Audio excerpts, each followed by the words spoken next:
Hi అండి. శ్రోతలకు నమస్కారం. Welcome back to SS Telugu audio నవలలు. కోబ్రా నవలలో చివరి వరకు కోబ్రా ఎవరు అనే విషయాన్ని నేనైతే కనిపెట్టలేకపోయాను. కానీ మన లిజనర్స్ చాలా తెలివిగా స్టార్టింగ్లోనే కనిపెట్టేశారు. హ్యాట్స్ ఆఫ్ అండి. ఈరోజు మీరు వినబోయే నవల భైరవనాదం. కొమ్మనాపల్లి గణపతిరావు గారు రచించారు. ఇది సస్పెన్స్ థ్రిల్లర్ అండి. అలాగే కొంచెం హారర్ కూడా కలిపి ఉంది. ఇక నవల్లోకి వెళ్ళిపోదాం. భైరవనాదం. నేనొక వేదాన్ని, ఇంకా మెలకువరాని వేగుచుక్కల నిశిరాత్రి గొంతులో దాగిన నేను ఈ లోకం సగం తిన్న కలల్ని నెమరవేసుకుంటూ నిట్టూర్చే వేళ చలిగాలిని స్వరంగా మార్చుకుని ప్రణవనాదాన్నై వెలికొస్తాను. రకరకాల రాగాల ఉరిపిడిలో కెంపెక్కిన ఆకాశం కేసి చూస్తూ ఊహల్ని ఉలిగా మార్చుకుని ఆక్రోశించే గొంతు నుంచి జారే వేళ నినాదంగా మారిపోతాను.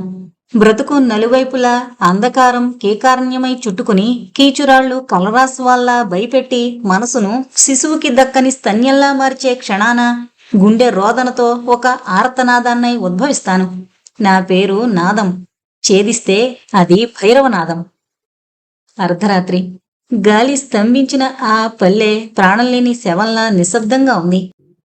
చీకటి కబళించిన ఇళ్ళు ఉద్వేజనోద్భూత బీభత్స భ్రాంతమైన సమాధుల్లా నిశ్చలంగా ఉన్నాయి.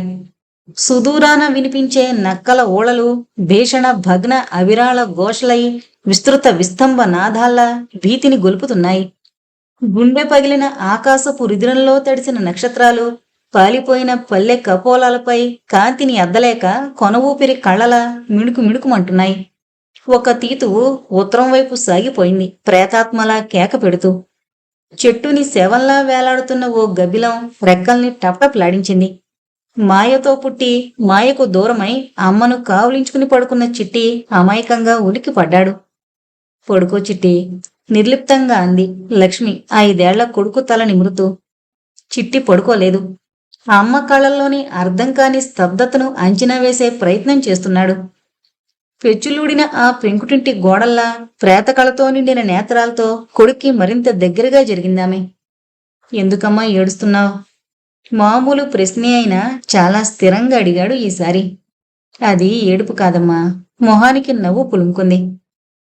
నిద్ర పోకపోతే అలా నీళ్ళొస్తాయి. మరి నాకు రావడం లేదుగా. అమ్మ నిజం చెప్తే బాగుండు అన్న ఆర్తి చిట్టి కళ్ళల్లో. ఆమె జవాబు చెప్పలేదు. పసికందు యక్ష ప్రశ్నలకి ఉక్రోషం ముంచుకొస్తోంది. పడుకోమంటే ఈ పేచి ఏమిట్రా? పడుకున్నానుగా, నిద్రపోవాలి కోపంగా అంది. నిద్రపోకపోతే? ఆగాడు. డానీ వస్తుందా? ఆమె అదిరిపడింది. డానీ వస్తే మనల్ని చంపుతుంది.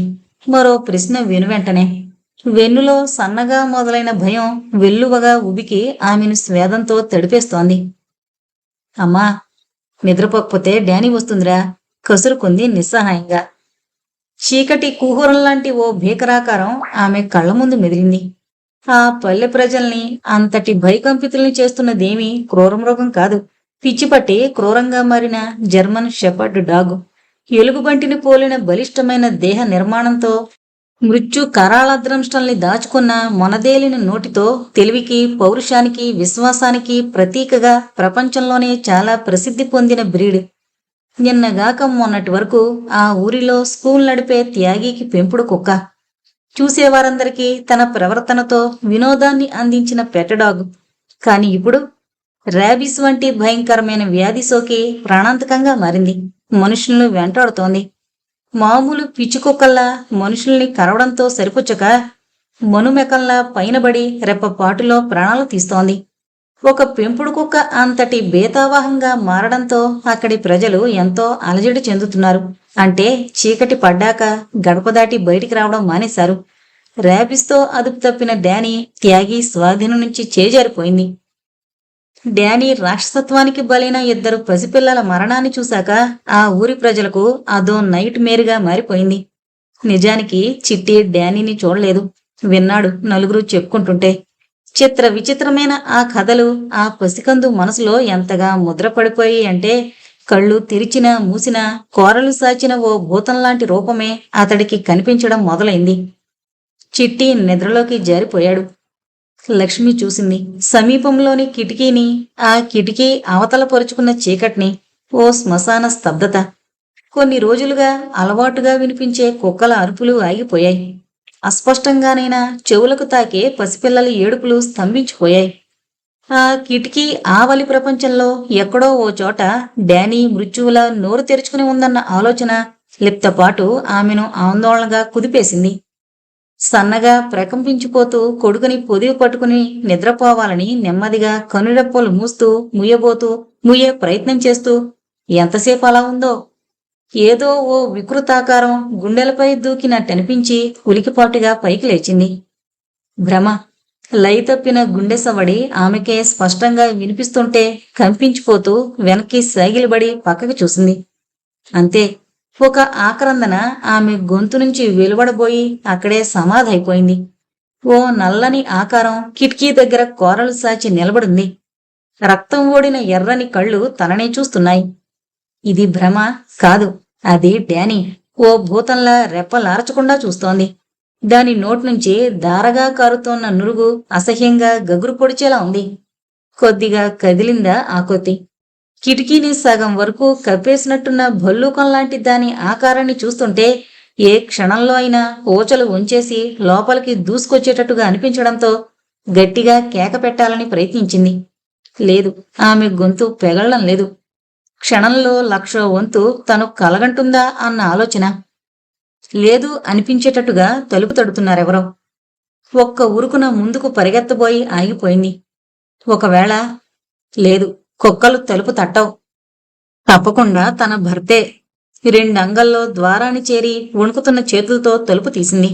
ఎదురుగా రుద్రయ్య, ఆమె భర్త నిలబడున్నాడు. అమాంతం కావలించుకుని వెక్కి వెక్కి ఏడుస్తుంటే ఏం జరిగింది అన్నాడు కుదిపేస్తూ. ఆమె గొంతు తడారిపోతుంటే ఆమె తలకు అతడి గుండెలను అదింపెడుతూనే చేత్తో కిటికీని చూపించింది. అదంటే రుద్రయ్యకు అర్థం కాలేదు. డానీ. భయంతో లక్ష్మి గొంతు వణికింది. ఎక్కడా? ఏం లేదుగా. తల తిప్పి చూసిన లక్ష్మి కొన్ని సెకండ్ల పాటు మాట్లాడలేకపోయింది. నిజమే, కిటికీ దగ్గర ఇందాకటి ఆకారం లేదు. ఒకవేళ తను పొరబడిందా? చాలా స్పష్టంగా కనిపించిందే. అస్తమాను దాని గురించే తలుచుకుంటున్నట్టున్నావు. అదో భ్రమలా తోసిపారేస్తుంటే ఉక్రోషం పట్టలేనట్టు ఆవేశాన్ని వెళ్ళగక్కింది. అవును, దాని గురించి ఆలోచించడం కాక నాకు వేరే పనేముందండి. ఆమె రొప్పుతోంది. మీరు వేళకింటికి రారు. మేం చచ్చామో బ్రతికామో మీకు అక్కర్లేదు. అర్ధరాత్రి దాకా ఏదో మునిగిపోతున్నట్లు మీరు తిరిగొస్తారు. మేం కాటికాడి నక్కల్లా. ఆమె ఆపేసింది. ఆపేశావేం లక్ష్మి? భావరహితంగా అన్నాడు. అనేసి ఇక నీ కక్ష తీరే వరకు తిట్టు. తల వంచుకున్న భర్తను 2 క్షణాలు నీళ్లు నిండిన కళ్ళతో చూసింది. తామాయించుకోలేనట్టు అతన్ని చుట్టేసింది. నేను మిమ్మల్ని కించపరచడం లేదండి. అసలు నా ఉద్దేశం అది కాదు.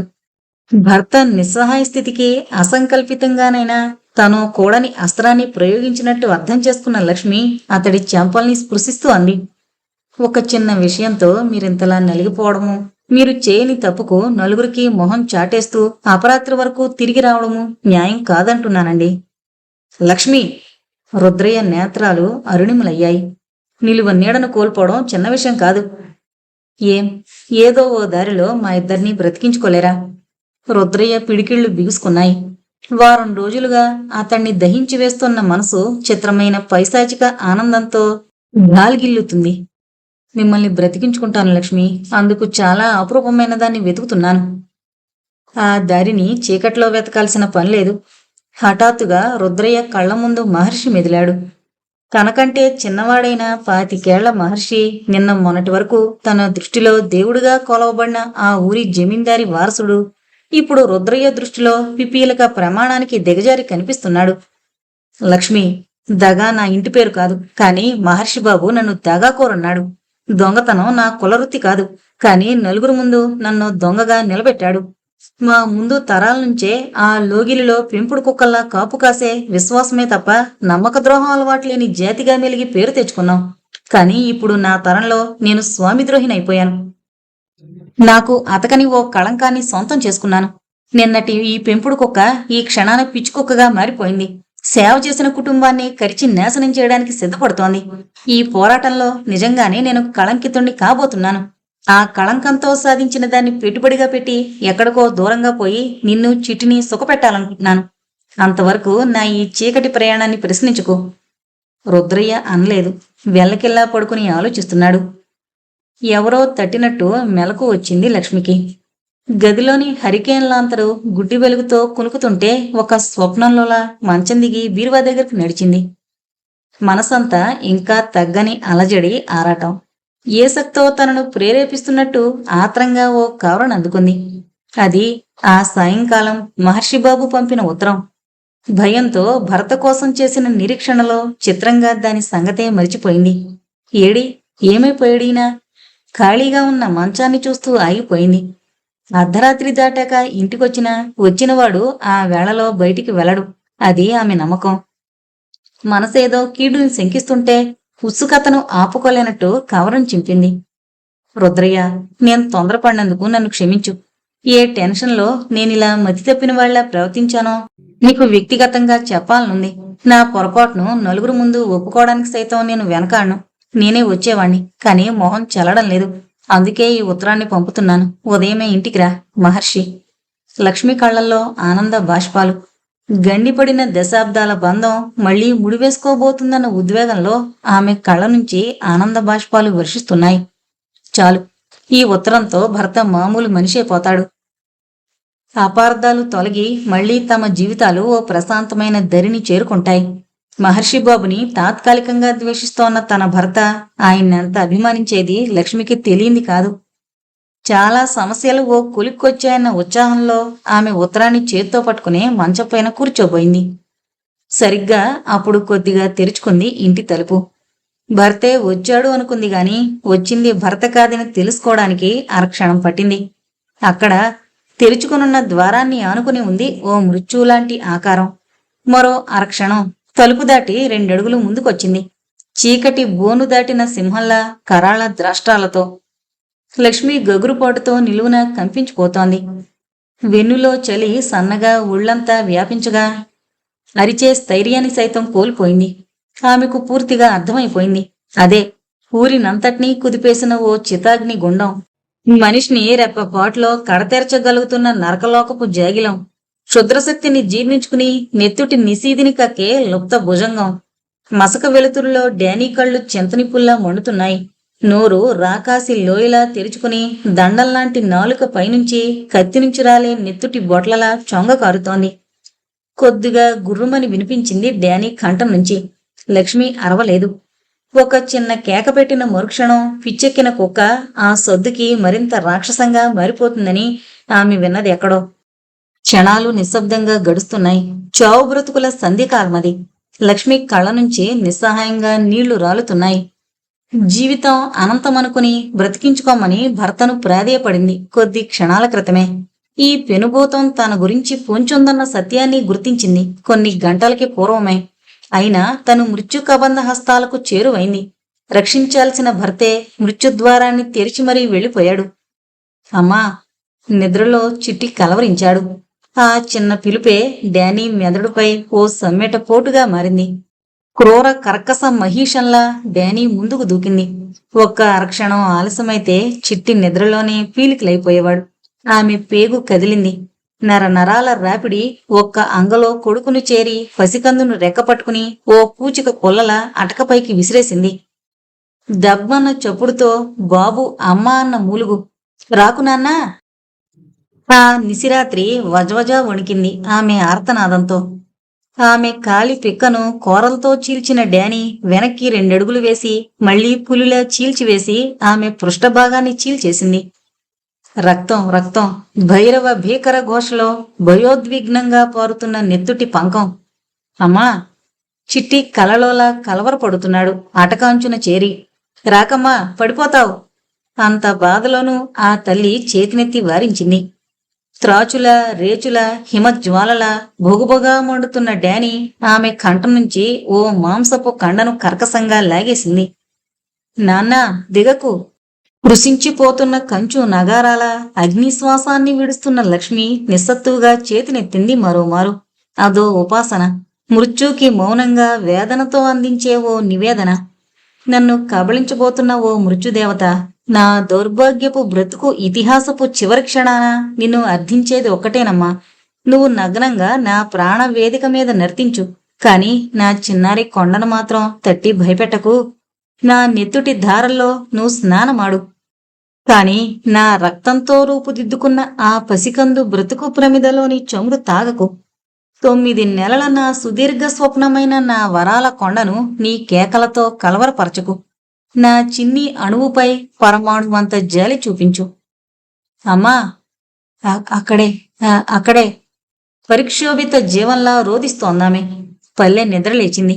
కాని అప్పటికే డానీ కోరలు ఆమె కడుపులో దిగబడి ఆమె ప్రేముల్ని దారాల్లా బయటికి లాగాయి. ఎందుకమ్మా, నిన్నెందుకు కరిచిందే? చిట్టి రోదిస్తూనే ఉన్నాడు. నేను నిద్రపోలేదనొచ్చిందా? అమ్మ అన్న మాటల్నే మననం చేసుకుంటూ ఒక్కడుగు ముందుకు జరిగాడు. మరో 2 అంగుళాలు జరిగితే చిట్టి కిందకి జారి పడతాడు. బాబూ, అక్కడే. లక్ష్మి చెయ్యి పైకి లేచి గాలిలో నిలబడింది. అలాగే ఊరి జనం హరికేన్ లాంతర్లతో పొలుగు పారలతో ఒక వెలుగులా దూసుకొస్తున్నారు. డానీ దృష్టి చిట్టిపై పడింది. అమ్మతో ఏదో చెప్పాలని నోరు తెరిచిన చిట్టి గొంతు హఠాత్తుగా మూగబోయింది. డానీ చూస్తూనే ఉంది, ఇంకా క్రూరంగా కర్కశంగా. 2 క్షణాలు గడిచాయి. డానీ అసహనంగా 3 అడుగులు వెనక్కి వేసింది. ప్రత్యర్థిపై ఛార్జీ చేసే పులిలా. క్రోధం ఉక్రోషం ఉధృతం కాగా అటకపై ఉన్న చిట్టిని అమాంతం అందుకోవాలని వేగంగా పైకి లంఘించింది. చిట్టి గొంతు నుంచి ఒక ఆర్తనాదం. అంతెత్తుకు ఎగరలేని డానీ దబేలను నేలపై పడింది. చేసిన ప్రయత్నం విఫలం కాగా అంతవరకు కడుపు తీపితో కనిపించని ఏ దేవుణ్ణో పిలుస్తున్నట్టు, మతి చెడిన మృత్యుదేవతనే వారిస్తున్నట్టు నిలబడ్డ లక్ష్మి చెయ్యి ఆ చప్పుడికి నేల కొరిగింది నిస్సహాయంగా. ఒక తల్లి స్వప్నం శాశ్వతంగా తొణికిన క్షణమది. అసురువులతో నిండిన ఒక అమ్మ కంటి కొండలు చివరిగా పగిలిన నికృష్ట లిప్త అది. డానీ మరోసారి అటకను చూసి పైకి దుమికింది. చిట్టి గొంతు నుంచి మరో ఆక్రందన. నిద్రలేచి ఉప్పెనగా ఊరికొస్తోన్న జనవెల్లువకి అర్థమైంది చేరాల్సిన గమ్యమేదో. హోరు, చెవులు పగిలే సద్దు. డానీ మెదడు అరల్లో భరింపశక్యం కాని మరణ యాతన. అప్పటికే ఇంటిని చుట్టుముట్టారు పల్లె ప్రజలు. ఏం చెయ్యాల్సింది ఇంకా వారు నిర్ణయించుకోకముందే, ఎవరు ఇంటిలో ప్రవేశించాల్సింది తేల్చుకోకముందే ఒక చీకటి భూతంలా డానీ బయటకొచ్చింది. నాడీ మండలాన్ని నులిమేస్తున్న బాధతో చుట్టూ చూసింది. అంతే, క్షణం పాటు నిశ్శబ్దం అంతటా. కట్టెల్లా బీసుకుపోయారు జనం. అదే డానీ తీసుకున్న అవకాశం. తేరుకుని చేతుల్లోని పొలుగుల్ని కర్రల్ని పైకి లేపి డానీని తుదిముట్టించాలని వారనుకున్న క్షణానికి ఓ అరక్షణం ముందే డానీ వారి మధ్యకు దూసుకుపోయింది. మరుక్షణం చీకటి పొగలా చుట్టిన ఆ జనం భయంతో కాకావికలయ్యారు. జలపాతంలా హోరుమన్న జనవాహిని అనుకోని ఆసానిపాతానికి వెరచినట్టు కంగారుగా అటు ఇటూ పరిగెత్తారు. డానీ దూసుకుపోయింది. కొట్టండి! నేలపై పడిన ఓ యువకుడి కంఠం భీతిగా అరిచింది. అది నినాదంలా అందర్నీ ఉద్రేకపరిచింది. క్షణం ముందు చీలిన వాగుల్లా విడిన ప్రజా విలువ అరక్షణంలో ఒకటైపోయింది. మరుక్షణం పరిగెత్తుతున్న డానీ వెంటపడ్డారు. కొట్టండి! చంపండి! పెనుకేకలు, పులికేకలు. గుండెల్ని నిప్పుల కుంపటిగా మార్చుకున్న జనం ఆ నిశ్శబ్ద నిశీదిని చీల్చే ప్రభంజనంలా సుమారు 10 నిమిషాల పాటు వెంటాడారు. మెదడు చిట్లిపోతున్నట్టు, గోకులతో నరాల్ని పెరికిస్తున్నట్లు డానీ ఊగిపోతూ శక్తిని కూడగట్టుకుని పరిగెత్తుతూనే ఉంది. ఒక రాయి ఎగురొచ్చి డానీ నడ్డిని తాకింది. గుర్రుమంటూ ఆగి వెనక్కి చూసింది శివంగిలా. ఒక ఫిరంగి గురిపెట్టినట్టాగారు. గంటలు గంటలు, గణగణ మంటలు, గొణగొణ గణగణ గంటల మంటలు, గ్రీష్మం కక్కిన చితాగ్ని కీలలు. డానీ రక్తం ఉడికెత్తిపోతోంది. ఆ స్థితిలోనూ విచక్షణ వారించింది. అంతే, సమీపంలోని చెరుకు తోటలోకి వేగంగా ప్రవేశించింది. నివ్వెరపోయిన జనం వాస్తవం గ్రహించేసరికి 10 ఎకరాల చెరుకు తోటలోని చెరుకు గడలు అక్కడక్కడా కదులుతున్నాయి. డానీ ఊపుకో, గాలి తాకిడికో. అదురుతున్న గుండెలతో అలాగే నిలబడ్డారు జనమంతా. ఎలా ఉందండి నవల? మీ అభిప్రాయాలను నాకు కామెంట్స్ రూపంలో తెలియచేయగలరు. మీరిచ్చే లైకులు, కామెంట్సే నాకు ఇంకా ఇలాంటి వెరైటీ నవలలు చదవాలి అనే ప్రోత్సాహాన్ని ఇస్తాయన్న సంగతి మాత్రం మర్చిపోవద్దు. ఇంకొక ఎపిసోడ్ మళ్ళీ రేపు రాత్రి. అంతవరకు బాయ్ బాయ్. మమ్మీ, నాని నిద్రలోంచి ఉలికిపాటుగా లేచాడు.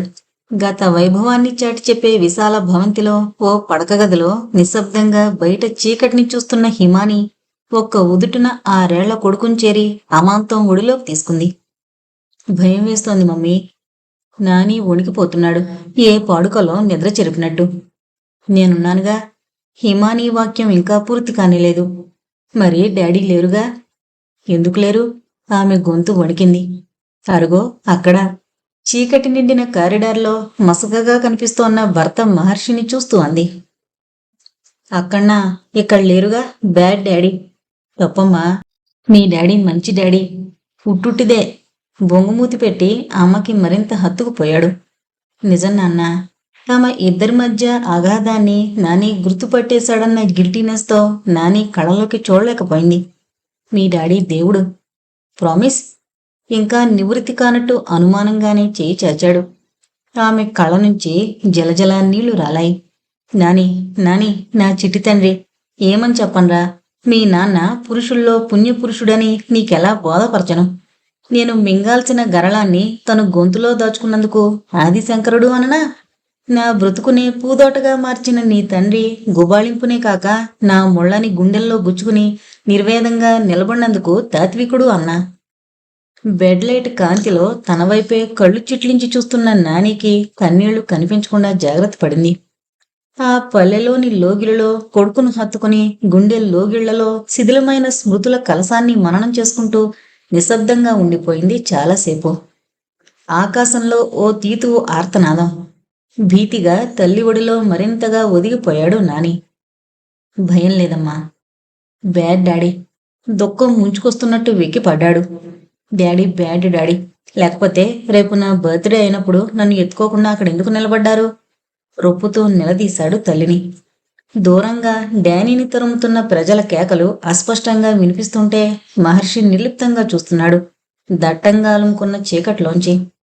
భయవిహ్వలత నిండిన గాలి ప్రేతాత్మల గోలను మోసుకొస్తున్నట్టు అతడిని తాకుతున్న చలనం లేదతడిలో. ఏమండి? నెమ్మదిగా తల తిప్పాడు. పడుకోలేదా? అడిగాడు యథాలాపంగా భార్యను చూస్తూ. మీరు నిద్రపోరా? మృదువుగా అన్నాడు. నువ్వు వెళ్ళి పడుకో. అదే, అతనిలోని ఆ సాత్వికతే ఆమె భరించలేంది. ఆమెకు భరింప సఖ్యం కాందీను. నేను మీకు కనిపించినంతకాలం మీరు ప్రశాంతంగా ఉండలేరు కదూ. దుఃఖాన్ని పంటి బిగున ఆపే ప్రయత్నం చేస్తుందామె. హిమాని, సాధ్యమైనంత త్వరగా మీ జీవితంలోంచి వెళ్ళిపోతాను. నా కోసం కాకపోయినా నాని కోసమైనా మీరు పడుకో హిమాని. అనవసరంగా మనసు పాడు చేసుకోకు. ఏమండి? నెమ్మదిగా అతన్ని సమీపించింది. నన్ను మీరు నమ్మడం లేదు కదూ. గుండె సెగలకి కరిగే మంచు ముద్దల్లా ఉన్నాయి ఆమె నేత్రాలు. ఇది నన్ను అడగాల్సిన ప్రశ్న కాదు హిమాని. 7 ఏళ్ల దాంపత్య జీవితం అంది. నేనేంటి అంది నాకు నేనుగా నీకు పరిచయం చేసుకోవాల్సిన అవసరం లేదనుకుంటాను.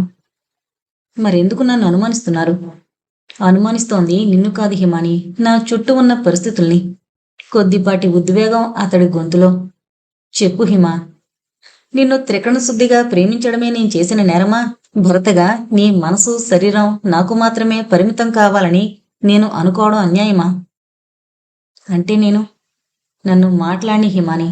నిప్పు లేకుండా పొగరాదన్న సిద్ధాంతంతో నిన్ను హింసపరిచేటంత హీనుణ్ణి కాదు నేను. నేను పుట్టి పెరిగిన వాతావరణం నన్ను సంస్కారవంతుడిగానే తీర్చిదిద్దింది. కాని ఎన్నాళ్ళు నిన్ను శంకించే స్థాయికి దిగజార్చలేదు. కాని ఇప్పుడు నాకు జవాబు కావాలి. నువ్వు నిర్దోషువని నమ్ముతూ అడుగుతున్నాను. కనీసం ఆ స్థితికి దోహదం చేసిన పరిస్థితుల గురించి చెప్పు, సంతృప్తి పడతాను. హిమాని కళ్ళు ధారాపాతంగా వర్షిస్తున్నాయి. మొహం కనిపించని ఒక మగాడి కౌగిలిలో తను నలిగిపోతున్నట్టున్న ఫోటోలు ఆమె కళ్ల ముందు కదిలాయి. అపరూపమైన తన దాంపత్య జీవితంలో అనుకోని విఘాతాల్ని సృష్టిస్తున్న ఎన్నో సంఘటనల పరాకాష్ట ఫోటోలతో బ్లాక్ మెయిలింగ్. కాని తనకు తెలీదే ఆ ఫోటో ఎవరు తీశారు, ఎప్పుడు తీశారు, తనకు హత్తుకుపోయున్న ఆ వ్యక్తి ఎవరు అన్నది తన ఊహకు సైతం అందనిదే. ఏం చెప్పగలదు, ఏమని సమర్థించుకోగలదు? వాస్తవం చెబితే చాలు సంతృప్తి పడతాను అని అతను అభయమిచ్చినా చెప్పలేని తన స్థితికి ఆమె కుమిలిపోతోంది. హిమా. మహర్షి గొంతులో కోటి కంఠాల ఆత్మీయత. పసిపిల్లల తనను లాలించే వేళ ఆర్ద్రంగా అతను పిలిచే పద్ధతది. ఎన్నో తుఫాన్లు సైతం బలంగా నిలదొక్కునే వటవృక్షం అతి చిన్నదైన కొమ్మరి పురుగులు తొలిచేస్తే నేల కూలుతుంది. నా దాంపత్య జీవితాన్ని కూల్చుకోవడానికి ఈ సంఘటన కారణం కాకూడదు. నీకు కావలసింది నిజాయితీ. తప్పునైనా నిజాయితీగా అంగీకరించడం. నిర్భయంగా నువ్వు చెప్పగలిగితే చాలు. పూర్వం జరిగిన చాలా సంఘటనలు సైతం మరిచిపోతాను. అనుమానించే మగాళ్ల జాబితాలో చేరకుండా నిన్ను మరింత అభిమానంగా చూసుకునే భర్తనవుతాను. కాని నాకే తెలియని ప్రశ్నకి జవాబు నేనేం చెప్పగలనండి? ఘోరుమంది దుఃఖాన్ని ఇక నిగ్రహించుకోలేనట్టు. ఓదార్చాలి అనేమో ఒక్కడుగు ముందుకేసిన మహర్షి టక్కున ఆగాడు నాని కంఠం వినిపించడంతో. బ్యాడ్ డాడీ ఎప్పుడొచ్చాడో, ఎంతసేపటి నుంచి వారిని గమనిస్తున్నాడో. నీళ్లు నిండిన కళ్లతో రెప్పలు ఆర్చకుండా చూస్తున్నాడు ద్వారం దగ్గర నిలబడ్డ నాని. మామూలు స్థితికి రావడానికి అరక్షణం పట్టింది మహర్షికి. How are you my son? నానిని ఎత్తుకుని చెంపపై ముద్దు పెట్టుకోబోతుంటే బ్యాడ్ డాడీ అంటూ రెట్టిస్తూ చేతులతో తండ్రి ముఖాన్ని నెట్టేశాడు. మమ్మీని ఏడిపిస్తున్నావుగా? సారీ. ఇంకా బ్యాడ్ డాడీవే. Very very sorry. Good daddy. తండ్రి చెంపలపై ముద్దు పెట్టుకున్నాడు. Conduct certificate తిరగరాసినట్టుగా. డాడీ, తెల్లారితే నా పుట్టినరోజుగా. ఓ Nani, my sonny, many happy returns of the day. Nani మొహాన్ని ముద్దులతో ముంచేస్తూ కమాన్ చెప్పు, ఏం కావాలి అడిగాడు. డానీ అదిరిపడ్డాడు మహర్షి. నో, అది కుదరదు. చిన్న డానీ డాడీ. అమ్మకి అన్నయ్య లేడు, పోలీస్ అంకుల్. నా బర్త్డేకి బహుమతిగా చిన్న డానీని తీసుకొస్తానన్నాడుగా. తేరుకున్న మహర్షి నిజమే, రేపు తీసుకొస్తాడేమో. కాని దాని పేరు డానీ కాదు, మరోటి ఆలోచిద్దాం అన్నాడు. ఓ మృత్యువుగా మారిన డానీ గురించి నాని మాట్లాడడం ఇష్టం లేనట్టుగా. మమ్మీ. కొడుకు ఆక్రందంతో ఉలికిపడి నిద్రలేచింది హిమాని. ఇంకా తెల్లవారలేదు. కిటికీ అవతల మృత్యుగహ్రవంలా నోరు తెరిచిన చీకటి. నాని వణికిపోతున్నాడు విపరీతంగా. కళ్ళు దెయ్యం పట్టినట్లు బిత్తరగా చూస్తుంటే ఉద్వేగంగా నానిని దగ్గరకు తీసుకోబోయిన హిమాని కంగారుగా చేతిని వెనక్కి లాక్కుంది. జ్వరం వచ్చినట్టు ఒళ్ళు సలసలా కాగిపోతోంది. మహర్షి ఇంకా నిద్రపోలేదన్న సూచనగా పక్క గదిలో లైటు వెలుగుతూనే ఉంది. ఒక్క అరక్షణం పాటు భర్త దగ్గరకు వెళ్లి చెప్పాలనిపించింది.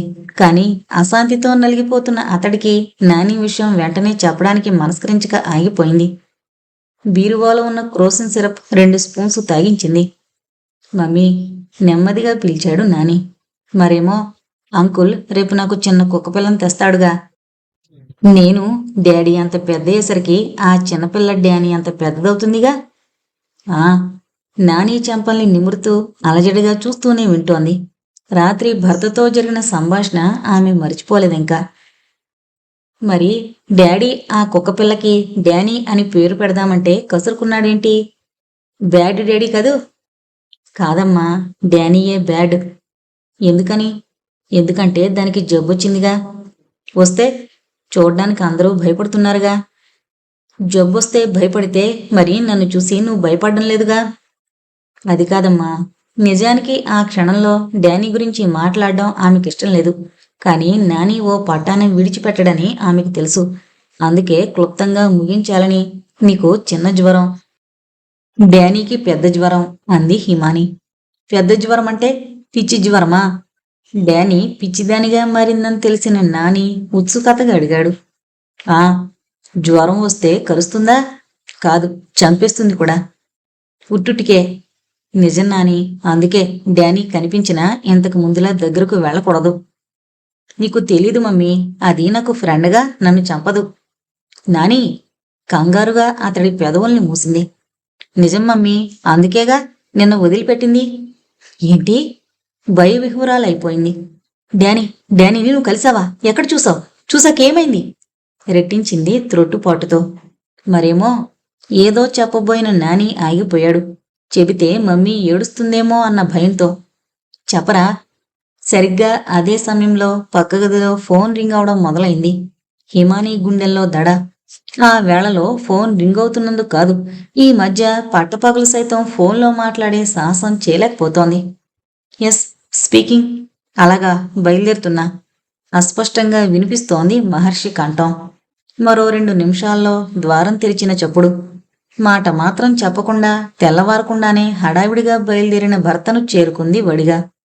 భయపడుతూనే అడిగింది, ఏంటి ఈ వేళలో ఎక్కడికి బయలుదేరారు? కారిడార్లో ఒక క్షణం నిలబడిన మహర్షి నెమ్మదిగా చెప్పాడు, బ్యాంకులో దోపిడీ జరిగిందట. మా రీజనల్ మేనేజర్ ఫోన్ చేశాడు. నానిని తయారు చేసుంచు, వీలైనంత త్వరగా వస్తాను. అనూహ్యమైన సంఘటనల పరంపరతో విసిగిపోయిన హిమాని భర్త చెప్పింది విని పెద్దగా అలజడి చెందలేదు. నెమ్మదిగా గదిలోకొచ్చింది. డాడీ తిట్టారా? ఆమెని తదేకంగా చూస్తూ అడిగాడు. "ఉహుం." డానీ కోసం వెళ్ళారా? ఉక్రోషంతో ఊగిపోయిందామె. డానీ డానీ, అది తప్ప మరో మాట లేదట్రా? ఆ రాక్షసి గురించి మాట్లాడతావేం? బ్యాడ్ మమ్మీ, అది రాక్షసి కాదు, మంచి డానీ. కాదురా, కనబడితే కరుస్తుంది. కరిస్తే ఏమవుతుంది? పిచ్చి పడుతుంది. లేదు, ఉట్టి జ్వరమే వస్తుంది. అది కాదురా. ఆమె అసహనంగా మరేదో చెప్పబోతుంటే, నిజం మమ్మీ, నాకు ఉట్టి జ్వరమే వచ్చిందిగా. చంపుతుందంటావు, కానీ నన్ను చంపలేదు. నెమ్మదిగా వచ్చి కాలును పళ్లతో కరిచి మళ్ళీ నా మొహం చూసి మంచి ఫ్రెండ్ కాబట్టి వదిలి వెళ్ళిపోయింది. గడగడా చెప్పేశాడు ఉక్రోషంగా. ఏంటి? పిచ్చిదాన్లా చూసింది హిమాని. తను విన్నది నిజం కాకూడదు అన్నంత త్రొట్టుపాటుతో నాని పైజామాని పక్కకు జరిపింది. మోకాలిపై డానీ ఘాట్లు స్పష్టంగా. ఒరేయ్, దుఃఖోద్విగ్నతతో నలిగిపోతూ ఇంత ఇంత జరిగినా ఎందుకు దాచావురా? ఒక్కగానొక్క బిడ్డవే, నీకేమన్నా జరిగితే నేనేం కావాలరా? నిన్ను చూడకుండా ఒక క్షణమైనా ఉండలేని డాడీ ఏమైపోతారా? ప్రాణం తీయకుండా అది వదిలిపెట్టింది అంటే ఏ దేవుడ్రా నన్ను కడుపు కోత నుంచి కాపాడింది? ఆక్రోశిస్తున్నట్టుగా అంది. అది కాదు మమ్మీ. నాని కళ్ళు చెమ్మగిల్లాయి. పిచ్చి వెదవా, నిన్న జరిగితే ఇంతవరకు ఎందుకు చెప్పలేదు? డాడీ మరేమో నిన్ను తిడతారని. ఆ మాత్రం ఆప్యాయతకే తట్టుకోలేని హిమాని నానిని కావలించుకుని వెక్కి వెక్కి ఏడ్చింది. అమ్మ మీద ఇంతటి ప్రేమను మూటగట్టుకున్న నా చిన్ని నాని, ఎన్ని జన్మల తపస్సుతో నీకు తల్లిని కాగలిగినా నేను జన్మ జన్మకు నీ తండ్రిలాంటి భర్త కోసం, నీలాంటి బిడ్డ కోసం తపస్సు చేస్తూనే ఉంటాను. త్రుటిలో ప్రాణగండం తప్పించుకున్న నా వరాల తండ్రి, మేమిద్దరం ఒకటైతే మా పాలిట వరంలా అరుదించావు. ఒక్కటిగా ఉన్న మేం విడిపోయినా నీ ఒక్కడి కోసమే బ్రతికేటంత అనుభూతుల్ని మిగిల్చావు. ఎంత ఘోరం జరిగేది తండ్రి, ఎంతటి కడుపు కోత రగిలేది. ఆమె లేచింది ఉన్మాదిలా. వెంటనే నానికి ట్రీట్మెంట్ ఇప్పించాలి. డానీ మూలంగా సరాసరి ప్రాణగండం తప్పినా రేపు రాబోయే ర్యాబిస్ నుంచి నానిని కాపాడుకోవాలి. భర్త గుర్తుకొచ్చాడు. ఒక్క క్షణం ముందు చెప్పినా భర్తకు తను తెలియపరిచుండేది. క్షణక్షణము ఆమెలో టెన్షన్ ఉధృతం కాగా పక్క గదిలోకి పరిగెత్తుకుని వెళ్ళింది. టౌన్లోని బ్యాంకుకి రింగ్ చేసింది. 1, 2, 3 సుమారు 20 సార్లు ప్రయత్నించింది. ఎంగేజ్డ్ టోన్ వస్తోంది. లేదు, జాప్యం చేయకుండా నానిని తనే పట్నం వైపు తీసుకెళ్లాలి. 5 నిమిషాల వ్యవధి తర్వాత చాలా బలంగా నిర్ణయించుకున్న ఆమె నాని కోసం గదిలోకొచ్చింది. లేడు నాని. కేక పెట్టింది. జవాబు లేదు. నాని ఆందోళనగా అటు ఇటు చూసింది. నానికి బదులు మంచంపై ఓ కాగితం కనిపించింది. నీ కొడుకు మల్లమ్మ బిల్డింగ్లో నా దగ్గర భద్రంగా ఉంటాడు. మనిషి జీవితంలో నిస్సహాయత అన్నది అంత బాధాకరంగా ఉండేది తెలియపరచాలని నీ కొడుకును ఎత్తుకుపోతున్నాను. ఓ 50,000 పట్టుకురా. పొరపాటున పోలీస్ కంప్లైంట్ ఇచ్చావా నీ కొడుకు శవం కూడా దక్కదు. రేపు ఉదయం 10 గంటల వరకు గడువిస్తున్నాను. రుద్రయ్య. హిమాని స్థాణువులా నిలబడింది అసురసిక్త నయనాలతో. ఒక్కొక్కటిగా పైన పడుతున్న సమస్యలకు కళ్ళనీళ్ల పర్యంతమైంది. హిమాని అచేతనంగా ఎంతసేపలా నిలబడిందో గుర్తులేదు. తేరుకునేసరికి ఉదయం 6 గంటలైంది. ఒక కాళరాత్రి గడిచింది. అయినా సూర్యోదయపు వెలుగును చూడ్డానికి నోచుకోనట్టు ఆకాశంలో దట్టంగా పేరుకున్న మబ్బులు, ప్రకృతిపై క్షుద్రదేవతలు మూకుమ్మడిగా దాడి చేస్తున్నట్టు అంతటా శ్మశాన స్తబ్దత. ఫోన్ కేసి ఆవేశంగా నడిచి మళ్ళీ ఎవరో ఆపినట్టు హఠాత్తుగా ఆగింది. ఈ విషయం నీ భర్తకు చెబుతావు. అతను పోలీసుల సహాయం అర్థిస్తాడు. ఆ తర్వాత నా కోసం వేట మొదలవుతుంది. అప్పుడు మిగిలేది నీ ముద్దుల కొడుకు శవమే. రుద్రయ్య హెచ్చరిస్తున్నట్టుగా వినిపించింది. లేదు, తను ఎవరికీ చెప్పదు. అస్తవ్యస్తమైన తన దాంపత్య జీవితంలో ఇంకా బ్రతికి బావుకునేదేమీ లేదు. అంత డబ్బు లేకపోయినా ఇంట్లో వీసాలతో సైతం తనంతా రుద్రయ్యకి ధారాదత్తం చేస్తుంది. తను ఏమైనా కాని నానిని మాత్రం రక్షించుకుంటుంది. ఆలోచన రావడమే తడువుగా రుద్రయ్య రాసిన ఉత్తరాన్ని అందుకుంది. మరోసారి ఏకాగ్రతగా చదివింది. చించేలేదు. ఆ ఉత్తరానికి మరో పక్కన భర్తకు రాసింది. నా గత జన్మల నోముల పుణ్యఫలంగా జీవితంలో చోటిచ్చిన ఓ మహర్షి విధిరాయని కథో, దుర్విధి విధించిన శిక్షో, మరి ఒక ధ్యానంగా సాగిపోతున్న మన జీవిత తపస్సుకి ఎప్పుడో భంగం వాటిల్లింది. దానికి బాధ్యులెవరో అంటే ఏమో నాకు తెలీదు. ముగ్ధలా మీ జీవితంలో అడుగు పెట్టాను. నా మనసును మధురోహల తూగుటుయ్యాలగా మార్చి అందులో మిమ్మల్ని దేవుడిగా ప్రతిష్ఠించుకున్నాను. మీ ఉచ్ఛ్వాసంగా మారే అదృష్టానికి నోచుకోకపోయినా నిశ్వాసంగానైనా మిగిలి నా శ్వాస విడిచిపెట్టాలనుకున్నాను. నేను విశ్వాసఘాతుకురాల్ని కాదండి. మనస వాచ కర్మణ మిమ్మల్నే ఆరాధించే భక్తురాల్ని. నా నేత్రాలు అరమొడుపులైతే అది మీ ఆలోచనల బరువుతో ఏర్పడిన అలసటేగాని ఆలక్ష్యం ఎలా అవుతుంది? అనునిత్యము నా దేవుడికి హారతందించే చేతులు ఎప్పుడైనా పట్టుదప్పి పళ్ళాన్ని నేల విడిస్తే నిస్సత్తువే అవుతుంది కాని నిర్లక్ష్యం ఎలా అవుతుంది? ఇన్ని సంఘటనలు జరిగినా ఇంకా నన్ను పల్లెత్తు మాట అనలేని నా స్వామి, మీ సహనానికి నా జోహార్లు తెలియపరుచుతూ వెళ్ళిపోతున్నాను. ఎక్కడికో కాదు, మీ నా ప్రేమను దక్కించుకోలేకపోయినా మీ ప్రేమ ఫలమైన నానినైనా కాపాడుకోవాలని. పెట్టుబడి కేవలం డబ్బు నగల అయితే నానితో పాటు వెనక్కొస్తాను. అంతకు మించి మూల్యం చెల్లించాల్సొస్తే మీ మదిలో ఒక రంగు వెలిసిన స్మృతి సకలంగా మాత్రం రూపుదిద్దుకునే ప్రయత్నం చేస్తాను. ఇంతగా ఎందుకు రాయాల్సొస్తుంది అంటే ఏ క్షణంలో నాకేం జరుగుతుందో తెలియని స్థితిలో క్షణాలు గడుపుతున్న దురదృష్టవంతురాల్ని కాబట్టి. జరుగుతున్న ప్రతి సంఘటన నాకు సంబంధించింది కాకపోయినా అలా నిరూపించుకునే శక్తిని నేను కోల్పోయాను కాబట్టి. ఉంటా మరి. మరో 6 జన్మల వరకు మీ పాదాల్ని అంటుకునున్న రేణువుగా బ్రతకాలని కోరుకునే హిమాని. బ్రీఫ్ కేసులో డబ్బు నగల్ని సర్ది కిందకి దిగింది. పోర్టికోలో క్రీమ్ కలర్ మారుతిని సమీపిస్తూ అనుకుంది. నిన్నగాక మొన్నటి వరకు తనను ఇక్కడ ముందుగా పరామర్శించింది, తన సమస్యల్ని పరిష్కరించాలని పరోక్షంగా ప్రయత్నించింది రుద్రయ్యే. లేడిప్పుడు. ఒక నమ్మిన బొంటుగా మిగిలిన నాకు ఇప్పుడు అనుకోని పరిస్థితుల్లో భయంకరుడైన ప్రత్యర్థిగా మారిపోయాడు.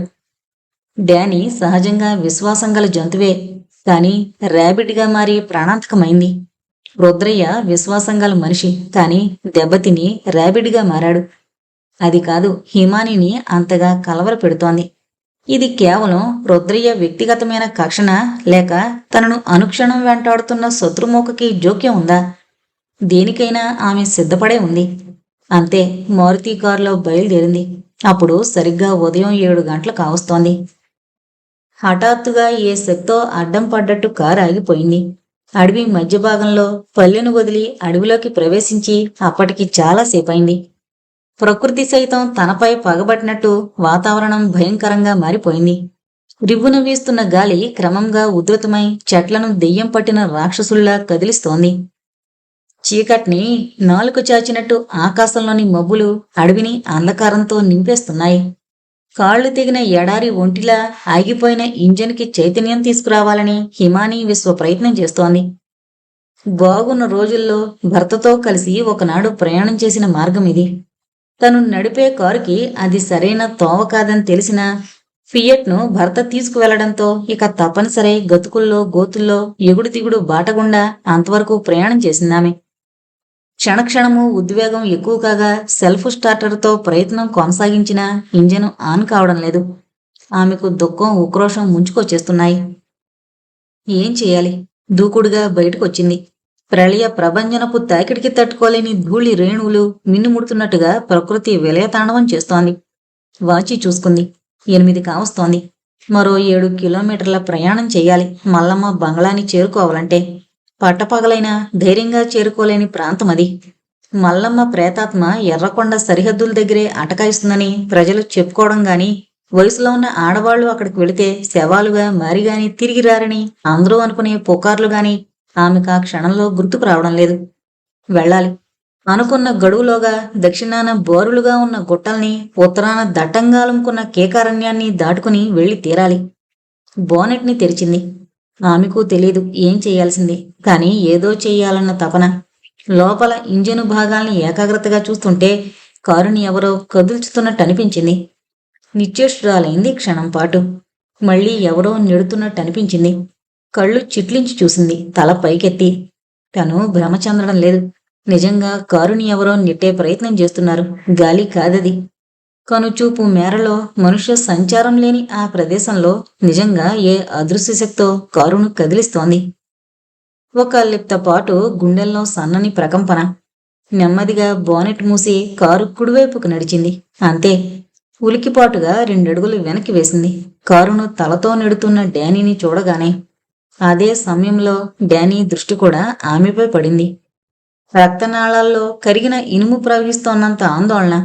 గుండె సముద్రపు కెరటాలలో మ్రోగిన మృత్యు శంఖారావం. డానీ ఎరుపెక్కిన నేత్రాలను చూస్తుంటే గజగజలాడించే నడిరేయి రణ నినాదం. నిన్నగాక మొన్నటి వరకు తనను చూసి ప్రేమతో తోక ఊపుతూ సమీపించిన డానీ, పేరుతో లాలనగా పిలిచినంత మాత్రాన్నే కృతజ్ఞతను కళ్ళల్లో వ్యక్తం చేసిన డానీ, ఇప్పుడు కళ్ళల్లో క్రౌర్యాన్ని నింపుకుని ఉక్రోషాన్ని చొంగగా కార్చుతూ రెండడుగులు వెనక్కి వేసింది. అర్థమైపోయింది హిమానికి జరగబోతున్నదేమిటో. ఎందరినో హతమార్చిన డానీ ఇప్పుడు తన పాలిట మృత్యు కాబోతోంది. నానిని చేరకముందే తనను బలి తీసుకోబోతోంది. డానీ వ్యాఘ్రంలా కదిలింది. మరుక్షణం హిమాని కెవ్వుమని అరుస్తూ కారు మరోవైపుకు పరిగెత్తింది. డోరు తెరుచుకుని ఆమె లోపల కూర్చోవడం, అంతే వేగంగా డోరును ధన్మని తాకి డానీ నేలపై పడ్డం రెప్పపాటులో జరిగిపోయింది. అదృష్టవశాత్తు అప్పటికే విండో గ్లాసెస్ పైకెత్తి ఉండడంతో డానీ లోపలికి రాలేకపోయింది. డానీ ఆగలేదు. వరుసగా కారును ఢీకొంటూ తన రాక్షసత్వాన్ని వ్యక్తం చేస్తోంది.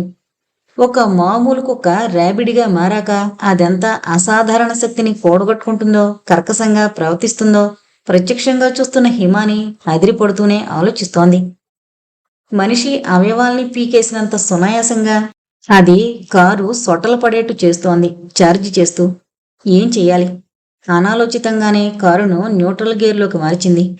అంతసేపు కారు ఎత్తుగా ఉన్న ప్రదేశంలో ఆగడంతో డానీ తాకిడికి కారు ముందు కదిలింది. ఏటవాలుగా ఉన్న పల్లపు ప్రాంతానికి కారు తరలిపోతుంటే డానీ వెంటపడింది. కారు కాస్త వేగాన్ని పుంజుకున్నాక ఒక చిన్న ప్రయత్నంగా ఫస్ట్ గేర్లోకి మార్చింది. చిన్న సవ్వడి. మరుక్షణం ఇంజిన్ స్టార్ట్ అయింది. హిమాని కళ్లల్లో నీళ్లు ఉబికాయి. ఒక భీకర సంగ్రామం నుంచి దిగ్విజయంగా తప్పించుకున్న ఉత్సాహం కారును వేగంగా ముందుకు పోనిచ్చింది. గతుకుల్లో కారు ఎగిరెగిరి పడుతోంది. శత్రుస్థావరం నుంచి తప్పించుకున్న క్షతగాత్రురాలైన సైనికురాల్లా దూసుకుపోతూ అలవోకగా రివర్ వ్యూ మిర్రర్లోకి చూసింది. వెనక మిస్సైల్లా దూకుడుగా వస్తోంది డానీ. యాక్సిలరేటర్ బలంగా తొక్కింది. బాట సవ్యంగా లేకపోవడంతో కారును అదుపు చేయడం కష్టంగా ఉంది. 5 నిమిషాలు గడిచింది. చిత్రం. డానీ జాడలేదు. అలసిపోయి ఉంటుంది. రిలాక్సింగ్గా గాలి పీల్చుకుని పక్కకు చూసింది డ్రైవ్ చేస్తూనే. కారు ఎర్రకొండం దాటింది. దూరంగా నల్లమెట్ట దిగువ లోయలో ఉన్న మల్లమ్మ బంగ్లా శిఖర భాగం కనిపించింది. మరో 2 నిమిషాల్లో పెచ్చులూడిన గోడలు సగం కూలగా మిగిలిన 2 గదులు దర్శనమిచ్చాయి. తల పక్కకు తిప్పి చూసింది. బ్రీఫ్ కేసు భద్రంగా ఉంది. మరో అరగంటలో అంతా సవ్యంగా జరిగితే నానిని తను విడిపించుకుని పోతుంది. అమ్మగారు అంటూ తనను చెల్లిలా చూసే రుద్రయ్య మానసికంగా ఎంత గాయపడినా తను ఒకనాడు బుజ్జగిస్తూ ఆడించిన నానిని క్షేమంగా తనకు అప్పచెప్తాడు. మరో నిమిషం గడిచింది. మహా అయితే మరో 1/2 నిమిషం గమ్యాన్ని చేరడానికి. ఈ లోపుగానే మరో అనుకోని సంఘటన. ఏ అడ్డతోవగుండా వచ్చిందో డానీ అనూహ్యమైన రీతిలో ఎడం వైపు నుంచి చెట్ల మధ్యగా వచ్చి కారు డోరుపై లంఘించింది. ఈ హఠాత్ పరిణామాన్ని ఊహించని హిమాని కంగారులో స్టీరింగ్ని కంట్రోల్ చేయలేకపోయింది. అంతే. బంగ్లాకి సమీపంలో ఓ పెద్ద బండరాయిని కారు గుద్దుకోవడం, స్టీరింగ్ విరిగి హిమాని గుండెలపై పడ్డం క్షణాల్లో జరిగిపోయింది. గుండెల్లో సన్నగా నొప్పి. మూలుగుతూ తల పైకెత్తి బడలికగా బంగ్లా వైపు చూసింది. మూసి ఉన్న ఓ గది కిటికీ దగ్గర నిలబడ్డ నాని కనిపించాడు. మమ్మీ! నాని ఆర్తనాదం చేస్తూ చేతి నూపాడు. మామూలు స్థితిలో అయితే ఆ పిలుపుకి ఆమె కడుపులో ప్రేమ కదిలేది. ఒక గాలి అలలా పరుగున వెళ్లి గుండెలకు హత్తుకునేది. కానీ ఇప్పటి పరిస్థితి వేరు. తనకు సమస్యలు చాలవన్నట్టు డానీ కూడా తన ప్రత్యర్థిగా మారింది. తనను సాధించడం మొదలు పెడుతోంది. మమ్మీ! మరో ఆర్తనాదం వెలువడింది నాని నుంచి. కారు అద్దాన్ని అదే పనిగా పగలగొట్టే ప్రయత్నం చేస్తున్న డానీ దృష్టి అటు మళ్ళింది. నాని అరుపు ఒక శతాగ్నిగా డానీ మెదడు అరల్లో నొప్పి కలిగించింది. అంతే. ఒక్క ఉదుటున వెళ్ళి బయటకు చాచిన నాని చేతిని నోటితో అందుకోబోయింది. నాని! ఇక్కడ హిమాని కడుపు ప్రేవు కదిలింది. నాని వెంటనే చేతిని లోపలికి తీసుకున్నాడు. ఇదే అదననుకుని హిమాని కారులోంచి బయటకొచ్చింది. తల తిప్పిన హిమాని అప్పుడు చూసింది ఒక పులిలా చాలా సమీపానికొచ్చిన డానీని. భూతంలా మీద పడుతున్న డానీ వేగానికి భయంతో ఓ కేక వేసింది. అసంకల్పితంగా చేతిలోని బ్రీఫ్ కేసును అడ్డం పెట్టింది. చిరుతపులిలా పైనబడి ఆమెను చేల్చాలనుకున్న డానీ బ్రీఫ్ కేస్ బలంగా తలకు తాకడంతో దబ్బని నేలపై పడింది. ఆ తాకిడికి బ్యాలెన్సు తప్పిన హిమాని సైతం వెల్లకిల్లా జారిపోయింది. నేలపై ఉన్న ఓ రాయి తలకి బలంగా తాకడంతో మెదడు చిట్లినట్లయి బాధతో మూలిగింది సన్నగా. డానీ ఇప్పుడు ఆమె కాళ్లపై నిలబడింది. మరో అరక్షణం గడిచింది. గాలి స్తంభించినట్టు నిశ్శబ్దం. ఊపిరి ఉగ్గబట్టుకుని తన చివరి క్షణాలను లెక్కబెట్టుకుంటున్న హిమాని కళ్ళ నుంచి అప్రయత్నంగానే 2 నీటి బొట్లు ఉబుకొచ్చాయి. నిజానికి ఆ క్షణంలో ఆమె తన మరణం గురించి భయపడ్డం లేదు. తను దక్కించుకోవాలనొచ్చిన నాని గురించి ఆలోచిస్తోంది. మరో అరక్షణంలో పీలికలయ్యే తన శరీరం గురించి ఊహించుకుంటూ దిగులు పడ్డం లేదు. తన కడుపు చించుకు పుట్టిన నాని, తన కళ్ళ ముందే రాక్షసంగా కన్ను మూసిన అమ్మ గురించి ఆరడి చెంది బ్రతికినంతకాలం కలవరపాటుగా కలత చెందకూడదని కోటి దేవుళ్లకు మొక్కుకుంటోంది. డానీ చూస్తోంది ఉక్రోషంతో రొప్పుతూ. అది అరక్షణం పాటే. వెనువెంటనే 2 అడుగులు వెనక్కి వేసింది, తన ఆఖరి గెలుపుకు ఆయత్తమవుతున్నట్టుగా. నిర్వేదంగా కళ్ళు మూసుకుంది హిమాని. భగవంతుడా! అసుర సంధిగా మారిన నా బ్రతుకులోని మా ఆఖరి మజిలీకి నేను చింతించడం లేదయ్యా. కొడిగట్టిన దీపాన్ని నేనైతే కోటి స్వప్నాల కాంతిపుంజం నా చిన్ని కొండ. బ్రతుకుపైన ఆసక్తి నశించిన నేను తెల్లారిపోతున్న నా జీవితం గురించి తలడలడం లేదు. తెలిమొబ్బుల అంచునుంచి విచ్చుకుంటున్న తూర్పు రేఖలాంటి నా బిడ్డ భవిష్యత్తుకి బాసటగా నిలవమని అర్థిస్తున్నాను. నా మనోవేదననే మరణ వాంగ్మూలంగా మార్చుకున్న నేను ఇదే నా చివరి నివేదనగా స్వీకరించమని ప్రార్థిస్తున్నాను, ప్రాధేయపడుతున్నాను. ఆమె ఆలోచనల నుంచి ఇంకా తేరుకోనేలేదు. తొడలో 1,00,000 కత్తులు గుచ్చుకున్నంత బాధ. డానీ కసిగా మాంసాన్ని చీల్చింది బలంగా. అమ్మా! పెనుగులాట హిమాని గొంతులో. మమ్మీ! దూరం నుంచి ఓ ఆర్తనాదం. వినిపించలేదు హిమానికి. ఒక ధ్యానం, ఒక తపస్సులా కళ్ళు మూసుకుంది. డానీ మళ్ళీ వెనక్కి నడిచింది, మరోసారి ఛార్జీ చేసే ప్రయత్నంగా. ఎందుకో అంత బాధలోనూ హఠాత్తుగా ఆమెకు భర్త గుర్తుకొచ్చాడు. ఆరాధనా భరితంగానే బరువుగా రెప్పల్ని వాల్చింది. దేహ పరిత్యాగానికి సిద్ధపడుతున్న అగ్నిపునీత శీతల. డానీ వేగంగా ఓ కడుగు ముందుకు వేసింది. అంతే, ఎక్కడ్నుంచో ఓ రాయి రివ్వున దూసుకొచ్చింది. మరుక్షణం బిగుసుకుపోయిన డానీ గొంతులోంచి నిస్సహాయంగా ఓ గుర్రు. అప్పుడు కళ్ళు తెరిచింది హిమాని. ఆమెకు చాలా సమీపంలో సిరికిం చెప్పకుండా గజేంద్రుణ్ణి కాపాడాలని వచ్చిన మహావిష్ణువుల దుష్టశిక్షణ కోసం అవతారమెత్తిన శంకు చక్రధారిలా ఓ గిరిజనుడు నిలబడున్నాడు. డానీ తలకి బలంగా గాయం కావడంతో మరింత రాకాసిగా మారింది. ఆలోచించుకునే అవకాశం ఇవ్వకుండానే అమాంతం అతడిపైకి లంఘించింది. అడవిలో క్రూర మృగాల మధ్య పెరిగిన వాడైనా, రాళ్ల మధ్య శిలలా రాటుదేలిన వాడైనా ఆ ఊపికి తట్టుకోలేక నేలపై పడ్డాడు. మీద కురికే డానీ బలిష్టమైన ఆకారాన్ని చేతులతో ఆపాలని ప్రయత్నించాడు, కానీ అది పట్టుదప్పింది.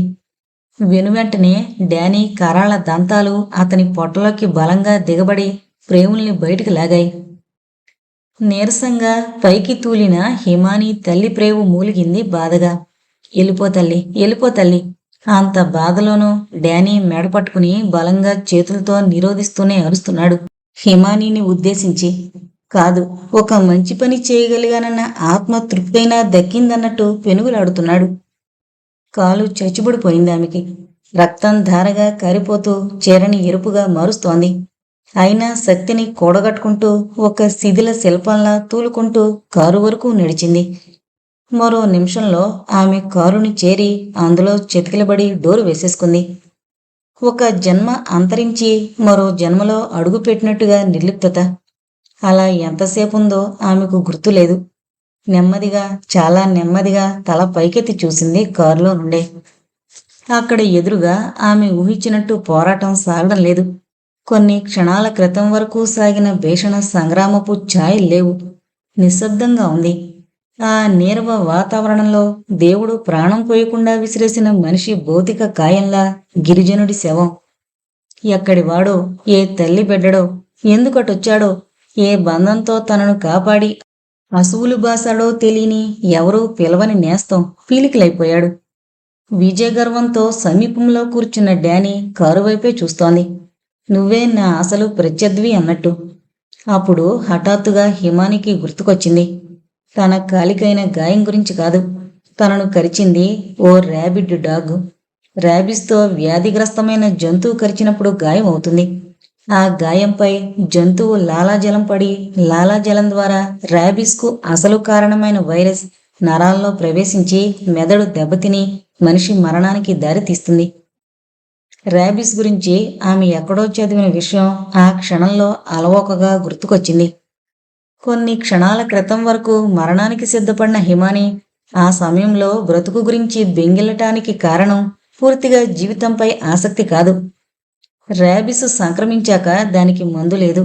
అనూహ్యమైన నరకయాతంతో తప్ప ప్రాణం పోని జబ్బది.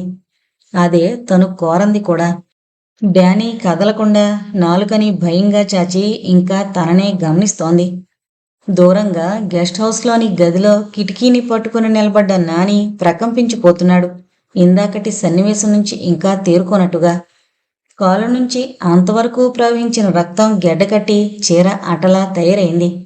బాధలతో ఒళ్లంతా సలుపుతోంది. ఏం చెయ్యాలి? ఈ ఆపద నుంచి ఎలా గట్టెక్కాలి? మృత్యువుల మధ్యలో కాపు కాసిన డానీ నుంచి తన బిడ్డని ఎలా కాపాడుకోవాలి? రుద్రయ్య సైతం నానితో పాటు బయటికి రావాలన్నా, వచ్చి నేలపై పడున్న బ్రీఫ్ కేసును తీసుకోవాలన్నా ఉన్న ఒకటే ద్వారం. అది తెరిస్తే డానీ సరాసరి లోపలికి అడుగు పెడుతుంది. ఎలా? ప్రాణాలు కడగంటిపోతున్న తన బాధ కన్నా నాని పరిస్థితి ఆమెను మరింత బాధిస్తోంది. నిస్సహాయంగా ఆమె కళ్ళ నుంచి నీళ్లు రాలుతున్నాయి.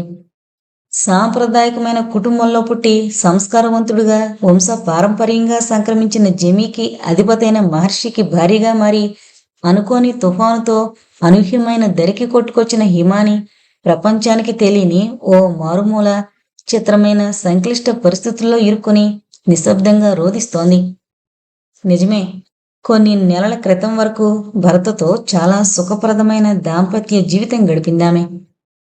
ఉన్నవాడైన ఉద్యోగం పురుష లక్షణమన్న యువతరం మనిషిగా మహర్షి సలక్షణమైన ఉద్యోగంలో ఊరూరా తిరుగుతున్న అసరదుసమైన అనుభూతులతో గడిపేసింది. నిజానికి ఆమె దాంపత్య నావ చిన్నాభిన్నమైంది. మహర్షి సొంత ఊరికి సమీపంలోని పట్టణానికి అతను ట్రాన్స్ఫర్ అయ్యాకనే. చాలా రోజుల కిందట కొండపోతగా వర్షం కురుస్తున్న ఒకనాటి రాత్రి అపరాత్రి సద్దును ఉరుములు మెరుపులు బీభత్సంగా మారుస్తున్నాయి. స్పృహ తప్పిన క్షతగాత్రుడైన సైనికుళ్ళ పల్లె మునగదీసుకునింది. సరిగ్గా ఆ సమయంలో ఒక ఆకారం చీకట్లో నుంచి పల్లెలో అడుగుపెట్టింది. శ్మశాన స్తబ్దతలో సంచరించే ఓ తోడేలులా వేగంగా ముందుకు నడుచుకొస్తోంది.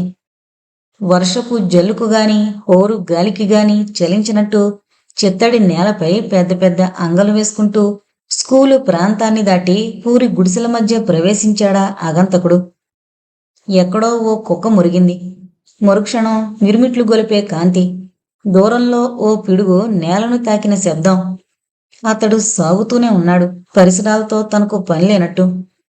జరగబోతోన్న ఒక మారణ హోమానికి తాము సాక్షులుగా లేమన్నట్టు వీధి దీపాలు అంతకు పూర్వమే ఆరిపోయి ఉన్నాయి. అలా నడిచి నడిచి పల్లెకు ఓ మూలనున్న పెద్ద భవంతికి సమీపంలో ఆగాడు. ఎదురుగా మూసుకునున్న సింహద్వారం. క్షణం ఆలోచించిన అతను రెప్పపాటులో కాంపౌండ్ గోడ పైకెక్కి మరుక్షణం ప్రహరీలోకి దూకాడు. ద్వారాన్ని కిటికీల్ని పరికిస్తూ మేడమెట్లపైకి నెమ్మదిగా ఎక్కి పెరాపిట్ వాల్ పైనుంచి పై అంతస్తులోని కారిడార్లోకి అడుగు పెట్టాడు. అరక్షణం పాటు ఊపిరి తీసుకుని రెయిన్ కోట్లో ఉన్న కత్తిని ఓ మారు పరికించి చూశాడు. పడక గది తలుపును చేత్తో నెడుతుంటే కిర్రుమన్న చప్పుడు. వేగంగా లోపలికి నడిచిన ఆకారం డోర్ కర్టెన్ మాటున నక్కింది 2 సెకన్ల పాటు. అంతకు పూర్వమే కరెంటు పోవడంతో గదిలో ఓ పొడుగాటి కొవ్వొత్తిని వెలిగించిన హిమాని చప్పుడుకి ఉలికిపడినట్టుగా కళ్ళు తెరిచింది. అలాగే క్షణం పాటు తనను కావులించుకుని నిద్రపోతున్న నానిని, నానికి అటుపక్కగా పడుకున్న భర్త మహర్షిని చూసి మళ్లీ నిద్రకు ఉపక్రమించింది. ఎందుకో ఆమెకు దడగా ఉంది. బయట వాతావరణం భయంకరంగా ఉండడంతో నిద్ర పట్టడం లేదు. నాని కాలు బరువుగా తనను చుట్టడంతో ఊపిరి అందనట్లు కాలు తీసి వెలకిల్లా పడుకుంది. మరో 10 సెకండ్లు గడిచాయో లేదో ఏదో ఓ మేఘం తనను కమ్మేస్తున్నట్లు అనుభూతి. చెంపలకు చేరువుగా వేడి సెగలు. కళ్ళు తెరవాలనుంది, కానీ భయం. తెరిచే సాహసం చేయలేక అదురుతున్న గుండెలతో అలాగే ఉండిపోయింది. ఆమె చెంపలను తాకుతున్న వేడి నిట్టూర్పు నెమ్మదిగా చుబుకం పైకి, అక్కడ్నుంచి మెడ మీదకి క్రమంగా కిందకి దిగుతుంటే నిలువున కంపించిపోతూనే కళ్ళు తెరిచింది. అంతే, కెవ్వు మనబోయిన ఆమె గొంతులోనే అరుపు సమాధైపోయింది. ఆమె ముఖానికి దగ్గరగా మెరుస్తున్న కళ్ళతో, నోట్లో నుంచి పొడుచుకొచ్చిన 2 కోరలతో నల్లగా, అసహ్యంగా, భయంకరంగా ఉన్న ఆకారం అది. ఈ ఎవరు? హిమాని గొణుగుతోంది. నవ్వుతుందా ఆకారం వికృతంగా. నవ్వుతూనే నోటిని ఆమె వక్షస్థలం వరకు తీసుకొచ్చింది. జరగబోయేదేమిటో అర్థమైనట్టు ధైర్యాన్ని కూడగట్టుకుని ఆమె కేక పెట్టబోయేంతలో ఆకారం చేయి బలంగా ఆమె నోరు నొక్కింది. ఊపిరి అందనట్టు విలవిల్లాడిపోతుంది. ఆమె పెనుగులాడుతుండగానే వికృతాకారం వేగంగా జేబులో నుంచి కత్తిని తీసి బ్లౌజు బటన్స్ ఒడుపుగా క్షణంలో కత్తిరించి స్తనాగ్రభాగాన్ని చీల్చేబోతుంటే ఓ ఆర్తనాదం ఆమె గొంతు నుండి వెలువడింది. గది ప్రతిధ్వనించేటట్టు, గుండె పగిలేటట్టు. ఏం జరిగింది? ఓ కంఠం ఆమెను పరామర్శించింది. ఆపాదమస్తకం ప్రకంపించిపోతుంటే మహర్షి ఆమెను కుదిపేస్తూ, హిమా, ఏమైంది నీకు? అన్నాడు మరోమారు. ఆమె గగురుపాటుతో భర్తను చూస్తూ నేను నాకు అంటూ అలవోకగా తన బ్లౌజు వైపు దృష్టి సారించింది. ఏదన్నా పీడకలా? ఆప్యాయంగా ఆమెను పొదివి పట్టుకున్నాడు. అప్పటికి తేరుకున్న హిమాని గదంతా ఓ మారు పరికించింది. నిజమే, అంతవరకు తను కలగంది. గదిలో కొవ్వొత్తి లేదు. బెడ్ లైట్ కాంతిలో నుంచి బయటకు చూసింది. బయట కొద్దిగా పడుతున్న వర్షం తప్ప ఉరుములు మెరుపులు లేవు. జరిగిందంతా ఓ మారు గుర్తు చేసుకున్న హిమాని అమాంతం అతన్ని కావులించుకుని ఘోరమని ఏడ్చేసింది. చచ్చా, ఏంటిది పిచ్చిపిల్లల?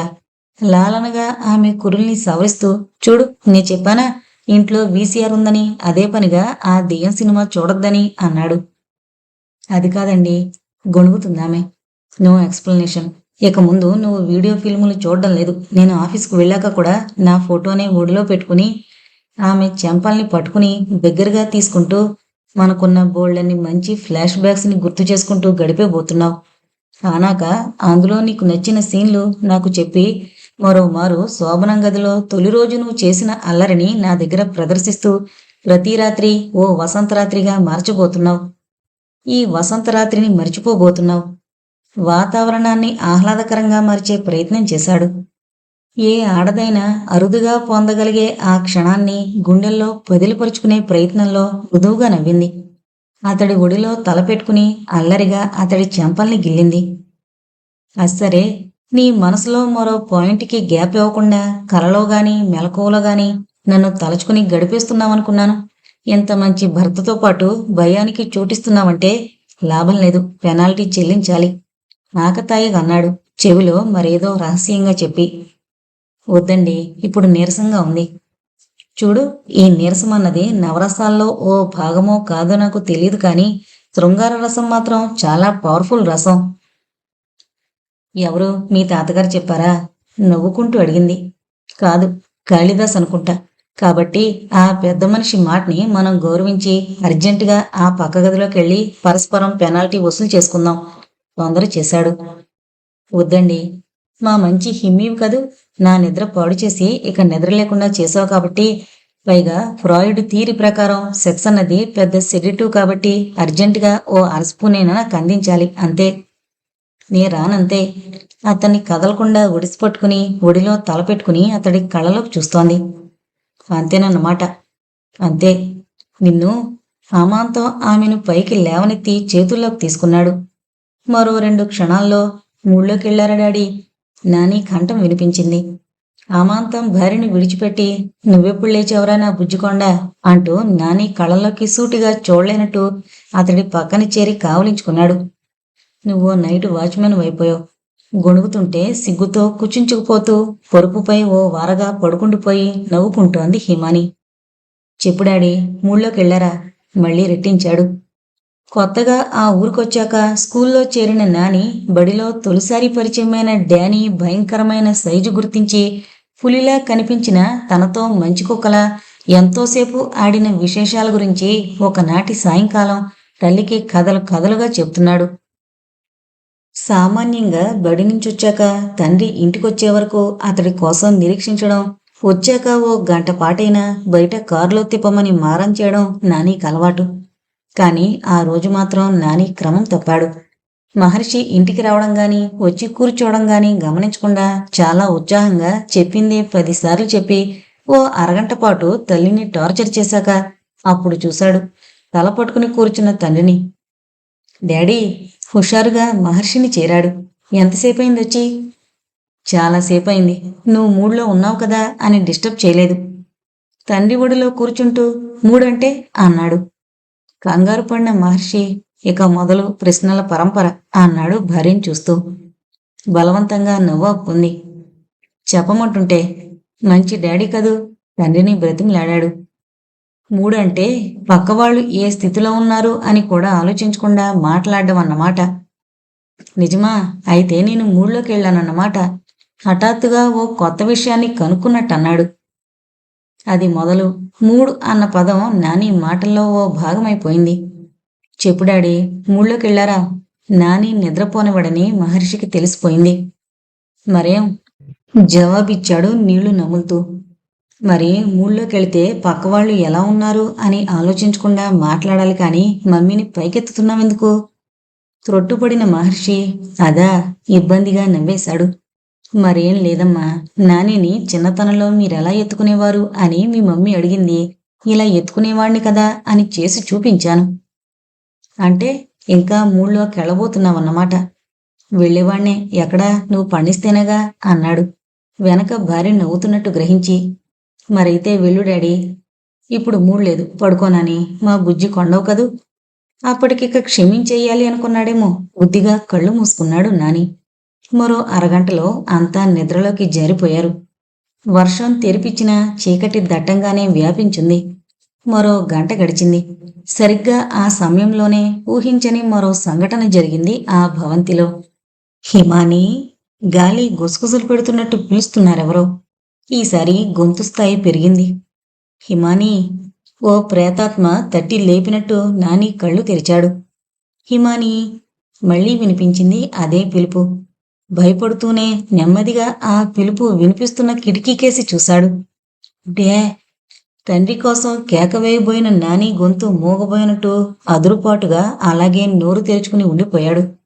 అక్కడ కిటికీ అవతల చీకట్లో ఓ ఆకారం నిలబడుంది. మెరుస్తున్న కళ్లతో నోటి నుంచి పొడుచుకొచ్చిన కోరలతో కళ్ళు తెరిచిన నానిని చూస్తూ వికృతంగా నవ్వుతోంది. నాని గొంతు పిడచగట్టుకుపోయింది. డాడీ! అరవాల్ని విశ్వ ప్రయత్నం చేస్తున్నాడు. హిమాని! మళ్ళీ అదే కంఠం. డాడీ! నాని గొంతు నుంచి ఓ ఆర్తనాదం. మహర్షి నిద్రలేచాడు ఉలికిపాటుగా. కిటికీ ఆవలవైపు నిలబడ్డ ఆకారం వేగంగా పక్కకు తప్పుకుంది. నాని సంజ్ఞ అర్థం చేసుకున్న మహర్షి దూకుడుగా బయటికి దూసుకెళ్లాడు. కారిడార్లో లైట్లు వెలిగించాడు. చీకటి తెరలు పూర్తిగా చెరిగిపోని ఆవరణ వైపు కళ్ళు చిట్లించి మరీ చూశాడు. నిశ్శబ్దం అంతటా. మేడపై పేరుకుపోయిన వర్షపు నీరు చుక్కలుగా నేలపైకి జారుతున్న చప్పుడు ఉండుండి పెరటివైపు పరుచుకునున్న పూల మొక్కల్ని కొన్ని క్షణాల పాటు తదేకంగా చూసి వెనక్కి మరలాడు. గదిలో నాని తల్లిని కావులించుకుని ఏడుస్తూ భయంగా వణికిపోతున్నాడు. మహర్షి నానిని అందుకొని, ఎందుకు నాన్నా, అంతా ఉట్టుట్నే కలొచ్చుంటుంది కదూ. నచ్చజెప్తుంటే లేదు డాడీ, ఉక్రోషంగా అరిచాడు నాని. ఉట్టుటి కాదు, ప్రామిస్. మెరుస్తున్న కళ్ళు, పెద్ద కోరలు, భయమేసింది. మమ్మీని పిలుస్తున్నాడు, నవ్వుతున్నాడు.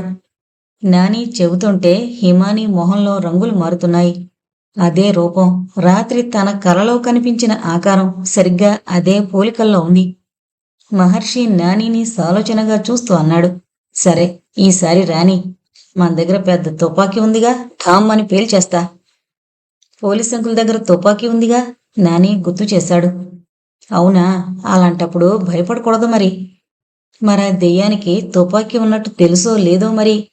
ఎలా తెలియజెప్పాలా అన్న సందిగ్ధత నాని గొంతులో. ఈసారొస్తే గట్టిగా చెప్పేసేదా? నాని తల నిమిరాడు మహర్షి. చెప్పకుండానే పారిపోయే మంత్రం ఒకటి చెబుతాను. ప్రామిస్?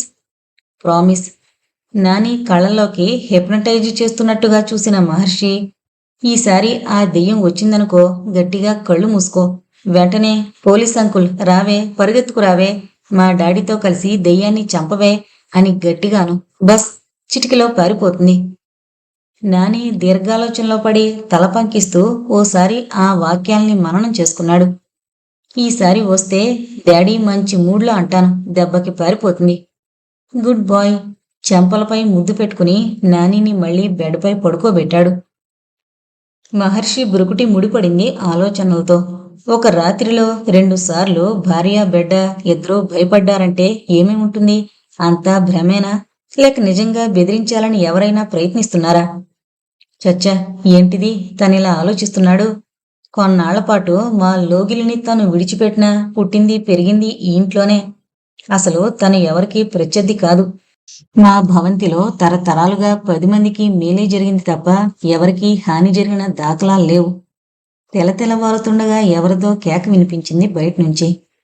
ఆలోచన నుండి తేరుకున్న మహర్షి నిద్రపోతున్న నానిని ఓ మారు చూసి కిందకొచ్చాడు. త్యాగిబాబు గారు తమల్ని వెంటనే పిలుచుకురమ్మన్నారండి, రొప్పుతూ అంటున్నాడు త్యాగి ఇంటి నౌకరు నరసింహ. ఎందుకు? అడగబోయి ఆగిపోయాడు. ఆ ఊళ్ళో బాల్యం నుండి తనకి స్నేహితుడైన త్యాగి కారణం ఉంటే తప్ప తన కోసం అంత హడావిడిగా కబురు చేయడు. వెంటనే గదిలోకి తిరిగొచ్చి బట్టలు మార్చుకుని బయలుదేరాడు. హిమానితో క్లుప్తంగా మాట్లాడి కింద కారు కదిలిన చప్పుడైంది. హిమాని కిటికీలో నుంచి వెళుతున్న కారును కొన్ని క్షణాల పాటు అలాగే చూసి ఏదో స్ఫురణకొచ్చినట్టు వేగంగా బయటకు నడిచింది. ఇందాక నాని చూపించిన కిటికీ దగ్గరకు వెళ్లిన హిమాని నేలపైకి చూడగానే భయంగా తూలి పడబోయి గోడను ఆనుకుంది. అక్కడ నేలపై బురదలో తడిసిన క్యాన్వాషు షూ జాళ్లున్నాయి చింద్రవందరగా. త్యాగి నడిపే స్కూల్ని ఆనుకున్న ఇంటి ఆవరణలో మహర్షి కారుని ఆపగానే ముందుగా పరామర్శించడానికి వచ్చింది డానీ, త్యాగి పెంచుతున్న జర్మన్ షెపర్డ్ డాగ్. మహర్షి చేతిని ఆప్యాయంగా నాలుకతో స్పృశించిన డానీ అతడి ప్యాంటును పళ్లతో పట్టుకుని ఓ గదివైపు నడిపిస్తుంటే త్యాగి ఎదురయ్యాడు. ఏమైంది? మహర్షి అడిగాడు ఆందోళనగా. బదులుగా త్యాగి కళ్ళ నుంచి జలజల నీళ్లు రాలాయి. మహర్షి ఉద్వేగంగా గదిలోకి నడిచాడు. ఇంటికి రాగానే అన్నయ్య అంటూ ఆప్యాయంగా పలకరించే సుస్మిత బెడ్పై పడుకునుంది. సుమారు 15 రోజుల క్రితం ఆమె బాత్రూంలో జారిపడి గాయపడిన విషయం గాని, సవ్యంగానే తిరుగుతున్న ఆమె 2 రోజుల నుంచి అనారోగ్యంతో బాధపడుతున్న విషయం గాని మహర్షికి తెలియంది కాదు. అతడు ఊహకందంది ఆమె ప్రస్తుత స్థితే. సుస్మిత కాళ్ళు చేతుల్ని తాళ్లతో కట్టేశారు. What happened? ఎగ్జామిన్ చేస్తున్న డాక్టర్ పాణిని అడిగాడు ఆతృతగా. డాక్టర్ వెంటనే జవాబు చెప్పలేదు. బెడ్ సమీపంలోని కుర్చీలో కూర్చుంటూ అమ్మా సుస్మిత మృదువుగా పిలిచాడు. ఆత్మీయత ధ్వనించే మహర్షి కంఠం వినిపించగానే ఆమె మూసుకున్న కనురెప్పల్లో సన్నని అలజడి. నేనమ్మా మహర్షిని. కళ్లను బిగించి కాళ్ళు చేతులు విదిలించుకుంది. సుస్మిత. హఠాత్తుగా ఆమె కళ్ళు తెరిచింది. ఉలికిపాటుగా ఓ అంగుళం వెనక్కి జరిగాడు. వ్యాపించిన ఆమె కనుపాపల్ని చూడగానే ఆమె మొహంలో అనూహ్యమైన ఆందోళన. ఆమె కళ్ళ నుంచి ధారాపాతంగా నీళ్లు వర్షిస్తున్నాయి. ఏదో చెప్పాలని ప్రయత్నిస్తూ గొంతు సహకరించినట్టు మెలితిరిగిపోతుందామె. గొంతులో గుర్రుమంటున్న చప్పుడుతో పాటు ఆమె నోట్నుంచి లాలాజలం ధార కడుతోంది. ఏం జరిగిందమ్మా? ఆమె కనుపాపలు అలజడిగా కదులుతున్నాయి తప్ప జవాబు లేదు. డాక్టర్, పాణిని బయటకు లాక్కుపోయాడు మహర్షి. ఏంటిదంతా? ఏమైంది సుస్మితకి? పాణి నిస్సహాయంగా చూశాడో క్షణం. 15 రోజుల క్రితం జారి పడినప్పుడు నడుంపై గాయమయ్యేసరికి టిట్నస్కు సంబంధించిన ట్రీట్మెంట్ ఇచ్చాను. అది మీకు తెలుసు. 2 రోజుల క్రితం గొంతు నొప్పిగా ఉందని, గుటక వేయడం కష్టంగా ఉందని ఆమె చెప్పేసరికి బహుశా ధనుర్వాతానికి ఇది సూచనేమో అని అనుకున్నాను కానీ ఆగిపోయాడు సంకోచంగా. ఆమె మాట్లాడలేకపోవడానికి కారణం? మహర్షి అడిగాడు. గొంతులో గుటక వేసేటప్పుడు సంకోచ వ్యాకోచాలు చెందే కండరాలు పూర్తిగా కుచించుకుపోవడమే. లారింజియల్ స్పేసం. నోట్లో వేసిన మందుతో పాటు లాలాజలం కూడా బయటకు రావడానికి అదే కారణం. ఈ సిమ్టమ్స్ మరేదన్నా జబ్బులో కనిపించే అవకాశం ఉందా? బల్సర్ పోలియో మైలైటిస్లో పక్షవాతం మూలంగా గొంతు కండరాలు పనిచేయక ఈ స్థితి వచ్చే అవకాశం ఉంది. డాక్టర్, మహర్షి సూటిగా చూశాడు పాణిని. సుమారు 30 ఏళ్ల వయసు గల పాణి సహజంగా అంత జోవియల్గా ఉండేది మహర్షికి తెలియని విషయం కాదు. అందుకే పాణి సీరియస్నెస్ ని స్పష్టంగా అర్థం చేసుకోవాలని అతడిలో అస్పష్టంగా కనిపిస్తోన్న సందిగ్ధతకి అసలు కారణాన్ని వెలికి తేవాలని ప్రయత్నం చేశాడు. అసలు సుస్మితను ఎందుకిలా తాళతో కట్టియాల్సి వచ్చింది? వెంటనే జవాబు చెప్పలేదు పాణి. ఇంజెక్షన్ ఇవ్వాలని వేడి నీళ్లను తెప్పించాను. హఠాత్తుగా ఆమె భయంతో వణికిపోతూ నీళ్లను విసిరి కొట్టింది. నీళ్లను చూస్తూ అలజడిగా అటు ఇటు పరిగెత్తుతూ చాలా హడావిడి చేసింది. అప్పుడు అర్థమైంది, తాళతో కట్టేయకపోతే ఆమె ప్రాణాలకి వెంటనే ముప్పు ఏర్పడే ప్రమాదం ఉందని. సెడిటివ్తో ఆమెలో చైతన్యాన్ని తగ్గించాలని. మహర్షి బ్రుకుటి ముడిపడింది.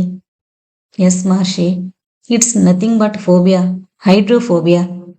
ఒక మిసైల్ నిశ్శబ్దంగానే మెదడు పొరల్ని చీల్చినట్టు మహర్షి త్యాగి ఒక్కసారి ఉలికి పడ్డారు. హైడ్రోఫోబియా? ర్యాబిస్ డాగు కరవడం మూలంగా వచ్చే అతి ప్రమాదభూయిష్టమైన జబ్బది. ముందుగా తేరుకుంది మహర్షి. రెడిక్యులస్ డాక్టర్, పిచ్చుకుక్క లాంటిది కరవడమే జరిగితే త్యాగికి తెలిసే ఉండాలి. పాణి నిశ్శబ్దంగా చూస్తున్నాడు ఏటో. నో, అరిచాడు త్యాగి నమశక్యం కానట్టు. ఇంపాసిబుల్. సుస్మితను కుక్క కరిచే అవకాశం లేదు.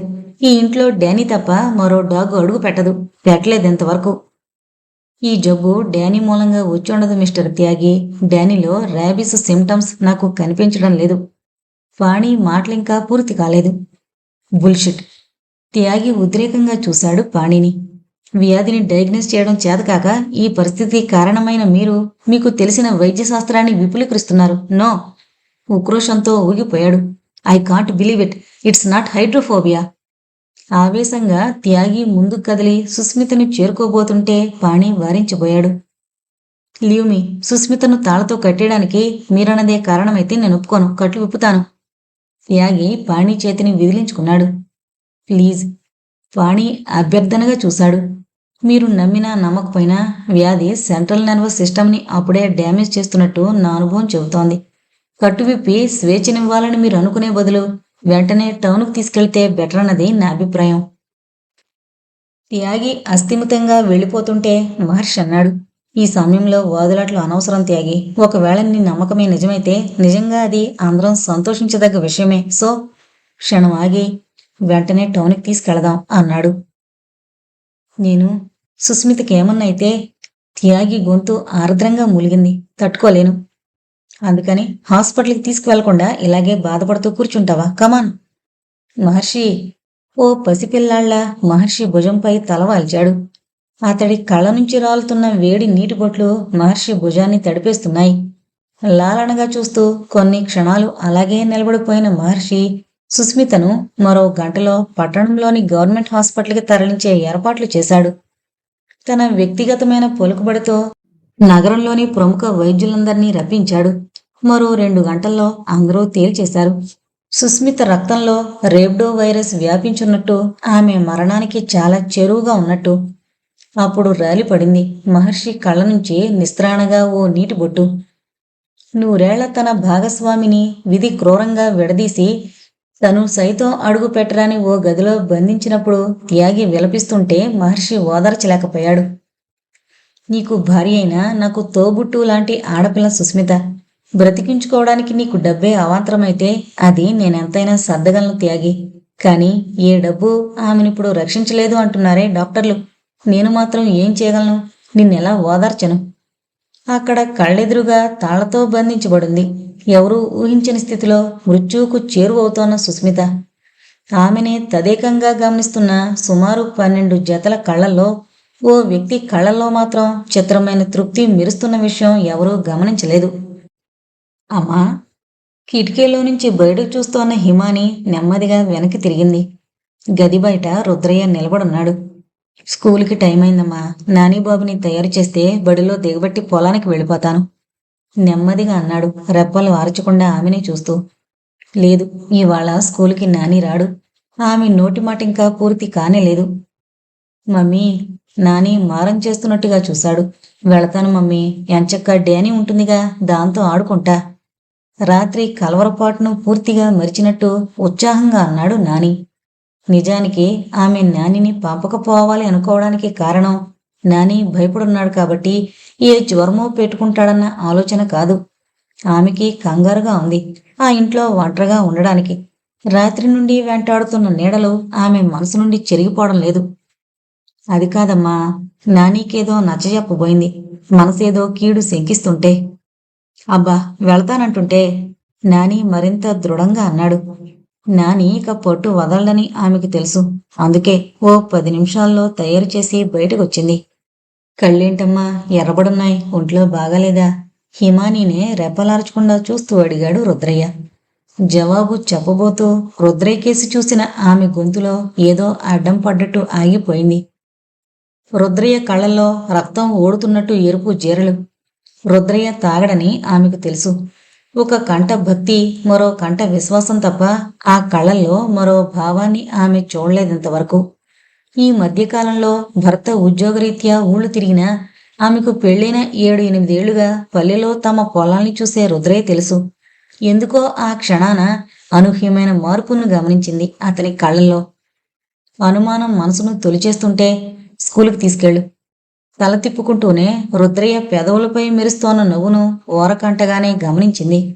రుద్రయ్య వెళ్ళాడు నానిని ఎత్తుకుని. హిమాని అప్పుడు చూసింది ఇందాక రుద్రయ్య నిలబడిన ప్రదేశాన్ని. నేలపై బురదలో తడిసిన క్యాన్వాసు షూ జాడలు. అనుమానం మరింత దృఢపడగా గొంతు తడారిపోతుంటే వేగంగా కిటికీ వరకు నడిచింది. గుండెల్లో హోరు చెలియలి కట్టదాటే సముద్రపు ఘోషలా. అవే, తేడా లేదు, అవే జాడలు అంటే. ఇక నిభాయించుకోలేనట్టు క్రోధంగా మెట్లు దిగుతూ కిందకి పరిగెత్తింది రుద్రయ్యని నిలదీయాలని. సరిగ్గా అప్పుడే వేగంగా దూసుకొచ్చిన ఓ పోలీస్ జీప్ ఇంటి ముందాగింది. సార్, కస్టమర్స్తో నిండిపోయిన బ్యాంకులోని తన ఛాంబర్లో అన్యమనస్కంగా కూర్చున్న మహర్షి పక్కకు చూశాడు. అక్కడ నిలబడున్నాడు సూరి, బ్యాంక్ అటెండర్. వచ్చిన దగ్గర నుంచి చూస్తున్నాను, ఈ రోజెందుకో మీరు చాలా డల్గా ఉన్నారు. ఓ మంచి టీ కొట్టించినా? ఉత్సుకతగా అడిగాడు. సూరి పొజిషన్ దృష్ట్యా బ్యాంకులో అటెండర్ అయినా దేని గురించైనా అనర్గళంగా మాట్లాడతాడు.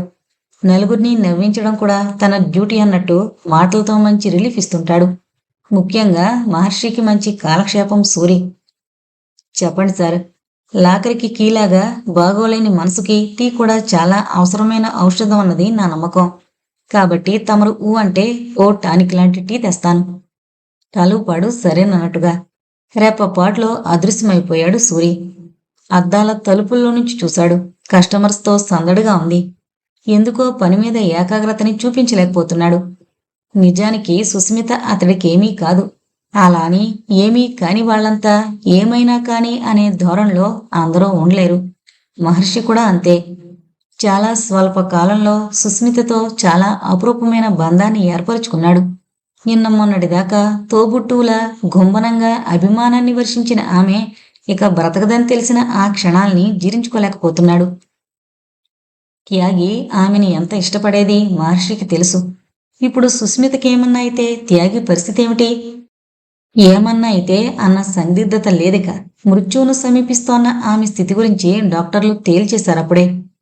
అలవోకగా ఫోన్ అందుకుని డైల్ చేశాడు. డాక్టర్ పాణి. Yes, speaking. అవతల నుంచి వినిపించింది. సుస్మిత బ్రతికే అవకాశం లేదంటారా? ఇంకా చావని సహజమైన ఆశ అతడి గొంతులో. కొన్ని క్షణాల నిశ్శబ్దం తర్వాత వినిపించింది. మెడికల్ సైన్స్కి అందని ఓ అద్భుతం జరిగితే తప్ప ఇక అవకాశం లేదు. అంటే ఇంత సైన్స్ అభివృద్ధి చెందిన ర్యాబిస్కి ముందు కనిపెట్టబడలేదన్నమాట. రాకుండా వ్యాక్సిన్ ఉందేమో తప్ప వచ్చాక ఎవరూ చేసేదేం లేదు మహర్షి. మనిషికి ఎప్పటికైనా ఏదో విధంగా చావు తప్పని మాట నిజమే అయినా ర్యాబిస్ మూలంగా వచ్చే మరణం శత్రువులకైనా మనం కోరుకోకుండాంత నికృష్టంగా ఉంటుంది. మొహంలో ఆందోళన. రాత్రిపూట అస్సలు నిద్ర ఉండదు. ఏ కొద్ది చప్పుడుకైనా ముట్టుకున్నా ఉలికి పడతారు. ఉచ్ఛ్వాస నిశ్వాసాలు వేగం ఎక్కువ అవుతుంది.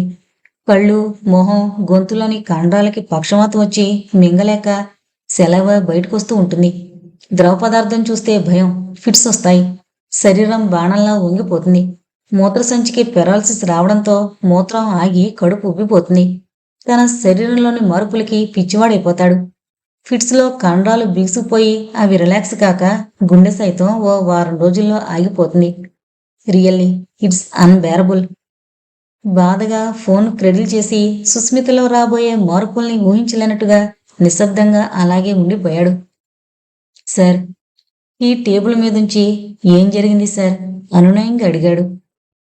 సూరి చెప్పదగినంత స్టేచర్ ఉన్నవాడు కాకపోయినా చెప్పేశాడు బరువు దించుకోవడానికి అన్నట్టు. బ్రతకడం అసంభవం సార్. సూరి గొంతులో చిత్రమైన ఆర్ద్రత.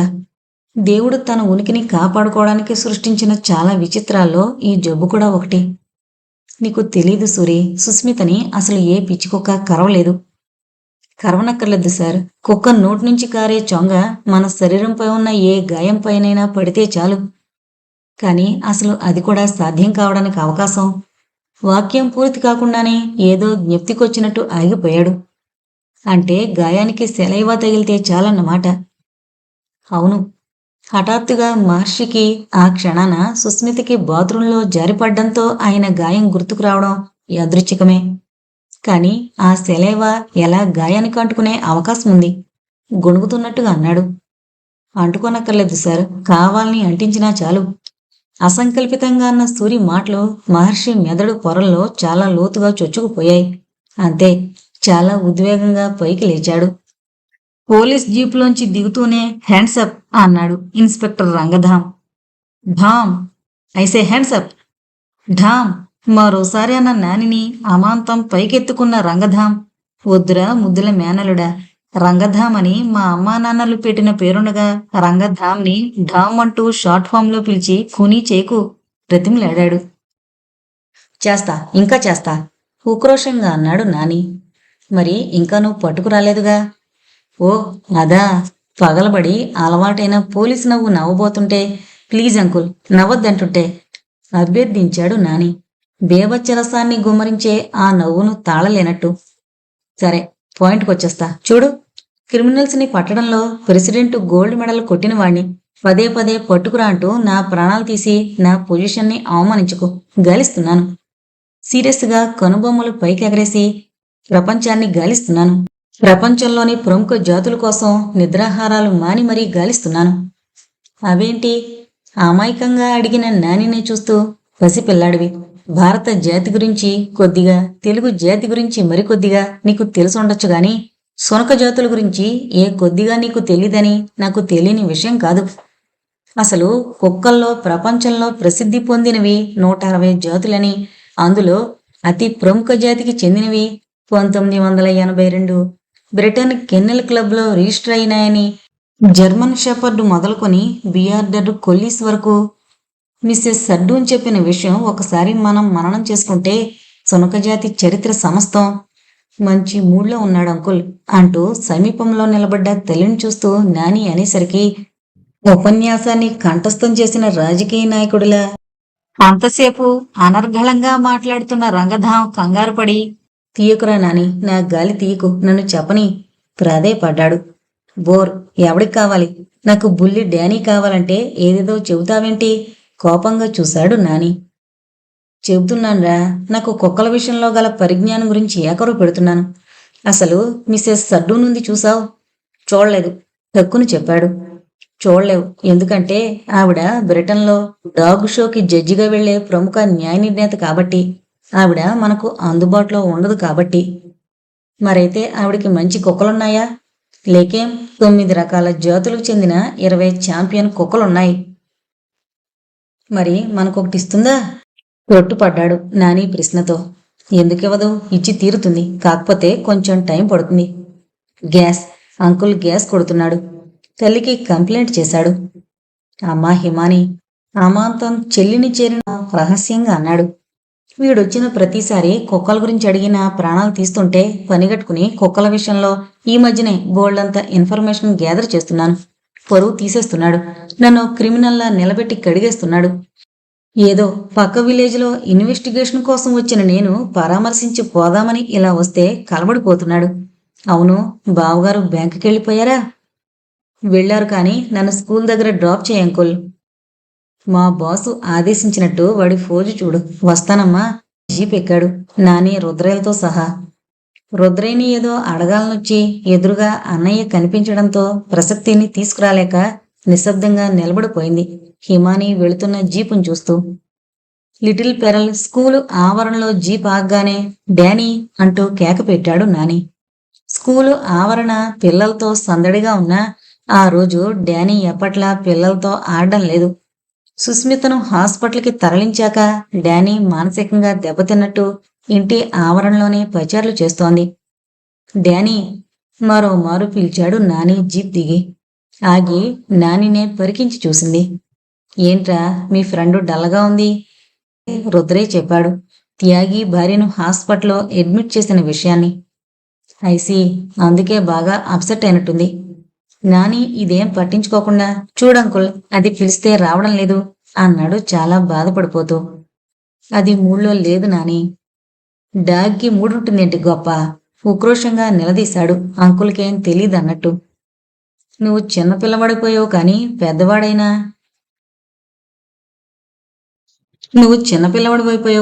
పెద్దవాడెవడన్నా ఈ మాట అంటే ఇప్పుడు నాకున్న పరిజ్ఞానంతో ఎంత కాదన్నా ఓ గంట లెక్చర్ ఇచ్చేవాణ్ణి. అబ్బా, నాని విసుగ్గా తలపట్టుకుని అది నేను పిలిస్తే చూసింది కానీ దగ్గరికి రావడం లేదంటున్నాను అన్నాడు. అదేరా మూడంటే, ఈ ప్రపంచంలో సముద్రాలు, అడవులు, కార్లు, పోలీసులు, లాఠీలు. గొంతు సవరించుకున్నాడు. టాపిక్ అనుకోని మలుపు తిరుగుతున్న వైనాన్ని గుర్తించి విశ్వాసపాత్రమైన జంతువులు ఉంటాయి. అందులో అగ్రశ్రేణి చెందింది కుక్క. కాబట్టే అది అన్నం పెట్టే యజమాని బాధపడితే తను ఏడుస్తుంది. యజమాని నవ్వితే తను హుషారుగా చిందులు తొక్కుతుంది. నాని ఉత్సుకతగా వింటున్న నిజాన్ని క్షణంలో గుర్తించేశాడు. ఉదాహరణకి మా నాన్న, అదే మీ తాత దగ్గరున్న టామీనే తీసుకో. ఏది తీసుకురాలేదుగా? అబ్బా, లిటరల్ మీనింగ్ లొద్దు. తీసుకోవడానికి ఎక్కడుందని, ఎప్పుడో పోయింది. ఎలా పోయింది? నాని కంఠంలో ఉత్కంఠత. అది అలా ఉత్సాహంగా అడుగు, చెప్పుకుపోతాను. బ్రతికినంతకాలం మీ తాత కాళ్ళ దగ్గరే కుక్కలా పడి ఉండేది. వాక్యంలో ఏదో అపశృతి దొర్లినట్టు నాని గ్రహించేయడంతో కుక్కనేది కుక్కలా పడుండక ఏం చేస్తుంది అని నువ్వు అనొచ్చు. ఎస్, అది ఒట్టిగా పడుండడమే కాదు, ఒకనాడు నేను రహస్యంగా ఫ్రెండ్స్తో బీడీలు ఊదేస్తుంటే నాన్న చేతిని పుల్లతో పట్టుకు లాక్కొచ్చి నన్ను రెడ్ హ్యాండెడ్గా పట్టించేసింది.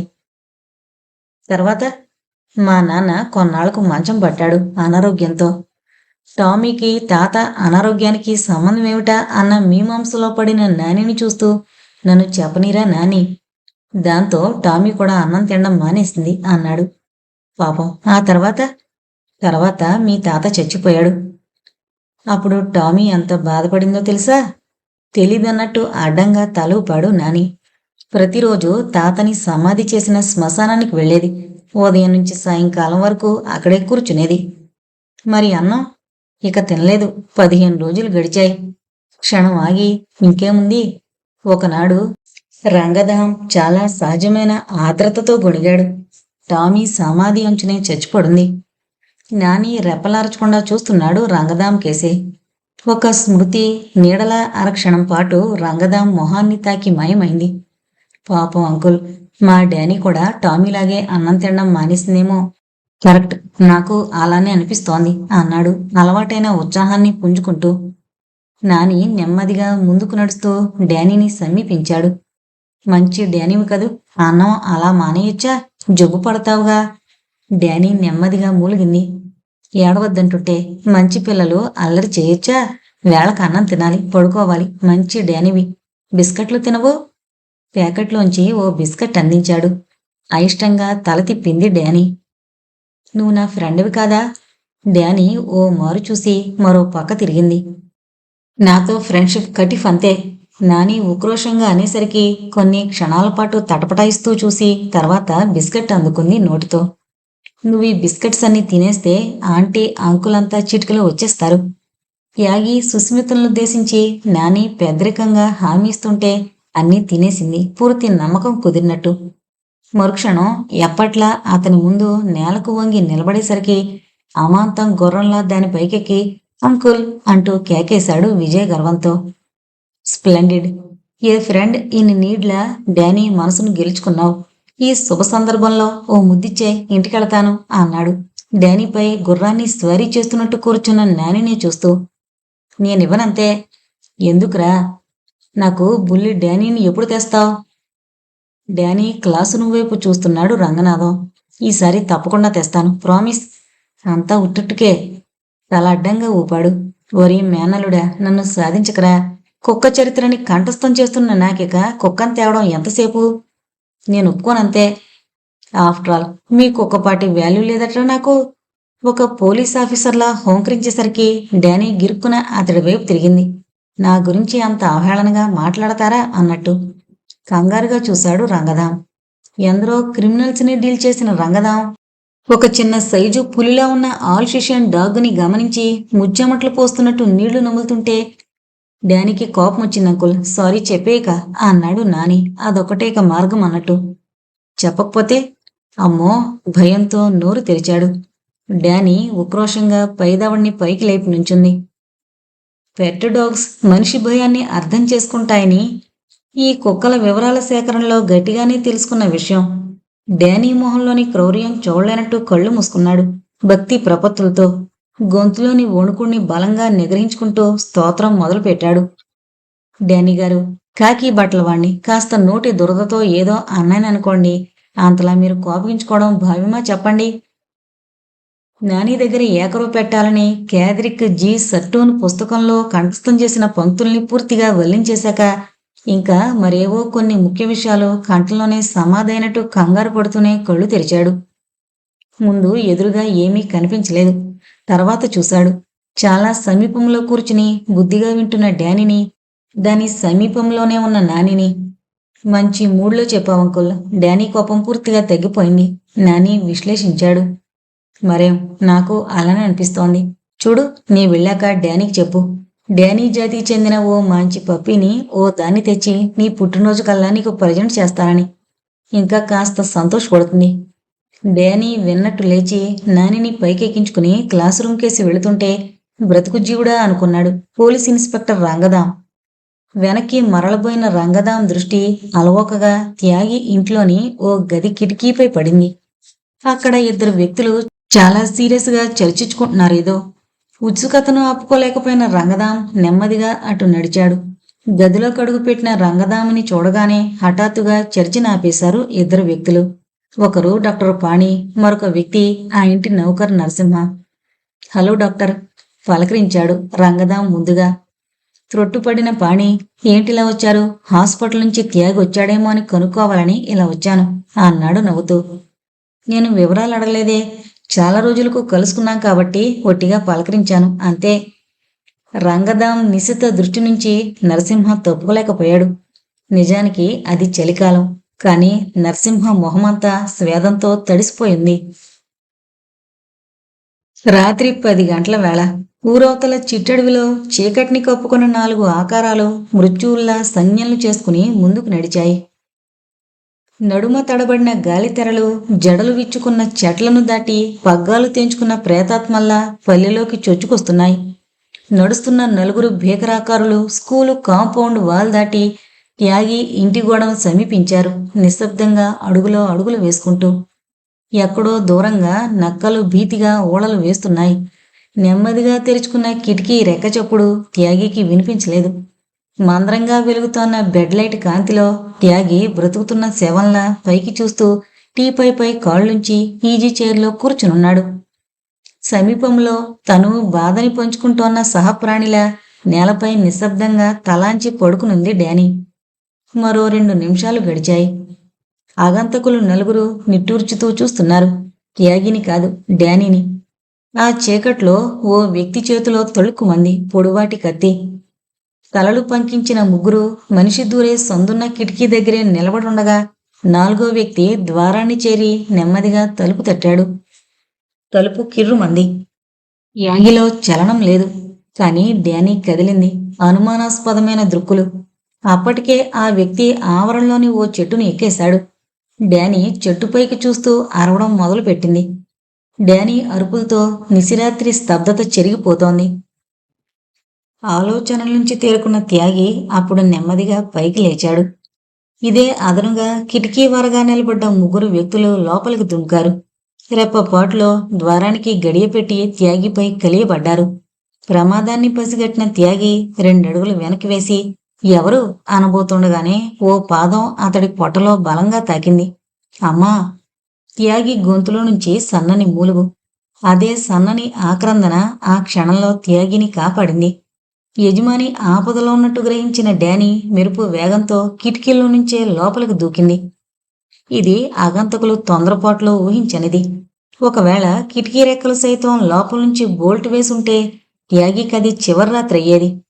త్యాగి మెడపై కత్తి ఇక అరక్షణంలో దిగబోతుందనగా వాయు వేగంతో పైకి లంఘించిన డ్యానీ ఆ చేతిని గాలిలోనే నోటితో పట్టి బలంగా నేలకీడ్చింది. మోచేతిలోకి దిగబడిన కూరల్ని విదిలించుకుంటూ ఆ వ్యక్తి కిందకి చేరాడు. మిగతా ఇద్దరూ వ్యవధి లేనట్టు కత్తుల్ని దూస్తూ త్యాగిపై కలియబడబోతూ ముందు కడుగులు వేశారు. డ్యానీ మధ్యన నిలిచింది. అంతే, మరుక్షణం డ్యానీ మెడ నుంచి చిక్కటి రక్తం చిమ్మింది ధారగా. డ్యానీ! త్యాగి గొంతు నుంచి గుండె లవిసేలా ఓ ఆర్తనాదం. తనపైన యజమాని చూపిన సానుభూతికే డ్యానీ మనసు పులకరించిందేమో. తన బాధ్యతను మరింత దృఢంగా నిర్వర్తించే ప్రయత్నంలో మెడపై తగిలిన గాయం సంగతి సైతం మరచి దుండగలను బలంగా ఎదుర్కొంది. ఓ 2 నిమిషాల పాటు ఆగంతకులకు ఊపిరాడనీయలేదు డ్యానీ. స్వైర విహారం చేస్తున్నట్టు ప్రత్యర్థులపై లంఘిస్తూ అందిన చోటల్లా కరుస్తూ మాంసపు కండల్ని చీల్చేస్తోంది. ఆ చీకటి పోరాటం మరో 1/2 నిమిషం కొనసాగేసరికి ప్రత్యర్థులతో పాటు డ్యానీ కూడా అలసిపోసాగింది. సరిగ్గా అదే సమయంలో ఓ ఫియట్ త్యాగి ఇంటి ఆవరణలో ఆగింది. ఆఫీసు నుండి సరాసరి మధ్యాహ్నమే బయలుదేరి రావాలనుకున్న మహర్షికి అర్జెంటుగా రీజనల్ మేనేజర్ నుంచి ఫోన్ రావడంతో ఆగిపోయాడు. ఇప్పటికి వీలు పడింది. లోపల ఏదో అలజడిని ఊహించిన మహర్షి వేగంగా ద్వారాన్ని సమీపించి తలుపులపై బాదడం మొదలుపెట్టాడు. డ్యానీ ఓ లిప్తపాటు ఆగింది, సాలోచనగా ద్వారం కేసి చూస్తూ. అదే అదునుగా తీసుకున్న దుండగులు కిటికీలో నుంచి బయటకు పరిగెత్తారు. వెంటాడాలి అనుకుంది. కానీ డ్యానీ శక్తి అప్పటికే సన్నగిల్లిపోయింది, విపరీతంగా రక్తం పోవడంతో. మహర్షి ఆ చీకట్లో దూసుకుపోతున్నదెవరు, అసలు అక్కడ ఏం జరుగుతుందో గ్రహించేలోగానే త్యాగి ద్వారం తెరిచాడు. ఏం జరిగింది? మహర్షి దూకుడుగా లోపలికొచ్చాడు. 6 ఏళ్లుగా ఆ ఇంటి ఉప్పుతింటున్న విశ్వాసం ఇలా చూపే అవకాశం దక్కిన సంతృప్తితోనేమో భారంగా తూలుతూ వచ్చి యాగిని ఓ మారు చూసి సన్నగా మూలుగుతూ అతడి పాదాల ముందు ఒరిగిపోయింది డ్యానీ. సాటి మనిషి తనను అంతం చేయబోతే తన కోసం తనను తానుగా ఆహుతి కావడానికి సిద్ధపడిన ఆ నోరులేని జీవాన్ని చూస్తుంటే త్యాగి కళ్ళ నుంచే ధారాపాతంగా నీళ్లు వర్షిస్తున్నాయి. లాలనగా అక్కును చేర్చుకున్నాడు. అక్కడ అస్తవ్యస్తంగా పడున్న వస్తువుల్ని, రక్తసిక్తమైన దేహంతో నేల కొరుగుతున్న డ్యానీని చూడగానే మహర్షికి అర్థమైపోయింది. త్యాగిపై ఎవరో హత్యా ప్రయత్నం చేయబోయిన వాస్తవం. మహర్షి ఆలస్యం చేయలేదు. త్యాగి సాయంతో డ్యానీని పైకెత్తుకుని కారులో హాస్పిటల్కి చేరుకున్నారు. వెటర్నరీ హాస్పిటల్లో డ్యానీకి చికిత్స చేసిన డాక్టర్ డ్యానీ ప్రాణానికి ప్రమాదం లేదని చెప్పే వరకు త్యాగి స్థిమితంగా ఉండలేకపోయాడు. మరో 1.5 గంటల పల్లెకి తిరిగొచ్చారు మహర్షి, త్యాగి.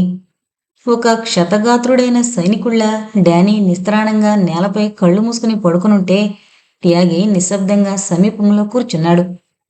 అయిన వాళ్లు సైతం కానివాళ్లుగా మారి బ్రతికుండగానే కాష్టాలు రగిల్చే బార్బేరియన్ సొసైటీలో పట్టెడన్నం తిన్న పాపానికి ప్రాణాలే తృణప్రాయంగా అర్పించగల సేవా తత్పరత భగవంతుడు ఈ ఒక్క ప్రాణికి ఎలా సొంతం చేశాడు? ఒక పక్క సుస్మిత పరిస్థితి అలా ఉంది. ఇటు త్యాగిపై హత్యా ప్రయత్నం జరిగింది. అంటే మహర్షి బ్రుకుటి ముడిపడింది. బ్యాంకులో సూరి అన్న మాటలు, డాక్టర్ పాణి చెప్పిన విషయము, జరుగుతున్న సంఘటనల్ని బేరీజు వేసుకుంటే చాలా బలంగా ఏదో కుట్ర జరుగుతోందన్న విషయం అర్థం చేసుకోవడానికి అతడికి ఎక్కువసేపు పట్టలేదు. త్యాగి సాలోచనగా పిలిచాడు మహర్షి. ఇప్పుడు జరిగిన దాని గురించి ఏమనుకుంటున్నావు? త్యాగికి అర్థం కాలేదు అతడు అడుగుతున్నదేమిటో. నీ మీద జరిగింది హత్యా ప్రయత్నమే తప్ప ఇక్కడేదో దోచుకోవాలని వాళ్ళు రాలేదని నా నమ్మకం. నీకేమనిపిస్తోంది? ఒక మారుమూల పల్లెల్లో స్కూల్ నడుపుకునే నేను ఎవరికి శత్రువునో నాకే అర్థం కావడం లేదు మహర్షి.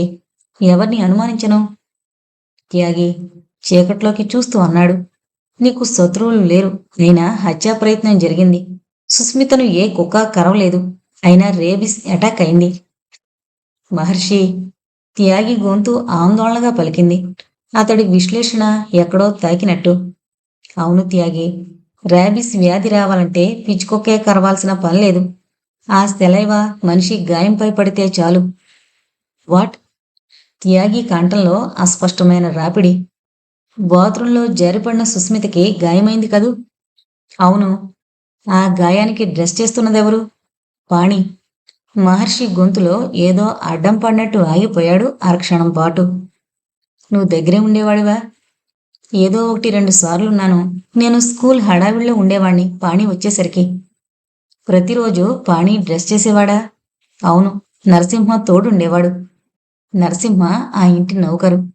ఏదో స్ఫురిస్తున్నట్టు అనిపించడంతో నరసింహెక్కడా? అడిగాడు మహర్షి. లేడు. ఊరెళ్తానని, ఓ వారం రోజుల వరకు రాలేనని పొద్దుట హాస్పిటల్ నుంచే వెళ్ళిపోయాడు. ఇక్కడే ఉంటే ఇందాక జరిగిన గొడవకి చేతులు ముడుచుకుని కూర్చునేవాడా? నమ్మకంగా అంటున్న త్యాగిని ఓ మారు చూసి తల తిప్పుకున్నాడు మహర్షి. సన్నగా మొదలైన అనుమానపు తెర మహర్షి మనసులో బలమైన బ్లూ ప్రింట్లా రూపుదిద్దుకుంటోంది. సంకుచితంగా ఆలోచించడం గాని, తొందరపాటుతో ఓ నిర్ణయానికి రావడం గాని అలవాట్లేని మహర్షి చెప్పలేదు.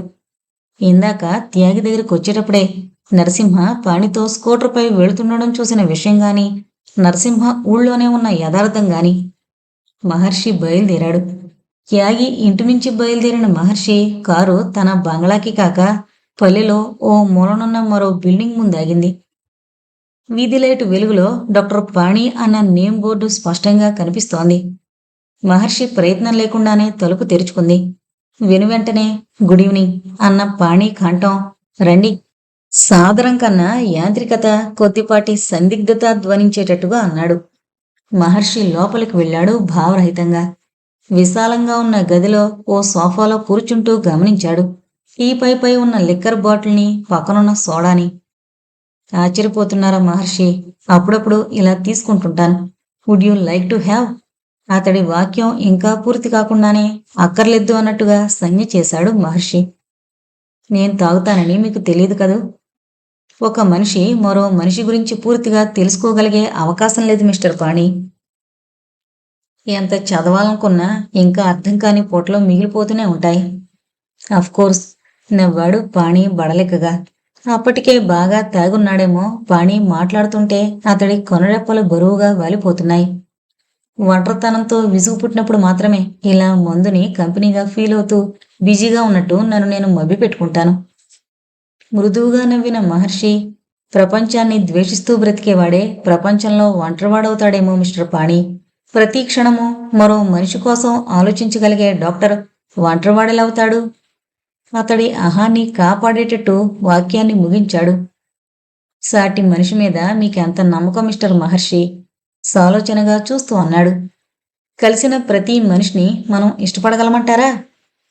ఇష్టపడాలని రూల్ లేదు, కానీ ప్రతి మనిషిని ద్వేషించడం ప్రారంభించామంటే ప్రపంచాన్ని నిందించకూడదు.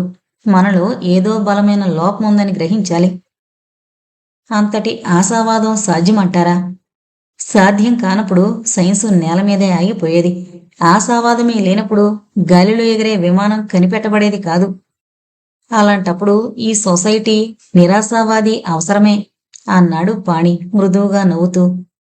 కాని ఈనాడు గాలిలో ఎగిరే విమానం కూలిపోతుందన్న భయంతో మరో నిరాశావాది పారాచూట్ని కనిపెట్టేవాడు కాదు. ప్రపంచం కోసం పాజిటివ్గా ఆలోచించిన వాడు నిరాశావాది కాడు మిస్టర్ పాణి. పారాచూట్ కనిపెట్టింది ప్రమాదం నుంచి సాటి మనిషిని కాపాడాలనే. మీరు చాలా బాగా మాట్లాడగలరు మిస్టర్ మహర్షి. కాబట్టే మీ అందమైన విశ్లేషణతో, వాక్చాతుర్యంతో అంత మంచి ఎగ్జిక్యూటివ్గా పేరు సంపాదించుకోగలరు. నా గురించి మీరన్నది ఇదే అభిప్రాయం అయితే ఐఎమ్ సారీ మిస్టర్ పాణి. ఒక మనిషి మరో మనిషిని ప్రేమించడానికి ప్రేమించే మనసు అక్కర్లేదు. ద్వేషించే హృదయ దౌర్బల్యం లేకపోతే చాలని చెప్పడం నా ఉద్దేశం. ఫర్ ఎగ్జాంపుల్, సుస్మితని తీసుకోండి. మహర్షి హఠాత్తుగా టాపిక్ని అక్కడికి తీసుకురావడం అనాలోచితం కాదు. అతడొచ్చింది ఆ చర్చ కోసమే. సరిగ్గా ఆ సంభాషణతో పాణి మనోభావాల్ని చదవాలన్న సంకల్పంతోనే. పాణి మొహంలోని రంగులు మారిపోయాయి ఉన్నట్టుండి. సుస్మిత నాకేమీ కాదు, కానీ నన్ను అనలా అభిమానించింది. తోబుట్టువులు లేని నన్ను ఒక చెల్లిగా ప్రేమిస్తూ మాటల్లో ప్రవర్తనలో నాకిలాంటి చెల్లుంటే ఎంత బావుణ్ణు అనిపించేటట్టు కదిలించింది. పాణి నెమ్మదిగా నడుచుకుని వెళ్లి కిటికీలో నుంచి బయట చూస్తున్నాడు. అదే, సరిగ్గా అదే బంధం నన్నిప్పుడు బాధిస్తోంది పాణి. ఎందుకలా జరిగింది? ముద్ద మందారంలా, మంచి ముత్యంలా నిన్న మొన్నటి వరకు కనిపించిన ఆ నిర్భాగ్యురాలు ఏ పాపం చేయకుండానే మృత్యు సరిహద్దుల్లోకి ఎందుకు ప్రవేశించింది అన్న ఆలోచన సాటి మనిషిగా నన్ను కలత పెడుతోంది. పాణి నుంచి జవాబు లేదు. మహర్షి సాలోచనగా నడుచుకుంటూ వెళ్ళాడు పాణి దగ్గరికి. కొన్ని క్షణాల నిశ్శబ్దం తర్వాత అడిగాడు మహర్షి, ఇక్కడ సుస్మితని చూశారనుకుంటాను. ఆ, పాణి తల తిప్పకుండానే జవాబిచ్చాడు. ఎలా ఉంది? కిటికీ ఊచల్ని పట్టుకున్న పాణి చేతులు సన్నగా వణకడం గమనించాడు మహర్షి. పరిస్థితి విషమిస్తోంది. నిన్న రాత్రి బాగా జ్వరం, గొంతు నొప్పితో బాధపడిందట. శరీరంలోని కండరాలు బిగుసుకుపోవడంతో జ్వరం ఎక్కువగా వచ్చి స్పృహ తప్పిపోతుందట. ఉదయం మజిల్ రిలాక్సేషన్ కోసం నేను దగ్గరుండగానే రోబిన్ క్యాత్ ఇంజెక్షన్ ఇచ్చారు. మిమ్మల్ని గుర్తుపట్టిందా? అరక్షణం పాటు మహర్షిని చూసి తల తిప్పుకున్నాడు డాక్టర్ పాణి. అవునన్నట్టుగా తల పంకించాడు. గుర్తుపట్టడమే కాదు, నేనేం తప్పు చేశానని నాకు శిక్ష అంటూనే నన్ను త్యాగిని నిలదీసింది. ఆ తర్వాత ఆందోళనగా ఏడుస్తూనే ఫిట్స్ మూలంగా నేల పడిపోయింది. అది చూస్తే మీకేమనిపించింది డాక్టర్? మహర్షి మృదువుగా అన్నా అది చాలా వాడిగా తాకినట్టు గిరుక్కున వెనక్కి తిరిగాడు పాణి. ఈ ప్రశ్న అడగడంలో మీ ఉద్దేశం ఏమిటి మిస్టర్ మహర్షి? ఆ జబ్బుకి కారణం నేనేను కదూ? ఇది మహర్షి సైతం ఊహించలేని ప్రశ్నలా నిరత్రుడే నిలబడిపోయాడు. ఆ గదిలో గాలి స్తంభించింది 2 క్షణాల పాటు. అది కాదు మిస్టర్ పాణి, నన్ను చెప్పనివ్వండి మహర్షి. మీరు పరోక్షంగా నన్ను నిలదీస్తున్నారు. ఈ జబ్బును డయాగ్నోస్ చేయడంలో నేను విఫలమైనందుకు నన్ను ఓ అసమర్థుడిగా భావించి ఇలా సాధిస్తున్నారు. కానీ ఒక్క విషయం మీరు గుర్తించుకోవాలి మిస్టర్ మహర్షి. నేను డాక్టర్ని, హంతకుణ్ణి కాదు. నేను కావాలని చేసింది కాదు. ఒక చిన్న పొరపాటు జరిగింది. కోర్స్ దానికి ఎంత మూల్యం చెల్లించాల్సి రావడం దురదృష్టమే. ఏం చేయను? ఏం చేస్తే ఆమెను కాపాడగలను? మహర్షి నిశ్శబ్దంగా ఉండిపోయాడు. మనస్తత్వాలను చదవడంలో, మనుషుల గుణగణాల్ని విశ్లేషించి ఆలోచించడంలో జీవితం నేర్పిన అనుభవం ఆ క్షణాన మహర్షిని ప్రశ్నిస్తోంది. కారణాలను బేరీజు వేయడంలో తను పొరపాటు పడుతున్నాడా? I can understand you doctor. మిమ్మల్ని హర్ట్ చేసి ఉంటే క్షమించండి. ఇంకా పూర్తిగా చెరిగిపోని ఓ చిన్న అనుమానపు తెరని మృదువుగా తొలగించాలని మరో చిన్న ప్రయత్నం చేశాడు. త్యాగి పరిస్థితి చూశాక నేను ఎమోషనల్గా మాట్లాడానేమో. కనీసం నరసింహైనా సమయానికి ఇంట్లో లేడు. పూర్తిగా ఒంటరివాడయ్యాడు.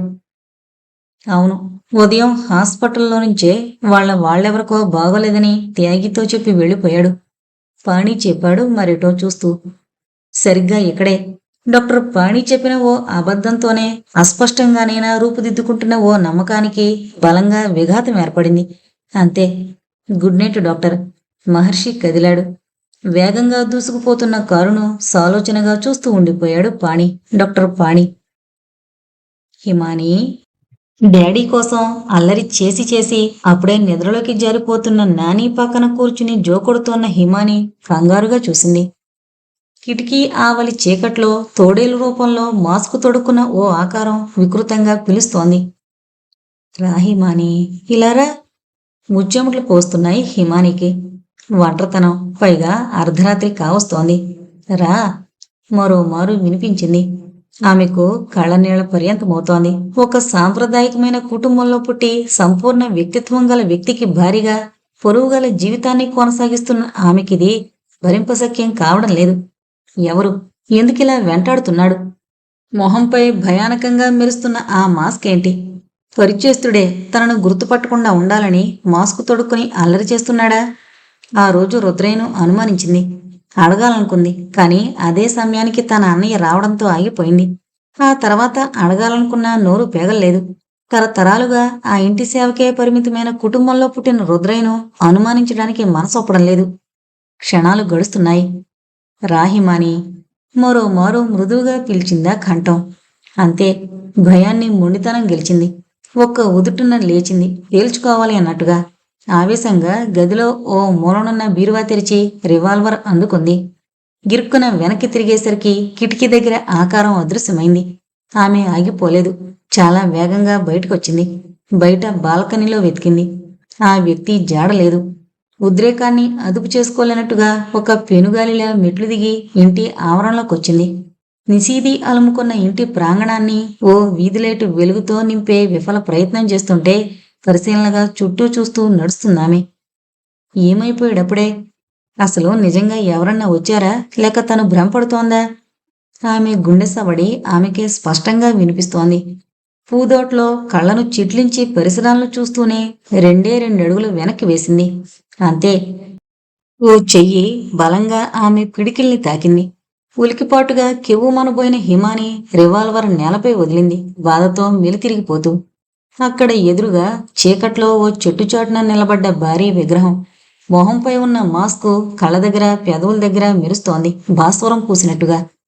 పేపర్ మాస్క్ వెనక నుంచి తోడేల్లా వినిపించింది వికృతమైన నవ్వు. తేరుకున్న హిమాని నేలపై ఉన్న రివాల్వర్ను అందుకోవాలని కిందవైపు ఒరుగుతుంటే ఆ వ్యక్తి చెయ్యి మధ్యలోకొచ్చింది, ఆగమని హెచ్చరిస్తున్నట్టుగా. అది కాదు ఆమెను వారించింది.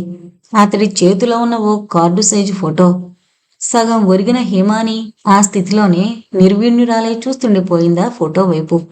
అస్పష్టంగా పరుచుకున్న వీధిలైటు కాంతిలో చాలా స్వల్పంగా కనిపించింది. ఓ బెడపై ఆదమరిచినట్టు అరమొడుపులైన కళ్ళతో అర్ధనగ్నంగా పడుకున్న తను, తన భుజాలపై చేతుల నుంచి మొహం కనిపించకుండా జాగ్రత్త పడిన ఓ పురుషుడు. ఆమె ప్రకంపిస్తోంది. గొంతు తెడారిపోయినట్టు రెప్పలు ఆర్పకుండా చూస్తున్న ఆమె నేత్రాలు నిశ్చేష్టత నుంచి తేరుకోకముందే కనుపాపలు పగిలినట్టు నీళ్లు ఉబుకొస్తున్నాయి. అంతవరకు ధైర్యంగా ఎదుర్కోవాలనుకున్న ఆమె నిబ్బరం సరిగ్గా ఇక్కడే సడలింది. పవిత్రత నైర్మల్యాలను మేనికి గంధంలా పూసుకుని మనసును ఓ నైవేద్యంలా భర్తకే అర్పించాలని అన్నాళ్ళు తలపోస్తున్న ఆమె గుండె ఆకారంలో పారుమేఘాల్లాంటి నీలి నీడలు వ్యాపించి ఆమెను కదిపేస్తుంటే ఏంటిదంతా అంది గొణుగుతున్నట్టు. నీ గతం మళ్లీ వినిపించింది తోడేలులా నవ్వుతున్న ఆ వ్యక్తి కంఠం. నో, నాకేం తెలీదు. ఆవేశంగా ఫోటోని లాక్కుంది. అది చించేసిన నీ కళంకం మాత్రం చెదిరిపోదు హిమాని. మరిన్ని రూపాల్లో నా దగ్గర భద్రంగా ఉన్నాయి. ఆమె అవాక్కయింది. ఇదంతా అబద్ధం, నాకేం తెలీదు. రాముడి లాంటి వాడే అనుమానించిన సీత పుట్టిన నేలపై నిలబడ్డ హిమాని దుఃఖోద్విగ్నంగా అడ్డంగా తలూపింది. అని నువ్వంటే చాలదు హిమాని, విక్టరింగిగా అంటున్నాడు, తన గొంతును ఆమె గుర్తించకూడదన్నట్టు. ఇవి నీకు కళంకాన్ని ఆపాదించగల ప్రత్యక్ష సాక్షులు. నీ అందమైన సంసారాన్ని పునాదులతో సహా కూల్చేయగల కుమ్మరి పురుగులు. చూడు, నీకు నీ భర్తన్నా సంసారమన్నా ప్రాణం కదూ. అయితే ఆమె భయ విఫలంగా అడిగింది. అసలు ఇవన్నీ ఎలా తీసావు? నువ్వెవరు? నీ బాల్య స్నేహితుణ్ణి. ఈ ఫోటోలంటావా మన ప్రేమకి అక్రమ సంబంధానికి నిదర్శనాలు. నో, కీచుమంది ఆమె గొంతు. నేనెవర్నీ ప్రేమించలేదు. ఇదంతా నువ్వు కావాలని సృష్టించిన అభూత కల్పనలు. కావాలని ఆనాడు సృష్టించింది నిజానికి ఇప్పుడు నువ్వు కావాలని కాదు, నీ దగ్గరున్న డబ్బు కావాలని. చూడు హిమాని, నీకు డబ్బు కన్నా నీ కాపురం ముఖ్యం కదూ. నీ కాపురాన్ని నిలబెట్టుకోవడానికి డబ్బు ఖర్చు చేయడం నీకో సమస్య కాదు. అందుకే అర్జెంటుగా ఓ 10,000 నాకివ్వు, అందాక నోరు మూసుకుంటాను. నేనివ్వను, బేలగా కళ్ళనీళ్లు పెట్టుకుంటూ అంది. అయితే నీ కాపురానికి నీళ్లు వదులుకుంటావన్నమాట. ఒక జీవితకాలాన్ని భర్త సన్నిధిలో అపురూపంగా గడపాలని కలలు కన్న ఆమె తన కల చెదిరిపోవడం భరించలేనట్టుగా చేతులు జోడించింది అసురసిక్త నయనాలతో. పిచ్చి హిమాని, నీకు నీ కాపురమే ముఖ్యమైతే నేను అడిగినప్పుడల్లా డబ్బు పారేయొచ్చుగా. లేదు, ఆమె వెక్కి పడుతోంది. అది కూడా నేను నా భర్తకి ద్రోహం చేసినట్టే అవుతుంది. ప్లీజ్, నువ్వు ఎవరివో, ఎందుకు నన్నిలా సాధించాలనుకుంటున్నావో నాకు తెలీదు. నన్ను వదిలిపెట్టు.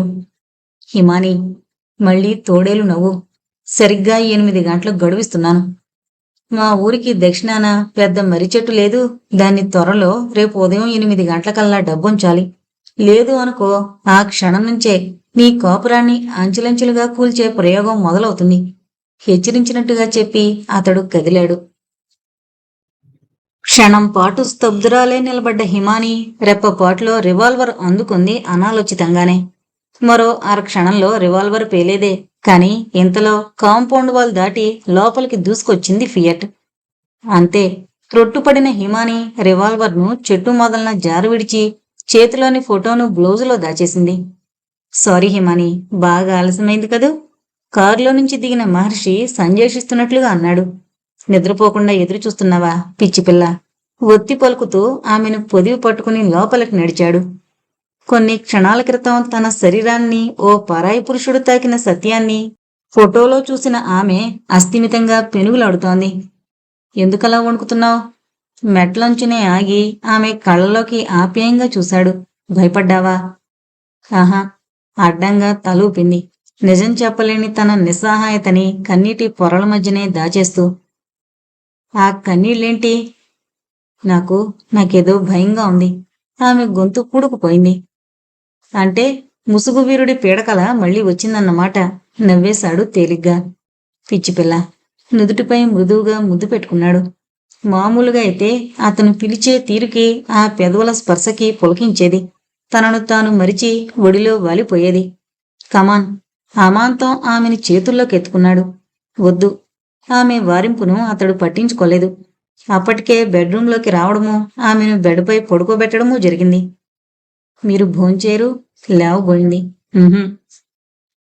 సరిగ్గా అప్పుడు గుర్తొచ్చింది హిమానికి. తన గుండెల మధ్యనే తన కాపురాన్ని కూల్చే ఓ మారణాయుధం దాగుందని. ఆ ఫోటో అతడి కళ్ళబడకుండా దాచేయాలి. ఎలా? పిచ్చి బలంతో భర్తను దూరంగా నెట్టేసింది హిమాని. అతడు జరిగింది ఊహించేలోగా ఆమె బాత్రూంలోకి పరుగు తీసి దబ్బేలున తలుపులు మూసేసి గడియ పెట్టింది. నిలువున ప్రకంపించిపోతున్న ఆమె నేత్రాల నుంచి జలజల నీళ్లు రాలుతున్నాయి. ఆ క్షణాన మాత్రం నిగ్రహాన్ని పాటించి ఉండకపోతే నూరేళ్ల దాంపత్యం కూలిపోయేది. బ్లౌజ్లోని ఫోటోని తీసి వెంటిలేటర్ అంచున దాచి వెక్కిపడుతూనే గోడకి జరగలబడిపోయింది. హిమాని, తలుపు తడుతున్న చప్పుడు. హిమాని, 1, 2, 3 సార్లు. ఆమె నిభాయించుకోలేకపోతోంది. తలుపు తీ హిమాని, ప్లీజ్. 7 ఏళ్ల దాంపత్య జీవితంలో త్రికరణ శుద్ధిగా భర్తను ప్రేమించడమే చేతనైన హిమాని ఇలా ప్రవర్తించాల్సి వచ్చినందుకు జవాబేం చెప్పాలో తెలియని స్థితిలో పడిపోయింది చాలాసేపటి వరకు. హిమాని, మనసును మెలిపెట్టే భర్త గొంతులోని లాలిత్యాన్ని భరించలేనట్టు తలుపు తెరిచింది. అసూసిక్త నయనాలతో నిలబడ్డ భార్యను అమాంతం అక్కును చేర్చుకుని, ఏంటిది, అసలు నీకేమైంది అన్నాడు. నేను దుఃఖం తన్నుకొస్తోంది. సారీ హిమాని, నా తొందరపాటులో నీ సంగతి ఆలోచించడం మానేశాను. ఆమె చెంపల్ని చేతుల్లోకి తీసుకుని సంజేషిస్తున్నట్లుగా ఆమె కళ్ళలోకి చూశాడు. అది కాదు, ఫర్గెట్ ఇట్. ఆమెను బెడ్ దగ్గరకు నడిపించుకుని వెళ్లి వెల్లకిల్లా పడుకున్న ఆమె కనుపాపలకేసి ఆరతిగా చూస్తూ, పిచ్చిపిల్ల అన్నాడు అల్లరిగా. మీకు బాగా కోపముచ్చుంటుంది కదూ? వాస్తవం చెప్పుకోలేని నిస్సహాయత ఆమె గొంతులో. కోపం దేనికి? నవ్వేశాడు యథాలాపంగా. మన దాంపత్య జీవితానికి ఆయువు 100 ఏళ్లైతే ఇంకా 1,000,00,000 సెకండ్లు మిగిలే ఉన్నాయిగా. నీ మీద, నీ మనసు మీద సంపూర్ణ అధికారం ఉన్నవాణ్ణి. ఒక్కరోజు నువ్వు కాదంటే నేను కోపగించుకుంటానని ఎలా అనుకున్నావు? పిచ్చిపిల్ల. స్వేదంతో అలుముకున్న ఆమె పాలభాగంపై మృదువుగా ముద్దు పెట్టుకుని బడలికగా వెనక్కి జారిగలబడ్డాడు. ఒక్క అరక్షణం పాటు క్షణంలో లక్షోవంతు జరిగింది చెప్పియాలి అనిపించింది ఆమెకు. కాని ఏం జరిగిందో తనకే తెలియని ఆ ఫోటోని చూస్తే ఎంతటి సహృదయుడు, సంస్కారవంతుడైనా అతడు భరించగలడా? లేదు, తను చెప్పలేదు. తను అతడి సన్నిధిలో సృష్టించుకున్న పాలకొంతలో నుంచి ఉల్కలా రాలి పడలేదు. అతడి గుండెలపై తల నించింది. అలాగే మాగునుగా నిద్రపోయిన హిమాని ఎందుకో కళ్ళు తెరిచింది చాలాసేపటి తర్వాత. మహర్షి పైకి చూస్తున్నాడు సాలోచనగా. ఇంకా నిద్రపోలేదు. తన ప్రవర్తనతోనే అతడు బాధపడుతున్నాడేమో అన్న అనుమానంతో నెమ్మదిగా అడిగింది. జవాబు లేదు మహర్షి నుంచి. ఎవరిని నమ్మాలో ఎవరిని నమ్మకూడదో అర్థం కావడం లేదు. అంతే, ఆమె అదురుపాటుగా పైకి లేచింది. తల వంచుకునే, ఇప్పుడేమైంది అంది తత్తరపాటుతో. సుస్మితను చూస్తే గుండె తరుక్కుపోతోంది హిమాని. సుస్మిత ఆ స్థితికి చేరుకోవడానికి అసలు కారకులెవరో అర్థం కాని మహర్షిలోని సంఘర్షణకి సరైన భాష్యం చెప్పుకోలేనట్టు అస్పష్టంగా గొణుగుతున్నాడు. మృత్యు అన్నది మనిషిపై ఎంత నిశ్శబ్దంగా గెలుపు సాధిస్తుందో చూసావా హిమాని? జీవితం పరిధి 100 ఏళ్లు అన్నంత నిశ్చింతగా బ్రతికింది సుస్మిత నిన్న మొన్నటి వరకు. కాని 3 నాళ్ల ముచ్చట మాత్రమే అని తెలుసుకునేసరికి 3వ నాటి అసుర సంధ్య ఆమె బ్రతుకులో ప్రవేశించింది. అతడి గొంతులోని వైరాగ్యం ఆమెనెంతగా కదిలించింది అంటే, అతడి సన్నిధిలోని అణువంత నిశ్చింత కన్నా చుట్టూ అనంతం వరకు వ్యాపించిన చీకటి ఆమెను భయపెడుతోంది. మనిషి బ్రతుకు 3 నాళ్లైతే మరి తన దాంపత్యం? హిమాని కళ్ళల్లో సుడులు తిరుగుతున్న నీళ్లు. వద్దు! నీళ్ల గ్లాసును విసిరికొట్టింది సుస్మిత. తాగాలనుకున్న నీళ్లు గొంతు దగ్గరే ఆగిపోగా రిగర్జిటేషన్ మూలంగా నీళ్లు నాసికారంధ్రాల నుంచి నోట్లోంచి ధారకట్టాయి. ఊపిరి అందనట్టు భయంతో విలవిల్లాడిపోతూ గొంతు పిడచకట్టుకుపోగా ఓ మూల నీరసంగా పడిపోయింది. నీళ్లు పట్టబోయిన వార్డు బాయ్, నర్సు ఓ మూల నిశ్శబ్దంగా నిలబడిపోగా డాక్టర్ అన్నాడు నెమ్మదిగా, డైరెక్టుగా నీళ్లు తాగే అవకాశం లేదు నర్స్. వీలైనంత వరకు నీళ్లే కాదు, ఏ ద్రవ పదార్థమో ఆమె కంటపడకుండా చూడండి. ఆమెకు సెలిటివ్ ఇచ్చి సెలెనెక్కించి ఏర్పాట్లు చేయండి. డాక్టర్ వెళ్ళిపోయాడు. సుస్మిత చివరి అధ్యాయం మొదలైందని అర్థమైపోయింది నర్సుకి. హాస్పిటల్లో చేరిన రోజు అంతటి నిస్త్రాణలోనూ ఎంతో ఆకర్షణీయంగా కనిపించిన సుస్మిత ఇప్పుడు పూర్తిగా వడలిపోయింది. పసిమి ఛాయతో మెరిసే చెక్కిళ్లను చాలా రాక్షసంగా ప్రేతకళ స్వాధీనం చేసుకుంది. గొంతు కండరాలు పూర్తిగా సంకోచించిపోయి వ్యాధి పూర్తిగా ముదిరిపోయిన సాక్ష్యంగా పెదవులను దాటి లాలాజలం కారుతుంటే ఇలాంటి ఎన్నో మరణాలకు సాక్షిగా నిలబడిన నర్సు కళ్ళు సైతం చెమ్మగిల్లాయి. అవును, ఆమె కూడా ఆడదే కాబట్టే ముగ్ధత్వాన్ని వేడని ఒక లేమావి చిగురుటాకు ప్రత్యక్ష పవనాల చిరుతాకిడికి అల్లనల్లన కదిలాడే వయసులో వడలిన ఎండుటాకులా నేల రాలిపోతుంటే మనిషిగా స్పందిస్తోంది. సాంకేతిక ప్రగతిలో అంతరిక్షాన్ని సైతం గెలుచుకోగలిగిన శాస్త్ర పరిజ్ఞానం కోటాను కోట్ల గ్యాలక్సీల ఉనికిని గుర్తించే ప్రయత్నంలో నేల విడిచి ఏనాడో చంద్రమండలంపై సాము చేయగల కృషికి అంకురార్పణ చేసిన మనిషి మనుగడకి ముప్పు తెచ్చే అతి ప్రమాదకరమైన వ్యాధుల విషయంలో స్తబ్దంగా ఉండిపోవడం ఓ సగటు మనిషిగానైనా ఆమె భరించలేని విషయమే. అమ్మా సుస్మిత, ఒక అక్కలా పిలిచింది లాలనగా. దాహమేస్తే నీళ్లు తాగాలి, ఇలా మొండికెయ్యొచ్చా? లేని నమ్మకాల్ని నమ్మకంగా గొంతులో ఇముడుచుకుని ఆర్ద్రంగా అడిగింది. అమ్మో! భయంగా ఓ మూల ముడుచుకుపోయింది సుస్మిత. చచ్చిపోలేనుగా. తాగకపోతే నీ ఆరోగ్యం కుదుట పడదమ్మా, నచ్చజెప్పబోయింది. నయమైపోయాక మరేమో బోళ్ళని నీళ్లు తాగుతాను. మనసును ఓ ఉక్కు పిడికిలలో మెలిపెడుతున్నట్టు నిశ్శబ్దంగా చూస్తూ ఉండిపోయింది నర్సు. మృత్యు పొత్తిళ్లలోకి జారి ఇంకా బ్రతుకు కోసం కాంక్షగా ఎదురు చూస్తున్న ఓ పిచ్చి తల్లి ఈ చీకటి గదిలోనే ఎన్నో బ్రతుకులు కొడగట్టిన దీపాల్లా వెలిగి ఆరిపోయాయని నీకెలా చెప్పనమ్మా? దేవుడు విధించిన మరణశిక్షకు సాక్ష్యాలుగా నిలిచే ఈ గోడలు నీలాంటి అభాగ్యుల మాటల్ని మరణ వాజుమూలాలుగా జీర్ణించుకున్న రాతి కట్టడాలే తప్ప మమతని పంచగల ప్రేమ మందిరాలు కావని నీకెలా స్పష్టం చేయను? ఇంకా జీవితంపై ఆశ చావని నా చిన్నారి చెల్లి మరో జన్మంటూ ఉంటే మనుగడ మాట ఎలా ఉన్నా ఇలాంటి మరణాన్ని నీ నుదుట రాయిద్దని ఆ దేవుణ్ణి ప్రార్థించి కాని మళ్ళీ ఈ లోకంలో కడుగు పెట్టను. ప్రేమగా సుస్మిత నోటి నుంచి కారుతున్న లాలాజలాన్ని తుడిచి బాధగా బయటికి నడిచింది నర్సు. ప్రపంచానికి సంబంధం లేని ఓ చీకటి కోహంలో తను చేయని తప్పుకు కోరుకున్న సామ్రాజ్యం నుంచి బహిష్కరింపబడిన అభాగిన్లా బిక్కుబిక్కుమంటూ కూర్చుని చూస్తోంది సుస్మిత. ఆమె కళ్ళ నుంచి ధారకడుతోన్న నీళ్లను సైతం ర్యాబిస్ వైరస్ సజీవంగా ఆక్రమించి తన ఉనికితో ఆమెపై గెలుపు సాధించే ప్రయత్నం చేస్తోంది. సరిగ్గా అదే సమయంలో ఉదయాన్నే భార్యతో సహా హాస్పిటల్కొచ్చిన మహర్షితో సుస్మితకి చికిత్స చేస్తున్న డాక్టర్ తన ఛాంబర్ నుంచి మాట్లాడుతున్నాడు. ఒక ర్యాబిడ్ యానిమల్ కరిస్తే జబ్బు రాకుండా వ్యాక్సిన్తో ప్రివెంట్ చేసే అవకాశం ఉంది తప్ప దానికి చికిత్స లేకపోవడం నిజంగా దురదృష్టమే. కనీసం జబ్బుని ముందు డయాగ్నోస్ చేసే అవకాశమూ లేదా డాక్టర్? మహర్షి గొంతులో ఎందుకిలా జరిగింది అన్న మీమాంస సుస్మిత పరిస్థితిని జీర్ణించుకోలేని అసక్తత ధ్వనిస్తోంది. మహర్షి గారు, డాక్టర్లకు కొన్ని పరిధులుంటాయన్న విషయాన్ని మీరు అంగీకరించాలి. ఒకే లక్షణాలున్న వ్యాధుల విషయంలో ఒక్కోమారు డాక్టర్లు పొరబడుతుంటారు. అలా డాక్టరు పొరపడకూడదు అంటే రోగి నుంచి సరైన వివరాల్ని డాక్టర్ తెలుసుకోగలగాలి ముందు. సుస్మితని కనీసం ఏ కుక్కైనా కరిచుంటే సిమ్టమ్స్ బట్టి డాక్టర్ కాస్త అనుమానించేవాడు. ఆ వివరాల్ని మీరు ఎదమిద్దంగా తేల్చి చెప్పలేకపోయారు.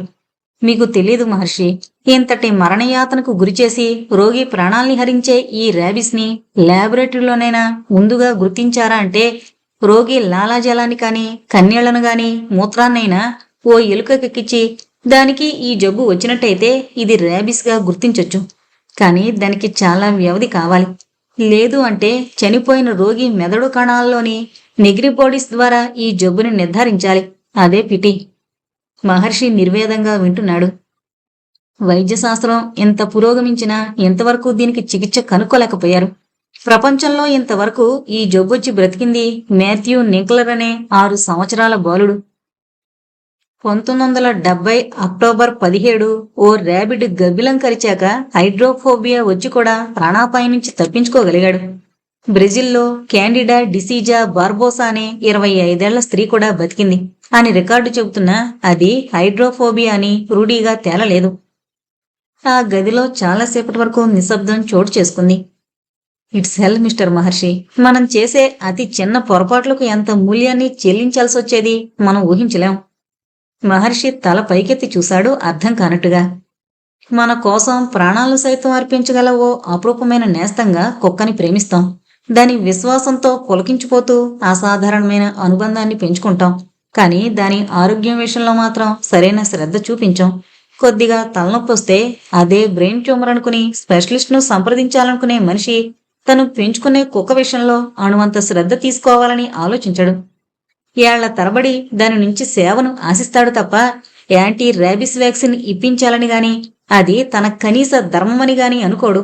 కానీ ఇలాంటి ప్రమాదాలను వారించే ప్రయత్నం మున్సిపాలిటీ వాళ్లు కుక్కలను పట్టుకోవాలని వస్తే రహస్యంగా ఇంట్లో దాచేస్తాడు. తన అనుభవంతో నిస్సహాయంగా తన కళ్ల ముందే రాలిపోయిన ఎందరో రోగుల అంతిమ అధ్యాయాలు కళ్లకు కట్టి కలవర పెడుతుంటే బాధగా కదిలిపోతూ అన్నాడు. సుస్మితని చూడొచ్చా? గొణుగుతున్నట్టుగా అన్నాడు మహర్షి. తల పంకించిన డాక్టర్, చూడొచ్చు. ఆ గదిలోకి వెళ్లడం మాత్రం మంచిది కాదు. Why not doctor? మనసులో ఆందోళన మిలిపెడుతుంటే అడిగాడు. ఆమె క్రమంగా మనుషుల్ని గుర్తుపట్టే స్థాయిని దాటిపోతోంది మహర్షి. మరణయాతన, బ్రతకాలనే తపన, బ్రతకనేమో అన్న భయం పేషెంటును ఉన్మాదిగా మార్చడంతో మీరనుకున్న రెస్పాన్స్ రాకపోవడం మాత్రమే కాదు, ఒక్కోమారు మీద కలియబడే అవకాశం ఉంది. అందుకే మేం కూడా చికిత్స విషయంలో చాలా జాగ్రత్తలు పాటిస్తాం. మమ్మల్ని గుర్తుపట్టే అవకాశం లేదా డాక్టర్? ఎందుకో ఆ ఊహే భరించలేనట్టు ఆర్ద్రంగా అడిగాడు మహర్షి. బహుశా తన వాళ్ళని గుర్తుపట్టే ఆఖరి రోజు ఈ రోజు మాత్రమే కావచ్చు మిస్టర్ మహర్షి. సుస్మిత స్థితిని మననం చేసుకుంటూ అన్నాడు డాక్టర్. ప్రాణాలను కాపాడాల్సిన ఓ పవిత్రమైన వృత్తిలో ఉంటూ ఇలాంటి జవాబును చెప్పడానికి ఏ డాక్టర్ మనసు అంగీకరించదు మరి. కనీసం దూరం నుంచైనా చూడొచ్చా? ఈసారి హిమాని అడిగింది. ఒక మంచి స్నేహితురాలుగా మెలిగిన మనిషిని చూడకుండా వెళ్లడం ఇష్టం లేనట్టుగా. కిటికీ దగ్గర నిలబడి చూడండి, అంతే తప్ప దయించి ఆమెను తాకే ప్రయత్నం చేయకండి. నడిచారు మహర్షి హిమానీలు. సుస్మిత కూర్చున్న గదిని సమీపించిన హిమాని గుండెల్లో సన్నని అలజడి మొదలై ఓ మూల చిరువెలుగులో చిక్కి శల్యమైన దేహంతో ముడుచు కూర్చున్న సుస్మితని చూడగానే చివరికి కళ్ళనీళ్ల పర్యంతమైంది. సుస్మితలో చలనం లేదు. అలానే మోకాళ్లపై తలానించి కూర్చునుంది.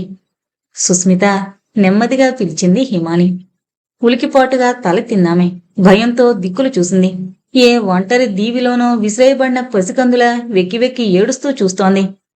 నేనమ్మా, ఒక తోబుట్టును పలకరించినట్టు ఆర్ద్రంగా పిలిచాడు మహర్షి.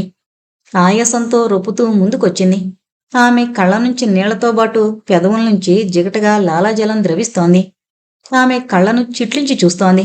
రెప్పల్ని టప్టప్లాడిస్తూ గుర్తు చేసుకునే ప్రయత్నం చేసింది. గొంతు కండరాల పక్షవాతం కళ్ల వరకు వ్యాపించినట్టు శరీరంలోని అవయవాలన్నీ సమిచేస్తున్నట్టు పెనుగులాడుతూ కిటికీ ఓచల్ని పట్టుకుని ఏదో చెప్పాలని ప్రయత్నిస్తోంది. నేనమ్మా, మీ అన్నయ్య మహర్షిని. చూడు, ఇదిగో మీ వదిన హిమాని. ప్రేతకళతో పాలిపోయిన మొహంలో చిన్న కాంతిరేఖ ఒకటి కదిలి కనుపాపల అంచున మాయమైంది. అన్నయ్య, గొణుగుతోంది. గొంతు ప్యారలైజ్ అయినట్టు, నాలుక సహకరించినట్టు నలిగిపోతూనే ఏదేదో చెప్పాలని ప్రయత్నించి విఫలురాలవుతూ లోపల కుర్చీ రా, లోపలకు రమ్మంటోంది. మహర్షి తల వాలిపోగా హిమాని కళ్ళ నుంచి జలజల నీళ్లు రాలాయి. ఇంటి గడపలో అడుగు పెట్టగానే రావదినా అంటూ సాదరంగా పొదివి పట్టుకుని సోఫా వరకు నడిపించి కూర్చోబెట్టే సుస్మిత ఆ స్థితిలో కూడా మరుపురాని తన మర్యాదని పాటించాలనుకుంటోంది. తన స్థితిని మాటల్లో వ్యక్తం చేసే శక్తి లేనట్టు తలను బాదుకుంటుంటే, వద్దమ్మా, అమాంతం కిటికీలో నుంచి చేతులు చాచి ఆమెను వారించాడు మహర్షి. ఆ మాత్రం ఆప్యాయతకే పులకరించినట్టు 2 నీటి బొట్లు చాలా శ్రమతో జారి అతడి చేతులపై పడ్డాయి. ఆ అన్నయ్య, నేను నీ నీలాకాశం మందారం కదూ. మహర్షి ఊపిరితిత్తుల్ని సూది మొనతో గుచ్చుతున్నట్టు కదిలాడు. ఆమె గుర్తు చేస్తోంది ఒకనాడు మహర్షి అన్న మాటలే. ఇంటికొచ్చిన అన్నయ్యకి ఓ కప్పు కాఫీ ఇచ్చినంత మాత్రాన నేను నీకు తోబుట్టునైపోతానన్నయ్య అంది ఒకరోజు ఆకతాయిగా నవ్వుతూ. అమ్మా సుస్మిత, అంత అదృష్టానికి నేను నోచుకోకపోయినా నువ్వు నాకు దేవుడిచ్చిన చెల్లివి. నీలాకాశాన్ని చూసినప్పుడు నీ స్వచ్ఛమైన మొహం గుర్తుకొస్తుంది. అల్లరిగా నువ్వు నవ్వితే ఓ బుల్లి పసిపాప బోసిగా పలకరించినట్టుంటుంది. త్యాగి నాకెన్నాళ్ళు స్నేహితుడైతే నీ మూలంగా నాకు బావైపోయాడు. అవే అవే మాటల్ని సుస్మిత మననం చేసుకుంటూ మదన పడుతోంది, చిత్రంగా ఆ స్థితిలో కూడా. అలా ఎన్ని క్షణాలు గడిచాయో, ఎన్ని మోగ వేదనలు నిశ్శబ్దంలో నలిగిపోయాయో. హఠాత్తుగా సుస్మిత మహర్షిని చేతితో తట్టింది.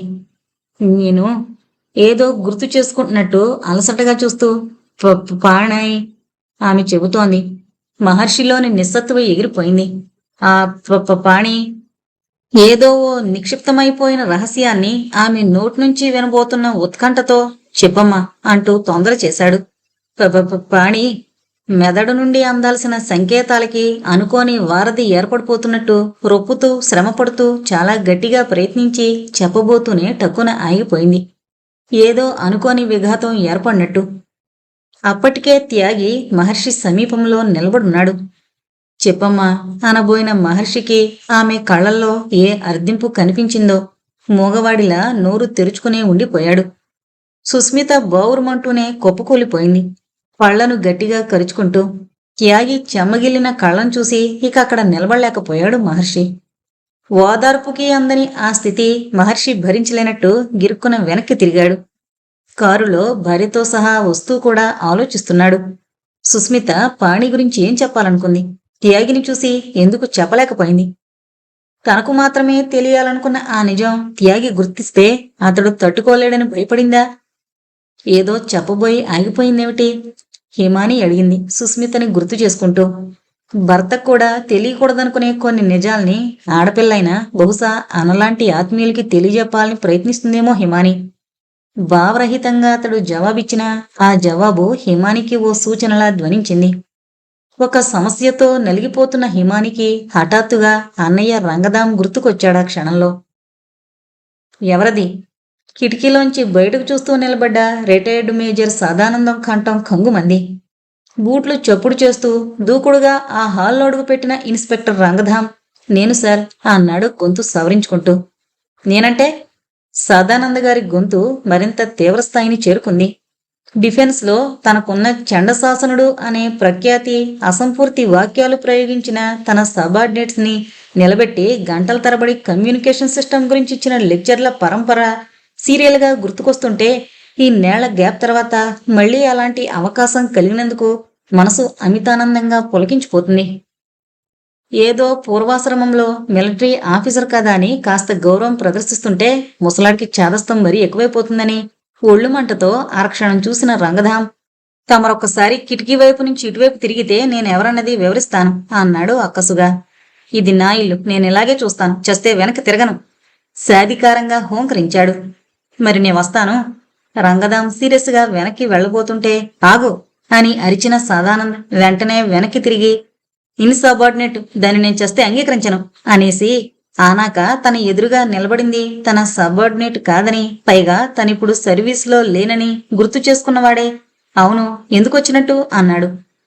తమరు కంప్లైంట్ ఇచ్చారని. ముసలాడి మీసాలు, మొహంలో క్రౌర్యం కాస్త కంగారు పెడుతుంటే నీళ్లు నములుతూ జవాబివ్వబోతుంటే సిడౌన్ అరిచాడాయన అసహనంగా. ఇదెక్కడి పైచంద్ర దేవుడోయ్ అనుకున్న రంగదాం అమాంతం సోఫాలో చెతికిలబడిపోయి రెప్పలార్చకుండా చూస్తున్నాడు. ఏ క్షణంలో ఏం కొంప మునుగుతుందో అన్నంత తొట్రుపాటుతో. మన పూర్ పంక్చువాలిటీయే మన దేహాన్ని పూర్ కంట్రీగా మార్చిందని నా అభిప్రాయం. దానికి నువ్వేమంటావు? ఏమీ అనను. ఇంచుమించు భారీ కాయాన్ని మీద కానించి అడుగుతున్న సదానంద్ ఆ తర్వాత ఏం చేస్తాడో అన్న గగురుపాటుతో చూస్తున్నాడు తదేకంగా. ఎందుకని ఏమీ అనవు? ఎందుకో తెలీదు కాబట్టి. మనది పేద దేశం కావడానికి మరో ముఖ్య కారణం మన పూరు ఐక్యూ అన్నది కూడా ఒకటన్నది నా అభిప్రాయం. దీనికి నువ్వేమంటావు? ఏమీ అనను. ఎందుకనవు? తెలీదు కాబట్టి. That's good. ఈ మాత్రం నిజాయితీ నీలో ఉన్నందుకు నిన్ను అభినందిస్తున్నాను. ఇప్పుడు అసలు టాపిక్కి రాబోతున్నాను అంటూ హఠాత్తుగా మౌనంగా ఉండిపోయాడాయన. 1, 2, 3 నిమిషాలు గడిచిపోయాయి. అసలు ఏ టాపిక్ మాట్లాడాలి అనుకున్నది ఆయనకో పట్టాన గుర్తుకు రావడం లేదు. అవును, అసలు జ్ఞాపకశక్తి గురించి సిగ్మండ్ ఫ్రాయిడ్ ఏమన్నాడో తెలుసా? ఉక్రోషంగా సదానందం మరో దారిలోకి అడుగు పెట్టేస్తుంటే ఇక తాళలేని రంగధాం. తమరు ఏదో కంప్లైంట్ ఇస్తే నేనిలా వచ్చాను అన్నాడు. ఇక నిభాయించుకోవడం తన వల్ల కాదన్నట్టు. There you are. తేరుకున్న సదానంద్ పాయింట్ చిక్కినందుకు కించిత్తు పరమానందపడి, అంటే ఎప్పుడో కంప్లైంట్ ఇస్తే ఇప్పుడు వచ్చారన్నమాట అన్నాడు. అవును, కంప్లైంట్ ఇచ్చింది దేని విషయంలో అంటూ అరక్షణం పాటు స్వాగతంలా తనను తానే ప్రశ్నించుకుని వెంటనే గుర్తుకొచ్చేసినందుకు సంబరపడుతూనే తన ఆనందం మొహంలో ద్యోతికమవడం ఇష్టం లేనట్టు ఓ మారు రంగధామిని చూసి, బాక్సర్ తెలుసా అన్నాడు. ఇప్పుడు ఈ టాపిక్ ఏ రూట్లో ప్రయాణం చేసింది అర్థం కాని రంగధాం ఇబ్బందిగా చూస్తూనే, తెలిగిపోవడం ఏంటండి అన్నాడు ముందు. వెంటనే, ప్రపంచంలో నాకిష్టమైన బాక్సర్ మహ్మద్ అలీ. అతని అసలు పేరు కేపిఎస్ క్లే. ఆ తర్వాత స్పింక్స్ చేతిలో ఓడిపోయాడు గాని రంగధాం వాక్యం ఇంకా పూర్తి కానిలేదు. స్టాప్ అంటూ ఓ గావుకేక వినపడింది. ఆ తర్వాత ఆ కేక పెట్టిన సదానంద కళ్లల్లో ఉక్రోషం కనిపించింది. నాన్సెన్స్, నేనన్నది ఆ బాక్సర్ సంగతి కాదు. మరి మా రేష్మి గురించి. వెరీ గుడ్, మీ అమ్మాయి రేష్మి బాక్సర్ అన్నమాట. నో. అతని బుర్రమీసాలు బాధగా కదిలాయి. రంగధాం 1/2 నిమిషం పాటు పద్మవ్యూహంలో చిక్కుకున్నట్టు అలజడి పడిపోతుండగా, రేష్మి అంటూ అరిచారాయన. రంగధాం తెల్లబోయి చూస్తుండగానే ఓ అమ్మాయికి బదులు మీడియం సైజులో సుమారు 2 అడుగుల ఎత్తున్న ఓ కుక్క పరిగెత్తుకొచ్చింది. సన్నగా ఉన్న బలిష్టంగా కనిపించే ఆ కుక్క యజమాని ఒడిలోకి చెంగుని ఎగిరి ఓ మారు నాలుకతో అతని చేతుల్ని స్పృశించి మరుక్షణం రంగధామిని చూసింది. ఎవరి ఆగంతకుడు అన్నట్టు. ఇదే బాక్సర్ అంటే. సారీ, రేష్మి అంటే మీ అమ్మాయి అనుకున్నాను. కుక్కని ఊహించలేకపోయాను. Stop it. మళ్లీ అరిచారాయన. ఇలా అరవడం ఇతని హాబీ ఏమోనని రంగధాం అనుకుంటుండగానే సీరియస్ గా చూస్తూ అన్నారాయన. నీకు ఓ పేరుందిగా, ఆ పేరుతో నిన్ను అడ్రస్ చేయకుండా ఓ మనిషి అనంటే ఎలా ఉంటుంది? ఒక జంతువుగా ఇది డాగ్ కావచ్చు, but it's everything for me. కుక్క అంటే నాకు మహా కోపం. దానికో పేరుంది, అది రేష్మి, మై రేష్మి. అది కాదు మేజర్ గారు, ఒరిజినల్ గా అది. నీళ్లు నమిలేస్తూ ఆ జాతిది కదా అని అనుకోకుండా అనేశాను. కానీ ఇది బాక్సర్, మంచి రేష్మి, లవ్లీ, చూడ్డానికి చాలా బ్యూటిఫుల్ గా ఉంది. పదాలు కూడబొలకుంటూ చెబుతుంటే కాస్త స్థిమితపడిన సదానంద్ ఉత్సాహంగా సోఫాలో కూర్చున్నాడు. ఇది చూడ్డానికి బ్యూటిఫుల్ మాత్రమే కాదు, దీనికి ఓ చరిత్రుంది. American kennel club, kennel club of Britain, European FCI వాళ్లు విభజించిన 5 గ్రూపుల్లోని 350 బ్రీడ్స్ లో బాక్స్ ఒకటి.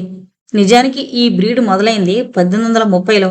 అయినా మొదటి బాక్సర్ రిజిస్టర్ అయింది 1904లో. తెలివికి, ధైర్యానికి, విశ్వాసానికి మారుపేరు లాంటి ఈ బాక్సర్ 1930లో తొలిసారి అమెరికాలో బెస్ట్ ఇన్ షో అవార్డు సంపాదించి కొన్నాళ్లు పోలీస్ డిపార్ట్మెంట్లో కూడా వచ్చింది ఒకందుకైతే మరేదో చెప్పి ఈ పెద్ద మనిషి ఉతికారేస్తున్న తీరుకి తాళలేని రంగధాం. సార్, అసలు తమరు ఏదో కంప్లైంట్ ఇచ్చారు, అందుకని వచ్చాను అన్నాడు మరోమారు. అదే, నేను సరాసరి అక్కడికే వస్తున్నాను. అసలు ఈ బాక్సర్ బ్రీడ్ లో ఉన్న ప్రాబ్లం ఏంటంటే వీటికి ఎక్కువ ట్యూమర్స్ వచ్చి ప్రాణహానిని కలిగిస్తుంటాయి. అందుకని పోలీస్ డిపార్ట్మెంట్లో సార్, పోలీస్ డిపార్ట్మెంట్లో ప్రస్తుతం ఎక్కువగా డాబర్ మీనుని ఉపయోగిస్తున్నారు. టాపిక్ మళ్లించాలనుకున్నాడు రంగధాం తనకున్న కొద్దిపాటి పరిజ్ఞానాన్ని గుమరించేస్తూ. ఎస్, డాబర్మీన్ చాలా పవర్ఫుల్ బ్రీడ్. చాలా చిత్రమైన టెంపర్మెంట్ ఈ జాతిది. శరీర నిర్మాణంలో, ఆలోచన పందాలో, పౌరుషాన్ని, ధైర్యాన్ని ప్రదర్శించడంలో చాలా క్రౌర్యమైంది. కాబట్టి జర్మన్ షెపర్డ్తో పాటు డాబర్మ్యాన్ కూడా పోలీస్ డిఫెన్స్ సర్వీసుల్లో ఎక్కువగా వాడుతున్నారు. అసలు ఈ జాతికి ఆ పేరు ఎందుకొచ్చిందో తెలుసా?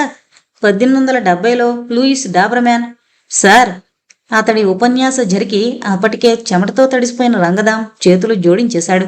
నేనొచ్చింది మీరేదో కంప్లైంట్ ఇచ్చారని. మరో బ్రీడ్ గురించి ఇక మాట్లాడితే మనిషి మొత్తం కొలాప్స్ అయ్యేటట్లున్నాడని అర్థమైన సదానంద్, అవును, నేను కంప్లైంట్ ఇచ్చింది మొన్న కదా, ఇంతవరకు మీరేం చేస్తున్నట్టు విసుగ్గా అడిగాడు. కంప్లైంట్ మొన్న కాదండి, నిన్న రాత్రి ఇచ్చారట, అది ఫోన్ ద్వారా. అర్థం కానట్టు చూస్తూ అన్నాడు రంగదాం. సరిగ్గా అందుకే నేను మనుషుల కన్నా డాగ్స్ని ఎక్కువ ఇష్టపడతాను. అసలు మనిషి కన్నా అన్ని విధాలా మరో పవర్ఫుల్ ప్రాణిని సృష్టించాలని ప్రయత్నించిన గాడ్ తన గాడ్ని తిరగరాసుకుని డాగ్గా సంతృప్తుడే డాగ్స్ని ఈ లోకంలోకి పంపాడన్నది నా బలమైన నమ్మకం. ఏమంటావ్? ఏమీ అన్ను, ఇలా తల పట్టుకుంటాను. అప్పుడు నేను అలా పట్టుకుని ప్రయోజనం లేదంటాను. నా నమ్మకం ఏదన్నది అని నిరూపించడానికి డాగుకున్న విశ్వాసం గురించే కాక మనిషి కన్నా వాసన పసిగట్టే శక్తి డాగ్కి 100 రెట్లు ఎక్కువ ఉందని చీకటి కోణాల్లోకి సైతం చక్కగా చూడడమేగాక మనిషి కళ్ళు 100 డిగ్రీల రేంజ్లోనే చూడగలిగితే డాగ్ 270 డిగ్రీల రేంజ్లో చూడగలదన్న సత్యాన్ని నేను సోదాహరణంగా నిరూపిస్తాను. ఇప్పుడు నాకు టైం లేదు. ఆ తర్వాత తీరిగ్గా వచ్చి ఈ సునకోపాఖ్యానం వింటూ కూర్చుంటాను అంటూ హడావిడిగా వెళ్లబోతుంటే అడ్డం పడ్డాడు సదానంద్. మరి మా రూప సంగతేంటి? చూడకుండానే వెళదామనుకుంటున్నారా? అమ్మయ్యా, ఇప్పటికీ అసలు పాయింట్కి వచ్చాడు అనుకుంటూ ఏమైంది మీ రూపకి అన్నాడు. ఆరోగ్యం పాడే తిండి తిప్పలు మానేసింది. మరోమారు గొంతులో ఏదో అడ్డం పడ్డట్టయిన రంగధాం, అయ్యా, అలాంటప్పుడు డాక్టర్ని పిలవాల్సింది అన్నాడు కసిగా. పిలిస్తే కదా మీరొచ్చారు, అది మొన్ననగా. చేతిలోని స్టిక్తో తలపై కొట్టుకోవాలనుకున్న రంగదాం నెత్తిమీద హ్యాట్ ఉండడంతో క్షణమాగి, మొన్న మీరు డాక్టర్ని పిలిచుండొచ్చు గాని నిన్న పోలీస్ కంప్లైంట్ ఇచ్చారు అన్నాడు అసహనంగా. Now I caught the point. అంటే మీరు పోలీస్ ఆఫీసర్ అన్నమాట. నిన్న నా కంప్లైంట్ విషయంలో ఇలా వచ్చారన్నమాట. సాలోచనగా తలపంకిస్తుంటే ఈ మేజర్కి మతి చెడినందుకు మిలిటరీ నుంచి బయటకు తరిమేశారా అన్న అనుమానం వచ్చింది రంగధాంకి. సంతోషం, నన్ను పోలీస్ ఆఫీసర్గా గుర్తించారు. చెప్పండి, నాతో ఏమన్నా పనుందా? ఉంది. అసలు మా రూప ఆ స్థితికి రావడానికి కారణం హఠాత్తుగా సీరియస్గా మారిపోయిన సదానంద్ కన్నబిడ్డను ఎవరు ఎత్తుకుపోవడం అన్నాడు నెమ్మదిగా. ఈ మధ్య ఆడపిల్లల అపహరణ ఉధృతమైపోయిన వాస్తవం తెలిసిన రంగదాం, పదండి అన్నాడు ఇంట్రాగేషన్కి సిద్ధపడుతూ. అంతసేపు చాలా ఉత్సాహంగా ఉద్వేగంగా మాట్లాడిన సదానంద్లో అనూహ్యమైన మార్పుకి ఆశ్చర్యపోతూనే మరో గదిలో అడుగుపెట్టి అక్కడ కనిపించిన దృశ్యంతో కంగారుగా 2 అడుగులు వెనక్కి వేశాడు. తల తిప్పి రంగదాం కేసి చూసిన సదానంద్ కళ్ళిప్పుడు నీళ్లు చిమ్ముతున్నాయి. రంగదాం ఊహించినట్టు ఆ గదిలో రూప అనబడే వ్యక్తి లేదు. కన్నీళ్లను ఒలికిస్తూ ఓ చిన్న కుక్కపిల్లను నాలుకతో లాలనగా స్పృశిస్తోన్న ఓ బలిష్టమైన ఫీమేల్ డాగ్ ఉంది. అంతసేపటి వరకు ఆ ఇంట ఓ రకమైన అసహనంతో ఉండిన రంగదాం అలాంటి భారీగా ఉండే డాగ్ని ఇంతవరకు చూడని ఆశ్చర్యంతో పాటు పోయిన నా బిడ్డ ఏమైంది అన్నట్టు యజమానిని చూస్తూ కుమిలిపోవడం అబ్బురంగా తోచి ఏకాగ్రతగా దాన్నే గమనిస్తున్నాడు. రూపంటే మీ అమ్మాయి అనుకున్నాను. సుమారు 200 పౌండ్ల బరువున్న ఆ ఫీమేల్ డాగ్ని అపరభితుడే చూస్తూనే అన్నాడు రంగదాం. ఎస్ ఇన్స్పెక్టర్, రూప నాకు కూతురులాంటిదే కాదు, అంతకన్నా ఎక్కువ. సదానంద్ గొంతు గాద్గదికంగా మూలిగింది. ఎప్పుడో 8 ఏళ్ల క్రితం దీని తల్లిని నేనింటికి తీసుకొచ్చాను. రూప పుట్టిన 6 నెలలకే అది ఓ యాక్సిడెంట్లో ప్రాణాలు వదిలింది. ఆ తర్వాత నాకు నా భార్యకి రూప సర్వస్వం అయింది. కానీ నా భార్య రూప తల్లిని మరిచిపోలేకపోయింది. ఆ దిగులుతోనే మంచం పట్టి ఓ ఏడాది తర్వాత నాకు అన్యాయం చేసి తను వెళ్ళిపోయింది. ఏదో కథలాగా నమ్మశక్యం కాని విషయంలా నీకు అనిపించినా, నన్ను పిచ్చివాడిగా నువ్వు జమకట్టినా నాకు అభ్యంతరం లేదు ఇన్స్పెక్టర్. కానీ ఇది నిజం, ఇటురా. చూసేవాళ్లకు భీతి కలిగించే స్ఫురద్రూపంతో డిఫెన్స్లో మేజర్ స్థాయికి ఎదిగిన ఓ వ్యక్తి కళ్ళ నుంచి ధారాపాతంగా నీళ్లు వర్షిస్తుంటే ఇలాంటి బంధాలు అనుబంధాలు ఈ ప్రపంచంలో చోటు చేసుకుంటాయని తెలియని రంగదాం నిజాయితీగానే స్పందిస్తూ అతని వెనక నడిచాడు. ఇంటి పెరట్లో ఓ చిన్న సమాధి. దానిపై రేష్మి అన్న పేరుతో పాటు పుట్టిన తేదీ, మరణించిన తేదీ వివరాలు రాసున్నాయి. రూప తల్లి రేష్మిని ఇక్కడే సమాధి చేశాం. మామూలుగా కాదు, నా బిడ్డే పోయినంత బాధతో అన్ని కర్మకాండల్ని సాంప్రదాయకంగా పూర్తి చేశాం. రేష్మిని మరిచిపోలేక నా భార్య వెళ్ళిపోయాక బాక్సర్ని 3 వారాల వయసులో ఇంటికి తెచ్చుకుని దానికి రేష్మి పేరు పెట్టాం. తనకు తెలియని ఓ చిత్రమైన ప్రపంచం గురించి నిశ్శబ్దంగా వింటున్నాడు రంగదాం. కన్నబిడ్డల్ని దేవుడిచ్చిన వరాలుగా మనం భావిస్తాం, కానీ నిట్టూర్పుగా ఓ అరక్షణం ఆగాడు. మీ మెటీరియలిస్టిక్ ప్రపంచంలో కన్నవాళ్లకి కన్నబిడ్డలకి మధ్యనున్నది వ్యాపార సంబంధాలే తప్ప మమతానురాగాలు కావని చాలా ఆలస్యంగా తెలుసుకుంటాం. ఒకవేళ నా 2 బిడ్డలు మమ్మల్ని కాదని వెళ్ళాక రేష్మినే మేం పెంచుకుని ఉండకపోతే మా కథలు ఏనాడో మూసుండేవి. 2 అసురుబిందువులు రేష్మి సమాధి అంచున పడి ఇంకిపోతున్నాయి. శరీరంలో సత్తువ సన్నగిలిపోతున్నట్టు కోల్బడిపోయాడు సదానంద. నీకు తెలీదు ఇన్స్పెక్టర్, మా దంపతులకు తెలిసిన ప్రపంచం ఒకనాడు మా 2 బిడ్డలే. ఏ తల్లిదండ్రులు చేయనంత గారం చేశాం, ఏ కన్నవాళ్లు అందించినంత ప్రేమనందించాం. అయినా మాకు అన్యాయం చేయడానికి వాళ్ళు వెనకాడలేదు. ఏ స్మృతుల శకలాలో అతన్ని కుదిపేస్తున్నట్టు చెప్పుకుపోతున్నాడు. కన్న కొడుకు నిన్ను చూడకుండా బతకలేనురా అని ప్రాధేయపడినా మమ్మల్ని కాదని వెళ్ళి మరో దేశంలో సెటిల్ అయిపోతే మిగిలిన కూతురు సైతం మా గుండెలు పగలగొట్టి మరెక్కడికో వెళ్ళిపోయింది. మాకు మిగిలింది శూన్యమే. ఒకరినొకరం ఓదార్చుకోలేని స్థితిని చేరుకున్న మా వేదాన్ని మందులతో కాక మమతతో నయం చేసుకోవాలనే మా కడుపున పుట్టకపోయినా మమ్మల్ని కడుపులో దాచుకోగల ఈ జాతిని ఆశ్రయించాం. ఇక ఏ దిగులు లేదనుకున్నాం. చివరికి దేవుడికి కన్ను కుట్టింది. రేష్మి సైతం మాకు అన్యాయం చేసి వెళ్ళిపోయింది.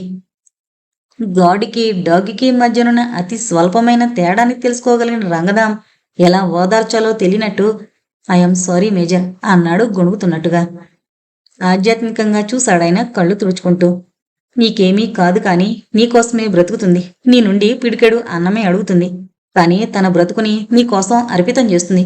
కడుపున పుట్టిన బిడ్డలు సైతం కోరని మార్గంలో నడిచి నీకు శోకమే మిగిల్చితే తను మాత్రం ఒక శ్లోకమై నీ బ్రతుకును పునీతం చేస్తుంది. అదే బాబు ఈ కాలభైరవుడి చరిత్ర. త్యాగనిరతి దాని ఊపిరి. నీడనిచ్చిన వాళ్ల సేవ కోసం తన బ్రతుకును బలి చేసుకోవడం ఆ నోరులేని ప్రాణి జీవిత ధ్యేయం. క్షణం ఆగాడు. నేను చెప్పేది అతిశయోక్తి కాదు ఇన్స్పెక్టర్. పుట్టిన 2 పసికందుల్లో ఓ బిడ్డనెవరో అపహరిస్తే తిండి తిప్పలమాని బాధపడుతోన్న నా రూప జాతి చరిత్ర ఏంటో తెలుసా? క్రీస్తుపూర్వం 3000 సంవత్సరాల క్రితమే ఈజిప్టు మాన్యుమెంట్స్లో తనకంటూ ఒక చరిత్రను రాయించుకున్న మస్టిఫ్ బ్రీడ్ అది. ఇప్పుడు రంగధాం వెళ్లాలన్న తొందరపాటులో లేడు. ఒక మంచి శ్రోతగా మారాడు. బ్రిటన్పై రోము దండయాత్ర జరిపినప్పుడు యుద్ధంలో సైతం బ్రిటన్ తరపున పోరాటంలో చాలా ప్రముఖ పాత్ర వహించిన మస్టిఫ్ ధైర్య సాహసాలకు అబ్బురపడి జూలియస్ సీజర్ కొన్నింటిని తన దేశానికి తరలించుకుని వెళ్ళిపోయాడట. క్రీస్తు శకం 1415లో జరిగిన అగ్నికార్డ్ యుద్ధంలో సర్ పీర్స్ లెగ్ అనే యోధుడు తనకిష్టమైన మస్టిఫ్ని వెంట తీసుకుని వెళితే యుద్ధంలో అతడు గాయపడి గుర్రంపై నుంచి నేలపైకి జారి ప్రాణాపాయ స్థితిలో విలవిల్లాడుతుంటే మస్టిఫ్ అతన్ని శత్రువులు చేరకుండా సుమారు 10 నిమిషాల పాటు తనే పోరాడిందట. చివరికి పీర్స్ లెగ్ సైనికులు అతన్ని సురక్షితమైన స్థావరానికి యుద్ధభూమి నుంచి తరలించే వరకు ఒక సేవకురాలిగా తన ధర్మాన్ని నెరవేర్చి ఆ సంతృప్తితోనే అప్పటికే దారుణంగా గాయపడిన మస్టిఫ్ నేల కొరిగిందట. బాహ్య ప్రపంచాన్ని విస్మరించడం, తను కోరిన వారి కోసం ఆత్మ త్యాగానికి సిద్ధపడ్డమే నిజమైన ప్రేమకి కొలబద్దైతే సరిగ్గా ఈ వాక్యానికే అర్థం తెలిసింది. ఈ జాతి ఒక్కదానికి అన్నది నా నమ్మకం. ఆగాడు. కొన్ని క్షణాల పాటు ఆ తదాత్మతలోనే మిగిలిన సదానంద్. సారీ ఇన్స్పెక్టర్, ఎవరూ లేని ఒంటరివాణ్ణి. అందుకే మనసులోని బాధ చెప్పుకోవడానికి ఓ మనిషి దొరికేసరికి మీ టైంను వృధా చేయాలనిపించింది. విరాగిలే నవ్వాడు. నోనో, వచ్చింది ఎందుకైనా చాలా విషయాలు తెలుసుకోగలిగాను అంటూనే పోయిన పప్పి గురించి కొన్ని వివరాలు సేకరించి బయలుదేరబోతుంటే, ఇన్స్పెక్టర్ గారు దయనీయంగా చూశాడాయన మళ్ళీ. తొందరగా దాని ఆచూకీ తెలుసుకుంటారు కదూ, లేకపోతే ఎందుకు నాకు ఈ కడుపుకోత అంటూ రూప రోజు నన్ను నిలదీస్తూనే ఉంటుంది. ప్లీజ్, నాకు పప్పి కావాలి, సాధ్యమైనంత త్వరగా. ఆ క్షణాన రంగధాంకి హఠాత్తుగా నాని గుర్తుకొచ్చాడు. వెళ్లిన ప్రతిసారి బుల్లి డానీని తీసుకొస్తానన్నా బ్యాడ్ అంకుల్ అంటూ నిలదీసే నాని మాటలు గుర్తుకొచ్చాయి. బుల్లి డానీని కాదురా, బుల్లి మ్యాస్టిఫిన్ సంపాదిస్తాననుకున్నాడు దృఢంగా, నమ్మకంగా. ఉదయం 10 గంటల వేళ పోలీస్ స్టేషన్లో చాలా అసహనంగా ఉన్నాడు రంగధాం. అనుక్షణం క్రిమినల్స్తో గడిపే అతన్ని గుండెలార్చే సదానంద్ పరిచయం ఎంతగా కదిలించింది అంటే, తెన్నింటి వాసాలు లెక్కబెడుతూ సాటి మనిషిని దోచుకునే మనిషి మెదడిని పీకి పారేసి కుక్కల మెదడుని గుండెని మనుషులకి ట్రాన్స్ప్లాంట్ చేసే సైన్స్ వృద్ధి చెందితే ఎంత బాగుండు అనుకున్నాడు. సరిగ్గా ఆ సమయంలో ఓ ఫోన్ కాల్ వచ్చింది. అయ్యా, మీరు అర్జెంటుగా రావాలి. ఎవరి గొంతో హడావిడిగా పలికింది అవతల వైపు నుంచి. దేనికి? అసహనంగా అడిగాడు. మా ఇంట్లో ఓ డెకాయిటీ జరిగింది. మళ్ళీ మొదలు. మనుషులు తిరిగే బార్బేరియన్ సొసైటీ నికృష్ట చరిత్ర అనుకుంటూ అసలేం జరిగింది, ఏం పోయింది అన్నాడు. నిజానికేం పోలేదు. దొంగతనానికని వచ్చినవాడు ఏమీ పట్టుకెళ్ళలేదు కానీ రిసీవర్ అవతలవాడి కంఠమైతే దాన్ని అర్జెంటుగా పిసికి పక్కన పడేయాలి అన్నంత ఎమోషన్గా చూశాడు రంగదాం. మా ఇంట్లో ఓ టీవీ ఉందండి. అసలు పాయింట్కి రండి అరిచాడు ఇంచుమించుగా. మంచి కంపెనీ టీవీ అండి. వచ్చినవాడు దాన్ని ఎత్తుకెళ్ళినా బాగుండేది. కానీ దాన్ని బద్దలుగొట్టిపోయాడు. దీనంగా చెప్పుకుపోయాడు. ఓ పని చేయండి, రంగదాం సలహా ఇచ్చాడు. మీరు వెంటనే హైదరాబాద్ దూరదర్శన్ వాళ్ళకి నష్టపరిహారార్థం ఓ కేసు పెట్టండి. దేనికండి? ఆ వచ్చిన దొంగ ఏమీ ఎత్తికెళ్లకుండా టీవీని మాత్రమే బద్దలు చేశారంటే కారణం హైదరాబాదు తెలుగు ప్రోగ్రామ్స్తో మొహం మొత్తేసి ఉంటుంది కాబట్టి. అక్కసుగాని ఫోన్ క్రెడిల్ చేశాడు. ఈడియట్ ఏదో పెద్ద న్యూస్లా పనిగొట్టుకుని ఫోన్ చేశాడు. స్వాగతంలా గుణుగుతూ ఎదురుగా నిలబడ్డ మహర్షిని చూడగానే బావా అన్నాడు ఆమంతం మూడు మార్చేసుకుని. ఏంటి, మీ టీవీకి ఏదన్నా ప్రమాదం ముంచుకొచ్చిందా అంటూ అప్పుడే వచ్చిన ఫోన్ గురించి ఏకరో పెడుతుంటే అతడి సహజమైన జోవియల్ వాక్ ప్రవాహానికి ఆనందించే స్థితిలో లేనట్టు నిశ్శబ్దంగా కూర్చుండిపోయాడు మహర్షి. ఏం జరిగింది బావగారు, ఏంటలా ఉన్నారు? అనుమానాస్పదంగా టేబుల్ మీద చేతులుంచి అడిగాడు. త్యాగి మీద కొందరు గూండాలు దాడి చేశారు. జరిగింది టూకీగా వివరించాడు. అంతా విన్న రంగనాథం మరింతవరకు త్యాగి కంప్లైంట్ చేయలేదేం సాలోచనగా అడిగాడు. త్యాగి ఇప్పుడు తన గురించి ఆలోచించే స్థితిలో లేడు రంగదాం. మృత్యుకి చేరువవుతోన్న భార్య పరిస్థితికి అనుక్షణం కుంగిలిపోతున్నాడు. మహర్షి తనకున్న అనుమానాలు అన్నింటినీ బయట పెట్టలేదు. కేవలం సుస్మిత ప్రస్తుత స్థితి గురించి చెప్పాడు. జీవితంలో ప్రతి అనుభవాన్ని సక్రమమైన ఆలోచనా సరళికి అన్వయించుకునే మనిషే తప్ప అనుభవాల సంఖ్యతో జీవితాన్ని కొలిచే తత్వం కాదు మహర్షిది. అందుకే పాణి గురించి తనకున్న అనుమానాన్ని వ్యక్తం చేసి ప్రిజుడిస్తో రంగదాం ఇన్వెస్టిగేట్ చేసే అవకాశం ఇవ్వకూడదు అనుకున్నాడు. కానీ మహర్షి సైతం రంగదామిని ఇక్కడే కాస్త తక్కువగా అంచనా వేశాడు. రంగదాం మనిషి స్వతహాగా ఏదీ పట్టనట్టు ఎంత ఉత్సాహంగా కనబడతాడో నేరస్తుల్ని నిర్ధారించడంలో అంత శక్తివంతమైన పోలీస్ ఆఫీసర్. నీడను కొలిచి నిజాన్ని గుర్తించగలవాడు కాబట్టే డిపార్ట్మెంట్లో అతడికో గణనీయమైన పేరుంది. వెల్, సాలోచనగా తలపంకించి దాడి చేసిన వాళ్ళని డానీ కరిచిందన్నావు కదూ అడిగాడు. అవును. దెన్ నో ప్రాబ్లం మహర్షిని చూస్తూ అన్నాడు. 2-3 గంటల్లో క్రిమినల్స్ని పట్టుకోగలను. ఎలా? కుక్క కరిచినవాడు సహజంగా ప్రివెంటివ్ మెడిసిన్ కోసం తప్పనిసరిగా గవర్నమెంట్ హాస్పిటల్కే వస్తాడు. కాబట్టి చికిత్సకొచ్చిన వ్యక్తుల పేర్లలో మా రికార్డ్స్లో ఉన్న ఒక్క పేరు దొరికినా అది నాకు చాలు. కాబట్టి పొరపాటు పడుతున్నావు రంగదాం. పూర్వంలా కాదు. ప్రస్తుతం ప్రివెంటివ్ మెడిసిన్గా వాడే వ్యాక్సిన్ అందరి డాక్టర్ల దగ్గర దొరుకుతుంది మహర్షి అన్నాడు. లేదు బావా, నేరస్తుల మనస్తత్వాన్ని స్టడీ చేయడంలో 12 ఏళ్ల అనుభవం ఉన్నవాడిని నేను. 1000 రూపాయలు తీసుకుని ఒకటి ప్రాణాలు తీయడానికి సిద్ధపడే ఈ కిరాయి రౌడీలు నాటు సారా కోసం మరో 1000 ఖర్చు పెట్టగలరేమో గాని ఆరోగ్యం కోసం 10 రూపాయలు కూడా ఖర్చు చేయరు. అందుకే ఖర్చు లేని గవర్నమెంట్ హాస్పిటల్కే తప్పనిసరిగా వస్తారు. రంగదాం విశ్లేషణకి అభినందనగా చూసిన మహర్షి బ్యాంక్ టైం కావడంతో లేచాడు వెళ్లాలని. నాని గురించి ఏదో అడగాలనుకున్న రంగదాం మెరుపులా ఏదో గుర్తుకు రావడంతో బావా అన్నాడు. ద్వారం దాటబోతున్న మహర్షి ఆగి వెనక్కి చూశాడు ఏంటన్నట్టు. నరసింహ త్యాగింట్లోనే ఉన్నాడా? మహర్షి బురుకుటి ముడిపడింది. రంగదాం ఆలోచన సరళి కూడా తన భావాలకి చాలా సమీపంగా ఉన్నందుకేమో ఊళ్ళో లేడు, సొంత ఊరు వెళ్ళాడట అన్నాడు నెమ్మదిగా. ఈ సంఘటన జరిగాకనేనా? త్యాగిపై దాడి జరిగిన సమయంలో నరసింహ ఎక్కడున్నాడు అన్నది తెలుసుకోవాలి అన్నది రంగదాం ఉద్దేశం. ముందే. వెల్, తల పంకించాడు రంగదాం. మహర్షి వెళుతుంటే చూస్తుండిపోయాడు తప్ప ఆ రోజు త్యాగి ఇంటి దగ్గర నరసింహ డాక్టర్ పాణిల అనుమానాస్పదమైన ప్రవర్తన గురించి అతడు చెప్పలేదు. కారణం, ఒక నేరాన్ని గుర్తించడానికి మోటివ్ని నిర్ధారించే ముందు సర్కమ్స్టెన్షియల్గా అడుగు ముందుకు వేస్తే మోటివ్ని మనిషిని పట్టుకోవడం సులభమని భావించే ఓ మంచి పోలీస్ ఆఫీసర్ కాబట్టి. రంగదాం అప్పుడే రంగంలోకి దిగినట్టు వేగంగా బయటికి నడిచాడు. బ్యాంకులో తన ఛాంబర్లో కూర్చున్న మహర్షి దగ్గరకు వచ్చాడు అకౌంటెంట్ శ్రీనాథ్. సహజమైన గాంభీర్యంతో పాటు ఉత్సాహంగా కూడా ఉండే మహర్షి ఈ మధ్య చాలా అస్థిమితంగా ఉండడం రోజు గమనిస్తున్న శ్రీనాథ్ చాలాసేపు తటపటాయిస్తుంటే ఎస్ అడిగాడు మహర్షి. మీతో ఓ ముఖ్యమైన విషయం మాట్లాడాలని వచ్చాను. చెప్పండి.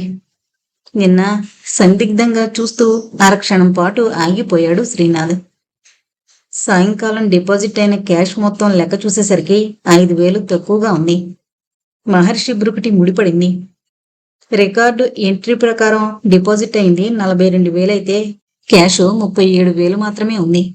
ముందు రోజు మహర్షి సెలవు పెట్టడంతో అతడి తర్వాత బ్యాంకుకి ఇన్ఛార్జి అయిన అకౌంటెంట్ శ్రీనాథ్ జరిగింది మొత్తం చెబుతుంటే నిశ్శబ్దంగా వింటూ నడతను.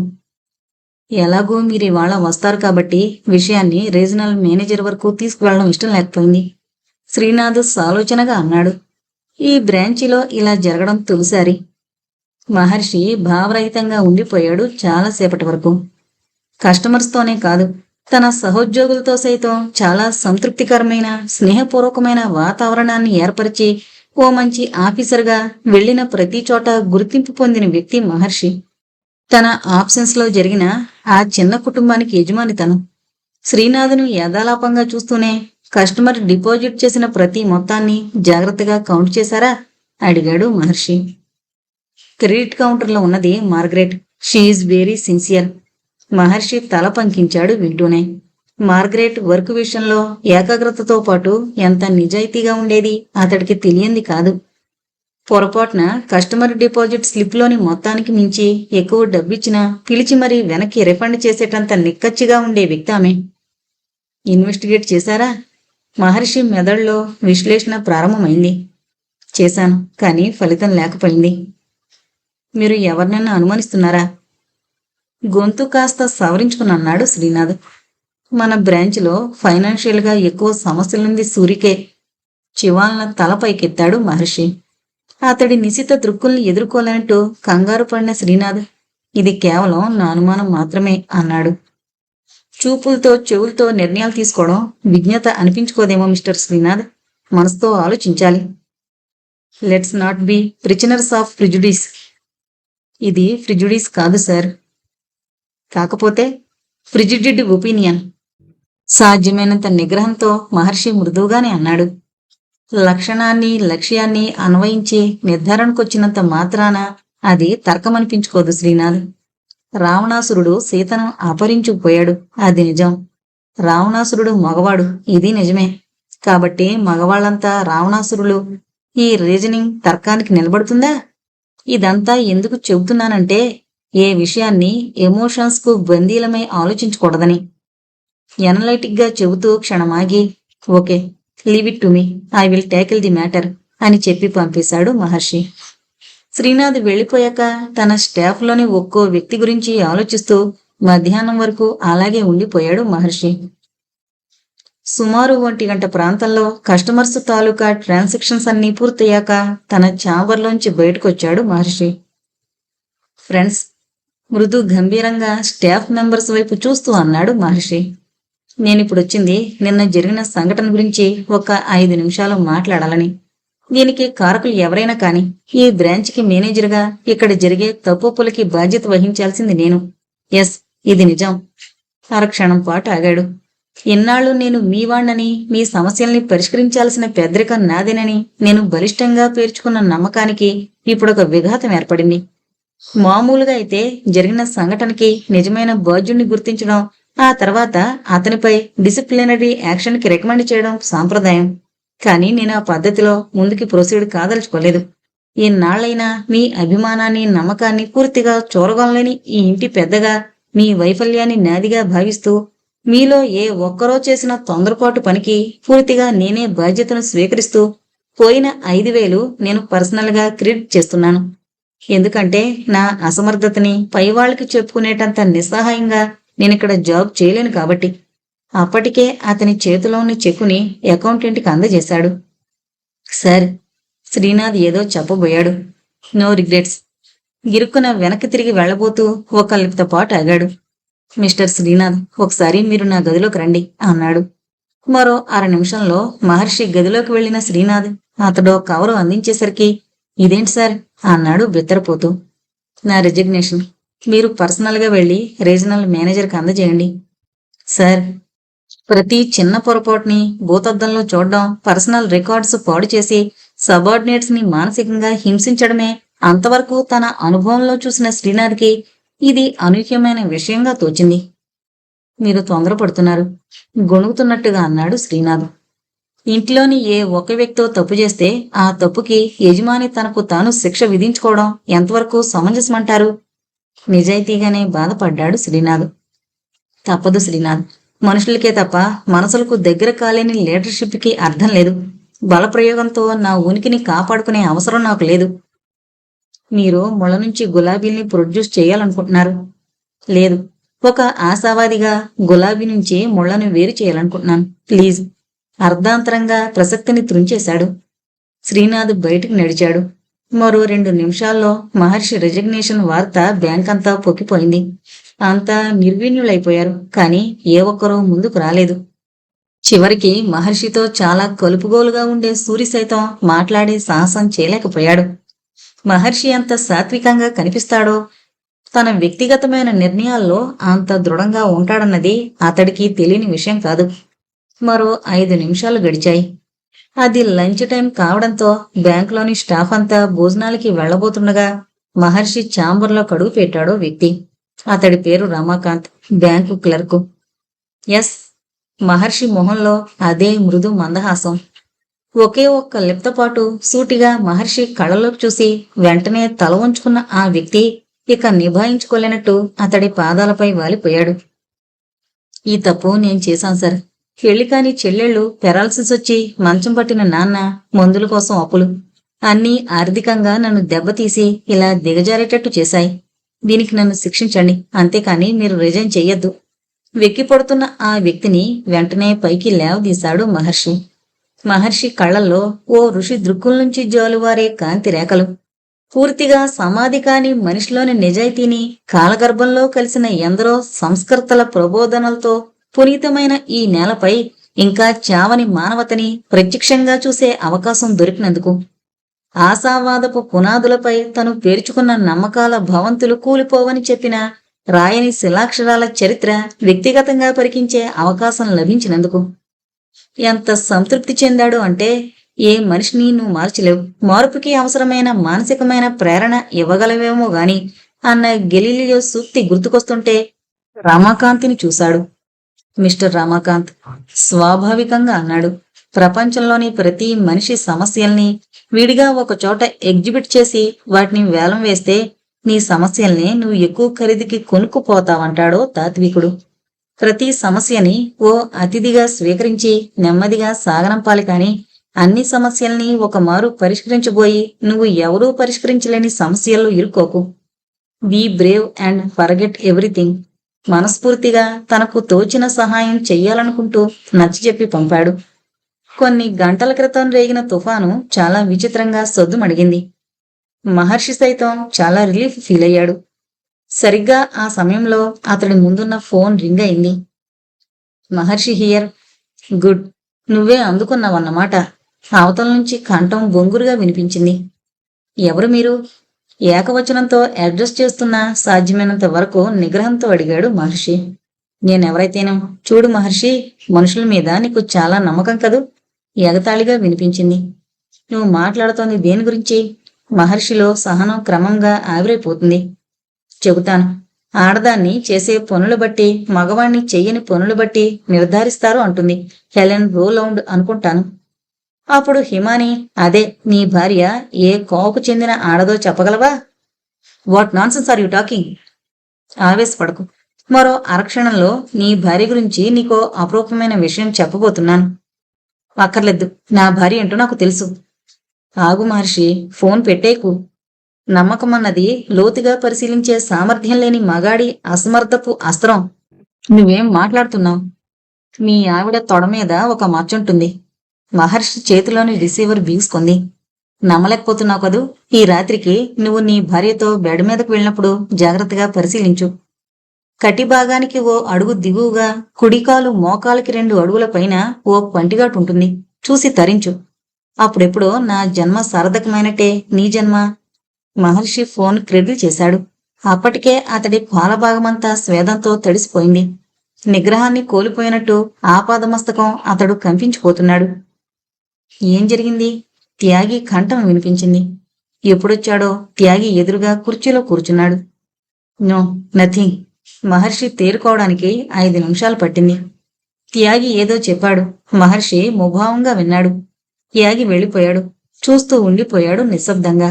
బాహ్య ప్రపంచంతో పూర్తిగా మానసికంగా సంబంధం తెగిపోయినట్టు చిత్రమైన స్తబ్దతకు లోనైన మహర్షి త్యాగి గురించే కాదు, మరెవరి గురించి పట్టించుకునే స్థితిలో లేడు మరో గంట వరకు. మునిమాపు వేళ. మహర్షి నడుపుతున్న ఫియట్ పల్లెవైపు దూసుకుపోతోంది. ఫోన్లోని అపరిచితుడి కంఠం, అతడు చెప్పిన విషయము పదే పదే గుర్తుకొస్తుంటే ఇప్పుడతను ఇందాకట్లా చలించిపోవడం లేదు. పక్కవాడి వ్యక్తిగత విషయాల్లో సానుభూతిగా చూడడం అలవాటు చేసుకుంటే తన వ్యక్తిగత జీవితంలోకి అతడు అంత సానుభూతితో చూస్తాడన్న చిన్న సూత్రంతో బ్యాంకులోని ఒక సమస్యను సునాయాసంగా పరిష్కరించగలిగిన మహర్షి హిమానిని అనుమానించలేకపోతున్నాడు. జరిగిన చాలా సంఘటనల్ని సింహావలోకనం చేసుకుంటున్నాడు. సుమారు 7 ఏళ్ల క్రిందట కొండ కోణంలో నుంచి నిశ్శబ్దంగా పారుతోన్న సన్నని సెలయేరులా ముగ్ధమోహనంగా తన జీవితంలోకి ప్రవేశించి చిరిగిపోని సాంప్రదాయపు మేలిముసుగును శృతిమెత్తగా స్పృశించినంత మాత్రానికే శృతి చేసిన అనురాగ విపంచి అయి తన గుండె ఆకాశంలో చిరు సవ్వడి చేస్తూ పాదాల వరకు వ్యాపించిన వైతరిణిగా మారిన హిమానిని అతడెలా మరిచిపోగలడు? I love you Himani, I believe you. ఆలోచిస్తున్న మహర్షి అసంకల్పితంగా కారు బ్రేకు తొక్కగానే కీచుమంటూ ఆగింది. అప్పటికే పల్లె పొలిమేరలోకి ప్రవేశించిన మహర్షి బాటకడ్డంగా పేర్చబడిన రాళ్లని అప్రభితుడే చూస్తూ నెమ్మదిగా కిందకి దిగాడు. అంతా నిర్మానుష్యంగా ఉంది. చుట్టూ ఓ మారు కలియజూసి ఎవరూ కనిపించకపోవడంతో మార్గాన్ని నిరోధిస్తున్న రాళ్లను పక్కకు పడేయాలని ముందుకెళ్లాడు. సరిగ్గా ఇదే అదనుగా రోడ్డుకి ఇరుపక్కలా ఉన్న చెట్ల మాటు నుంచి ఓ 10 మంది దుండగులు అడుగులో అడుగులు వేసుకుంటూ నెమ్మదిగా ముందుకొస్తున్నారు. వాళ్ల చేతుల్లో సైకిల్ చైన్లు వేలాడుతున్నాయి మృత్యు పాశాల్లా. చిన్న చప్పుడు. గిరుక్కున వెనక్కి తిరిగాడు మహర్షి. అప్పటికే ఓ చైను గాలిని తోసుకుంటూ సమీపించింది. అతడి కణతలు చీల్చేయాలి అన్నట్టు. మెరుపు వేగంతో దాన్ని అందుకున్న మహర్షి అంతే వేగంతో కుడికాలుతో ఎదురుగా ఉన్న ప్రత్యర్థి పొట్టలో బలంగా తన్నాడు. ఆ తాకిడికి చైను వదిలి మూలుగుతూ పొట్టను పట్టుకుని కాళ్లపై చెతికిలి పడిపోయాడతను. ఎదురుగా ఉన్నది ప్రొఫెషనల్స్. ఎవరు పంపించినా వచ్చింది తననేదో చేయడానికే అన్న వాస్తవాన్ని గ్రహించిన మహర్షి వారికి ఆలోచించుకునే అవకాశం ఇవ్వలేదు. అరక్షణంలో అక్కడి వాతావరణం చాలా భీతావహంగా మారిపోయింది. వారి వ్యూహాన్ని ఛేదించుకుంటూ ఒడుపుగా తప్పించుకుంటూ ఆ నిశ్శబ్ద వాతావరణంలో స్వైరవిహారం చేస్తున్నాడు మహర్షి. పుట్టి పెరిగింది చాలా సుకుమారమైన వాతావరణంలో అయినా మహర్షి హైస్కూల్ రోజుల నుంచి మంచి స్పోర్ట్స్ మ్యాన్. జూలు విదిల్చిన సింహంలా భీకరంగా పోరాడుతున్న మహర్షిని చూస్తూ అలసిపోతున్నారు దుండగులు. మరో నిమిషం గడిస్తే మహర్షిని తుదముట్టించడం కాదు, తమ శరీరాల్లోని నరాలన్నీ చిట్లి నేలంతా రక్తసిక్తమవుతుందని గ్రహించారు. మహర్షి ఎదురుగా ఉన్న మృగాల్లాంటి దుండగుల్ని తరిమే ప్రయత్నం చేస్తూ వెనకవైపు నుంచి ఓ బండరాయిని పైకి తీసిన ఒక ప్రత్యర్థిని గమనించలేదు. అదే తొందరపాటులో మహర్షి చేసిన పొరపాటు. గురిచూసి మహర్షి తలపైకి విసిరాడు. అరక్షణం పాటు స్తబ్దత. వెనువెంటనే ఓ సన్నని మూలుగు. నేలకూలిన ఆకారాన్ని చూస్తూ దుండగులు పరుగులు తీశారు. సరిగ్గా ఇదే సమయంలో మహర్షి ఇంట్లోని ఓ ఫోన్ భయంతో ఆక్రందన చేస్తున్నట్టు రింగ్ అవుతోంది. అప్పటికే మనసేదో కీడును శంకిస్తున్నట్టు అసహనంగా అటు ఇటు పాచార్లు చేస్తున్నట్టు హిమాని కంగారుగా ఫోన్ దగ్గరికి పరుగు తీసింది. కాని వెంటనే రిసీవర్ని అందుకోలేక సందిగ్ధంగా నిలబడిపోయింది. అప్పటికే 3 సార్లు ఫోన్ చేశాడు బ్లాక్ మెయిలర్, డబ్బు విషయం గుర్తు చేస్తూ. ఆమె జవాబు చెప్పకుండానే ఫోన్ క్రెడిల్ చేసింది అన్నిసార్లు. చాలా నిశ్చలంగా సాగిపోతున్న దాంపత్య జీవన నావలో సంవత్సరాల్ని రోజుల్లా గడిపేసిన ఆమెకి ఇప్పుడు ప్రతి నిమిషము ఓ సంవత్సరమైనట్టు అశాంతిగా గడుస్తోంది. ఫోన్ రింగ్ అవుతూనే ఉంది.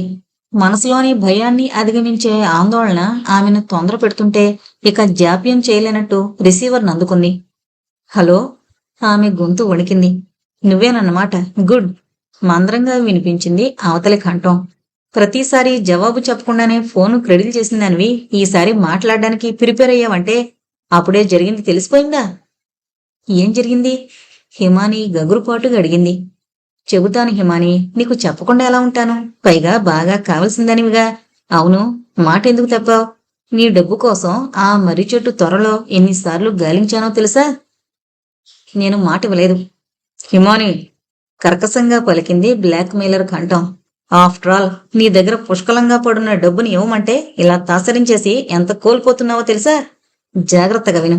వెంటనే నేనడిగిన దానికి 5,000 పట్టుకుని ఆ చెట్టు దగ్గరకు రా. లేకపోతే నన్ను రమ్మంటావా చెప్పు. కనీసం నీ కొడుకన్నా నీకు దక్కుతాడు. అంటే? హిమాని త్రొట్టుపాటుగా అడిగింది. ఏముంది? హేళనగా నవ్వాడు. నువ్వేమో కాపురం కోసం భయపడుతుంటే అటు నీ తాళిబొట్టే తెగిపోయే పరిస్థితి వచ్చింది. ఒరే, ఏంటి? ఏం జరిగిందో చెప్పు. హఠాత్తుగా ఆమె కంఠం రుద్ధమైపోయింది. సింపుల్. నీ భర్త, అదే మహర్షి లేడు, నేను పంపిన గూండాల చేతుల్లో చిక్కుకుపోయాడు. ఈ ఊరి పొలిమేరలో పాపం మృత్యువుతో పెనుగులాడుతున్నాడు. నిస్సత్తువుతో తూలిపడబోయిన హిమాని ఉద్విగ్నంగా ఫోన్ క్రెడిల్ చేసింది. మమ్మీ, ఎదురుగా నిలబడ్డ నానిని అమాంతం పైకెత్తుకుని నీళ్లు నిండిన కళ్లతో చాలా వేగంగా పోర్టుకో వైపు పరిగెత్తింది. లేదు భగవంతుడా, నా మూలంగా నా భర్తకి అన్యాయం జరగకూడదు. గొణుక్కుంటూనే మారుతిని స్టార్ట్ చేసింది. మరో 2 నిమిషాల్లో కారు పల్లెల్లో ధూళి లేపుతూ పొలిమేరల వైపు దూసుకుపోయింది. ఏం జరిగింది మమ్మీ? మూడ్లో ఉన్నావా? నాని మాటల్ని వినే స్థితిలో లేదామె. ఓ చేత్తో ధార కడుతున్న కన్నీళ్లను తుడుచుకుంటూ మరో చేత్తో స్టీరింగ్ పట్టుకున్న హిమానికి చాలా యాదృచ్ఛికంగా కంటపడింది డాక్టర్ పాణి క్లినిక్ దగ్గరున్న మహర్షి ఫియట్. అంతే. ఆ తర్వాత కారెలాపిందో ఎలా దిగిందో కూడా ఆమెకు గుర్తులేదు. మనసు కీడు శంకిస్తుంటే అదురుతున్న గుండెలతో క్లినిక్ ద్వారాన్ని వేగంగా చేరి అక్కడే నిలబడిపోయింది రొప్పుతూ. అక్కడ ఎదురుగా ఉన్న ఓ బెంచీపై రక్తసిక్తమైన దేహంతో పడున్న ఓ వ్యక్తికి డాక్టర్ పాణి ప్రథమ చికిత్స చేస్తున్నాడు. 2 సెకండ్ల పాటు చాలా నిగ్రహంగా బలాన్ని కూడగట్టుకుంది. గొంతు తడారిపోతుంటే ఓ కంగలో తన భర్తను చేరాలని, దీనికంతటికీ కారణం తనేనని అరవాలని నోరు తెరిచిన హిమాని అప్రభితురాలైపోయింది. అక్కడ పాణికి అవతల వైపు మహర్షి నిలబడున్నాడు. ఒక గాలి అలల అతన్ని చేరుకుంది వెక్కిపడుతూనే. భర్త సురక్షితంగా ఉన్నాడన్న ఆనందంతో గుండె తేలికపడిన హిమాని నెమ్మదిగా తల తిప్పి బెంచీ వైపు చూసింది. బెంచీపై తలకి బ్యాండేజ్తో నిస్త్రాణగా పడుంది రుద్రయ్య. ఏం జరిగింది? అనుమానంగానే అడిగింది. హిమాని కంగారును అర్థం చేసుకున్న మహర్షి ఆమెను నెమ్మదిగా బయటికి నడిపించాడు. జరిగింది క్లుప్తంగా చెప్పాడు. ఒక్క అరక్షణం రుద్రయ్య రావడం ఆలస్యమైతే ఇదే నాకు ఆఖరి రోజయ్యేది హిమాని. ఎక్కడి నుండి చూశాడో, ఎందుకటొచ్చాడో తను మధ్యకు దూకి తన ప్రమాదాన్ని కొని తెచ్చుకున్నాడు. ఏంటి? తను ఇంతగా అనుమానించిన రుద్రయ్య తన భర్త ప్రాణాలు కాపాడా? ఈ రుద్రయ్యనేనా తను ఎన్నాళ్లు అనుమానించింది? అప్రయత్నంగానే అసురులు మరింత ఊబికొస్తుంటే రుద్రయ్య వైపు చూసింది. అక్కడ రుద్రయ్య మొహంలో గాయం వల్ల ఏర్పడిన బాధ కన్నా ఒక ధర్మాన్ని నెరవేర్చిన సంతృప్తి. తనను పెంచిన యజమాని ఆపదలో చిక్కుకున్న వేళ ప్రాణాలకు తెగించి పోరాడిన డానీ లాంటి ఓ మంచి సేవకుడిలా స్వామి భక్తికి తనే నిర్వచనంలా కనిపిస్తున్నాడు. కుసంస్కారినైన నాకీ విధంగా గుణపాఠం నేర్పిన ఓ మిత్రుడా, ఏ దుష్టశక్తి నన్ను ప్రేరేపించిందో నిన్ను పాపాత్ముడిగానే భావించాను గాని నా పసుపు కుంకుమల్ని కాపాడే దేవుడిగా నిన్ను గుర్తించలేకపోయాను. నీలో ఉన్నది నీ ముందు తరాల నుంచి నీకు సంక్రమించింది విశ్వాసమే గాని ద్రోహచింతన కాదని ఇలా నిరూపించిన నీకు చేతులెత్తి దండం పెడుతున్నాను. నన్ను మన్నిస్తావు కదూ? ఆమె కలవరపడుతూనే కుమిలిపోతోంది. ఏమైంది డాడీ? అప్పటికి కాస్త అర్థమైన నాని తండ్రిని చూస్తూ అడిగాడు. రుద్రయ్యని మరేమో ఎవరో కొట్టారు, పైకెత్తుకుని చెప్పాడు మహర్షి. బ్యాడ్ బాయ్స్ కదూ? ఆ, అన్యమనస్కంగానే తల పంకించాడు మహర్షి. రుద్రయ్య గుడ్ బాయ్ కదూ? అవునమ్మా, వెరీ గుడ్ బాయ్. ఈసారి జవాబు చెప్పింది హిమాని. డాక్టర్ పాణి వచ్చాడు. కంగారు పడాల్సిన పనిలేదు మహర్షి గారు. తలకి గాయం బలంగా తగిలిన 2-3 రోజుల్లో పూర్తిగా కోలుకుంటాడు. మీరేం వర్రీ కాకండి. చేతికున్న గ్లౌస్ తీస్తున్న పాణిని రెప్పలార్చకుండా చూస్తున్నాడు మహర్షి. అర్ధరాత్రి దాటింది. నిద్రపోతున్న నానిని చూస్తూనే సిగరెట్ కాలుస్తున్నాడు మహర్షి. సామాన్యంగా చాలా టెన్షన్లో తప్ప భర్త సిగరెట్ కాల్చడని తెలిసిన హిమాని అతడి సమీపంలో కూర్చుని మహర్షిని పరిశీలిస్తోంది. వీళ్ళు ఎవరై ఉంటారు?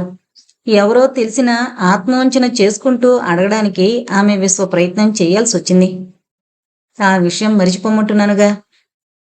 మీకు శత్రువులు ఎవరుంటారండి? గొంతు వణుకుతుంటే తల వంచుకుని అడిగింది. నా మీద ఇలా దాడి చేయడానికి నాకు శత్రువులుండాల్సిన అవసరం లేదు హిమాని. మరెవరికైనా నేను శత్రువునైతే చాలు. మృదువుగా నవ్వుతూ అన్నాడు. నిద్రపో. ఆమె వేళ్లతో ఫోమ్ బెడ్పై పిచ్చిగీతలు గీస్తుంటే చేత్తో ఆమె వణుకుతున్న చేతినందుకుని, జీవితమన్నాక ఇలాంటి చిన్న చిన్న సంఘటనలు తప్పో.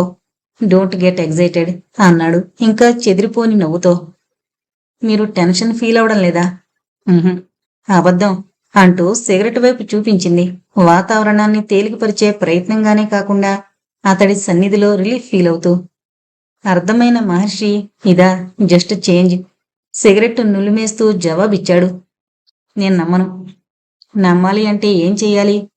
కొంతసేపు నిశ్శబ్దం. క్లియో తన గదిలో చచ్చిపోయి ఉంది. హిమాని హఠాత్తుగా టాపిక్ని మళ్లిస్తూ అడిగింది. ఆమె పక్కగా పగిలిన గాజు ముక్కలు, కార్పెట్, అంతటా నీళ్లున్నాయి. పక్క గదిలో నుంచి చూస్తూ ఉంటాడు జాకీ. ఎంచేతో చెప్పండి? సింపుల్. క్లియోని జాకీయే హత్య చేశాడు కాబట్టి అంత నిర్వికారంగా కూర్చునుంటాడు. టక్కున జవాబిచ్చాడు. పప్పులో 2 సార్లు కాళ్ళు వేశారు. అదేం? నేనడిగింది కొత్తదేం కాదు. మీరు ఎప్పుడో నన్నడిగిన ప్రశ్న. క్లియో గోల్డ్ ఫిష్, జాకీ మగపిల్లి అయితే కింద పడ్డ గాజు పెంకులు, నీళ్లు. కొన్ని క్షణాల క్రితం జాకీ తోసి పగలగొట్టిన క్లియో ఉన్న గాజు ఎక్వేరియంవి. పేర్లు మార్చాను అంతే, దొరికిపోయారు. కరెక్ట్. ఒప్పుకుంటారా? ఏమని? మీరు టెన్షన్లో ఉన్నారని, కాబట్టే మీకు తెలిసిన జవాబే మీరు చెప్పలేకపోయారని. సరే, ఆమె చెంపల్ని చేతుల్లోకి తీసుకుని ఇప్పుడేం చేద్దామంటావు అన్నాడు గోముగా. మీరు అర్జెంటుగా రిలాక్స్ కావాలంటున్నాను. రిలాక్స్ అన్న పదం తానెప్పుడూ వాడేది అర్థమైన మహర్షి ఇప్పుడది హిమాని అనుకరిస్తుంటే అమాంతం ఆమెను పైకెత్తుకున్నాడు. అదే కొన్ని గంటలుగా ఇద్దరినీ వెంటాడుతున్న టెన్షన్ సమాధైన తొలి క్షణం. ఓ లతల అతన్ని పెనవేసుకుపోయింది. అంతే, అరక్షణం పాటు అతడి మెదడు అరల్లో అస్పష్టమైన విస్ఫోటనం. అక్కడ హిమాని కటిభాగానికి ఓ అడుగు దిగువగా, కుడికాలు మోకాలికి 2 అంగుళాలు పైన ఓ ఘాటు, పంటిఘాటు. కాలిన నరాలు పెట్టే బాధను నిగ్రహించుకుంటూ తను భ్రమపడుతున్నాడేమో అన్నట్టుగా చూశాడు మరోమారు దృష్టినంతా కేంద్రీకరించి. లేదు, నిజమే. ఎన్నాళ్ళు తను సైతం చూసే అవకాశం లేని ప్రదేశంలో మానిన ఓ గాయపు మచ్చ. ఏమైంది? చీర సర్దుకుంటూ లేచింది హిమాని. అలిసిన హిమాని కళ్లల్లో వసంతాలని, గ్రీష్మాలని దాచుకుని ఋతువుల క్రతువుల్లో ఇంకా చెదరని నైర్మల్యం. Hello uncle. తల్లితో స్కూలుకి వెళుతున్న నాని అప్పుడే జీప్లో నుంచి దిగిన రంగధాంని పలకరించాడు ఇంటి ద్వారం దగ్గర నుంచే. దొరికిపోయాను, రెడ్ హ్యాండెడ్గా దొరికిపోయాను వీడికి. గొణుగుతూ చూసిన రంగధాం హిమానిని అడిగాడు. బావగారేం చేస్తున్నారమ్మా? లోపలున్నారు. హీఈజ్ ఓకే అంది తల ఊపుతూ. బాస్టర్డ్స్ ని గుర్తుపట్టాడా బావా? తల అడ్డంగా ఊపింది. Then lucky bastards. నో, వెంటాడి పట్టుకుంటాను, ఒళ్ళు హోనం చేస్తాను. వాళ్ళని డైరెక్ట్గా గుర్తుపట్టాల్సిన పనిలేదమ్మా. ఉజ్జాయింపుగా ఆనవాళ్లు చెబితే చాలు. మా దగ్గర రౌడీ షీటర్స్ లిస్టులో వాళ్ళ ఫోటోలుంటాయిగా. ఈడియట్స్ ఎక్కడికి పోతారు? ఏంటో మంచి మూడ్లో ఉన్నాడు అంకుల్. నాని కామెంట్తో రంగదాం వాక్ ప్రవాహానికి వారధి పడిపోయింది. లేకపోతే మరేంటంకుల్, ఓ బుల్లి డానీని తేలేకపోయావు, దొంగలు పట్టుకుంటావా? అంటే అక్కడికి నేనేదో కాకి బట్టలు వేసుకున్నందుకు జీతం తీసుకున్నట్టు మరీ అంత డ్యామేజింగ్గా మాట్లాడుకురా. చూడు, నేను ఇన్నాళ్ళు క్రిమినల్స్ ని పట్టడంలో నిష్ణాతుణ్ణి. ఇక కుక్కల్ని పట్టడంలో నా కెపాసిటీ నిరూపించుకోబోతున్నాను. టాపిక్ ని అర్జెంటుగా మళ్లించకపోతే నాని హింసకు తట్టుకోలేనని గ్రహించిన రంగదాం అమాంతం నానిని పైకెత్తుకుని అతడి చెంపని ముద్దు పెట్టుకుని గట్టిగా వాసన పిలిచి వాట్ ఏ స్వీట్ స్మెల్ అన్నాడు. ఆ పౌడర్ ఏదో వెంటనే గుర్తురాక. అదేంటంకుల్, సినిమాలో పోలీస్ కుక్కలాగా అలా వాసన చూస్తావు? ఎస్, హహహా. ఇబ్బందిగా నవ్వేసి జీప్లో డ్రైవర్ స్థానంలో ఉన్న కానిస్టేబుల్ కేసి చూశాడు రంగదాం. కొంపదీసి నాని కామెంట్ గాని వినబడిందేమో అని. అలాంటి ప్రమాదం జరగలేదని తెలిసి ఎస్ అన్నాడు. ఎస్ ఏంటంకుల్? అదే, పోలీస్ కుక్క మనుషుల్లో పోలీసులెంత గొప్పవాళ్ళో కుక్కల్లో పోలీస్ కుక్కలు అంత గొప్ప వస్తువులు అంటారు. ఎవరు? ఇంకెవరు? అమెరికా వాళ్ళు. ఎందుకంటారు? ఎందుకంటే తల మీదున్న క్యాపుని గోక్కుని వాళ్ళు ఇండియన్స్ కాదు కాబట్టి అనేసి కదలబోతూ అరక్షణం నానికేసి దృష్టి సారించాడు. అర్థమైంది. నాని చాలా హై పిచ్లో కామెంట్ ఏదో చేసినట్టున్నాడని. కంగారుగా జీప్లోని కానిస్టేబుల్ కేసి ఓ మారు చూసిన రంగదాం నాని పెదాల్ని దాటి పాదాలు రాకముందే, చూడు, అసలు మా పోలీస్ కుక్కలు ఎంత గొప్పవో తెలుసా అన్నాడు ఇబ్బందిగా నవ్వేస్తూ. నిన్ను చూస్తే తెలుస్తుందిగా అంకుల్. అమ్మ బుజ్జి వెధవా కరిచేస్తున్నాడు అంటూ తల పక్కకు తిప్పేసరికి కానిస్టేబుల్ తననే గమనిస్తున్నాడని అర్థమైంది. Yes, police dog.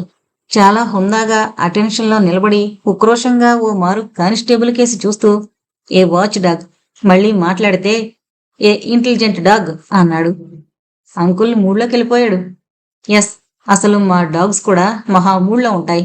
ఎందుకని అడకు, నేనే చెబుతాను. ఓ అర నిమిషంలో నానిని వదిలించుకోవాలి.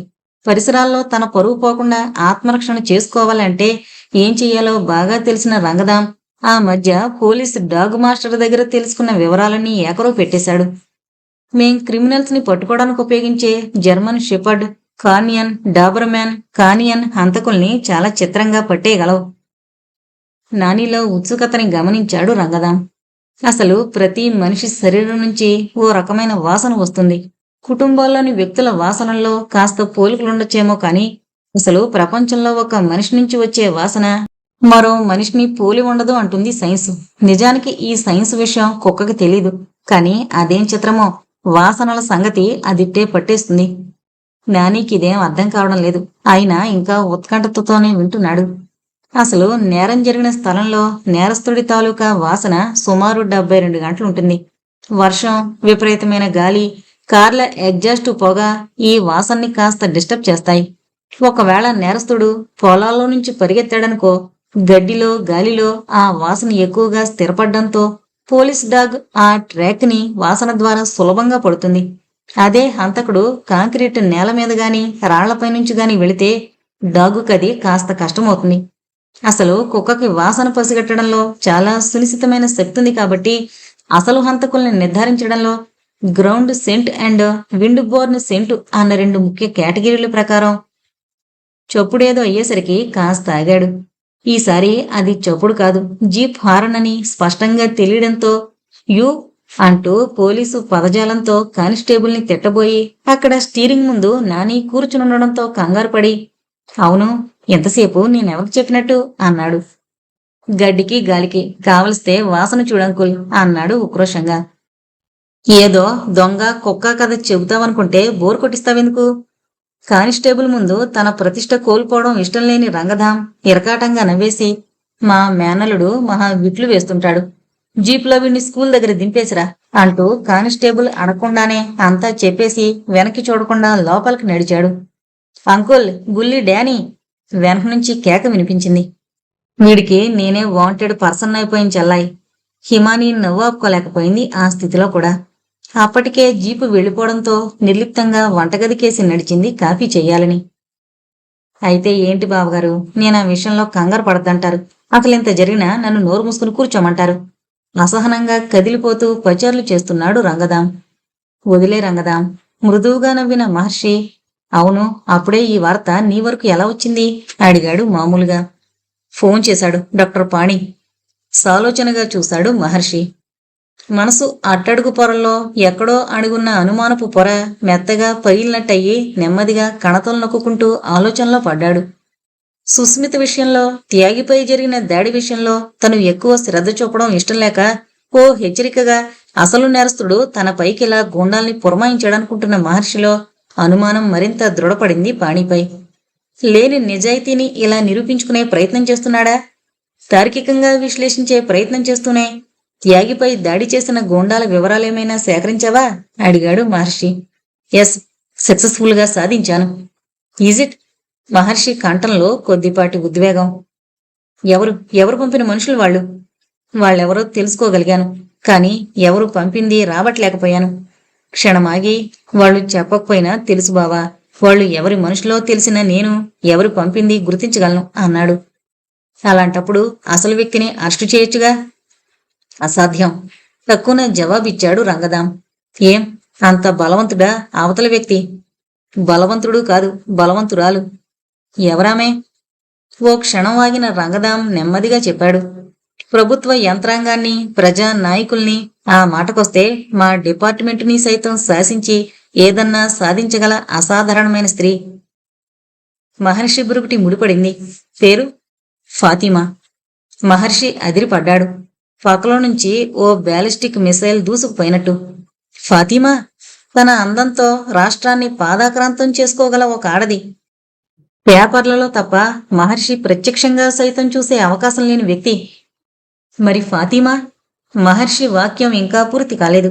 ఆ గదిలో నిశ్శబ్దాన్ని రాక్షసంగా చెదరగొడుతూ ఫోన్ రింగ్ అయింది.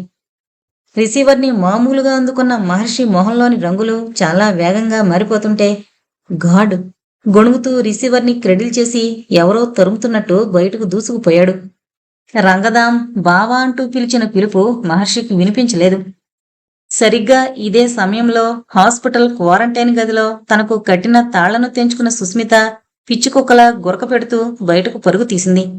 ఆమె నోట్నుంచి ముద్దలుగా ధారకడుతున్న లాలాజలం మరికొన్ని క్షణాల్లో గెడ్డకట్టుకుపోయే ఆమె రక్త ప్రసరణకి సంకేతంగా మారి హఠాత్తుగా అక్కడి వాతావరణాన్ని బీతావాహంగా మార్చింది. మనుషుల మధ్య బ్రతకలేని మరణయాతనతో ఉన్మాదిలా అందిన వాళ్లను కరవాలని వేగంగా ఓ వార్డు బాయ్ పైకి దాడి చేసింది. భయంగా ఓ పొలికేక పెట్టిన వార్డు బాయ్ ప్రాణభీతితో ఓ గదిలోకి దూరి తలుపు గడియ పెట్టుకున్నాడు. ఆమె ఆగలేదు. మనుషులపైకి దూకుతున్న ర్యాబిస్ డాగులా అటు ఇటు పరుగు తీస్తుంటే హాస్పిటల్ జనంతో పాటు డాక్టర్లు, నర్సులు కకావికలై చెదిరి వార్డులోకి దూరి ద్వారాన్ని మూసేస్తున్నారు. హాస్పిటల్లోని మార్గాలు కర్ఫ్యూ విధించినట్టు నిర్మానుష్యంగా మారిపోయాయి మరో 2 నిమిషాల్లో. ఆమె పిచ్చి బలంతో మనిషి మాంసం కోసం దాడి చేసే పులిలా అటు ఇటు పరుగు తీసి ఎవరూ కనిపించకపోవడంతో మరింత ఉక్రోషంగా వెనక్కి తిరిగింది. సరిగ్గా అదే సమయంలో అక్కడి పరిస్థితులేమిటో అర్థం కాని ఓ వ్యక్తి నెమ్మదిగా మెయిన్ గేటు దాటి లోపలికొస్తున్నాడు. ఆమె కదిలింది. ఆ వ్యక్తి వైపు దూకుడుగా. అతడు డాక్టర్ పాణి. సందడిగా ఉండే హాస్పిటల్ నిర్మానుష్యంగా మారడానికి గాని, పిచ్చిదాన్లా జుట్టు విరబోసుకుని వివస్త్రగా ఉన్న ఓ యువతి తన వైపు దూసుకురావడానికి గాని పాణి కారణం ఊహించేలాగానే అతడిపైన సుస్మిత ఓ క్రూర మృగంలా లంఘించడము, అతను వెల్లకిల్లా పడిపోవడము జరిగిపోయింది. భయంతో కేకవేయబోయిన పాణి గొంతు గగురుపాటుగా మోగబోయింది అరక్షణం పాటు. బోను నుంచి తప్పించుకున్న ఓ పులి పంజాల్లాంటి సుస్మిత చేతులు పాణిని పైకి లేవకుండా బలంగా పట్టుకున్నాయి. రాక్షస బొగ్గులా మండుతున్న కళ్లతో పళ్లను గిట్టకరుస్తూ అతడి మెడను చేరుతున్న సుస్మిత నోటిని చూడగానే మృత్యుభీతితో పెనుగులాడిన పాణి ఆమె పట్టు నుంచి తప్పించుకోవాలని ప్రయత్నిస్తూనే విఫలుడవుతున్నాడు. సుస్మిత గొంతు నుంచి తెల్లని పాలనొరగలా కారుతున్న లాలాజలం ఇప్పుడతని గుండెలపై పడి షర్టును తడిపేస్తోంది. దూరం నుండి కిటికీల్లో నుంచి ఇదంతా గమనిస్తోన్న హాస్పిటల్ సిబ్బంది గాని, పేషెంట్ల బంధువులు గాని ఎవరూ సాహసించి బయటకు రాలేక జరగబోయేది గుండె లొగ్గబట్టుకుని చూస్తున్నారు. సుస్మిత గొంతులోంచి గుర్రుమన్న చప్పుడు సహకరించని గొంతు కండ్రాల రాపిడిని దాటుకొచ్చే శబ్దం. బలాన్ని కూడగట్టుకుని ఓ చేతిని వెనక్కి లాగిన పాణి ఆ చేతుతో ఆమె గొంతుపై అడ్డంగా ఉంచి దూరంగా నెట్టబోయాడు. అయినా సాధ్యం కావడం లేదు. చాలా పాశవికంగా ఆమె రెచ్చిపోతోంది. ప్రేతకళతో నిండిన ఆమె కళ్ళు మరింత కుంకుమ వర్ణాన్ని దాల్చి గొంతులోని గుర్రుమన్న చప్పుడు ఇంకా ఉధృతమవుతోంది. క్షణాలు గడుస్తున్నాయి. నిన్న మొన్నటి వరకు అతి సుకుమారంగా బ్రతికిన ఓ లేమావి చిగురుటాకు ఇప్పుడు శివంగిగా తన కరాళ ద్రంష్టలతో ప్రత్యర్థిని పీలికలు చేయడానికి ఆయత్తమవుతుంటే ఎందరి ప్రాణాలను కాపాడాల్సిన ఒక డాక్టరు ఈ క్షణాన కడంటిపోతున్న ప్రాణాలను కాపాడుకునే ప్రయత్నంలో చివరి క్షణాలు లెక్కబెడుతున్నాడు. అలసిపోయాడతను. బేతావాహమైన ఆ స్థితిలో తన సహజశక్తిని సైతం కోల్పోయి నిస్సత్తుగా చేతిని వెనక్కి జరిచాడు. ఆమెకు అడ్డు తొలగింది. అదే అదనుగా భావించిన సుస్మిత ఫ్యూరియస్ ర్యాబిడ్ డాగులా తలను అతడి మెడవైపు జరిపింది. ఒక్క అరక్షణం ఆలస్యమైతే పాణి గొంతు కండరాలు మాంసపు ముద్దల్లా అతడి నుంచి వేరుపడేవే. కాని ఇంతలోనే సుస్మితను బలంగా వెనక్కి లాగారెవరో. ఆమె విదిలించుకుంది. కాని పొట్టు వదలని 2 చేతులు ఆమెను మరోమారు ఆమె భుజాల్ని పట్టుకుని పాణికి దూరంగా లాక్కుపోయాయి. గాయపడిన మేనేటర్లా తన నోటికి చిక్కిన ఎరని దూరం చేసిన మనిషి వైపు ఉక్రోషంగా చూసిన క్రూరమృగంలా అరక్షణం తనను పట్టుకున్న వ్యక్తిని చూసి అతడిపై సైతం కలబడాలని అనుకుంటూనే మళ్లీ ఏ శక్తో అడ్డుపడినట్టు పక్కన ఆగిపోయింది. ఇప్పుడు ఆమెకు చాలా సమీపంలో నిలబడున్నది మహర్షి. తనకు తోడబుట్టినవాడు కాని ఓ అన్న, తనతో పాటు ఒకే రక్తాన్ని పంచుకోకపోయినా తన ఒంటిలోని రక్తంలా నిశ్శబ్దంగా తన ప్రేమను ప్రసరింపజేసిన ఓ ఆత్మీయుడైన వ్యక్తి. జాగ్రత్త సుషుప్తుల మధ్య స్థితిలోలా కళ్ళు చిట్లించి చూసింది ముందు. స్మృతులు సమాధైన విస్తృతిలోకి జారిపోతున్నట్టు వెనక్కి జరిగి గుర్రుమంటూ రొప్పుతూ చూసింది మరో క్షణం. మెదడును ముట్టడించి నాడీ మండలాన్ని ఎప్పుడో విచ్ఛిన్నం చేసి స్వాధీనపరుచుకున్న రేబ్డో వైరస్ సంకెళ్లను ఛేదించుకోవాలని ఫలితం లేని ప్రయత్నంతో ఇంకో క్షణం అలాగే చూసింది. అమ్మా సుస్మిత! ఆర్ద్రమైన ఆ పిలుపు ఫెటేళ్లని మెదడు పొరల్ని చీల్చిన ఎవరో తెలియని వ్యక్తిలా మహర్షిని చూస్తూ ఉచ్ఛ్వాస నిశ్వాసాల మధ్య సంధికాలంలో అరక్షణం పాటు అతడు ఎవరన్నది ఆలోచించాలని ప్రయత్నించింది. రామ్మా, ఇలారా. తనను పసికందులా లాలించే మనిషి పలుకుల్లోని ప్రతి అక్షరం ఓ సమ్మెటికోటిలా నాడీ మండలాన్ని ఛిద్రం చేస్తుంటే ఈ పిడికిళ్లు బిగించింది ఉక్రోషంగా. మహర్షి నెమ్మదిగా ముందుకు నడుస్తున్నాడు, ఆమెను లాలనగా దగ్గరకు తీసుకోవాలని. గుర్రు గురకతో త్రాచులా పెదవుల్ని విప్పింది, పళ్లను గిట్టకరిచి కళ్లను చికిలిస్తూ. మహర్షి చాలా చేరుకొచ్చేశాడప్పటికే. కోరల్ని చూపి బెదిరించేటట్టు నోరు తెరిచింది. ఇటురా. మహర్షి చేతులు సాచాడు. కీచుమన్న అరుపు ఆమె గొంతు నుంచి వెలువడింది. ఒక్క ఉదుటున అతడిపైకి దూకబోయి ఆగి వెనక్కి తిరిగింది. అంత వేగంగా దూరంగా నిలబడ్డ పాణిని చేరబోతూ అప్పటికే ఒంటి కండరాలు బీసుకుపోతుంటే కట్రాడులా నిలబడింది. రోబ్డో వైరస్ చివరి విజయానికి తొలి సంకేతంలా ఆమె కళ్ళను నియంత్రించే మెదడు వరకు ప్యారలైజ్ అయినట్టుగా కనుపాపల కదలికలు కుచించుకుపోయాయి. ఆక్రోశించబోయిన సుస్మిత గొంతు చివరిగా మూగబోతూ మొహం పక్షవాతం కమ్మినట్టు చెంపలు ఓ పక్కకు కూరుకుపోయాయి. అమ్మా సు! మృత్యు కౌగిలిలోకి జారిపోతున్న వాస్తవాన్ని గ్రహించిన మహర్షి గగురుపాటుగా ఆమెను చేరుకున్నాడు. స్పృహ తప్పిపోతున్న సూచనగా కొద్దిగా తూలిన సుస్మిత బ్రతుకుపై తీపితో బలాన్ని కూడగట్టుకోబోయింది. కాని గొంతులో బిగుసుకున్న కండరాలు గుండె వరకు గెలుపు సాధించాయి. సుస్మిత ముందుకు తూలి పడలేదు. హైడ్రోఫోబియా అంతిమ విజయంలా వెనక్కి ధనస్సులా ఒరిగింది. ఆఫ్ ది స్టోనస్ చర్య ఫలితంగా పలుక్కుమన్న చప్పుడు. వెన్నుముక విరిగింది. కొద్ది రోజుల వేదన సమసినట్టు సుస్మిత మహర్షి చేతుల్లో ఒరిగిపోయింది. గాలి స్తంభించలేదు, నింగి కూలిపోలేదు, సృష్టి ఆగిపోలేదు. కాని ఓ నిర్భాగ్యురాలి కథ ముగిసిపోయింది. మనిషిపై తన చివరి విజయాన్ని ఎంత ఘనంగా సాధించేది తెలిపే ఓ మృత్యువు నోట పలికిన అంతిమ చరణంలా మనిషి సాంకేతిక ప్రగతిని నిరంతరం ప్రశ్నించే ఓ అతీత శక్తి అదృశ్యంగా విసిరిన సవాల్కి ప్రత్యక్ష సాక్ష్యంలా కడుపు పగిలిన కర్మభూమి నర్మ గంభీరంగా వల్లించిన వేదాల నేత్రాల నుంచి రాలిన అసురు కణాల్లా తను చేయని తప్పుకు ఎవరో చేసిన పాపానికి శిరచ్ఛేదం గావించబడినట్టు నిస్త్రాణగా కన్ను మూసింది. మహర్షి నేత్రాల నుంచి నిస్సత్తువుగా జారిన 2 నీటిబొట్లు తన కోసం కంటతడిని పెట్టే ఒక మనిషిన్నాడని తెలియని సుస్మిత లాలాజలంలో కలిసి ఇంకిపోయాయి. ఆమె మొహంలో మరణించిన తరువాతనే ఈ లోకపు వాకిట్లోకి అడుగుపెట్టిన ఓ పసికందు మొహంలో కనిపించే ప్రశాంతత. ఏడవకు ఏడవకు వీర్రన్నయ్య, ఏడిస్తే నా కళ్ళు నీలాలు కారు. పలకలేని సుస్మిత గొంతు నుంచి అతడికి మాత్రమే వినిపించే ఆత్మీయపు స్వరాల హోరు. నాకేమీ కాకపోయినా నా కోసం ఇంత ద్రవించిన ఓ అన్నా, నేను పోయాక కూడా నీకప్పుడప్పుడు అప్పుడే విరిసిన ముద్ద మందారాలు కనిపిస్తాయిగా, అందులో మీ చిట్టి చెల్లి నవ్వును చూడు. నువ్వు తలపైకెత్తితే నీకెప్పుడూ నీలాకాశం కనిపిస్తూనే ఉంటుంది కదూ, అందులో నీ అమాయకపు చెల్లి రూపాన్ని చూడు. కాని నాన్న, ఆ పులకింతలో అలాంటి పరవసత్వంలో నీ చుట్టూ ఉన్న మనుషులు మాత్రం చూడడం మరిచిపోకు. అందులో కాటేసే నాగుల్ని, వెన్ను పొడిచే కిరాతకుల్ని గుర్తించలేక నాలాగే శాపగ్రస్తుడివి కాకు. చుట్టూ జనం చేరడంతో తేరుకున్న మహర్షి పక్కకు చూసేసరికి ఎప్పుడొచ్చాడో త్యాగి ఓ మూల కూర్చుని పసిపిల్లాళ్లా వెక్కిపడుతున్నాడు. మహర్షి ఓదార్చలేదు. అనాదిగా ఈ నేలపై పుట్టిన మనిషికి ఏది లేకపోయినా ఇది మాత్రం తప్పనిసరైన సన్నివేశమే అని భావించినట్టు, ఇలాంటి అవకాశం త్యాగికి రాదు అన్నట్టు ఓ 10 నిమిషాలు నిశ్శబ్దంగా చూస్తూ ఉండిపోయిన మహర్షి తర్వాత కార్యక్రమాలకి సన్నద్ధుడవుతూ త్యాగిని పొదివి పట్టుకుని లేపాడు. డ్యూటీ డాక్టర్ని చేరుకున్నాక అతడు మౌనంగా ఓ కాగితాన్ని అందిస్తుంటే సాలోచనగా చూసి తలపైకెత్తాడు మహర్షి. Death certificate. ఇలాంటి మరణాలను ఎన్నో చూసిన డాక్టర్ గొంతు కూడా అలవాటు తప్పినట్టు కొద్దిగా వణకడం మహర్షి గమనించకపోలేదు. తల తిప్పుకుని ఎటో చూస్తున్న డాక్టర్ ఇప్పుడు ప్రాణాల్ని కాపాడే అనుభవం ఉన్న డాక్టర్లా లేడు. ఇలాంటి రోగాలను సృష్టించి తనను డాక్టర్గా కాక శ్మశానంలో కాటి కాపరిగా మార్చిన విధిని ప్రశ్నించే ఓ నిస్సహాయుళ్లా కనిపించాడు. అతడిప్పుడు నిజానికి పూర్వంలా ఆలోచించడం లేదు. ర్యాబిస్తో మరణించిన సుస్మిత గుర్తుకొచ్చి జంట నగరాల్లో ఏడాదికి సుమారు 25,000 మంది కుక్కకాటుకి గురవుతున్నట్టు అంచనాలున్నాయి.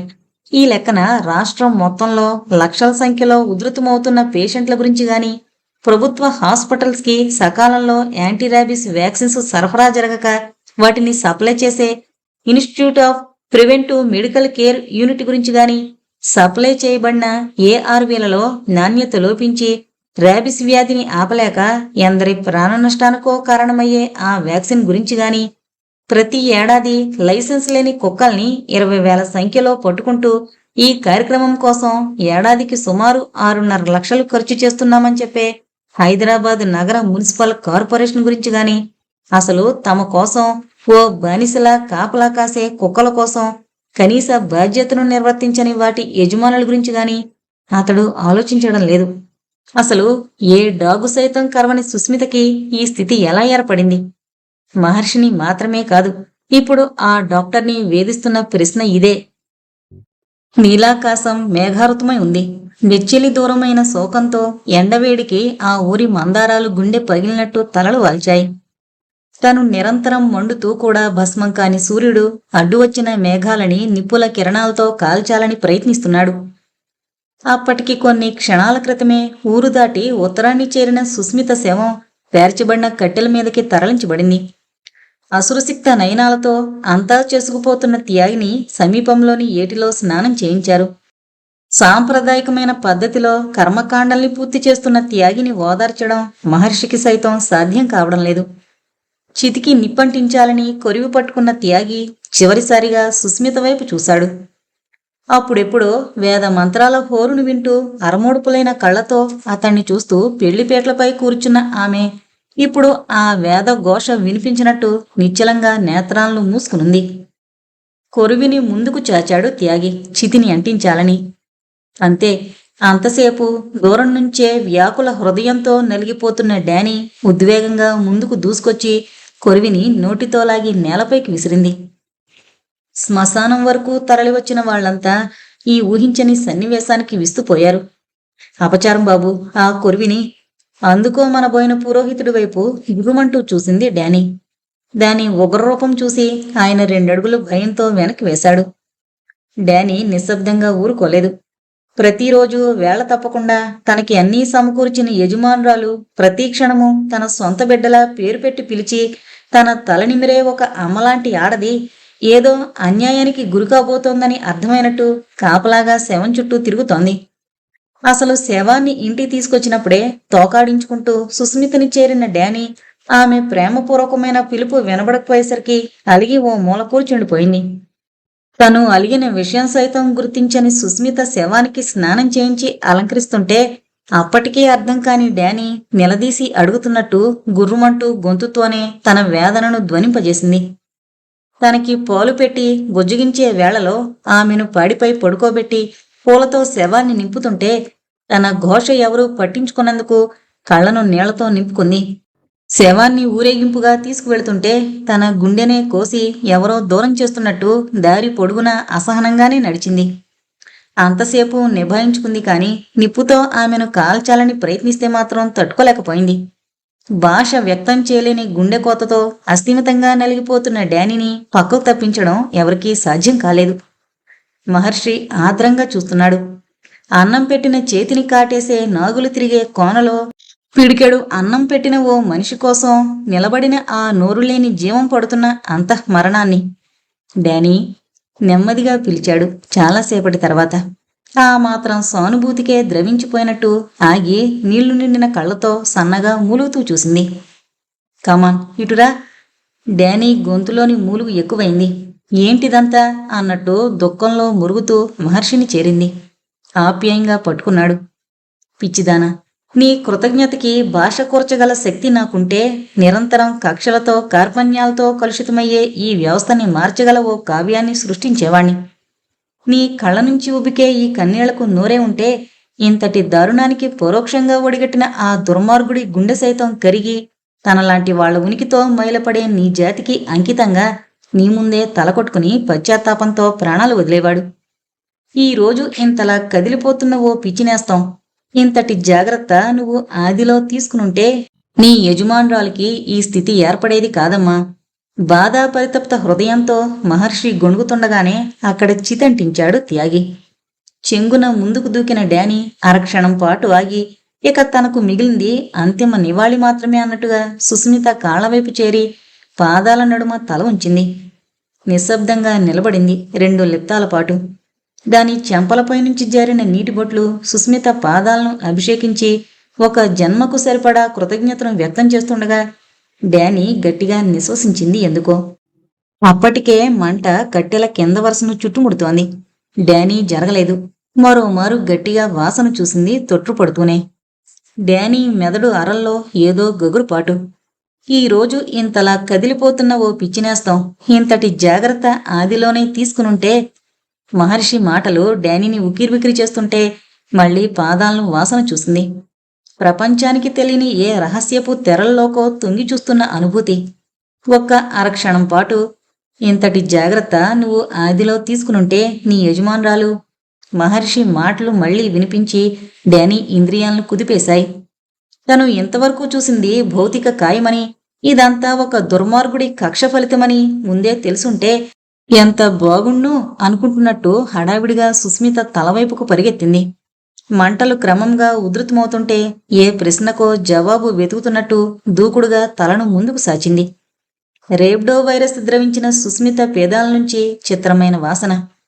ఇంకా మరింతగా ప్రయత్నించి అవసరమైతే మంటల్లో ఆహుతైనా సరే ఒక ఆధారాన్ని పసిగట్టాలని మరోమారు తలను ముందుకు జరిపింది. డానీ గొంతును కాల్చుతూ మంటలు పైకెగిశాయి. గుర్రుమంది ఉక్రోషంగా. కంఠం చుట్టూ ఉన్న చర్మం కాలి బొబ్బలెక్కిపోయింది. తన ముందు విశ్వాసానికి ప్రతీకగా కనిపించే ఒక జంతువు తన యజమానురాలతో సహగమనానికి సిద్ధపడుతోందని భ్రమించిన మహర్షి డానీని చేరి బలంగా వెనక్కి లాగేశాడు. డానీ పెనుగులాడింది, కాలుతున్న తల్లి శవాన్ని చూస్తూ కుమిలే పసికందులా.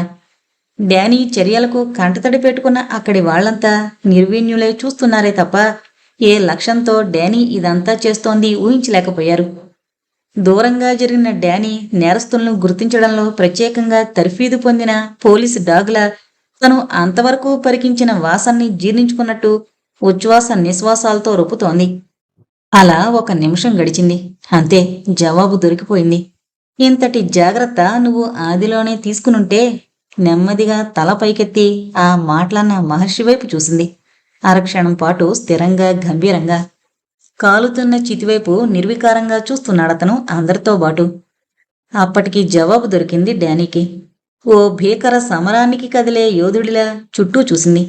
ఇప్పుడు దాని కళ్ళు వర్షించడం లేదు. కాలి బొబ్బలెక్కిన చర్మం బాధ పెట్టడం లేదు. నెమ్మదిగా వెనక్కి అడుగులు వేస్తూ శ్మశానపు అంచుకు చేరింది. మరుక్షణం అంతిమ పోరాటానికి మార్గం దొరికినట్టు మరో 1/2 నిమిషంలో అసలు ప్రత్యర్థిని ఢీకొనే ఉద్రేకంతో ముందుకు పరిగెత్తింది. ఇదంతా దూరం నుంచే చెట్ల చాటు నుంచి గమనిస్తోన్న ఓ వ్యక్తి జరిగే ప్రమాదాన్ని పసిగట్టినట్టు పొదలమాటు నుంచి త్రొట్టుపడుతూ చూశాడు. డానీ ఎంత ఉధృతమైన ఆవేశంతో దూసుకుపోతుందంటే ప్రత్యర్థి ఏ రూపులో ఎక్కడ దాక్కున్నా సరే తన ఘ్రాణేంద్రియ శక్తినంతా ఉపయోగించి బలిష్టమైన తన కోరలతో గోళ్లతో రక్కి ముక్కలు చేసి స్వామి భక్తిని నిరూపించుకోవాలి అన్నంత తమకంతో తప్పించిపోతోంది. చెట్టుచాటున ఉన్న వ్యక్తి కాస్త వెనక్కి జరిగాడు గిల్టీగా 1 అరక్షణం పాటు. గాలివాటును బట్టి తనని ఏమన్నా గుర్తిస్తుందేమో అనుకున్నాడు కాని అది అతడున్న ప్రదేశాన్ని దాటి ముందుకు పరిగెడుతుంటే త్రుటిలో అర్థం చేసుకున్నాడు ఏ గమ్యాన్ని అది చేరబోతోందో. జరిగిన దారుణంలో తను పరోక్షమైన కారకుడే తప్ప కర్త కాడు. అందుకే అది తనను గుర్తించిన ప్రమాదం లేదు.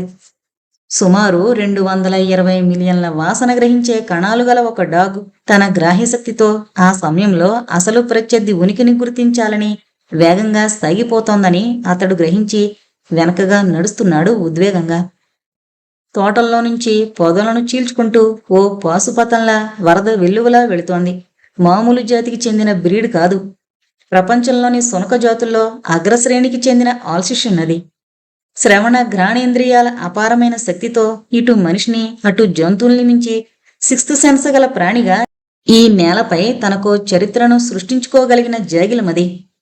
దేవగురువైన బృహస్పతి నుంచి దస్యులు దొంగతనంగా తరలించిన ఆవుల్ని ఇంద్రుడి సారథ్యంలో వెతికి పోరాడి వెనక్కి తీసుకురాగలిగిన జాతిగా ఋగ్వేదంలో స్థానం సంపాదించి అడవి పందుల వేటలో మనిషిని కాపాడిన విశ్వాసపాత్రమైన జంతువుగా అధర్వణ వేదంలో స్తుతించబడి భైరవుడి వెంట నిరంతరం కాపలాగా ఉండే సేవకురాలుగా కాశీ ఆలయంలో సైతం విగ్రహంగా ప్రతిష్ఠించబడి మనిషికి ఆరాధ్యంగా మారిన ప్రాణది.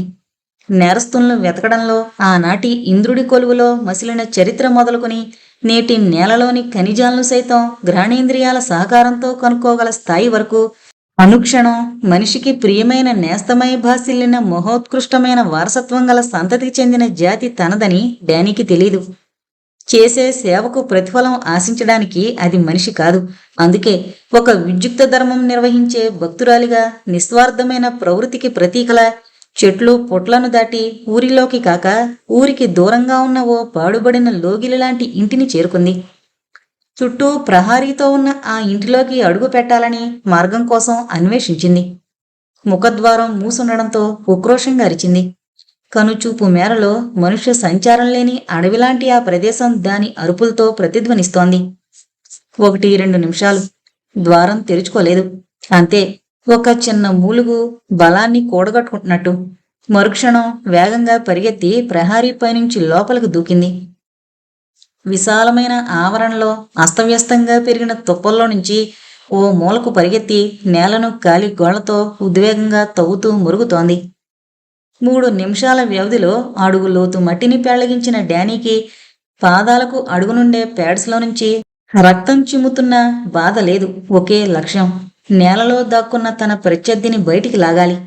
ఇసుక గోళ్లలో చిక్కుకుని రాపిడికి గోళ్ల అంచులు రక్తసిక్తమవుతున్నాయి. అయినా ఒక గమ్యం, తన యజమానురాలి మరణానికి కారణమైన శత్రువును చీల్చి చెండాడాలి. మరో 5 నిమిషాల వ్యవధిలో పళ్లను గుచ్చి నేలలో సమాధి చేయబడిన ఒక కళేబరాన్ని బయటకు లాగింది. పూనకు వచ్చినట్టు సగం పురుగులు తిన్న కళేబరపు ఎముకల్ని పుట్టుక్కున విరుస్తూ మిగిలిన చర్మాన్ని క్రూరంగా ఒలుస్తోంది. సరిగ్గా ఇదే సమయంలో ఒకే మారు 5 బలిష్టమైన కుక్కలు డానీపైకి లంఘించాయి, ఎవరో పంపినట్టుగా. ఊహించని ఈ పరిణామానికి డానీ అరక్షణం పాటు నిశ్చేష్టతకు లోనే కళేబరాన్ని విడిచింది. ఓ కుక్క కాటు డానీ పొట్టను చీరింది. మరో కుక్క కోరలు డానీ వీపుపై బలంగా గుచ్చుకున్నాయి. అలసిన డానీ తప్పించుకునే ప్రయత్నం చేయలేదు.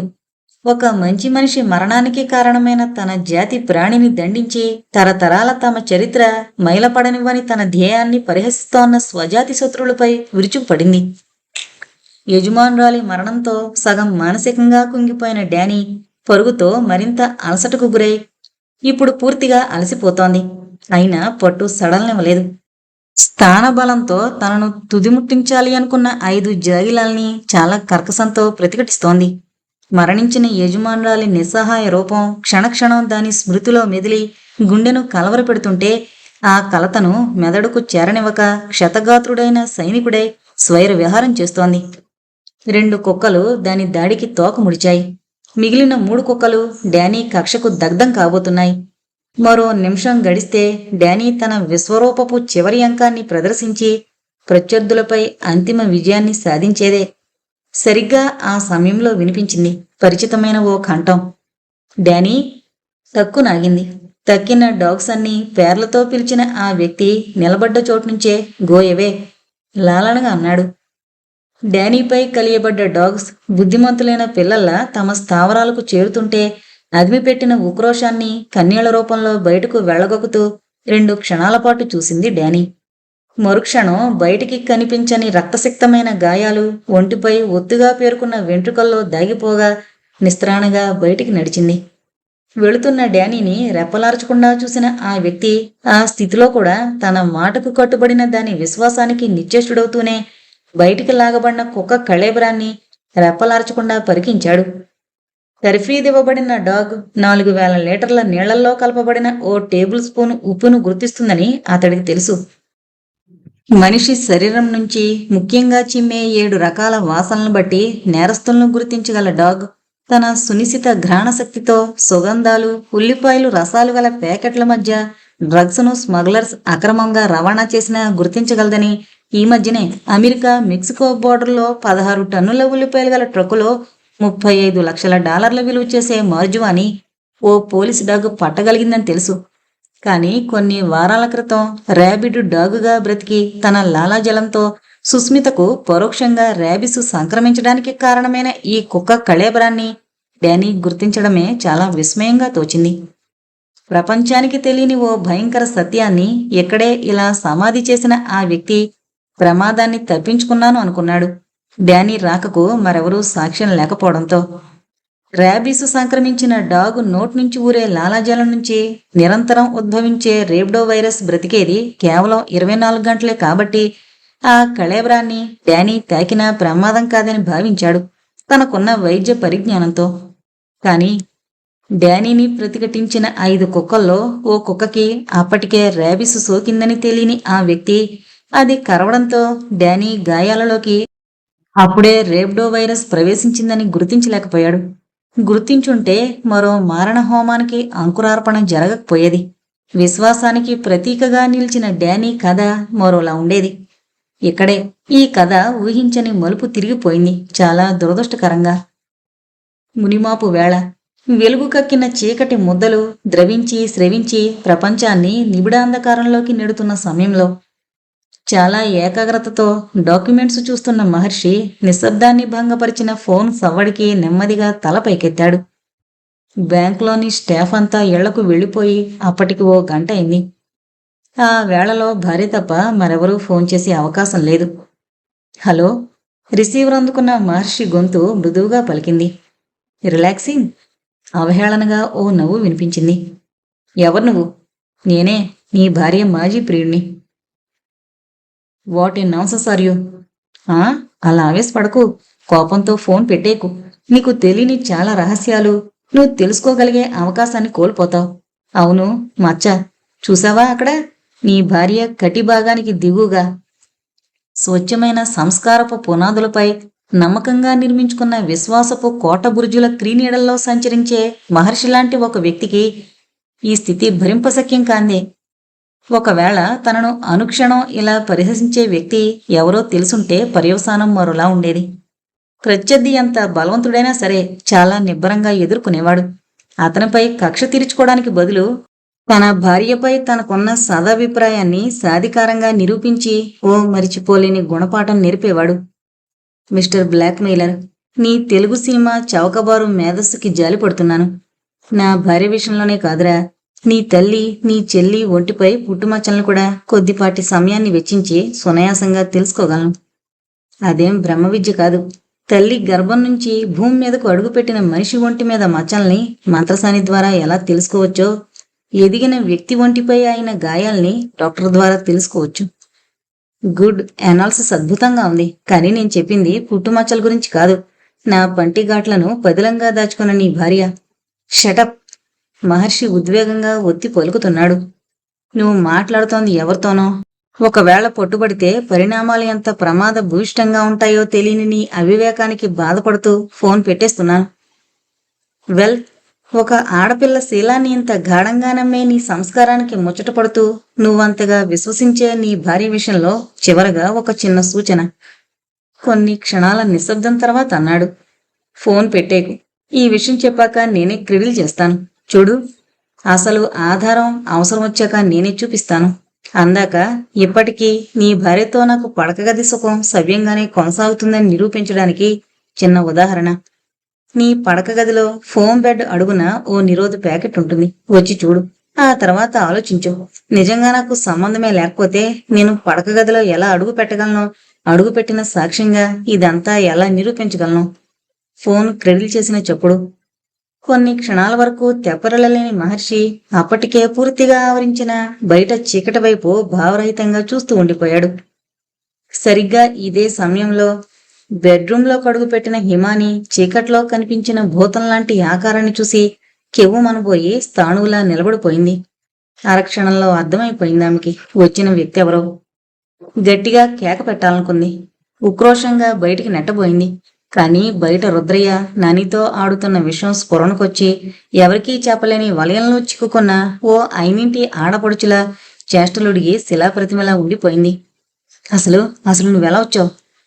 మొగుణ్ణైతే రాజమార్గంలోనే అడుగు పెట్టేవాణ్ణి హిమాని, కాదు కాబట్టే దొడ్డితోవలో వచ్చాను. నీకోసం నిరీక్షిస్తూ నిలబడ్డాను. ఒరే ఒరే, ఎందుకురా నన్నిలా అల్లరి పెడుతున్నావు? అసలు నన్నెందుకిలా టార్చర్ చేస్తున్నావు? చెప్పానుగా, డబ్బు కోసం. ఎంత బెదిరించినా నువ్వివ్వని డబ్బు కోసం. మాట తప్పుతూ పెరుగుతున్న జరిమానాన్ని, తరుగుతున్న నీ దాంపత్య జీవితపు పరిమాణాన్ని నీకు ఇరుకపరిచి, ఇప్పటికీ నువ్వెలాంటి చిక్కుల్లో ఇరుక్కున్నావో తెలియపరిచి, నువ్వు ఇవ్వాల్సిన 30,000 రూపాయల కోసం.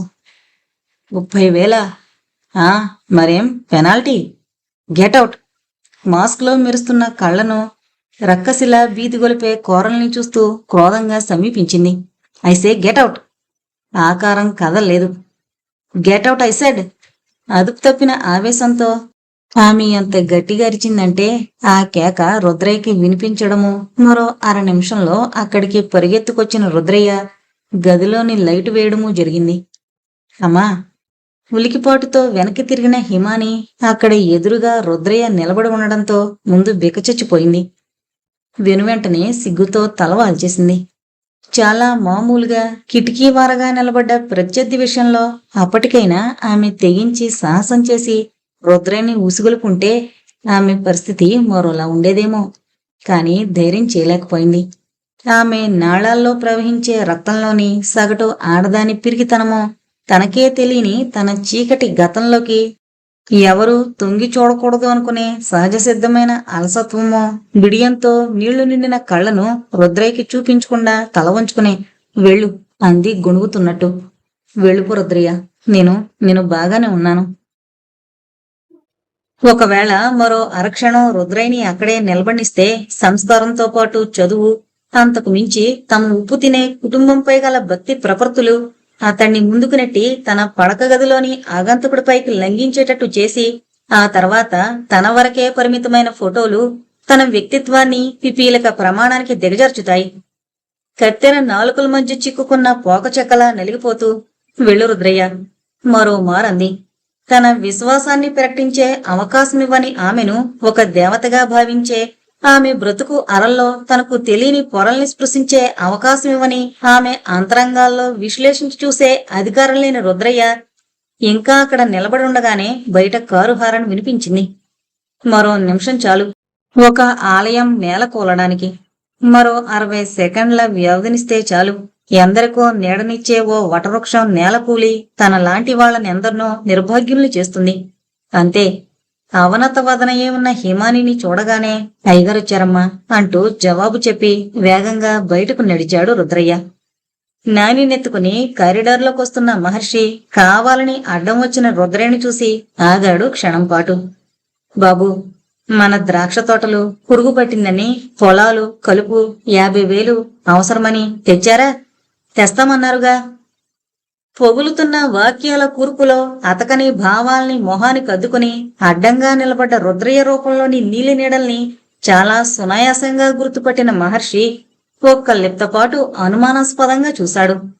వెనువెంటనే జవాబు చెప్పకుండా ముందు కదలబోతుంటే, నేనడిగిన దానికి తమరేం చెప్పలేదు బాబుగారు అంటూ ఇంకా అడ్డంగానే నిలబడ్డాడు రుద్రయ్య. నువ్వేమన్నా అడిగితేనేగా జవాబు చెప్పడానికి అనబోయి ఆగిన మహర్షి తన మనసులోని భావాల్ని అదిమి పెడుతూనే బెడ్రూంలోకి నడిచాడు. వచ్చేసారా? ముందుకు రాబోయిన హిమాని ఓ అరక్షణం క్రితమే చివరి అల్టిమేటం ఇచ్చి వెళ్లిపోయిన ప్రత్యర్థిని గుర్తు చేసుకుంటూ ఇంకా వణికిపోతూనే ఉంది. కాఫీ తెస్తాను. ఆమె వంటగది వైపు పరుగులాంటి నడకతో వెళ్లబోతుంటే హిమాని పిలిచాడు. ఆగింది వెనక్కి తిరగకుండానే. నా టేస్ట్ ఏం మారలేదు. ఈ వేళప్పుడు నేను తాగేది హార్లిక్స్ కదూ? అవునవును. కంగారు పడుతూనే జవాబు చెప్పి వెళ్ళిపోయింది. సాలోచనగా కొంతసేపు అలాగే నిలబడ్డ మహర్షి, నాని, క్రికెట్ బ్యాటు పోర్టుకోలోనే మర్చిపోయావు కదూ, వెళ్ళు, బాల్ కూడా తీసుకురా అంటూ బయటకు పంపేసి బడలెక్కగా బెడ్పై వాలిపోతూ అసంకల్పితంగా ఏదో గుర్తుకొచ్చినట్టు పరుపును పైకెత్తాడు. నిరోధ ప్యాకెట్ కనిపించింది. మెదడు అరల్లో నుంచి ఉబుకుతున్న హోరుని బలంగా అదిమిపెట్టి హిమానీ వస్తున్న చప్పుడు కావడంతో వెంటనే ప్యాకెట్ను ప్యాంటు జేబులో దాచేశాడు. టీపైపై హార్లిక్స్ నుంచి నిస్సత్తుగా వెనక్కి మరలబోయిన ఆమె చేతినందుకున్నాడు మహర్షి. ఆమె ఇప్పుడు గండి పడబోయే ప్రవాహంలా ఉంది. నేను వెళ్ళాలి అంది మరేటో చూస్తూ. అడ్డుపడకు హిమాని. వాడిగా తాకినట్లే త్రొట్టుపాటుగా అతడి వైపు చూసింది. ఆమె కొనుకొలుకుల్లో నిలిచిన ఒక నీటిబొట్టు అలజడిగా బయటకు చిమ్మబోయి సంశయంగా ఆగిపోయింది. రంధ్రం చిన్నదని అలక్ష్యం చేస్తే అది పెద్ద ఓడనే ముంచే మృత్యు గహ్వరమవుతుంది కదూ. అతడు మృదువుగానే అన్నా ఆమె మనసు తుఫాన్లో చిక్కబట్టుకోలేని నావల కలవరపడిపోతుంది. ఏంటి, ఎందుకిలా మాట్లాడుతున్నారీనా? ఆ ప్రశాంత దృక్కుల వెనక అస్పష్టంగా కనిపించే మదనానికి కారణం ఒకవేళ తన గురించి అంతా తెలిసిపోవడమా? ఆమె వ్యవసురాలవుతూనే అంది, ఇదంతా నాకు తెలిసిన ప్రపంచం గురించి నీకు చెప్పాలన్న తాపత్రయం హిమాని. ఆమె ముఖాన్ని చేతుల్లోకి తీసుకున్నాడు. అతడి చూపుల్లో అలనాటి యాడమ్ తను ప్రారంభించబోయే సృష్టికార్యపు మహాయజ్ఞానికి ముందు ఈవు నేత్రాలలో ఒలికించే లాలస. తరతరాల నమ్మకానికి విశ్వాసమనే పాసంతో ఒక మనిషి మరో మనిషితో పెంచుకున్న బంధానికి ప్రతీకగా అజరామరంగా వర్షింపజేసే సాత్వికత. నెమ్మదిగా కిటికీ దగ్గరకు నడిచాడు. నేను చాలా ఆశావాదిని హిమాని. భయపెట్టే ప్రశాంతత కన్నా బాధ పెట్టే పోరాటాన్ని ఇష్టపడే మనస్తత్వం కలవాణ్ణి. కానీ ఇదంతా హిమాని రెట్టించింది రుద్ధకంఠంతో. ఎందుకు చెబుతున్నానంటే మందహాసంతో ఆమెను చూస్తూ అన్నాడు, ఈరోజే బ్యాంకులో జరిగిన ఓ సంఘటన నన్నింకా వెంటాడుతూనే ఉంది కాబట్టి. అవును హిమాని, బ్యాంకు మేనేజర్గా వయసులో కాకపోయినా బాధ్యతలో ఆ కుటుంబానికి యజమాని లాంటివాణ్ణి కాబట్టే తప్పు చేసిన ఓ స్టాఫ్ మెంబర్ను భయంతో కాక అభయమిచ్చి మరీ వాస్తవాన్ని రాబట్టి నైతికంగా గెలిచాను.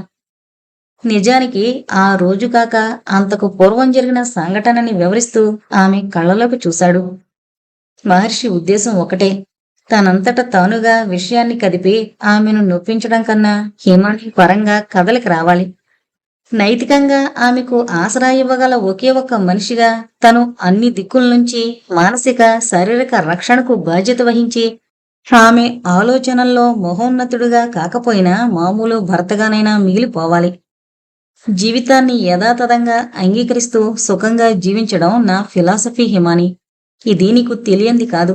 మనిషిని ఈ ప్రపంచంలో అతిగా భయపెట్టేది మరణం ఒకటే. అది కూడా తప్పించుకోలేంది అని తెలుసుకోగలిగినప్పుడు దానికి సైతం ఎందుకు భయపడాలి? ఏమంటావ్? బ్యాంకులో జరిగిన దొంగతనం గురించి పరోక్షంగా వివరిస్తూనే ఆమెకు స్ఫూర్తినిస్తున్నాడు. అయినా ఆమెలో చలనం లేదు.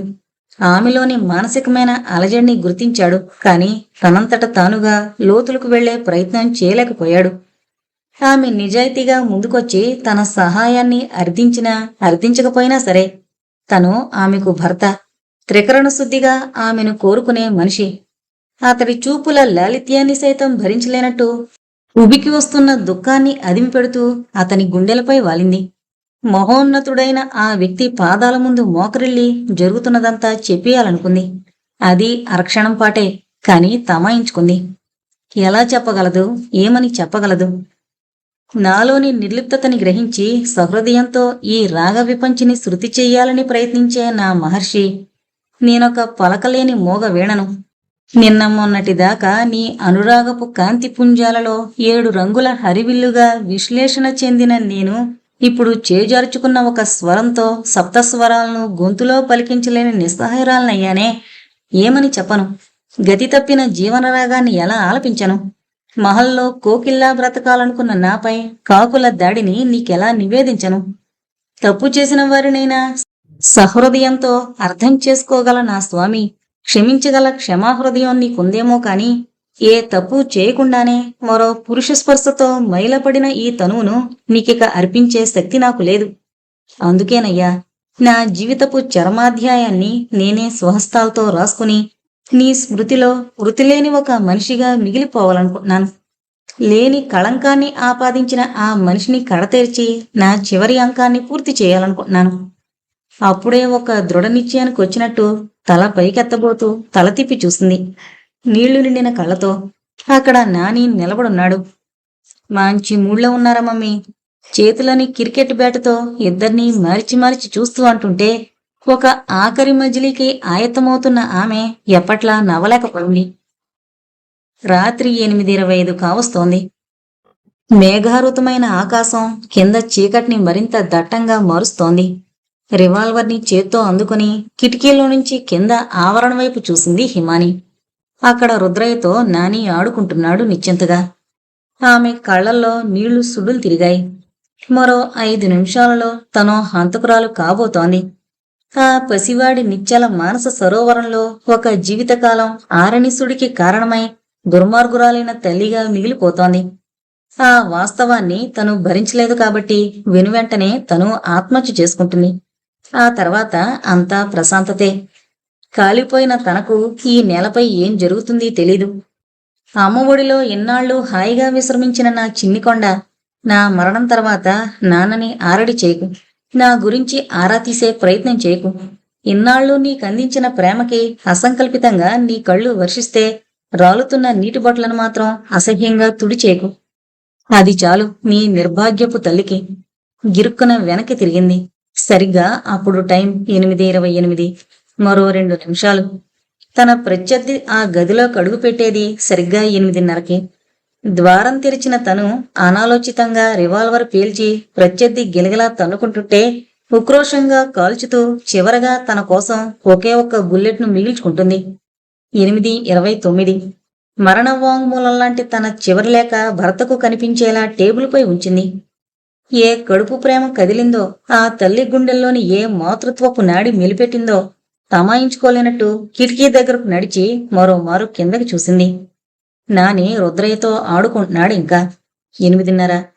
డబ్బు కోసం ఆఖరి గడువిచ్చిన తన శత్రువు ఈ రాత్రి 8:30కి డబ్బు అందించకపోతే మరుసటి రోజే తన భర్తకు ఫోటోలు అందిస్తానన్న బ్లాక్ మెయిలర్ చాలా నిబ్బరంతో వచ్చే సమయం ఆసన్నమైంది. అస్పష్టంగా అడుగుల చప్పుడు. మరుక్షణం తలుపు కిర్రుమంటూ తెరుచుకుంటోంది.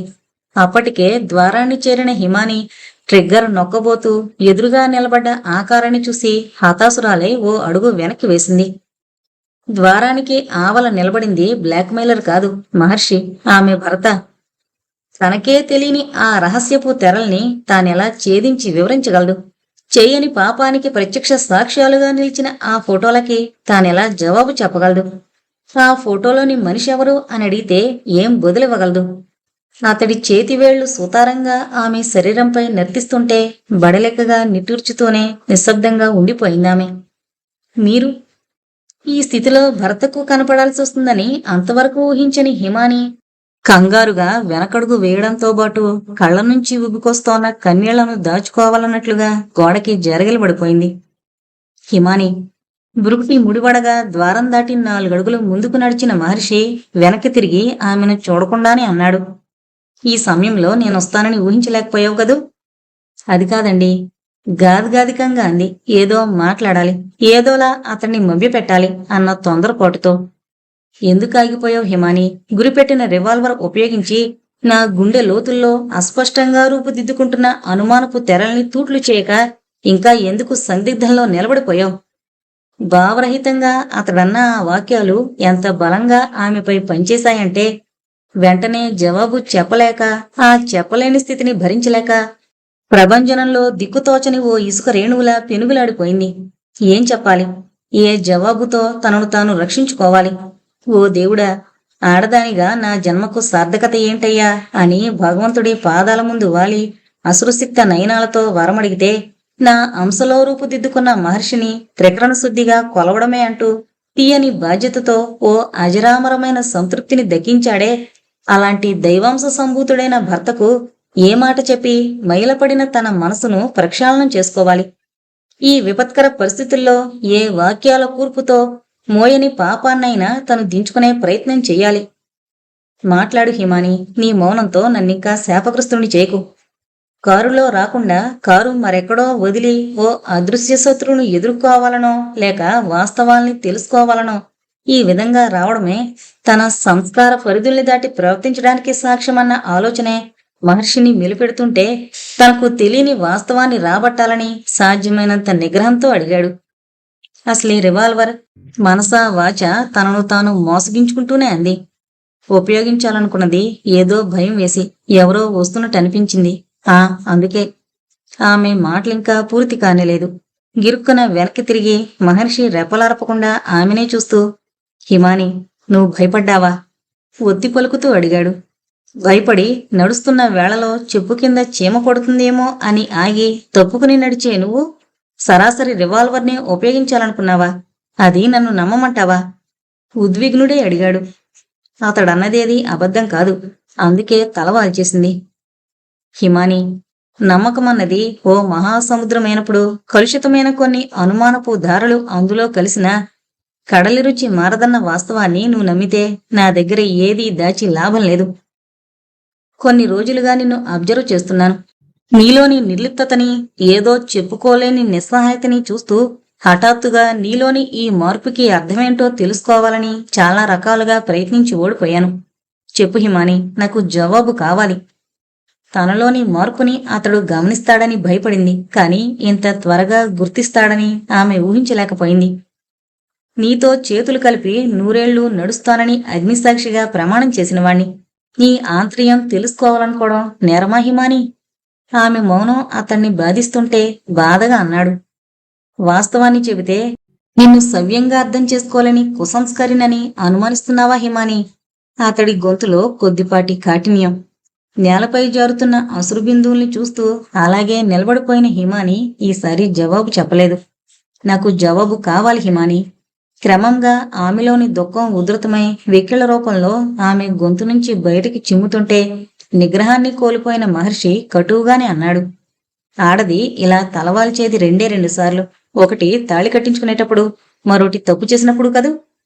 ఆమె ఇక నిభాయించుకోలేకపోయింది. నేనేం తప్పు చేయలేదు. చేయనప్పుడు ఈ ఫోటోకు అర్థమేంటి?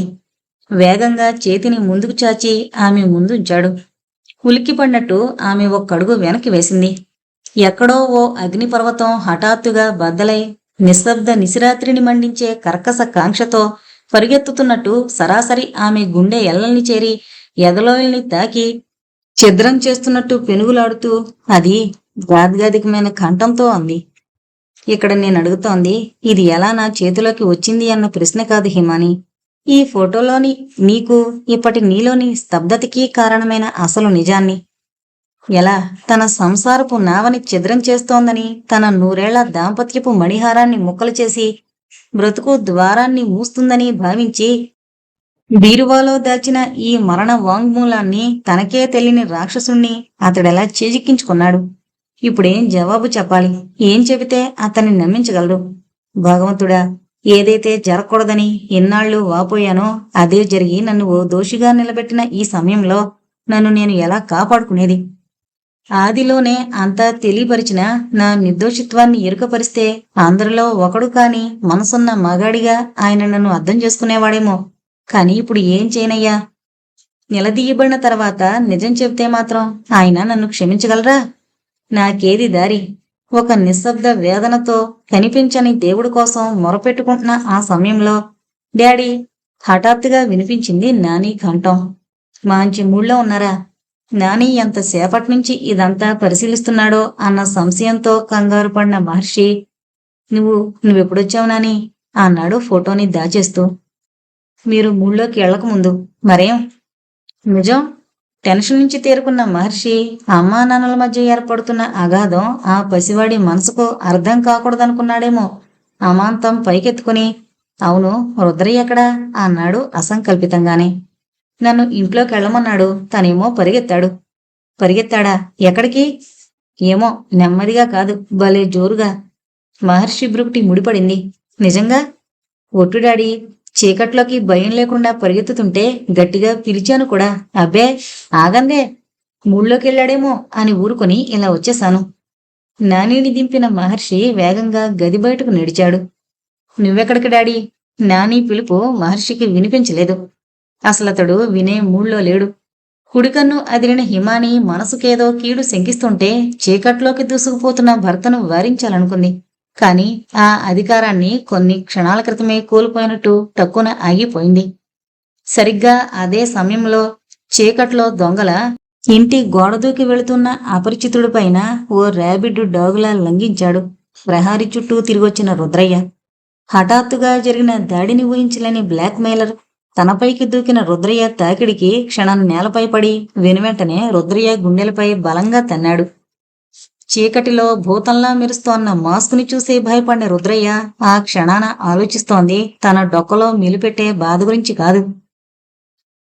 తను ఉప్పు తింటోన్న ఇంటి సుఖాన్ని పీడలా వెంటాడి హరిస్తోన్న ఆ వ్యక్తి ఎవరో అన్నది తెలుసుకుని సాధ్యమైతే అతడి ప్రాణాలు తీసి తన విశ్వాసాన్ని నిరూపించుకోవాలని.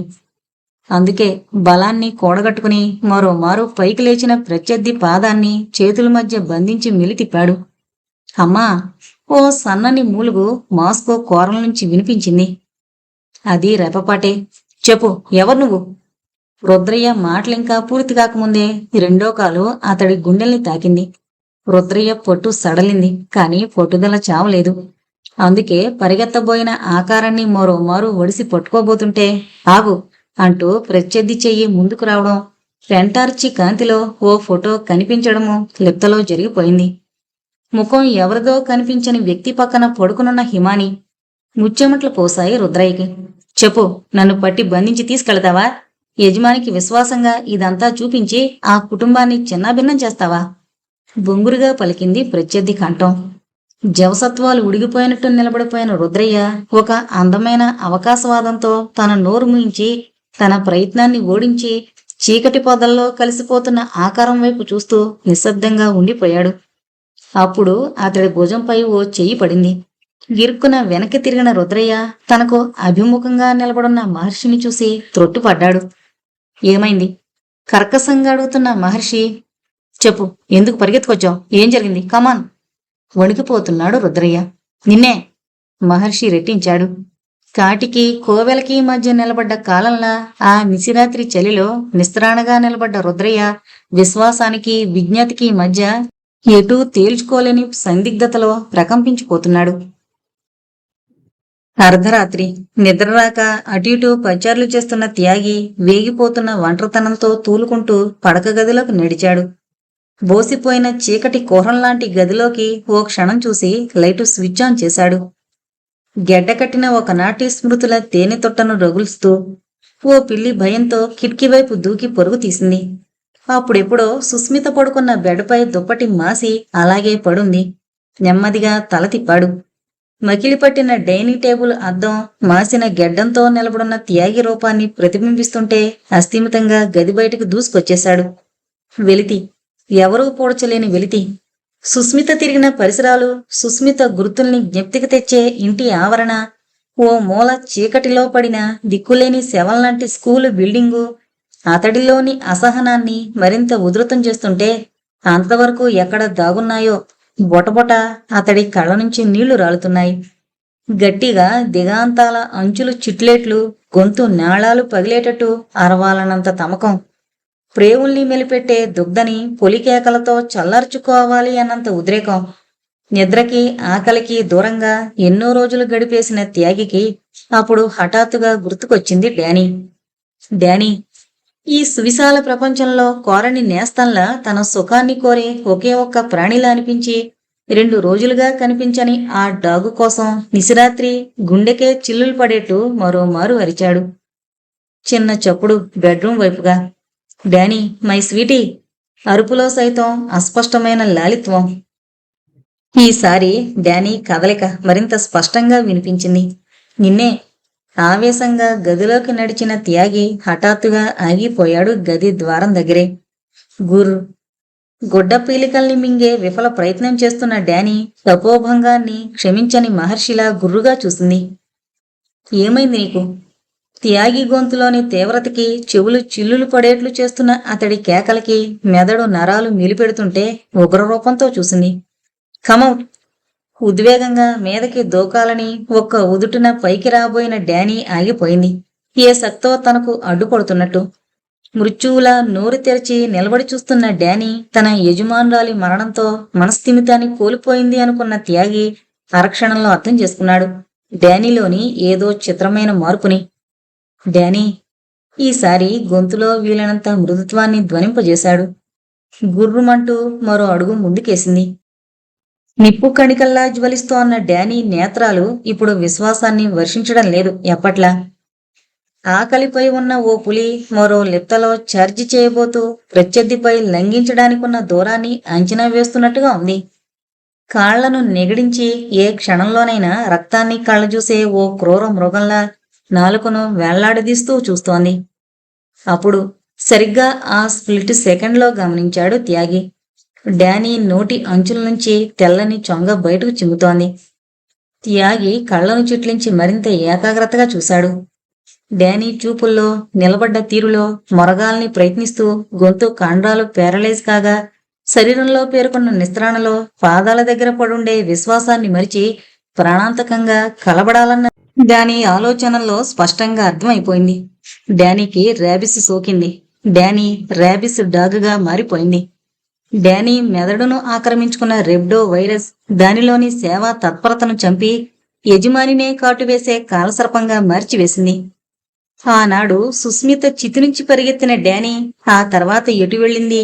ఏ విశ్వాసపాత్రమైన కర్తవ్య దీక్షలో పోరాడి గాయపడింది? అలవోకగా అయినా త్యాగి గుర్తించుంటే డానీ తన శేష జీవితాన్ని సైతం స్వామి భక్తితోనే గడిపి ఆ లక్ష్యంలోనే కడతేరిపోయేది. కాని చిత్రంగా అలక్ష్యం చేయబడింది. నోటితో తన బాధను వ్యక్తం చేయలేని స్థితిలో ఒక ర్యాబిడ్ డాగుతో జరిగిన పోరాటంలో తన శరీరాన్ని ఆ భయంకరమైన వైరస్కు నెలవుగా మార్చుకుంది. నిశ్శబ్దంగా ఓ మూల మరణించే డంబు ర్యాబిడ్గా కాక ఒక ప్రళయాన్ని సృష్టించే ఫ్యూలియస్ ర్యాబిస్తో ఇప్పుడు త్యాగినే హతమార్చగల స్థాయికి చేరుకుంది. డానీలో అసహనం అధికమవుతుంటే శరీరాన్ని ఓ అడుగు వెనక్కి జరిపింది.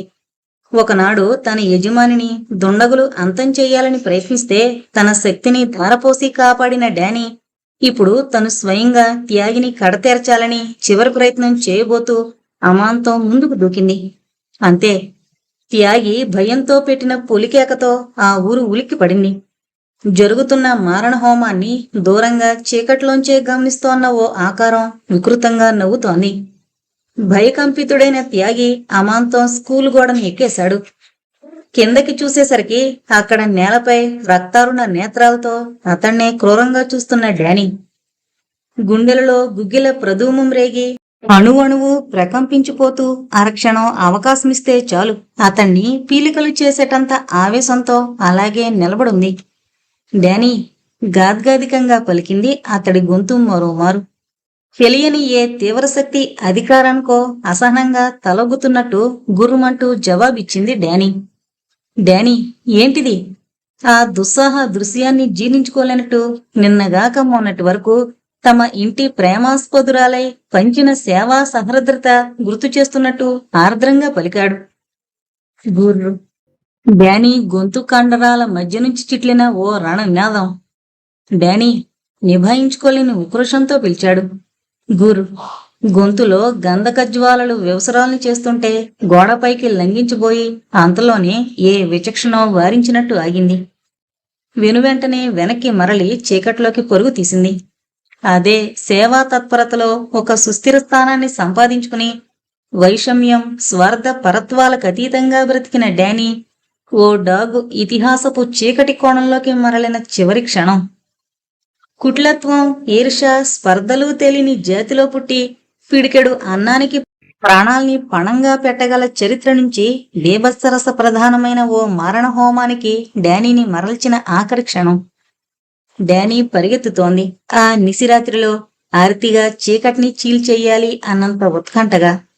ఆ నీరవ నిశీదిలోని కీచురాళ్ల రొద సైతం రేచుకుక్కల కర్కసత్వంతో మెదడు నరాల్ని చీల్చేస్తుంటే బాధతో మరింత నిగ్రహాన్ని కోల్పోతూ ఊరిని దాటి తోటల్లో కడుగు పెట్టింది. అదిగో అదిగదిగో తను అల్లరిగా ఆడుకున్న మామిడి తోపు. కోపంతో రక్తం సలసలమంటుందేంటి? ఇదిగో ఇదిగిదిగో పసిపిల్లలకు నేస్తంగా తను దోబూచులాటల్లో దాక్కున్న పొదలు. ప్రాణాలు తోడేసేటంత వ్యధను కలిగిస్తున్నాయేంటబ్బా? ఇవే గరికపచ్చ మైదానాలు, అవే పంటచేలు కదూ ఇన్నాళ్ళు అమ్మ కౌగిలిలా నాన్న సందిటిలా తనను మైమరిపించేవి. మరేంటి ఇప్పుడు సూదులతో నాడుల్ని పొడుస్తూ భైరవ ఘోషల్లా భ్రాంతిని కలిగిస్తున్నాయి? కాదు కాదు, ఇవి నేస్తాలు కావు, నన్ను కాటేసే నాగులు. నీ తలపోటును ఉధృతం చేసిన మెదడును పొడుచుకు తినే లోహ విహంగాలు. నా వాల్మీకంలో పుట్టి నిలువున నన్ను నులిమేసే మరణ మృదంగాలు. ఒక చెట్టుపై నుంచి టప్పమన్న గబ్బిలపు రెక్కల చప్పుడు. నభోమండలం పగిలి మీద పడుతున్న ఉలికిపాటుతో పైకి చూసింది. చీకటి కుహూరపు పొత్తికడుపులో నుంచి ప్రజ్వరిల్లుతూ బయటకొచ్చిన ఓ మిణుగురు పురుగును చూసి నోటితో అందుకోవాలని ప్రయత్నించి అందక రక్కసిలా నోరు తెరిచి ఆక్రోశించింది. డానీ! నరాలను నులిమేసే పిలుపు మళ్ళీ. ఎవరిది? ఎక్కడో విన్నట్టుందేంటి? డానీ! సుదూర నిశ్శబ్దం తీరాల్ని దాటి పైన పడుతోన్న పాశుపతంలా వినిపిస్తోన్న ఆ పిలుపేంటి? డానీ! ఇంకా సమీపంగా వినిపించింది. కోత పెడుతోన్న శీతాకాలపు హాహాకారంలా పిలుపు మరింత చేరువవుతుంటే నాలుక చీలిన నాగులా కాటేసే ప్రయత్నంలా జూలు విదిలించుకుంటూ ఓ పొదమాటును నక్కింది. డానీ! హిమాచలంలా ముందుకో అడుగేసింది. డానీ ఇక సహించలేనట్టు. డానీ! డానీ గుండె గోడల్ని చీల్చి మెదడు నాడుల్ని పేల్చి ప్రేవులు హాలాహలంలా ఒంటిని జ్వలితానలంగా మండిస్తుంటే మర ఫిరంగిలా మీదకి దుమకాలని కాళ్లలోకి సొత్తువని కూడగట్టుకుంది. త్యాగి ముందుకు నడుస్తున్నాడు మొండిగా. చేతనావస్థలో వస్తున్న వ్యక్తిని గుర్తు చేసుకునే ప్రయత్నం చేస్తోంది. మెదడు సహకరించడం లేదు. పొగచూరిన జ్ఞాపకాల నడుమ నిక్షిప్తమైన క్రీనీడల హోరు. గుండెల కొండలలో మారుమ్రోగుతోన్న బక్కచిక్కిన యుగాల వ్యధనాదం. మరో 2 క్షణాల్లో క్రూర ఘోర కర్కోటకంగా ఓ ధ్వంసరచన తొలిపుటకు అంకురార్పణ జరిగేదే. నడుస్తున్న త్యాగి టక్కునాగాడు. భుజంపై చేయి పడ్డంతో అదిరిపడుతూ పక్కకు చూశాడు. మహర్షి నిలబడున్నాడు. చీకటి ఎడారిలో చెప్పకుండా ఎదురైన వయోశిశులా ఏమైంది అడిగాడు.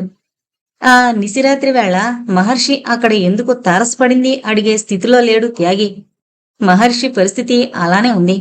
నిలదీసినా నిజం చెప్పకుండా మాట తప్పించి వెళ్లిపోయిన రుద్రయ్య అనుమానాస్పదమైన ప్రవర్తన గురించి గాని, తన నిశ్చల మానస సరోవరంలో అలల్ని రేపి అలజడిని సృష్టించిన హిమానీ గురించి గాని, ఇంటికెళ్లలేక ఏటి ఒడ్డునే అంతసేపు కూర్చుని అలసటగా వెతుకుతోన్న అర్థం కాని గమ్యం గురించి కాని మహర్షి కూడా చెప్పగలిగే స్థితిలో లేడు.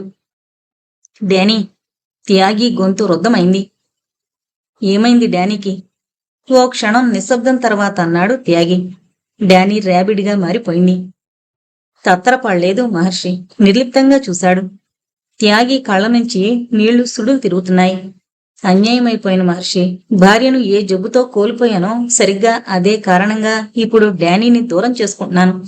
డానీ నాకేం చేస్తుంది అన్న ఆలోచనే తప్ప డానీ ఆరోగ్య భద్రత విషయంలో నా కనీస ధర్మాన్ని పాటించక ఇప్పుడు అది ర్యాబిడ్గా మారినందుకు దిక్కుతోచక గొణుగుతున్నాడు తనలో తనే. భావరహితంగా చూస్తూ ఉండిపోయాడు మహర్షి. నేను ఏ ధర్మాన్ని పాటించక, భర్తగా ఏ బాధ్యతను నిర్వర్తించక ఇలాంటి సందిగ్ధంలో నిలబడ్డాను త్యాగి. త్రికరణశుద్ధిగా ప్రేమించడమే చేతనైన నేను నా కథ ఎవరికి చెప్పుకోను.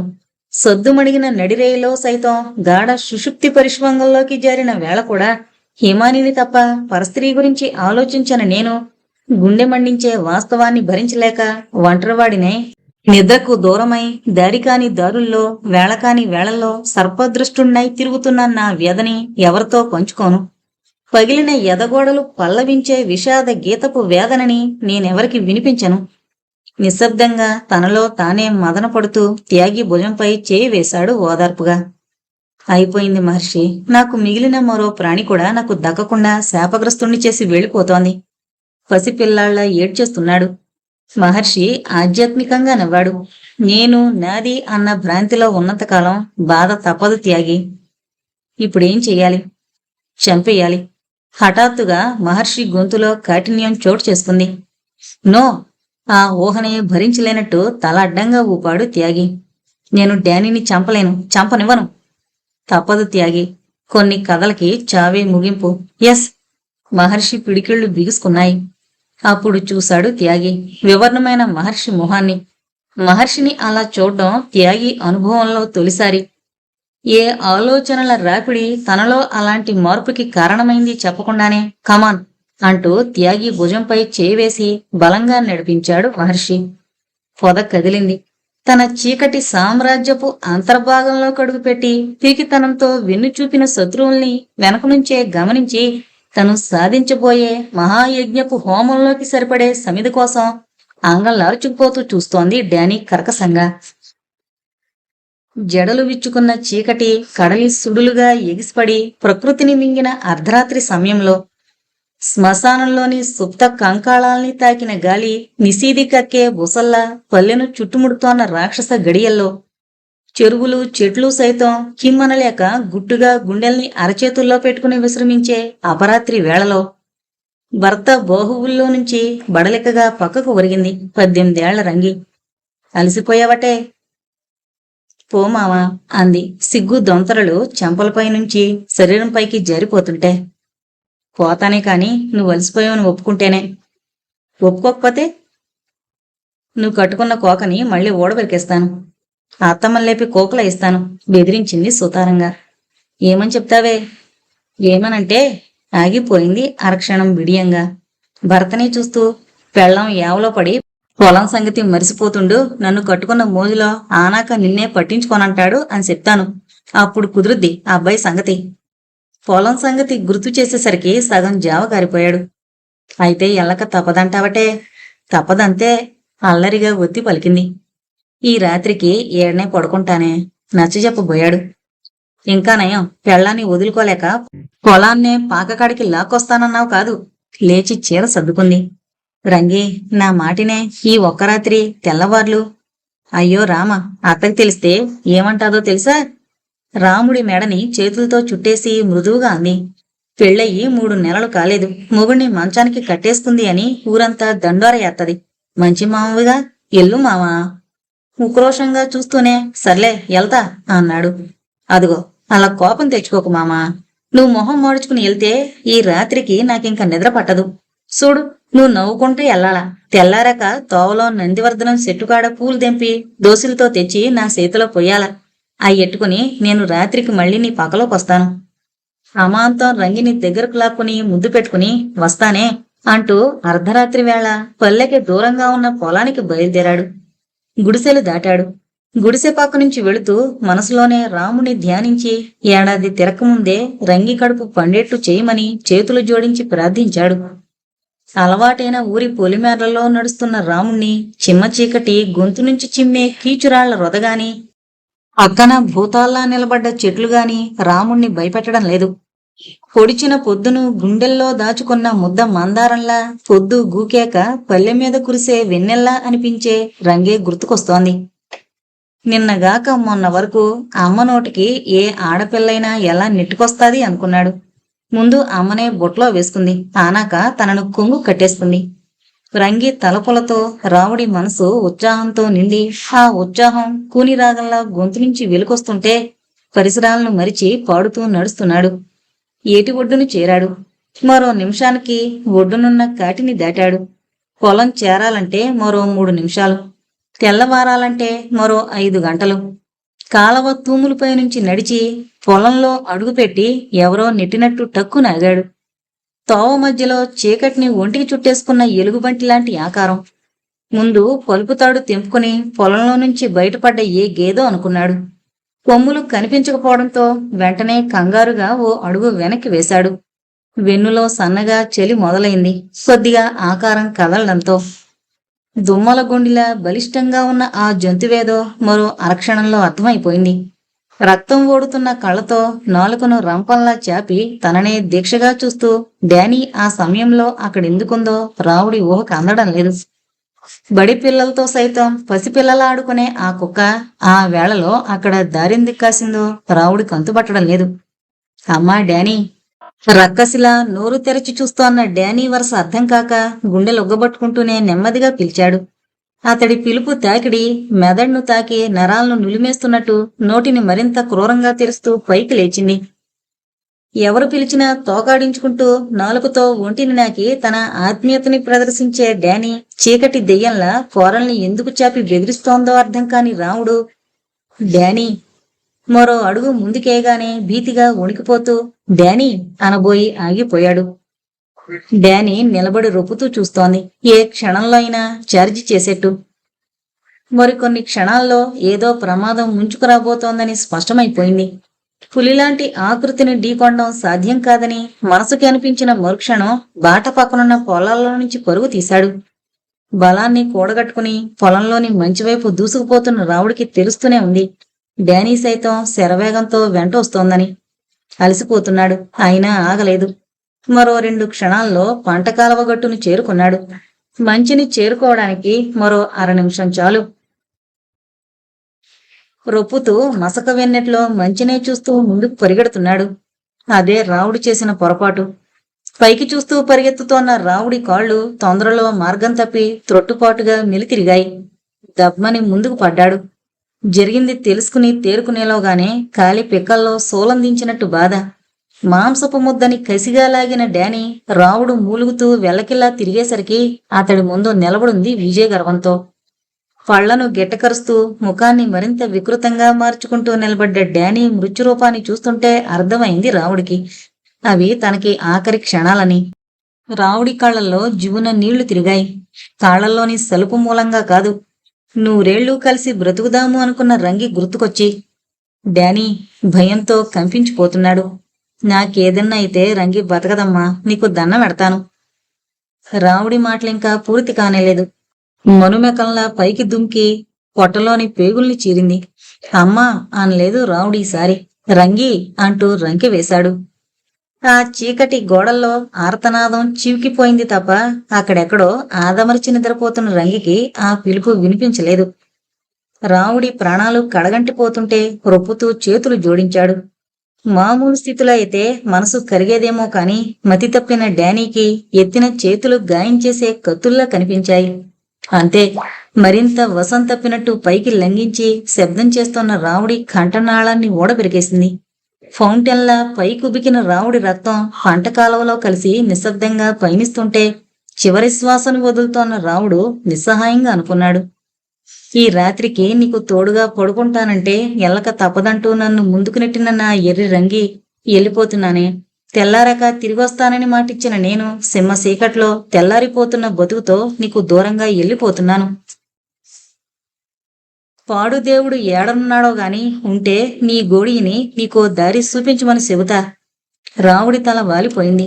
గెలుపును సాధించిన డానీ ఒక శత్రువుని పరిమార్చిన సంతృప్తితో చూసింది. పరిగెత్తుకొస్తున్నారెవరో.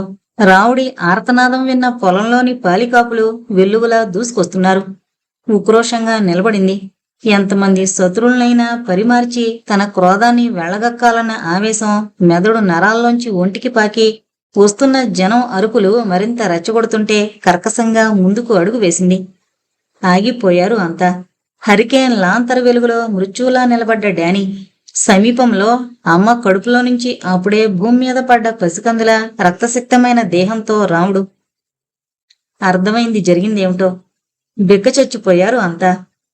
డానీ, త్యాగిబాబు పెంపుడు కుక్క రావుణ్ణి చంపింది, రక్కసిగా మారింది. డానీ కర్కశ దృక్కుల్ని చూస్తుంటే అంతా కంపించిపోతున్నారు. ఎక్కడో ఒక ఆర్తనాదం వినిపించి కలవరపాటుగా నిద్రలేచి అటుగా పరిగెత్తుకొచ్చిన ఆ జనం మనిషిని చంపగల కుక్క కథలు ఎప్పుడూ వినని నిశ్చేష్టతతో నిలబడి అలాగే విస్తుపోయి చూస్తున్నారు. వీళ్లే నా శత్రువులు. నా మెదడు సూదులతో గుచ్చుతూ నన్ను కడతెరచాలి అనుకునే యమకింకరులు వీళ్లే.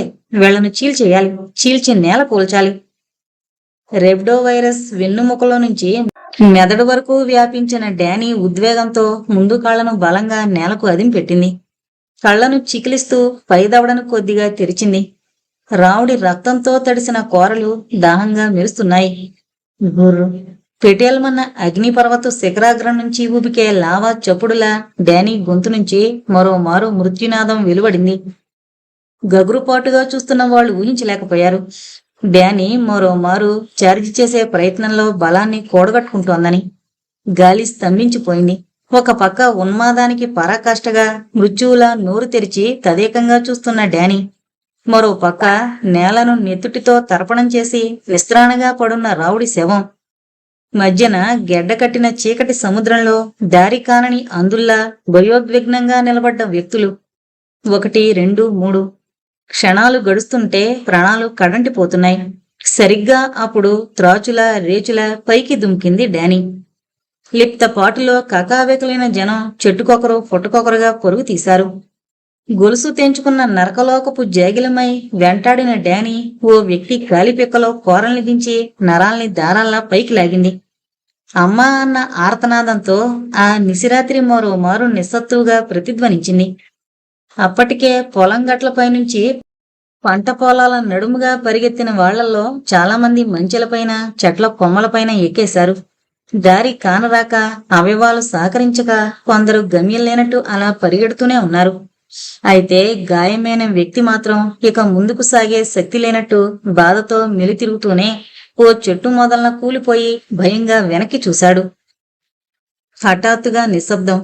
ఏ పొగమాటున నక్కిందో, ఏ మనిషి కోసం గురిగా ఎదురు చూస్తోందో అంతలోనే డానీ అదృశ్యమైంది. అదే ప్రాణాల్ని అరచేత్తో పట్టుకుని ఎక్కడెక్కడో దాక్కున్న వ్యక్తులందర్నీ మరింత భయపెట్టింది. ఆ భయంతోనే రావుడి చావు గురించి ఊరి వాళ్లకు చెప్పాలని వెళ్లడానికి ఎవరూ సాహసించలేకపోయారు. గాయమై రక్తం ధార కడుతున్న వ్యక్తి మాత్రం క్రమంగా స్పృహని కోల్పోతూ అతడు చేరిన చెట్టు మొదలుపైనే తలవాల్చేశాడు. అదే ఆ చెట్టే. తెల్లారగానే పూలు కోసి తెస్తానని మాటిచ్చి తెల్లారిన బ్రతుకుతో రాముణ్ణి మాట నిలుపుకోకుండా చేసిన నందివర్ధనం. అదే కాళరాత్రి. బాగా పాతబడిన ఓ పెంకుటింటిలో కడుపులో మెలితిప్పుతున్న బాధను నిభాయించుకోలేని ఓ తల్లి అమ్మా అంటూ చిన్నగా ఆర్తనాదం చేసింది. కూర్చునే మాగన్నుగా నిద్రపోతున్న కొడుకు సుబ్బి, ఏంటమ్మా నొప్పిగా ఉందా అన్నాడు ఉలికిపాటుగా కళ్ళు తెరిచి. అప్పటికి ఓ గంట క్రితమే డాక్టర్ ఇచ్చిన మాత్రను అమ్మచేత మింగించిన 12 ఏళ్ల సుబ్బి అందరి పసిపిల్లల్లా అమ్మ పక్కన ఆదమరిచి నిద్రపోలేదు. మరో 2 గంటల తర్వాత అమ్మకి పట్టాల్సిన మందు కోసం అలాగే కూర్చున్నాడు. భర్త బ్రతికుంటే ఆమె బాధ్యత అతడే తీసుకునేవాడేమో, కాని ఆమెకు పుట్టెడు పేదరికము, పుట్టిన బిడ్డ తప్ప ఈ ప్రపంచంలో ఎవరూ లేరు. కూలీ నాలీ చేసి కొడుకును చదివించుకుని గొప్పవాణ్ణి చేయాలన్న తపన తప్ప ఆమెకు మరో కోరిక లేదు. అందరి పిల్లల్లా కాక ఇంటి పరిస్థితిని, అమ్మ ఆలోచనల్ని అర్థం చేసుకున్న సుబ్బి తప్పకుండా ఆమె కోరిక నెరవేర్చాలనే అనుకున్నాడు. కాని అంతలోనే ఆమె ఆరోగ్యం దిగజారిపోయింది. అప్పుడప్పుడు వచ్చే కడుపు నొప్పిని ఆమె నిర్లక్ష్యం చేసింది. ఆదిలో జాగ్రత్త తీసుకుంటే ఆమె పరిస్థితి మరోలా ఉండేదేమో, కాని ఇప్పుడది ఖరీదైన జబ్బుగా మారిపోయింది. ఒంట్లో రక్తం మిగిలిన దాన్ని చెమటగా మార్చుకుంటూ కన్నబిడ్డ కోసం శ్రమించేదేమో, కాని అది కూడా ఉండనని మొరాయించి రక్తస్రావంతో ఆమెను బలహీనురాల్ని చేసింది. ఉన్న కొడుకు చాలన్న తృప్తితో కొడుకు ఒకనాడు పిండంగా పెరిగిన గర్భసంచిని డాక్టర్ చెప్పినట్టు నిరభ్యంతరంగా తీయించుకునేదే, కాని దానికి డబ్బు అవసరం. ఏంటమ్మా ఎక్కడ నొప్పి? అమ్మ నేర్పిన ధైర్యమో లేక బ్రతికిచ్చిన నిబ్బరమో? పసివాడైనా అప్పుడే పెరిగి పెద్దయిన కొడుకులా ఆమెను ఓదార్చే ప్రయత్నం చేశాడు సుబ్బి. లిప్తపాటు బాధను మరిచిపోయింది. కన్నబిడ్డను లాలించే నాన్నలా వారగా కూర్చుని తలనిమురుతోన్న కొడుకును చూస్తూ కళ్ళనీళ్లు పెట్టుకుంది. ఏం చెబితే అర్థమవుతుందో తెలియకనో, చెప్పి ఆ చిన్ని మనసును నొప్పించలేనన్న ఆలోచనో మరి ప్రేమగా కొడుకు చెంపల్ని నిమురుతూ, పడుకోరా పిచ్చినాన్న అంది. అమ్మనలా వదిలి సుబ్బు పడుకోడని ఆమెకు తెలిసినా, తగ్గిపోతుందమ్మా డాక్టర్ చెప్పారుగా. ఆమెకు లేని నమ్మకాన్ని నమ్మకంగా చెప్పి ఒప్పించే కొడుకు ప్రయత్నంతో ఆమె ఇక నిగ్రహించుకోలేనట్టు వెక్కిపడసాగింది. ఎందుకు ఏడుస్తావే చిన్నపిల్లాళ్ళ? నాకు భయం ఏదు. అమాంతం కొడుకును గుండెలకు హత్తుకుంది. ఇంత పసితనంలోనే అమ్మ ఆరోగ్యం కోసం ఇంతలా ఆరాటపడుతున్నావా పిచ్చి తండ్రి? ఎలా సొంతం చేసుకున్నావయ్యా ఈ మొండి ధైర్యాన్ని? అమ్మ చూడకూడదని చాటుగా వెళ్లి కళ్ళు తుడుచుకుంటావు. ఎదురుగా కూర్చుని అమ్మ కన్నీళ్లను తుడుస్తూ ఎదిగిన కొడుకులా కబుర్లు చెబుతూ ఓదార్చబోతావు. ఈ చిన్న వయసులో నీకా శక్తి ఎలా అబ్బింది నా వరాల కొండ? నాకు బ్రతకాలనే ఉంది గాని కాలం చెల్లిపోతోందే.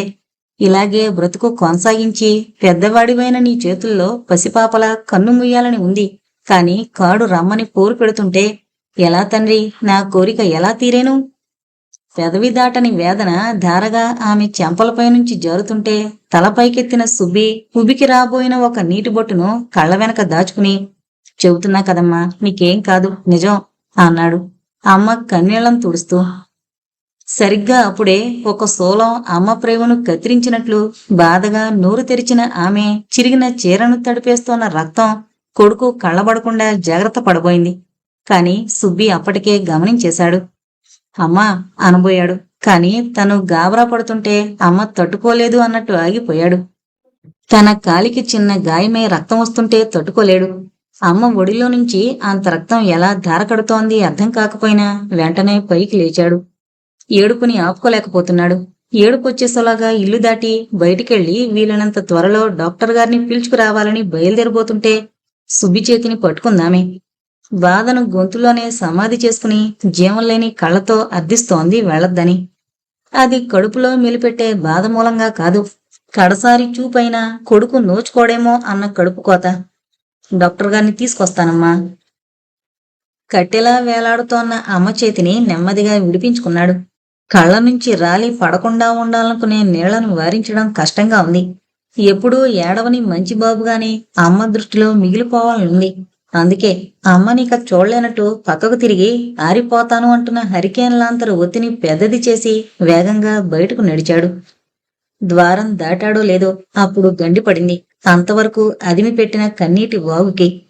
వెక్కి వెక్కి ఏడ్చేశాడు తోవలో నిలబడై. భయంగా ఉంది ఆ చీకటిలో డాక్టర్ దగ్గరకు వెళ్ళడానికి కూడా. అమ్మకి ఏమన్నా అవుతుందని, అయితే తనకెవరున్నారు అని. అర్ధరాత్రి దాటిన 2 గంటల వేళ. అమ్మ ఒడిలోనే దుప్పటి ముసుగులోనే ఆదమరిచి నిద్రపోవలసిన వయసులో ఉన్న సుబ్బి తేరుకుని నడవడం మొదలుపెట్టాడు. వీధిలాంతరు గుడ్డి వెలుగులో తన వయసు సైతం మరిచి మొండిగా డాక్టర్ పాణి ఇంటివైపు దూసుకుపోతున్నాడు.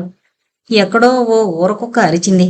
మరెక్కడో తల్లి పొత్తిళ్లలో నిద్రపోయే ఓ పసికందు చిన్నగా మూలిగింది. ఇవన్నీ గమనించే స్థితిలో లేనట్టు సుబ్బి నడుచుకుని వెళుతున్నాడు. కళ్ళ నుండి ధారగా నీళ్లు కారుతుంటే తోవ సరిగ్గా కనిపించడం లేదు. ఇంటి నుంచి బయలుదేరినప్పుడు అమ్మ చూసిన చూపు గుర్తుకొచ్చింది అసంకల్పితంగా. దీంతో నడక మరింత ఉధృతం చేశాడు. నడుస్తున్న సుబ్బి 12 ఏళ్లైనా పూర్తిగా నిండని ఒక పసికందు, అమ్మ తప్ప ఈ ప్రపంచంలో మరెవ్వరూ లేని ఒక నిర్భాగ్యుడు అమ్మను దక్కించుకోవాలనే ఆరాట పడుతున్నాడే తప్ప తను ఎలాంటి మృత్యుకోనలో అడుగు పెడుతోంది ఊహించలేకపోయాడు. దేవాలయం సందు మలుపు తిరుగుతోన్న సుబ్బి ఉలికిపాటుగా ఆగిపోయాడు. ఓ గోడ వార నుంచి వీధిలైటు కిందకొచ్చిన ఓ నల్లటి ఆకారాన్ని చూసి భయంతో పరిగెత్తేవాడే. కాని తను చూస్తోంది డానీ అని గుర్తించగానే ధైర్యంగా ఆగిపోయాడు. గుర్రుమంటూ మూలిగింది డానీ ఎదురుగా నిలబడ్డ సుబ్బిని చూస్తూ. నేను డానీ, సుబ్బిని. కళ్ళు తుడుచుకుంటూ తనను తాను పరిచయం చేసుకున్నాడు. గుర్రు ఉక్రోషంగా మూలిగింది, నోటిని క్రూరంగా తెరిచి నాలుకను రంపంలా వేలాడదీస్తూ. అయ్యో, నన్నే గుర్తుపట్టలేదా? బడిలోకొచ్చినప్పుడు నానితో కలిసి బిస్కట్ పెట్టేవాణ్ణి. కొద్దిగా త్రొట్టుపడుతూనే డానీ మరిచిపోయిందేమో అని హడావిడిగా గుర్తు చేస్తున్నాడు. నువ్వేమో తోకాడించుకుంటూ ప్రేమతో నా చేతిని చెంపల్ని నాకేదానివి. మంచి డానివి కదమ్మా అంటే నానితో పాటు నన్ను కూడా గుర్రంలా ఎక్కించుకుని క్లాస్ రూమ్ దగ్గర దింపేదానివి. బుల్లెట్ ఆకారంలో ఉన్న రేబ్డో వైరస్ క్రిమి సుమారు 120 మిల్లీమీటర్ల పొడవుతో సగటున గంటకు 3 మిల్లీమీటర్ల వేగంతో మయోన్యూరల్ జంక్షన్ అధిగమించి వెన్నుపూస ద్వారా డానీ కేంద్ర నాడీ మండలాన్ని ఎప్పుడో చేరి కోటాను కోట్ల క్రిములుగా విస్తరించి బాహ్య నరాల వైపు వ్యాప్తి చెందుతోందని, ప్రేమను పంచగల డానీ ఇప్పుడు ప్రాణాంతకమైన జంతువుగా మారిందని తెలియని సుబ్బి ఆ క్షణాన డానీ ఎందుకలా ప్రవర్తిస్తోందో తెలుసుకోలేక ఒక్కో అడుగు అది ముందుకేస్తుంటే భయంతో వణికిపోతూనే తన స్నేహాన్ని గుర్తు చేస్తున్నాడు. మరో 3 అడుగుల దూరం వచ్చింది డానీ. అప్పటికి డానీ కోరల నుంచి కారుతోన్న లాలాజలాన్ని, మండుతున్న అగ్ని గోళాల్లాంటి డానీ కళ్ళను చూడగానే అర్థమైంది డానీకేదో అయిందని. డానీ కాళ్లల్లో సత్తువ సన్నగిల్లిపోతుంటే దీనంగా చేతులు జోడించాడు. అమ్మకి బాగలేదు డానీ, తొందరగా డాక్టర్ని తీసుకెళ్ళకపోతే అమ్మ చచ్చిపోతుంది. మంచిదానివి కదూ, నన్నేమీ అనకేం. ఏం అలా చూస్తావు? నాకు భయమేస్తోంది డానీ.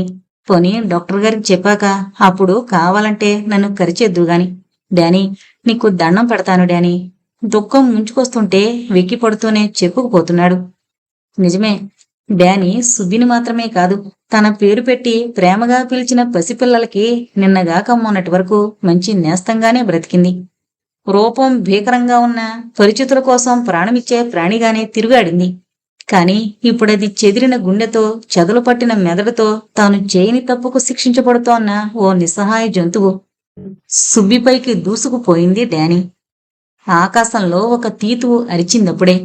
ఉలికిపడి నిద్రలేచింది హిమాని. నిజానికి ఆమె నిద్రపోవడం లేదు. మగతగా రెప్పలు మూసుకుంది. ఆ కొద్దిపాటి కలత నిద్రలోనే కోరలు సాచిన భూతంలాంటి ఆకారమేదో తన పైకి దూసుకొచ్చినట్టు, తను తప్పించుకునేసరికి అది నానిని నోటకరిచి లాక్కుపోతున్నట్టు ఓ పీడకల. శరీరమంతా స్వేదంతో తడిసిపోయింది. కంపించిపోతూ పక్కకు చూసింది. నాని నిశ్చింతగా నిద్రపోతున్నాడు. అప్పుడు చూసింది యథాలాపంగానే. ఓ మూల కిటికీ దగ్గర ఈజీ చైర్లో కూర్చున్న మహర్షి బయట చీకట్లోకి చూస్తూ సిగరెట్ కాలుస్తున్నాడు. వాల్ క్లాక్ సుమారు 2 గంటలు సూచిస్తోంది. 2 రోజులుగా ఆఫీసుకు వెళ్లని మహర్షి వేళకు భోజనం సైతం చేయకుండా నిర్లిప్తంగా గడుపుతుండడం గుర్తుకు రాగానే దీనికంతటికీ తనే కారణమన్న ఆలోచనతో ఆమె కళ్ళనీళ్ల పర్యంతమైంది. శుతిమెత్తని అడుగుల చప్పుడు విన్న మహర్షి నెమ్మదిగా తల తిప్పి చూసి మళ్లీ మరో సిగరెట్ వెలిగించుకోబోతుంటే వద్దు అంటూ చేతితో వారించబోయింది. అప్పటికే యాస్ట్రే నిండిన కాలిన సిగరెట్లు చూస్తూ. అతడు వినలేదు. నిశ్శబ్దంగా అంటించుకుని వెళ్ళి పడుకో హిమాని అన్నాడు తల తిప్పకుండానే. అతడి గొంతులో తనని ఒంటరిగా విడిచిపెట్టమన్న అభ్యర్థన. అదే హిమానిని కలిచివేసింది కూడా. ఒకవేళ అతడు ఆవేశాన్ని ప్రదర్శించి కసురుకున్నా, కనీసం కోపంగా చూసి తల తిప్పుకున్నా ఆమె సంతృప్తి పడేదేమో. కాని మహర్షి అలాంటిదేమీ చేయకుండా ఎవరి తప్పుకో తనను తాను శిక్షించుకుంటున్నట్లు ప్రవర్తించేసరికి నిభాయించుకోలేకపోయింది. వద్దు హిమాని, కన్నీళ్లని అలా వృధా చేయకు మృదువుగా అన్నాడు. ఆ విధంగా నేనింకా అసమర్థుణ్ణి అన్న ఆలోచన రేపి నన్ను బాధ పెట్టకు. నా కంటి తడికి నీ అసమర్థత కారణమెలా అవుతుంది? సమర్థుడైన వ్యక్తి భార్య కాగలిగిన ఏ ఆడది కన్నీళ్లు పెట్టుకునే అవకాశం లేదు హిమాని. మీ పరంగా నాకు అన్యాయం జరిగినట్లు నేనెప్పుడన్నా ప్రవర్తించానా? ఒక నిజాన్ని నిర్భయంగా చెప్పలేని నిస్సహాయత ఆమెను నిలువున కుదిపేస్తుంటే శాపగ్రస్తురాల్లా అతడి పాదాలపై వాలిపోయింది. హిమాని ఆమెను పొదివి పట్టుకుని పైకి లేపాడు. కొన్ని క్షణాల పాటు ఆమె కళ్ళలోకి భావరహితంగా చూసి వెనక్కి తిరుగుతూ అన్నాడు. 10 పైసలు ముష్టివాడికి దానం చేయడానికి సంకోచించిన 25 రూపాయల ఖర్చుతో పథకానికి సిద్ధమయ్యే ఈ పురుష వ్యవస్థలో ఒకణ్ణి కాకుండా బ్రతకాలి అనుకున్న మనిషిని నేను. ఈ ప్రపంచాన్ని ఒక కోణంలో చూడడం అలవాటు చేసుకున్న నేను అసమర్థుణ్ణే. లేదు, నేనొక దురదృష్టవంతురాల్ని. అప్పుడు నీకు సగభాగాన్ని అయినా నేను దురదృష్టవంతుణ్ణి కావాలి. నెమ్మదిగా ముందుకు నడిచాడు. నా దుఃఖాన్ని మీరు పంచుకోవలసిన అగత్యం లేదు. అప్పుడు నీ నుంచి సుఖాన్ని సైతం కోరే హక్కు లేదు నాకు. మరో 2 అడుగులు ముందుకేశాడు. లేదు. ఆమె ఆవేశంగా నడిచి అతడికి అభిముఖంగా నిలబడింది. నేను తప్పు చేయడమే జరిగితే శిక్ష నేనే అనుభవించాలి. హిమాని ఆమె నుంచి తల తిప్పుకున్న మహర్షి దృష్టి ఆదమరచి నిద్రపోతున్న నానిపై పడింది. Better a little fire that warms than a big one that burns. ప్రేమించడం నా బలహీనత అయితే ఆ బలహీనతతోనే నన్ను బ్రతకనీ హిమాని. నేను ఎమోషనల్గా మాత్రం మాట్లాడడం లేదు. మగాడిగా నిన్ను శాసించడమూ లేదు. ఇప్పుడు మనం చెయ్యాల్సింది ఒకరి కోసం మరొకరు కుమిలిపోవడం కాదు. ఇద్దరము ఆ పసివాడి కోసం కలిసి బ్రతకడం. అంటే? హిమాని పెదవులు అదురుతున్నాయి. భార్యాభర్తలుగా ఎన్నాళ్ళు కలిసి బ్రతికాం. ఇక ముందు వాడికి తల్లిదండ్రులుగా మిగిలిపోదాం. మహర్షి కదిలి వెళ్లబోతుంటే హిమాని మరేదో అడగబోయింది. సరిగ్గా అప్పుడే ఆ సంధి కాలంలోనే పల్లె కపోలాలు పగిలినట్టే చీకటి గుండెలు చీల్చినట్టు దూరం నుంచి ఓ ఆర్తనాదం వినిపించింది. మహర్షి నిశ్చేష్టుడిలా ఉన్నాడు. మరో ఆక్రందన. అంతే. అనాలోచితంగా పరిగెత్తాడు. మరో 2 క్షణాల్లో బంగ్లా దాటి నిర్మానుష్యంగా ఉన్న పల్లె వీధుల్లో దూసుకుపోతున్న మహర్షి సందు మలుపు తిరగబోతూ టక్కునాగాడు. అక్కడ నేలపై పడున్న సుబ్బి శరీరాన్ని డానీ ముక్కలుగా చీల్చేస్తుంటే అరిచే శక్తిని కోల్పోయిన సుబ్బి నిస్సహాయంగా మూలుగుతున్నాడు. డానీ!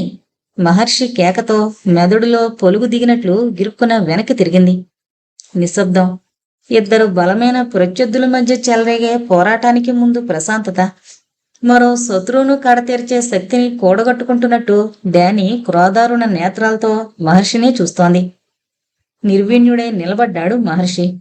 ఒకనాడు యజమానిపై దుండగులు దండయాత్ర చేస్తే తన ప్రాణాల్ని పణంగా పెట్టి రక్షించిన డానీ యజమానురాలు చితికి నిప్పంటించబోతుంటే చూసి భరించలేక మనిషి కన్నా ఎక్కువగా కదిలి కృతజ్ఞత చూపించగలిగిన ఒక పెట్ డాగ్ ఇంతటి క్రూరంగా ప్రవర్తించగలదని ఊహించలేని మహర్షి అక్కడ జరిగిన ఒక ఘోరాన్ని చూసి ఎంతటి స్తబ్దుడయ్యాడు అంటే, సహజంగా ధైర్యవంతుడైన మహర్షి వెన్నులో సైతం సన్నగా చలి ప్రారంభమై క్రమంగా అది అతన్ని పూర్తిగా స్వాధీనపరుచుకుంది. ఎదురుగా ఒక పసికందు చివరి క్షణాల్లో గిలగిలా కొట్టుకుంటున్నాడు. జాప్యం జరిగితే ప్రాణాలు దక్కే అవకాశం చేజారిపోతుంది. డానీ, గెటవే! మహర్షి పిడికిళ్లు బిగుసుకున్నాయి ఉక్రోషంగా. మామూలు స్థితిలో అయితే మహర్షి ఆజ్ఞను శ్రద్ధగా శిరసా వహించేది. కాని ఇప్పుడు డానీ నరాలను మొత్తం రెబ్డో వైరస్తో నింపుకుని అతి క్రూరంగా మారిన ప్రాణి. అందుకే అరక్షణం పాటు కసిగా చూసింది మహర్షిని. తను ఆ స్థితికి చేరడానికి కేవలం అతడే కారణము అన్నంత ఉద్రేకంతో గుర్రుమంటూ పైకి దుమికింది హఠాత్తుగా. ఒకవేళ మహర్షి ఏమాత్రం అజాగ్రత్తగా ఉన్నా గురి తప్పని డానీ తాకిడికి నేలపై పడిపోయేవాడే. కాని అతను ముందే ఊహించి ఉండడంతో కుడికాలుతో డానీ కంఠంపై బలంగా తన్నాడు. గుర్రుమన్న చప్పుడుతో పక్క కొరిగిన డానీ మరింత రెచ్చిపోయింది. ఈసారి ఇక ప్రత్యర్థికి అవకాశం ఇవ్వకూడదు అన్నట్టు సరాసరి అతడి 2 కాళ్ల మధ్యకు చార్జ్ చేసింది. గబాల్న పక్కకు జరిగిన మహర్షి మోచేత్తో డానీ నడుంపై పొడిచాడు, శక్తిని కూడగట్టుకుని. వెనువెంటనే పళ్లతో అతడి చేతి కండ్రాలను లాగే ప్రయత్నం చేసిన డానీకి అవకాశం ఇవ్వకుండా మహర్షి ఒడుపుగా వీధి లాంతరు స్తంభం వెనక్కి తప్పుకున్నాడు. డబ్మంటూ స్తంభాన్ని గుద్దుకున్న డానీ తలలోని రేబ్డో వైరస్ కదిలిన తేనె తొట్టలా బుసలు కొట్టి డానీని మరింత ఉన్మాదిగా మార్చింది. డైనమాట్ల మోతల మెదడు నరాల్లో పోరుమంటోన్న బాధను నిభాయించుకోవడానికన్నట్టు అరక్షణం ఆగింది. గురిపెట్టిన మిసైల్లా సుమారు 4 అడుగుల దూరం నుంచే బలమైన శత్రువు వైపు రెప్పవాల్చకుండా చూసింది. ఒంటిలో రక్తాన్ని లావాగా మార్చుకుంటూ ఒక్క క్షణం ఆలస్యమైతే మహర్షి స్థితి ఎలా ఉండేదో. కాని అంతలోనే ఊరి జనం వెలుగులా దూసుకొచ్చారు. ఆ స్థితిలో మరో 2 సెకండ్లు డానీ అలానే నిలబడుంటే అది సాగిస్తున్న మారణ హోమానికి అదే చివరి క్షణం అయ్యేదేమో. కాని అది వెనువెంటనే వేగంగా చీకట్లోకి దూసుకుపోయింది. ఆగిపోయిన జనంలో నుంచి రక్తసిక్తమైన దేహంతో మూలుగుతోన్న పసివాణ్ణి ముందు చేరింది డాక్టర్ పాణి. My god! గొణుగుతూనే సుబ్బీని గుర్తుపట్టాడు. మహర్షి, వెంటనే టౌన్కి తీసుకువెళ్ళాలి. Otherwise it's impossible to save him. Maharshi ఆలస్యం చేయలేదు. మరో 5 నిమిషాల్లో మహర్షి కారు చావు బ్రతుకుల సంధి క్షణాల్లో మిగిలిన సుబ్బితో పాటు పట్నం వైపు దూసుకుపోయింది. అతడితో పాటు కారులో అనుసరిస్తోన్న డాక్టర్ పాణి. కొన్ని గంటల క్రితం సుబ్బి తల్లి విషయంలో అతడికి ధైర్యం చెప్పిన తన కోసమే సుబ్బి బయలుదేరాడు అని తెలియని డాక్టర్ పాణి కాని మృత్యు ఒడిలోకి అప్పటికే చేరి పూర్తిగా స్పృహను కోల్పోయిన సుబ్బిగాని ఊహించుండరు. కొడుకు చివరి చూపు కోసం తప్పించిపోతూనే ఆ నిర్భాగ్యపు తల్లి కొన్ని క్షణాల క్రితం వరకు చూసి చూసి ముందుగా తనే కన్ను మూసిందని. ఇట్స్ హెల్. రావుడి శవాన్ని ఎక్కువసేపు చూడలేనట్టు అస్థిమితంగా తల తిప్పుకున్న సూపరింటెండెంట్ ఆఫ్ పోలీస్ శవాన్ని పోస్ట్ మార్టంకి తరలించమని ఆదేశించి కారులో టౌన్కి బయలుదేరాడు. డానీ అనే ఓ పెంపుడు కుక్క సాగించిన స్వైర విహారం గురించి ఊరివాళ్లు చెబుతోంది వింటూనే సహనాన్ని కోల్పోయిన ఎస్పీ ముందు త్యాగిని కస్టడీలోకి తీసుకోమన్నాడు. ఎన్నో హత్యల్ని డీల్ చేసి బ్రూటల్గా హత్య గావించబడిన ఎందరో హంతకుల్ని ప్రత్యక్షంగా చూసిన ఎస్పీ ఎంత దారుణంగా కదిలిపోయాడంటే ఆయన సర్వీస్లో ఇలాంటి ఘాతుకాన్ని చూడడం ఇదే తొలిసారి. 1 టౌన్ పోలీస్ స్టేషన్లో అడుగు పెడుతుండగానే ఎస్ఐ సెల్యూట్ చేసి త్యాగిని అరెస్టు చేసినట్టు తెలియపరిచి మరికొన్ని క్షణాల్లో ఆయన ముందుకు తీసుకొచ్చాడు. సో ఆవేశాన్ని అదిమి పెట్టుకుంటూ యు ఆర్ ది కల్ప్రిట్ అన్నాడు తల వంచుకుని నిలబడ్డ త్యాగినే చూస్తూ. What's your name? కంగుమంది ఎస్పీ కంఠం. త్యాగి. ఏం చేస్తుంటావు? పల్లెలో school. You god damn son of you bitch. క్రోధంగా పైకి లేచి త్యాగిని సమీపించాడు. స్కూల్ నడిపే నీకు కుక్కని పెంచాలని ఉత్సాహం కలిగిందా? త్యాగి జవాబు చెప్పలేదు. నీకు దానికోసం లైసెన్స్ ఉందా? క్షణం త్యాగి కళ్లల్లోనే చూస్తూ అతడి వైపు నుంచి జవాబు రాకపోవడంతో స్పీక్ అరిచాడు. లేదన్నట్టు తలడ్డంగా ఊపాడు. ఐసి. పోనీ ఒక్కసారన్నా దాన్ని వెటనరీ డాక్టర్కి చూపించారా? కనీసం నీ జన్మలో ఒకసారన్నా దానికి యాంటీ ర్యాబిస్ ఇంజెక్షన్ ఇప్పించావా? Come on speak. లేదు. ఆవేశంతో త్యాగి మెడ పట్టుకున్నాడు. You know the registered of your ignorant act. పెంచిన కుక్క నీ నిర్లక్ష్యం మూలంగా ర్యాబిడ్ యానిమల్ గా మారింది. ఒక యువకుడి చావుకి మరో పసికందు ప్రాణాపాయ స్థితిని చేరడానికి కారణమైంది. తెలుసా నీకు? త్యాగికి ఇది తెలుసు. కానీ తెలియంది తను పెంచిన ఓ కుక్క మనిషిని కరిచి హాని చేస్తే దానికి తను బాధ్యుడు కావలసొస్తుందని. బహుశా ఈ సత్యం తెలిస్తే కుక్కల్ని పెంచే చాలా మంది యజమానులు కొన్ని కనీస జాగ్రత్తలు పాటించే అవకాశం ఉండేది. తమ ప్రాణం కోసం ప్రాణాల్ని అర్పించగల విశ్వాసపాత్రమైన ఆ జంతువుల విషయంలో తప్పనిసరి బాధ్యతల్ని తప్పకుండా పాటించుండేవారు. చెప్పింది తూచా తప్పకుండా ఆచరించగల జంతువులుగా అపూర్వమైన చరిత్ర గల కుక్కల్ని చేరదీసే మనిషికి వాటిని ఎలా పెంచాలి, తన కోసం అహోరాత్రులు జీతం లేని సేవకుల్లా పడుండే వాటి ఆరోగ్యం విషయంలో ఎలాంటి భద్రతలు పాటించాలని తెలుసుంటే క్రీస్తుపూర్వం 2300 సంవత్సరాల నాడే ఈజిప్షియన్ కోడ్లో ప్రస్తావించబడి ఈ శతాబ్దం దాకా మరణమే తప్ప మందులేని వ్యాధిగా మిగిలిన ర్యాబిస్కి ఒక వారధి ఏర్పడేది. ఏటా 30 లక్షల మంది కుక్కకాట్లకు గురవుతూ బాధాకరమైన ఇంజెక్షన్ల కోసం హాస్పిటల్స్ చుట్టూ తిరిగే అవకాశం కానీ, వెలకట్టలేని మనిషి ప్రాణాలను కోల్పోవడంతో పాటు ర్యాబిస్ వ్యాధి నిరోధానికై ప్రత్యేకించి 6వ పంచవర్ష ప్రణాళికలో సుమారు ₹1,20,00,000 కేటాయింపు ఆవశ్యకత ఉండేది కాదు. యునైటెడ్ కింగ్డమ్, పశ్చిమ మలేసియా, థైరాన్, జపాన్, ఆస్ట్రేలియా, హవాయ్, అంటార్కిటికా దేశాల్లో ఈ వ్యాధి పూర్తిగా నిర్మూలింపబడింది. కానీ మన దేశంలో సుమారు 96% కుక్కల మూలంగానే ర్యాబిస్ సంక్రమిస్తోందన్న విషయం తెలిసినప్పుడు ప్రభుత్వాన్ని గాని, పూర్తిగా పెరగని వైద్య శాస్త్ర విజ్ఞానాన్ని కానీ కాదు మనం నిందించాల్సింది. ఒక ఫ్యాషన్ గానో లేక పెట్టుబడి అవసరం లేని వాచ్మెన్ గానో భావిస్తూ డాగ్ని పెంచే ఈ దేశపు మనుషుల్ని, దాని విశ్వాసాన్ని భోంచేస్తూ ఆ ప్రాణి ఆరోగ్యం విషయంలో కనీసం 6 నెలలకొక మారన్నా వెటనరీ డాక్టర్కి చూపే అలవాటు లేని కొంతమంది అవివేకులైన యజమానుల్ని. ప్రపంచ ఆరోగ్య సంస్థలో మన దేశ ప్రతినిధి అయిన డాక్టర్ జోహార్ 1984 బొంబాయి నగరంలో జరిగిన 4వ జాతీయ సదస్సులో కుక్కలతో పాటు తోడేళ్లు, నక్కలు, ముంగిసలు, పిల్లులకు సైతం వ్యాపించే ర్యాబిస్ గురించి వ్యక్తం చేసిన ఆందోళనని గమనిస్తే పెంచిన కుక్కలకి పాచిపోయిన పిడికెడు అన్నం పెట్టలేక బివేర్ ఆఫ్ డాగ్ అని ఓ బోర్డు ఇంటి గేటుకి వేలాడగట్టుకుని సరిపెట్టుకునే వాళ్ళం కాదు. మనం పెంచిన కుక్క పొరపాటున మరో మనిషిని కరిస్తే negligent conduct with respect to animal IPC 289 ప్రకారం యజమాని శిక్షార్హుడని ఎంతమందికి తెలుసు? తన వశంలో ఉన్న జంతువు మూలంగా ఏ మనిషి ప్రాణానికైనా అపాయం, తన శరీరానికి క్రూర గాయము ఏర్పడకుండా రక్షించుటకు కావలసిన నడవడికలను ప్రాణులను పెంచువారు ముందు జాగ్రత్తలుగా తీసుకోవాలి. అతడు కావాలని గాని లేక అశ్రద్ధ వలన గాని రక్షణ కార్యాన్ని పాటించనిచో యజమానికి 6 నెలల కారాగారం లేక ₹1000 జరిమానా లేక రెండును దండనగా విధించబడును.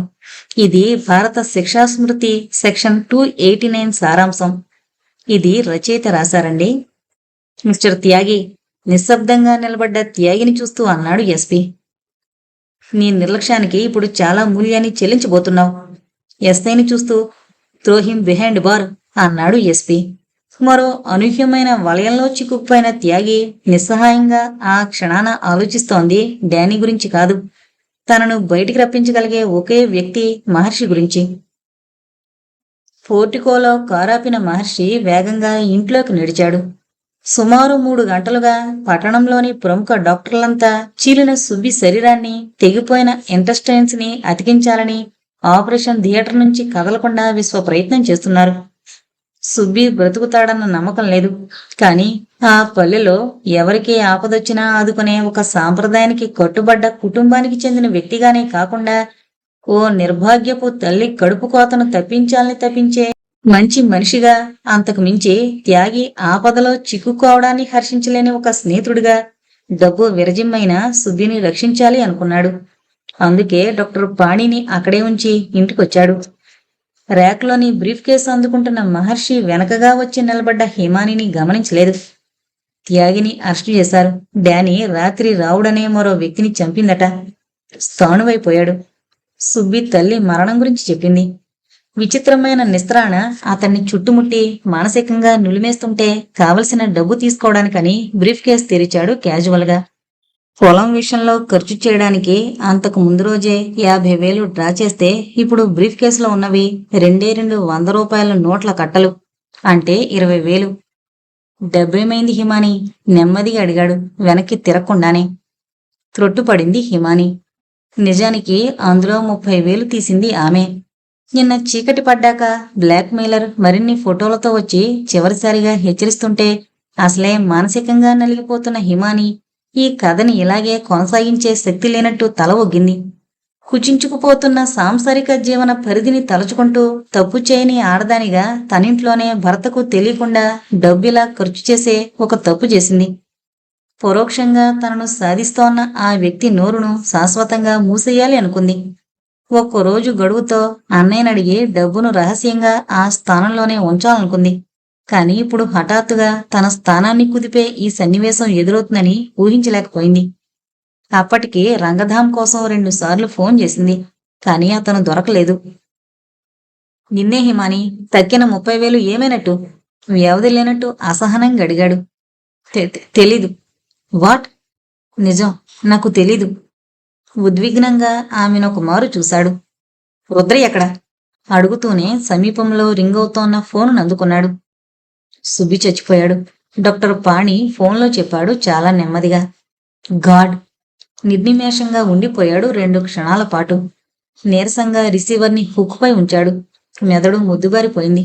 ఫలితం లేని శ్రమతో అంతసేపు హైరానా పడిన మహర్షి ఆ క్షణాన ఎంతగా బ్యాలెన్స్ కోల్పోయాడు అంటే జరుగుతున్న ప్రతి సంఘటనకి తన అసమర్థతే కారణమన్న ఆలోచన ఒక చిన్న నిప్పురవ్వగా అతడి మనసులో అంకురించి క్రమంగా దావాలనంగా మారిపోయింది. రుద్ర ఎక్కడ? రెట్టించాడు మరోమారు. టౌన్లో డబ్బు డ్రా చేశాక ఆ డబ్బును ఇంటి దగ్గర అప్పజెప్పమని పంపించింది రుద్రయ్యతోనే. కంపించిపోతోంది హిమాని. ఏదో చెప్పాలని 2 అడుగులు ముందుకేసిందామె.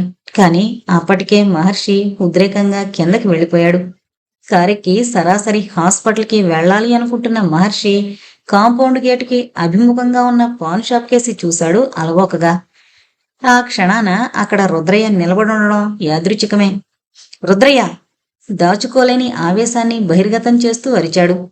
యజమానిని అలా చూడడం అలవాట్లేని రుద్రయ్య నిశ్చేష్టత నుంచి తేరుకోకముందే మహర్షి అతడి కాలర్ పట్టుకున్నాడు. ఏం చేశావా 30,000? ముందు అర్థం కాలేదు. బ్రీఫ్ కేసులో డబ్బు ఎందుకు దొంగతనం చేశామని అడుగుతున్నాను. తరతరాల విశ్వాసానికి విఘాతం ఏర్పడిన తొలి క్షణం అది. నిన్నే! మహర్షి కళ్లల్లో తమాయించుకోలేని అనుమానపు తెరలు. నమ్మకాన్ని ఊపిరిగా, నిజాయితీని రక్తంగా మార్చుకుని బ్రతకడమే అలవాటైన రుద్రయ్య ఈ అభియోగంతో ఎంత కుంగిపోయాడంటే తన గుండెను నిలువున చీల్చుకుని అందులో చోటు చేసుకుని స్వామిద్రోహం గురించి స్పష్టం చెయ్యాలని నోరు తెరిచి అంతలోనే ఎవరో గొంతు నొక్కినట్టు ఆగిపోయాడు.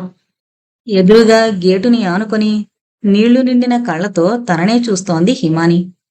ఆమె కళ్లల్లో ఎటువంటి అభ్యర్థన కనిపించలేదు. కాని కూలిపోబోతోన్న ఓ పొదరింటి నీడ స్పష్టమవుతోంది. తనకు మాత్రమే తెలిసిన ఒక చీకటి కోణపు నీలిరేఖ నిస్త్రాణగా హిమాని కళ్ళ నుంచి జారిపడుతోంది. ఎవరూ చెప్పని భాష్యాన్ని తన కళ్లలో ఒక బాష్పంగా మార్చుకున్నాడు.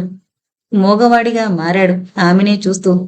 సరిగ్గా ఇక్కడే మహర్షి మనసులో ఏ కొద్దిగా మిగిలిన నమ్మకమైన ఆవిరైపోయింది. తనకు తెలియని ఏ రహస్యపు పుటనో రుద్రయ్య మూసిపెడుతున్నాడు అన్న ఆలోచన, లేక పగిలిన తన మస్తిష్కపు తెరపై నుంచి ఎగతాళిగా నవ్విన ఒక విశ్వాసపు విఘాతమో నిగ్రహాన్ని కోల్పోయాడు. ఆ తర్వాత పరిసరాలను మరిచిన మహర్షి తొలిసారి అతడి జీవితంలో మొదటిసారి ఒక పాశవికమైన ఉద్రేకానికి లొంగిపోతూ చాచి రుద్రయ్య చెంపపై కొట్టాడు. రుద్రయ్య జవాబు చెప్పలేదు. మరో దెబ్బ. అప్పటికే రుద్రయ్య గొంతు పెగల్లేదు. ఇంకోసారి. దబ్మన్న చప్పుడుతో హిమాని వాస్తవంలోకొచ్చింది. కళేబరంగా పడున్న మారుతి విండు గ్లాసుని బద్దలు చేసే ప్రయత్నంలో డానీ తలతో గుద్దుతోంది. అప్పటికే డానీ చేసిన గాయాలతో చాలా వరకు రక్తం స్రవించి చీర అటకట్టుకుపోయింది. మోకాటి చిప్పలో నుంచి నడుం వరకు రంపాలతో కోస్తున్నంత నరక యాతనతో బరువుగా వాలిపోతున్న కనురెప్పల్ని తెరిచి పక్కకు చూసింది. అలసిపోయిన డానీ అద్దంలో నుంచి కుపిత నేత్రాలతో హిమానీనే చూస్తోంది. నోటి నుంచి రెబ్డో వైరస్ నిండిన చొంగ ముద్దల్లా కారుతూ జుగుప్సగా ఉంది. రిస్ట్ వాచ్ చూసుకుంది బలాన్ని కూడగట్టుకుంటూ. 11:30. అంటే తను ఇంటి దగ్గర బయలుదేరి అప్పటికి 2 గంటలు పైనే అయిపోయింది. చొచ్చుబడిపోతున్న శరీర అవయవాల్ని మనోనిబ్బరంతో బ్రతికించుకునే ప్రయత్నం చేస్తూ భారంగా తల పైకెత్తింది. ఎదురుగా తనను కాపాడే ప్రయత్నంలో ప్రాణాలు వదిలిన గిరిజన యువకుడి శవం. అరణ్యాంతర్భాగపు మిట్ట మధ్యాహ్నపు టెండలో చరిత్రకి అందకుండా మరణించిన ఓ మహాత్ముడి భౌతిక కాయాన్ని గుర్తు చేస్తోంది. ఎవరి కథ ఎప్పుడు ఎలా ఎక్కడ ముగుస్తుందో చెప్పలేని ఒక ఆధ్యాత్మిక జీవన సారంలా అనిపిస్తోన్న ఆ శవాన్ని చూస్తూనే మగతగా వాలిపోతున్న రెప్పల్ని బలవంతంగా తెరిచి ఆ స్థితిలోనూ ఉలికి పడింది. రుద్రయ్యతో పాటు మల్లమ్మ బిల్డింగ్లో చిక్కుకున్న నాని నీరసంగా కిటికీ దూకి బయటికి రావాలని ప్రయత్నిస్తున్నాడు. రుద్రయ్య ఏమయ్యాడు? చేతన అచేతనావస్థల మధ్య నలిగిపోతూనే కళ్ళు చిట్లించి చూసింది మరోమారు. తను భ్రమ చెందడం లేదు. తన ముద్దుల తండ్రి నాని పిచ్చెక్కిన డానీ కరిచిందని, ర్యాబిస్ వ్యాధి సోకకముందే రుద్రయ్య కోరిన డబ్బిచ్చి తీసుకువెళ్లాలని తను తప్పించిన పసికందు నిజంగానే కిటికీపైకి ఎక్కేసి వెనక్కి తిరిగి అందని నేలపై కాళ్లుంచే ప్రయత్నం చేస్తున్నాడు. డానీ కనిపించకపోవడంతో అది పరిసరాలలో లేదని పొరపాటు పడి అంత సాహసం చేస్తున్న నాని గమనించలేదు వెనకగా దూసుకొస్తున్న డానీని. నాని! హిమాని ఆర్తనాదం గొంతును దాటిన కారులోనే సమాధైపోయింది. ప్రమాదాన్ని పసిగట్టిన నాని కిటికీపైకి ఎగబాకే ప్రయత్నం చేసే లోపుగానే డానీ కోరలు నాని కాలిపిక్కల్లోకి చొచ్చుకుపోయాయి. అమ్మా! నాని అరిచాడు భయ విహ్వలతతో. గదిలో గోడకి జారిగిలబడి మాగొన్నగా నిద్రపోతున్న రుద్రయ్య ఉలికిపడి పైకి లేచాడు. అర్థమైపోతున్న భ్రమతో తప్పించుకోబోయిన నాని ఆపదలో చిక్కుకున్నాడన్న వాస్తవం బోధపడిపోయింది. మరో క్షణం ఆలస్యమైతే నాని చేతులు పట్టుతప్పి నేలపైకి జారిపోయేవాడే. రెప్పపాటులో ముందుకొచ్చిన రుద్రయ్య నాని భుజాల్ని పట్టుకుని అమాంతం పైకి లేపి గదిలోపలికి లాగేశాడు. పట్టు వదలని డానీ ఓ మాంసపు కండ నోట్లోకి రాగా దానితో సంతృప్తి పడలేనట్టు దూకుడుగా కిటికీనందుకునే ప్రయత్నం చేస్తోంది. నాని కాలు నుంచి ధారగా కారుతోన్న రక్తాన్ని చూడగానే రుద్రయ్య గుండె లై తప్పింది. బ్యాడ్ డానీ కదూ! వెక్కిపడుతూ రుద్రయ్యను బలంగా చుట్టేసిన నాని ఆ స్థితిలో సైతం డానీని పూర్తిగా ద్వేషించలేనట్టుగా గొణుగుతున్నాడు. నాని! తను పెంచుకున్న కక్ష ఈ పసికందుపై కాదన్న విచక్షణో లేక నాని స్పర్శలో ద్రవించిపోయే మనసు చేస్తోన్న అలజడో. అది కానినాడు తనను పసివాడిగా భావిస్తూ అల్లరిగా ఆడుకునే ఈ చిన్ని నేస్తాన్ని ఎలా రక్షించాలో తెలియని నిస్సహాయ స్థితికో కలవరపడుతున్నాడు. రుద్రి! ఆ స్థితిలో సైతం ఎప్పట్లాగే ముద్దు పేరులా పిలుస్తూ నీరసంగా తలపైకెత్తి రుద్రయ్య కళ్ళలోకి చూశాడు. నేను మంచి నానిని కదూ? అభయం కోసం శివలింగాన్ని చుట్టిన మార్కండేయుళ్ళ అడిగాడు. రుద్రయ్యలో సన్నటి అలజడి. నేను మీ చిట్టిలాంటోణ్ణి కదా మరి? ఆ క్షణాన కొడుకు చిట్టి తలపు రుద్రయ్య క్షణికావేశాన్ని ఓడించే ప్రయత్నం చేస్తుంటే నిభాయించుకున్నాడు. ఈ రోజున నా హ్యాపీ బర్త్డే కదా! రక్తంతో పాటు నాని నేత్రాల నుంచి అశ్రువులు సైతం ఆగకుండా స్రవిస్తుంటే రుద్రయ్య నాని వైపు చూడలేకపోతున్నాడు. రుద్రి! నాని గొంతు తడబడుతోంది. రెప్పలు బరువుగా వాలిపోతున్నాయి. అమ్మ ముందు చచ్చిపోద్దా? నేను ముందు చచ్చిపోతానా? నాని! రుద్రయ్య పిడికిళ్ళు బీసుకుపోతున్నాయి. నానిని ఎత్తుకొచ్చింది ఒకందుకైనా ఈ స్థితిని ఊహించి ఉండని రుద్రయ్య తను ఆర్ద్రతకు లోను కావడం ఇష్టం లేనట్టు ఇంకా బింకాన్ని ప్రదర్శిస్తున్నాడు. నాని క్రమంగా స్పృహ తప్పిపోయాడు. నేలపై పడుకోబెట్టాడు. అలసిన రక్తం ఇక స్రవించలేనట్టు నాని కాలిపై అట్టలా గెడ్డకట్టుకుపోయింది. క్రమంగా జీవకళని కోల్పోతున్న నాని ఇప్పుడు తరతరాల రాజసానికి వంశానుగతంగా సంక్రమించిన భేషజానికి ప్రతీకగా లేడు. మృత్యు ముందు నిస్సహాయంగా తలవాల్చిన ఓ మామూలు ఇంటి బిడ్డలా ఉన్నాడు. డానీ ప్రవేశించడానికి అవకాశమివ్వకుండా గడియపెట్టిన గది ద్వారాన్ని ఓ మారు చూసిన రుద్రయ్య రెక్కలు లేని కిటికీని చేరి ఇంకా కసితీరని కర్కశ దృక్కులతో తననే పరికిస్తోన్న డానీని గమనించాడు భావరహితంగా. ఒకవేళ తనపై చేయి చేసుకుని మహర్షి అవమానించిన రోజే హిమాని తనే ఆ డబ్బు తీసినట్టు భర్త ముందు ఒప్పుకుందని గాని దానితో కలవరపడిన మహర్షి క్షమార్పణలు తెలియజేస్తూ తన భార్య లక్ష్మికి ఓ ఉత్తరం పంపాడని రుద్రయ్యకే తెలుసుంటే కాస్త ఉన్మాదం ఉపశమించేదేమో. కాని ఈ కమ్యూనికేషన్ గ్యాప్ రుద్రయ్య విశ్వాసం మాట అటుంచి మామూలు సానుభూతినైనా ప్రదర్శించే అవకాశం లేకుండా చేసింది. రాయిగా మారిన రుద్రయ్య ఆ క్షణానే ప్రాణాలకు తెగించి తన సహజ లక్షణానికి భిన్నంగా మిగిలిపోయాడు. శ్మశాన స్తబ్దత ఆవరించిన అడవిలో ఓ మారుమూల గాలి సైతం చొరవని స్థితిలో కారులో బంధించబడిన హిమాని గొంతు పిడచగట్టుకుపోతుంది. లోపల వేడి ఉధృతమవుతుంటే కాలిలోని ఫెమరల్ ఆర్టరీ నుంచి సుమారు 2 లీటర్ల రక్తాన్ని కోల్పోయిన హిమాని మెదడుకు చాలినంత ఆక్సిజన్ అందక హైపోక్సియా స్థితికి చేరుకుంటూ తను చూస్తోంది కల్లో నిజమో నిర్ధారించుకోలేక నలిగిపోతోంది. బయట కళ్లను మండించే ఎండ వేడిమి. పీలికలైన శరీరంలో సార్డేరియస్ కండరాలు నుజ్జుగా మారి కలిగించే భరింపశక్యం కాని బాధ. మెదడులో చేతనత్వానికి అచేతన స్థితికి మధ్య పెనుగులాట. మరో అరగంట గడిచేసరికి హిమాని నాడి వేగం పెరిగింది. శరీరంలో అవసరమైన పరిమాణంలో రక్తం లేకపోవడంతో గుండెకు రక్తాన్ని చాలినంతగా పంపు చేయలేక రెస్పిరేటరీ సిస్టమ్ మందగించే మొదటి స్థాయి అది. హిమానికి తెలీదు ఇదే స్థితిలో ఆమె మరో 3 గంటల కన్నా ఎక్కువ బ్రతకదని. ఎవరో వస్తారని, వచ్చి రక్షిస్తారని ఆమెకు నమ్మకం లేదు. కాని ఆ క్షణంలో కూడా నాని కోసం ఆలోచిస్తోంది అస్పష్టంగానైనా. నానిని రక్షించడానికి దేవుడు కాకపోయినా దేవుడు లాంటి తన భర్తొస్తే బాగుండని తలపోస్తోంది. అప్పుడు సమయం మధ్యాహ్నం 11:30 కావస్తోంది. 11:45 AM. నేను వెళ్ళాలి అన్నాడు మహర్షి ఎదురుగా ఉన్న డిఎస్పీని చూస్తూ. ఉదయం 7 గంటలకి బ్యాంకు నుంచి పోలీస్ స్టేషన్కి తీసుకొచ్చిన డిఎస్పీ ఇంట్రాగేషన్లో ప్రయత్నిస్తోంది ఒకటే, మహర్షి నేరాన్ని అంగీకరించాలి. మీరు నేరాన్ని ఒప్పుకునే వరకు ఇంట్రాగేషన్ కొనసాగుతూనే ఉంటుంది అన్నాడు డిఎస్పీ వ్యంగ్యంగా. నేరాన్ని నా చేత బలవంతంగా అంగీకరింపజేయడమే అయితే I'm sorry DSP, you can't be successful in this, స్థిరంగా అన్నాడు మహర్షి. What you mean? అసహనంగా చూశాడు డిఎస్పీ. డిఎస్పీ గారు, మీకున్న అధికారాన్ని అవకాశంగా మార్చుకుని చేయని నేరాన్ని నాపై మోపాలని ఎందుకు ప్రయత్నిస్తున్నారో నాకు ఇదమిద్దంగా అర్థం కాకపోయినా నాకున్న అనుమానాలని నేను అనలిటికల్గా ఏకరువు పెట్టడము తప్పనిసరి అవుతుంది. బ్యాంకులోని లాకర్ని ఎవరో అనధికారికంగా తెరిచి అందులోని వస్తువుల్ని కాజేశారు అని మా స్టాఫ్ నిన్న మీకు కంప్లైంట్ చేస్తే ఏమాశించి ఈరోజు తెల్లవారే వరకు మీరు జాప్యం చేశారో నాకు అర్థం కాని మొదటి విషయం. బ్యాంకు అధికారుల దగ్గరుండే మాస్టర్ కీ లేకుండా సేఫ్ డిపాజిట్ లాకర్ తెరవడం సాధ్యం కాదన్నది నిజమే అయినా నేను లీవ్లో వెళ్లేటప్పుడు నా తర్వాత అధికారికి ఆ కీని నేను అప్పజెప్పానని మీకు తెలిసినా నన్నే ఎందుకు నిలదీయాలని ప్రయత్నిస్తున్నారో నాకు అర్థం కాని రెండో విషయం.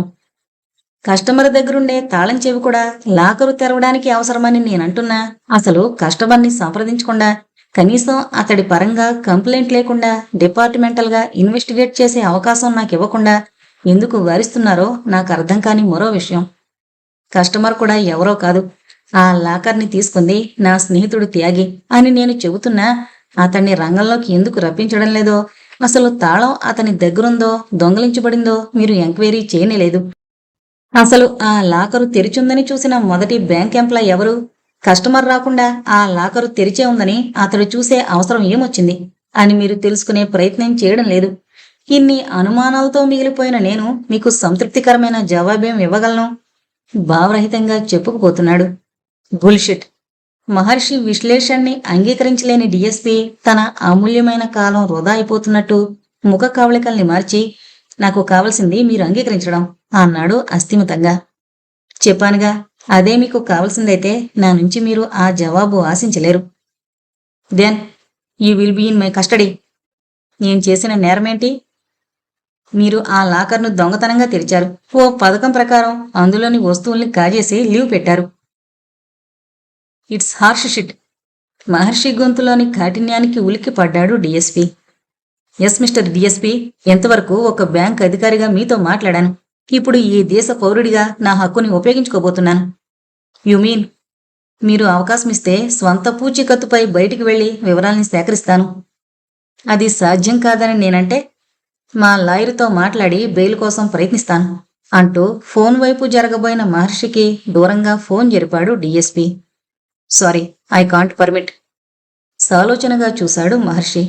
అపారమైన తన జీవితానుభవాన్ని ప్రస్తుత సన్నివేశానికి అనుసంధానపరుస్తూ లోతుగా ఆలోచిస్తున్నాడు. అప్పటికే మహర్షికి చాలా వరకు అర్థమైపోయింది. తనను నేరస్తుడిగా నిరూపించే బలమైన ప్రయత్నం జరుగుతోంది. ఏమాశించి ఇదంతా ప్లాన్ చేసింది అతడికి తెలీదు. దీని వెనకున్న శక్తులేమిటో అతడి ఊహకు అందడం లేదు. కాని కొన్ని రోజుల క్రితం తన కారుకి అడ్డంగా రాళ్లుంచి దెబ్బతీయాలని ప్రయత్నించిన వ్యక్తులు, తనకొచ్చే అనానిమస్ ఫోన్ కాల్స్, ఇంటా బయట తన ప్రశాంతికి విఘాతం కల్పించాలని జరుగుతోన్న సంఘటనలు వరుసగా గుర్తుకొస్తూ మూలహేతువును అస్పష్టంగానైనా స్పష్టం చేస్తున్నాయి. హఠాత్తుగా నాని గుర్తుకొచ్చాడు. ఆ రోజు నాని పుట్టినరోజన్న విషయము జ్ఞప్తికొచ్చింది. ఎక్కడున్నా కొడుక్కి ఎంత దూరంలో ఉన్నా సరిగ్గా అతడి పుట్టినరోజుకి తిరిగి రావడం, ఆ రోజంతా నానితోనే గడపడం ఒక ఆనవాయితీగా పాటిస్తోన్న మహర్షి ఎలాంటి స్థితిలో అయినా నాని దగ్గరికి వెళ్లి తీరాలనుకున్నాడు. కొన్ని రోజులుగా ఇంటిలో పేరుకుపోయిన అశాంతిని క్రమంగా అర్థం చేసుకుంటూ చెప్పలేని స్తబ్దతకు లోనవుతున్న నానిని మామూలు మనిషిని చేయాలంటే ఎలాగైనా ఇంటికి వెళ్ళాలి. ఆనాటి మెరుపుల మరకల్ని గుర్తు చేసుకునేటంత సంతోషంగా గడిపేయాలి. మహర్షి పిడికిళ్లు బిగుసుకున్నాయి. రుద్రయ్యకి తను పంపిన ఉత్తరం ఈ పాటికి అతడి భార్య ఇచ్చే ఉంటుంది. క్షమించమని అర్థించిన తన మనసును అర్థం చేసుకున్న రుద్రయ్య ఈ పాటికి ఇంటికొచ్చే ఉంటాడు. జరిగిందేదన్నా మరిచిపోవాలి. తెలియని ఏ వలయంలోనో చిక్కుకుపోయిన హిమానికి తను పూర్తి ఓదార్పివ్వాలి. ఆలోచనా ప్రవాహంలో కొట్టుకుపోతున్న మహర్షి ఉన్న గదిలోకి బ్యాంక్ అటెండర్ సూరి పొరుగునొచ్చాడు. పొద్దట్నుంచి తెలివితేటలు గల సూరి ఆ పోలీస్ స్టేషన్లోనే తెలివిగా తిరుగుతూ ఏదో తెలుసుకునే ప్రయత్నం చేస్తున్నాడు. సార్, మహర్షి చెవి దగ్గరగా తలనుంచాడు. క్లూ దొరికిపోయింది. ఆ పక్క గదిలో డీఎస్పీ గారు ఫోన్లో ఎవరితోనో మాట్లాడుతుంటే విన్నాను. రహస్యంగా. అది మీ గురించే అని అర్థమైపోయింది. మహర్షి బ్రుగుటి ముడిపడింది. ఫోన్లో ఆయన మాట్లాడుతోంది ఎవరితోనో, అందులోని విషయమేంటో నాకు తెలియదు సార్. కానీ నేను విన్న మాటల్ని మాత్రం చెప్పి వెళ్ళిపోతాను అంటూ అరక్షణం పాటు చుట్టూ చూశాడు. ఎవరూ గమనించడం లేదన్న నిర్ధారణకొచ్చాక గుర్తు చేసుకుంటూ నెమ్మదిగా చెప్పాడు. మేడం, మీ విషయం గాని, మీతో చేతులు కలిపి ఇదంతా చేసిన బ్యాంకు ఎంప్లాయ్ విషయం గాని బయటకు పొక్కకుండా మేనేజర్ని క్లచెస్లో ఇరికిద్దామని ప్రయత్నిస్తున్నాను. అబ్బే, అలాగే. పైగా త్యాగి ఇతని ఫ్రెండ్ అని తెలిసింది. ఓకే, తప్పకుండా. సూరి వెళ్లిన విషయం మహర్షి గమనించాడు. మహర్షి పాలభాగంపై ముత్యాల్లా పేరుకుంటున్నాయి స్వేద బిందువులు.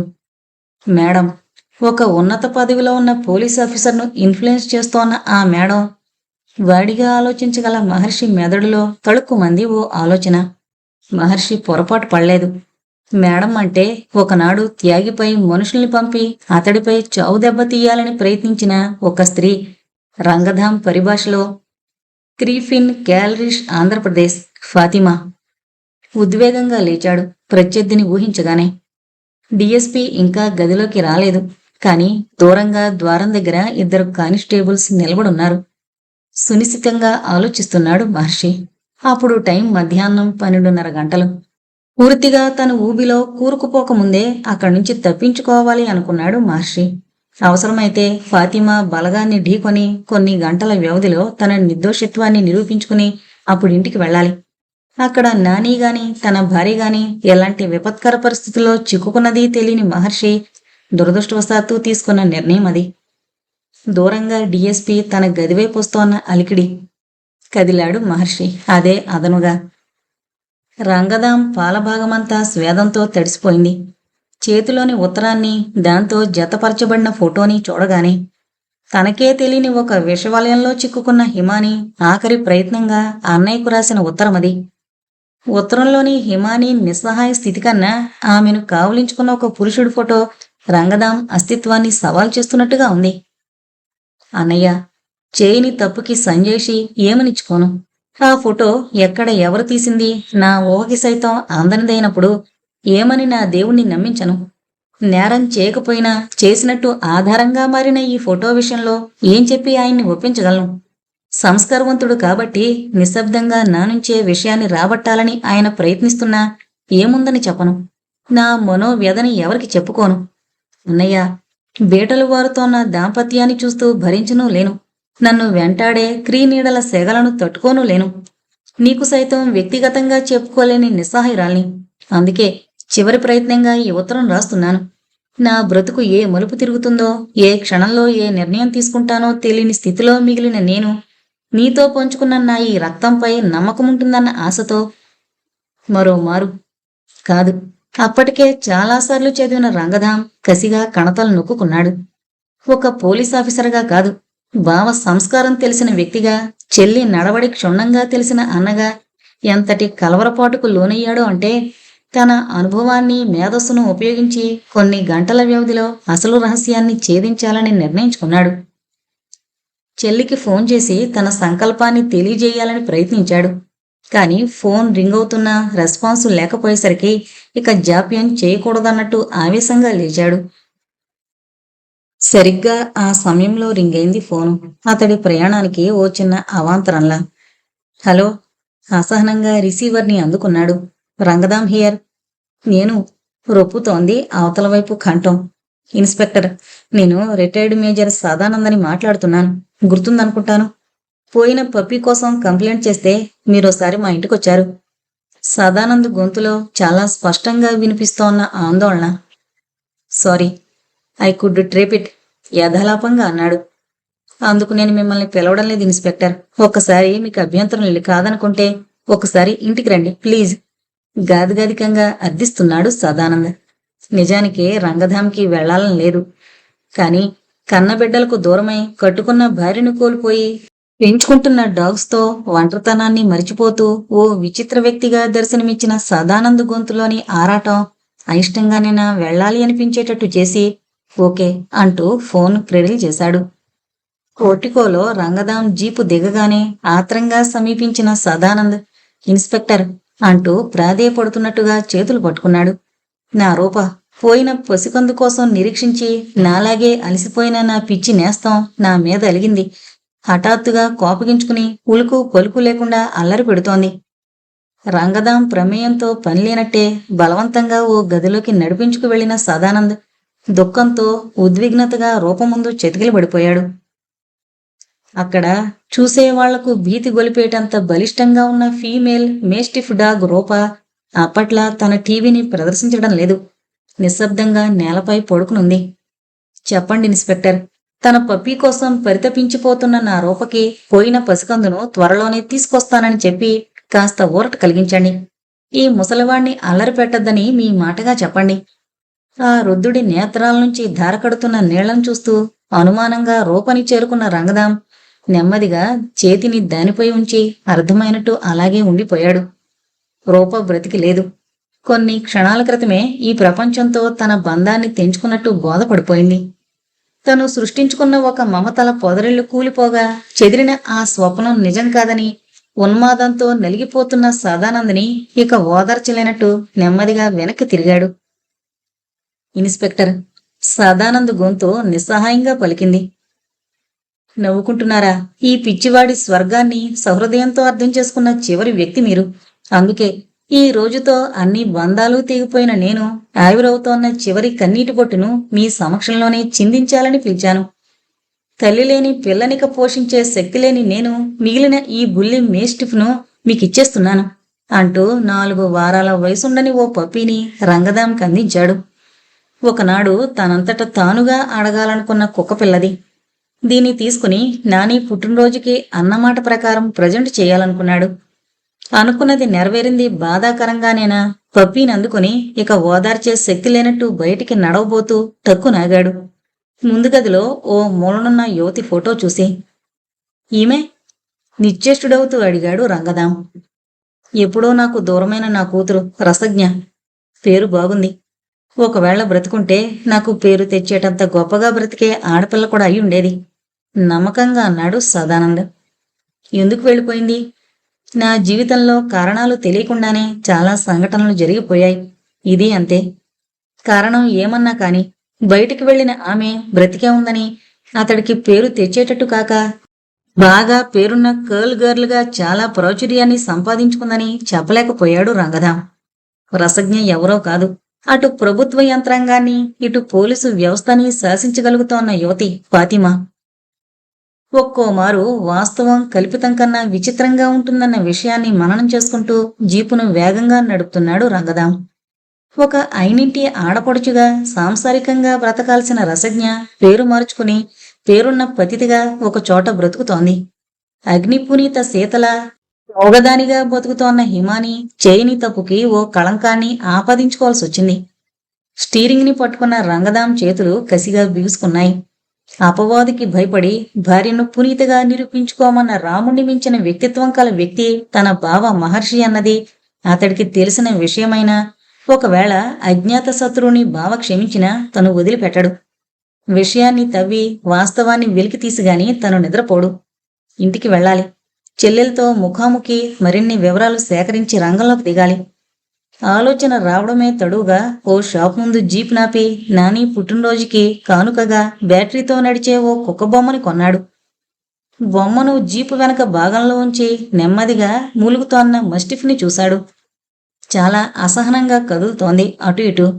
మరో నిమిషంలో జీపెక్కి ముందుకు సాగిపోయేవాడే. కాని అప్పుడే ఊహించని ఓ సంఘటన జరిగింది. ఎదురుగా పాన్ షాప్ దగ్గర నిలబడ్డ గోండా ఒకడు రంగదామిని చూడగానే పరుగు లంకించుకున్నాడు.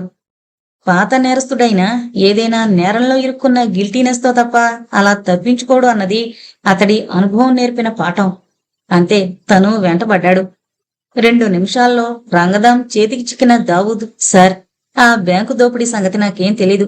మా ఆవిడికి బాగోలేదు, నన్ను విడిచిపెట్టండి అంటూ అసంకల్పితంగానే నోరు జారాడు వణికిపోతూ.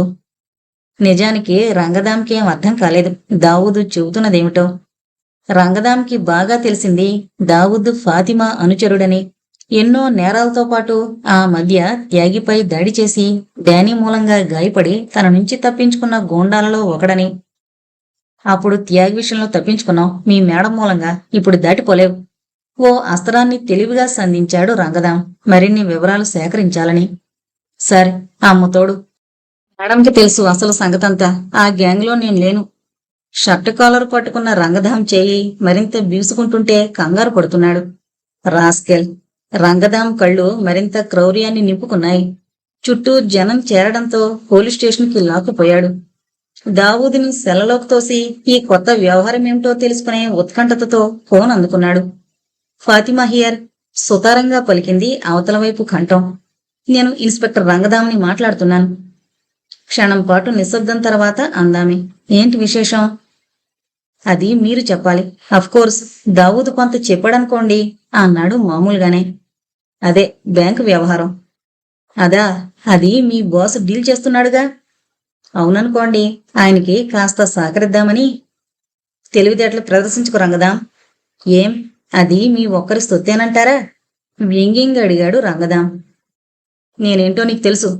తెలుసు కాబట్టే తప్పనిసరి ఇంత మర్యాదను పాటిస్తోంది.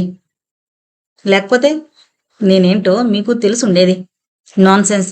విసుగును ప్రదర్శిస్తూ నా టైం చాలా విలువైంది అంది ఫాతిమా.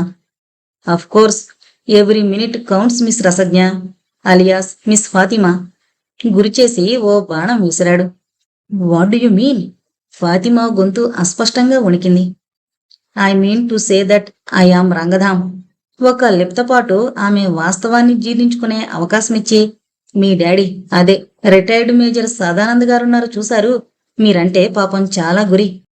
ఇందాకే అన్నారు మీరు బ్రతికి లేరని, ఉంటే ఆయన పేరు చాలా నిలబెట్టేవారని. పాపం ముసలాయన మీరిలా బ్రతుకుతున్నారని తెలిస్తే ఏమవుతాడో. అతడి వాక్యం ఇంకా పూర్తి కానేలేదు. మిస్టర్ రంగధామ్. ఫాతిమా గొంతు పూడుకుపోయింది. చాలా తెలుసుకున్నావు. పోలీసు వాణ్ణి కావచ్చు, కానీ నా గతంతో నీకు పనేంటి? గుడ్, అలా అడిగారు బాగుంది. చూడు మిస్ రసజ్ఞ, నీ పరపతిని ప్రశ్నించాలని లేదా మీ వ్యక్తిగత జీవితాన్ని వెలికితీసి మిమ్మల్ని బ్లాక్మెయిల్ చేయాలని నేను ప్రయత్నించడం లేదు. కానీ మాకు తలనొప్పి కలిగించే వ్యవహారాల్లో మీరు జోక్యం చేసుకోవద్దని హెచ్చరిస్తూ ఇదంతా చెప్పాను. కొద్దిపాటి నిశ్శబ్దం తర్వాత అంది. చూడు మిస్టర్ రంగదాం, విషయాన్నింత తెలివిగా డీల్ చేస్తున్న నీ మేధస్సుకి నా జోహార్లు. కానీ ఒక్క విషయం, ఒకనాడు త్యాగిని దెబ్బతీయబోతే మధ్యకు తలదూర్చి మా వాళ్ళని బెదిరించావు. మరోమారు ఇలా త్యాగికి సహకరించాలని ప్రయత్నిస్తున్నావు. రంగదాంకి ఆమె చెబుతున్న మొదటి సగమే అర్థమైంది. ఇప్పుడు బ్యాంక్ విషయం ఆరా తీస్తుంటే మళ్లీ త్యాగికి సహకరించడమేంటో బోధపడక, అది కాదు మిస్ ఫాతిమా, త్యాగి మీద ఎందుకు మీకంత కక్ష నాకు అర్థం కావడం లేదు అన్నాడు, విషయమంతా ఆమె చేతే చెప్పించాలని. ఏం తెలుసు నీకు త్యాగి గురించి? కర్కశంగా పలికిందామె. మీకు నాకన్నా ఎక్కువ తెలిస్తే చెప్పండి. ఒక నిమిషం పాటు మౌనంగా ఉండిపోయిన ఫాతిమా అతడి గురించి వివరాలు పూర్తిగా తెలియాలి అంటే చెప్పింది, ఎక్కడ ఎలా సేకరించాలో. ఫోన్ క్రెడిల్ చేసిన ఫాతిమా స్తబ్దంగా వెనక్కి తిరిగి కనుబొమ్మలు ముడిచింది. ఎదురుగా ఓ అపరిచితుడైన వ్యక్తి నిలబడి ఉండడంతో, నా పేరు మహర్షి.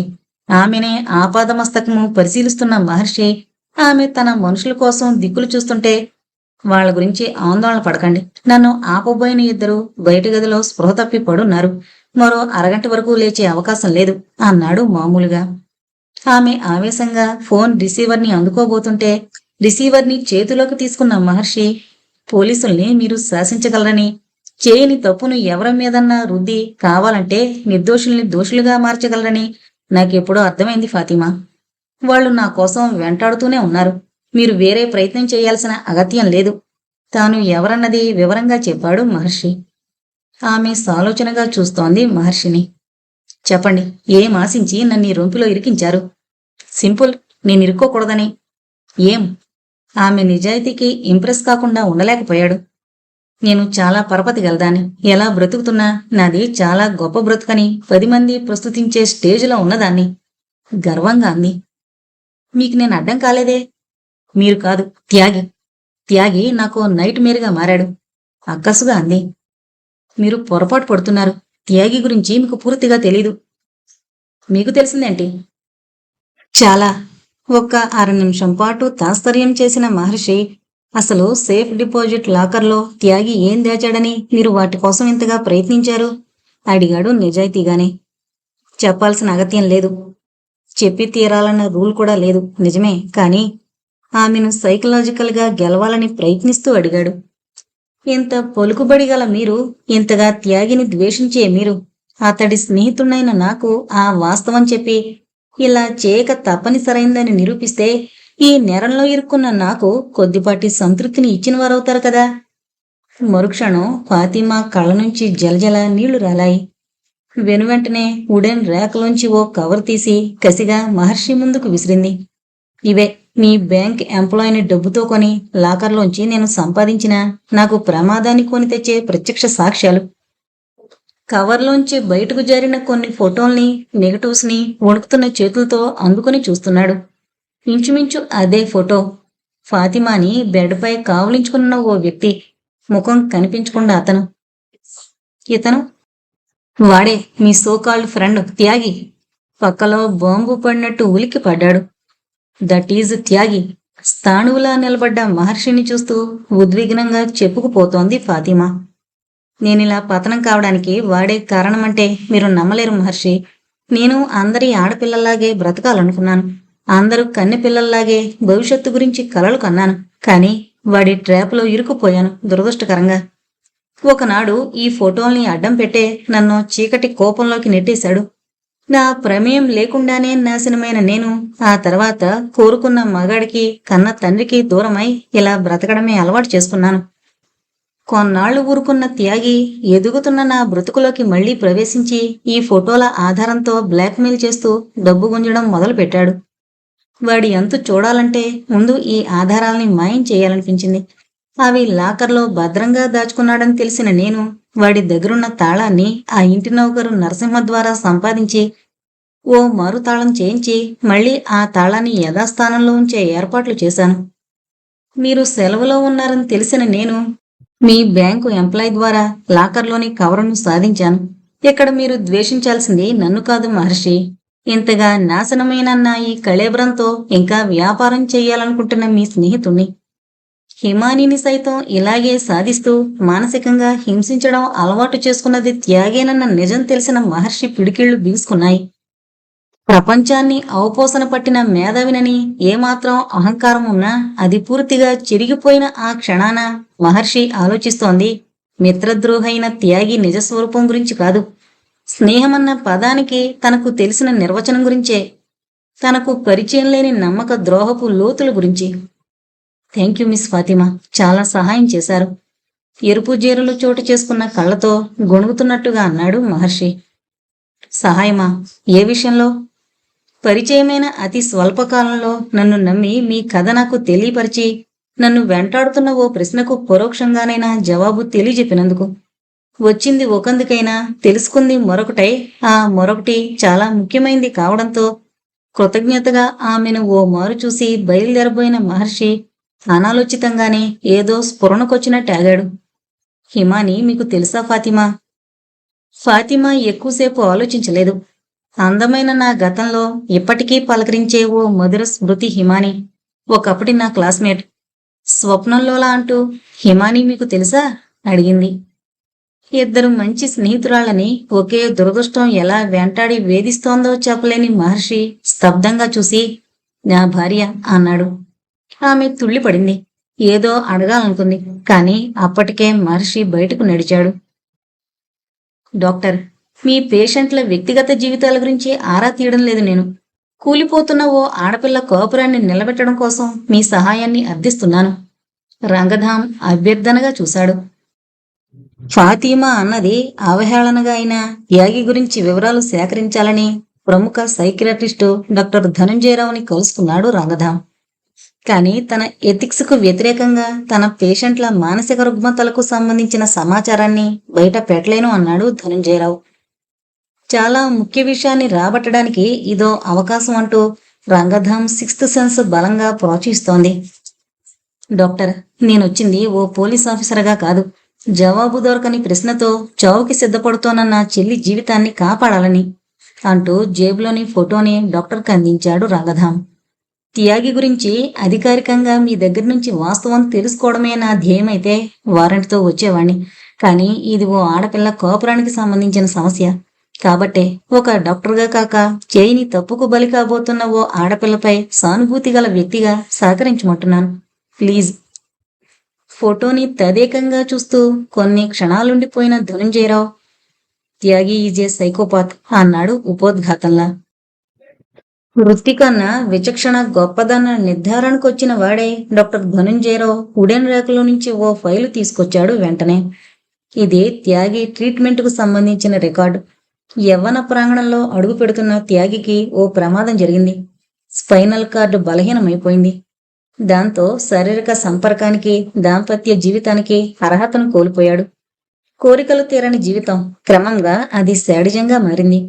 అందమైన పువ్వులు కనబడితే కసిగా నిలిపేయడం, సుఖంగా ఉన్నవాళ్లను చూసి తను కలవరపడుతూ వాళ్ళకేదన్నా హాని చెయ్యాలని తలపోయడము అతడికో మానసిక రుగ్మతగా తయారైంది. అందుకే తన చెల్లి స్నేహితురాలతో తను స్నేహం పెంచుకున్నాడు. చెల్లి లేనప్పుడు ఇంటికొచ్చిన అమ్మాయిల్ని మర్యాదగా లోనికి ఆహ్వానించి కాఫీలో వేలియట్ లాంటి ట్రాంక్విలైజర్స్ పొడిని కలిపిచ్చేవాడు. వారు స్పృహ తప్పిపోయాక బెడ్ పైకి చేర్చి తను వారి పక్కన పడుకుని ఆటోమేటిక్ కెమెరాతో ఫోటోలు తీసేవాడు. అదో పైశాచికమైన ఆనందం. అది ఎంతగా పరిణమించింది అంటే ఒక ఆడదాన్ని జీవితకాలం పాటు హింసించాలని తన స్థితిని బయట పెట్టకుండా పెళ్లి కూడా చేసుకున్నాడు. నిట్టూరుస్తూ ఆగిన డాక్టర్, కోర్స్ ఈ విషయాలన్నీ క్లినికల్ హిప్నోసిస్తో అతడి నుంచి రాబట్టాను. నే చెప్పిందంతా ఈ రికార్డులో ఉంది అన్నాడు. రంగధాంకి ముచ్చెమటలు పోశాయి. డాక్టర్, ఎస్, త్యాగి లాంటి ఒక పేషెంట్ విషయంలో అతడి గురించి పూర్తిగా తెలిసిన ఒక డాక్టర్గా మీకు సానుభూతి ఉండొచ్చు. కోర్స్, కానీ అతడి ప్రయోగాలకు బలైన ఆడపిల్లలు మాత్రం అతన్ని క్షమించలేరు. క్షణం ఆగాడు. ఒక మంచి వ్యక్తిగా మా బావ నా చెల్లిని అర్థం చేసుకున్నాడు, క్షమించగలుగుతున్నాడు. కానీ ఇదంతా ఎలా జరిగింది తెలియని నా చెల్లెలు తనను తానే క్షమించుకోలేని స్థితికి చేరిపోయింది. చివరగా మిమ్మల్ని కోరేదొకటే, ఇఫ్ యూ డోంట్ మైండ్, త్యాగి విషయంలో మీరు చెప్పింది సర్టిఫై చేస్తూ ఓ లెటర్ ఇవ్వగలరా? అది చాలా ఉపకరిస్తుందని నా నమ్మకం. షూర్, హామీ ఇచ్చాడు డాక్టర్ ధనంజయరావు. మరో 5 నిమిషాల్లో రంగధాం జీపు పల్లెవైపు దూసుకుపోతోంది. అప్పుడు సమయం మధ్యాహ్నం 1 గంట కావస్తోంది. మిగిలింది మరో 1.5 గంటల వ్యవధి మాత్రమే. హిమాని బ్రతకాలి అంటే సరిగ్గా ఈ గడువులోగా ఒక అద్భుతం జరిగి ఆమె రక్షింపబడాలి. అది అనుభవం ఉన్న ఏ డాక్టర్ అయినా సునాయాసంగా చెప్పగలడు. ఎండవేడిమితో అడవి ఆవులించిన చితాగ్ని గుండంలా ఉంది. మండుతున్న గాలి అనాథ జీవుల ఆఖరి నిట్టూర్పుల్ని గుర్తు చేస్తోంది. బడలికగా కాస్త ఒత్తిగిలింది కారులోని హిమాని. డానీ నుంచి తనను తాను కాపాడుకోవాలని విండో గ్లాసెస్తో సహా ఆమె మూసేసింది. ఇప్పుడు గాలి ప్రవేశించే అవకాశం లేని కారు సెగలు రగులుతోన్న నిప్పుల కొలిమిలా ఉంది. కొన్ని సెకండ్ల క్రితమే స్పృహలోకొచ్చిన హిమాని విషనాగురంలోకి నెట్టబడిన పసికందులా అలజడి చెందుతూ కూడా తన గురించి తాను ఆలోచించడం లేదు. చేతనత్వానికి అచేతన స్థితికి నడుమ హైపోక్సియాలోకి జారిన హిమానికి అస్పష్టమైన పిలుపులు వినిపిస్తున్నాయి.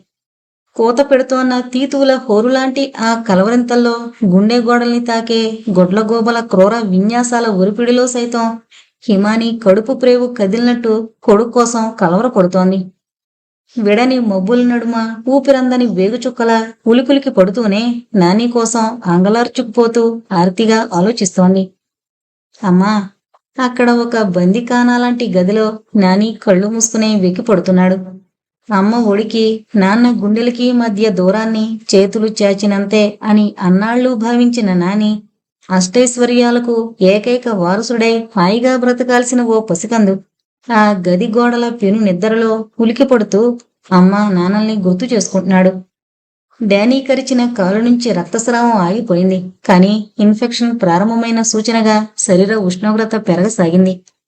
ఒంటిలోని నీరు ఆవిరై డీహైడ్రేషన్ ఉధృతమవుతుంటే రీనల్ హార్ట్ డౌన్లో మూత్ర విసర్జన చేయలేని ఎన్యూరియా స్థితికి చేరుకున్నాడు నాని. అమ్మా, ఒక మరణ యాతల్లా ధ్వనించింది నాని కంఠం. నుదుట పట్టిన చెమటను తుడుచుకుంటూ రుద్రయ్య నానిని చేరుకున్నాడు. అరమోడుపులైన కళ్ళతో కోల్పోతున్న జీవకళతో పెనుగులాడుతున్న నానిని చూస్తుంటే కోరి బిగించుకున్న క్రూర సంఖ్యలు ఏ క్షణంలో అయినా తెగి పడేటట్టున్నాయి. అసంకల్పితంగా నానిపై చేతి నుంచాడు. ఎండకు మండే ఇనుప చువ్వలా వేడిగా అనిపించింది. పెదవులు పగిలిన నాని దేనికోసమో గొణుగుతున్నాడు కళ్ళు మూసుకునే. గొంతు పిడచగట్టుకుపోతోంది.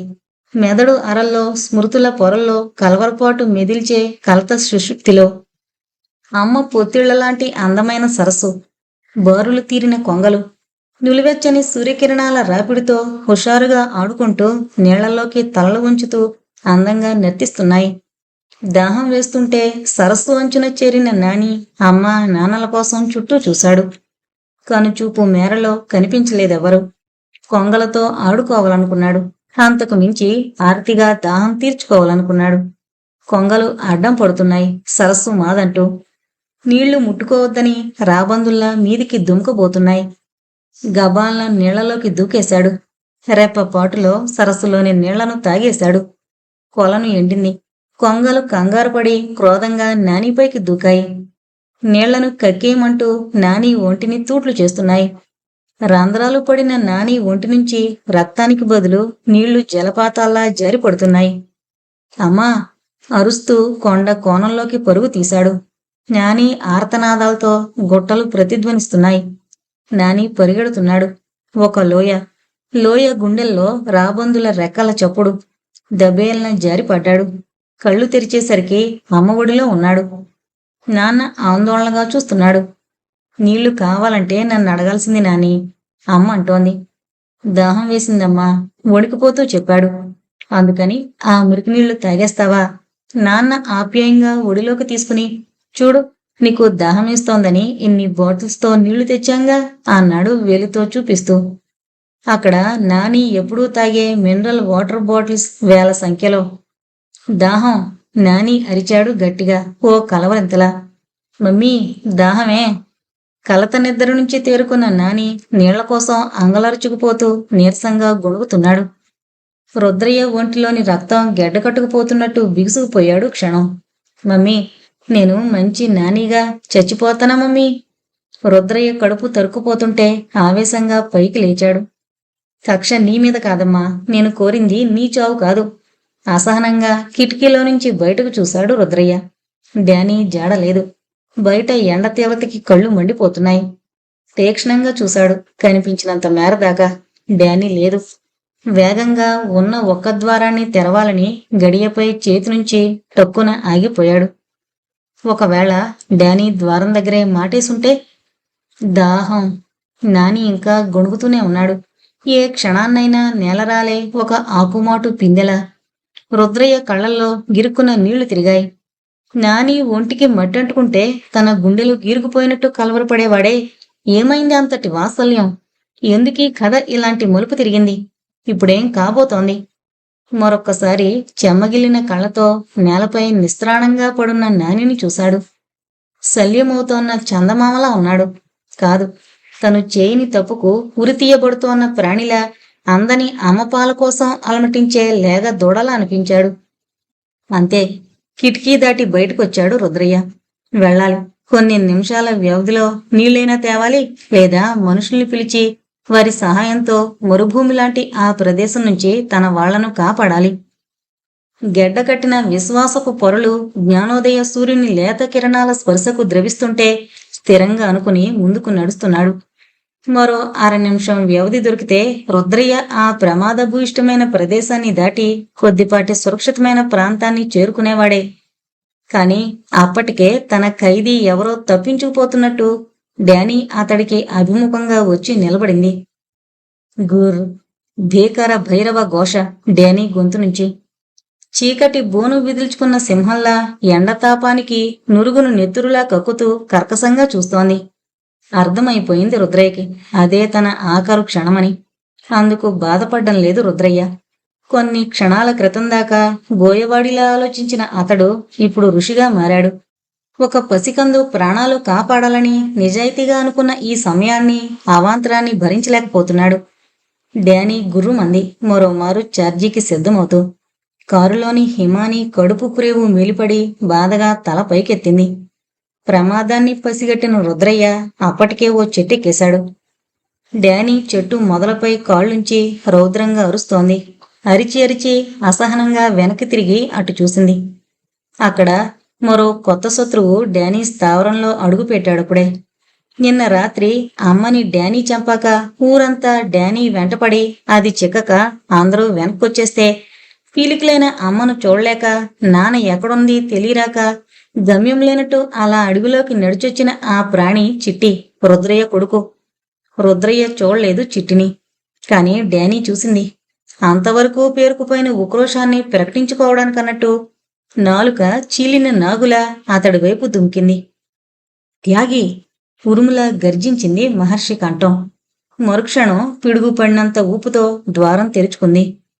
చిదానందంగా బ్రాందీ సేవిస్తున్న త్యాగికి ముందు అర్థం కాలేదు ఏం జరుగుతోంది. అర్థమయ్యేసరికి మహర్షి పాదం త్యాగి పొట్టలో తాకింది. సన్నని మూలుగుతో నేలపై పడిపోయిన త్యాగి మరోమారు మెడని తాకకముందే తప్పించుకుని బయటకు పరిగెత్తాడు. Bastard, I will kill you, stop there! అరుస్తున్నాడు మహర్షి తోటల్లో నుంచి పరిగెడుతోన్న త్యాగి వెంటపడుతూ. ఒకవేళ త్యాగి ఆ క్షణాన చేతికి చిక్కుంటే మహర్షి అతన్ని కసిగా పీలికలు చేసి అతడిలో ఒళ్ళు విరుచుకున్న రాక్షసత్వపు దాహాన్ని చల్లరుచుకునేవాడే.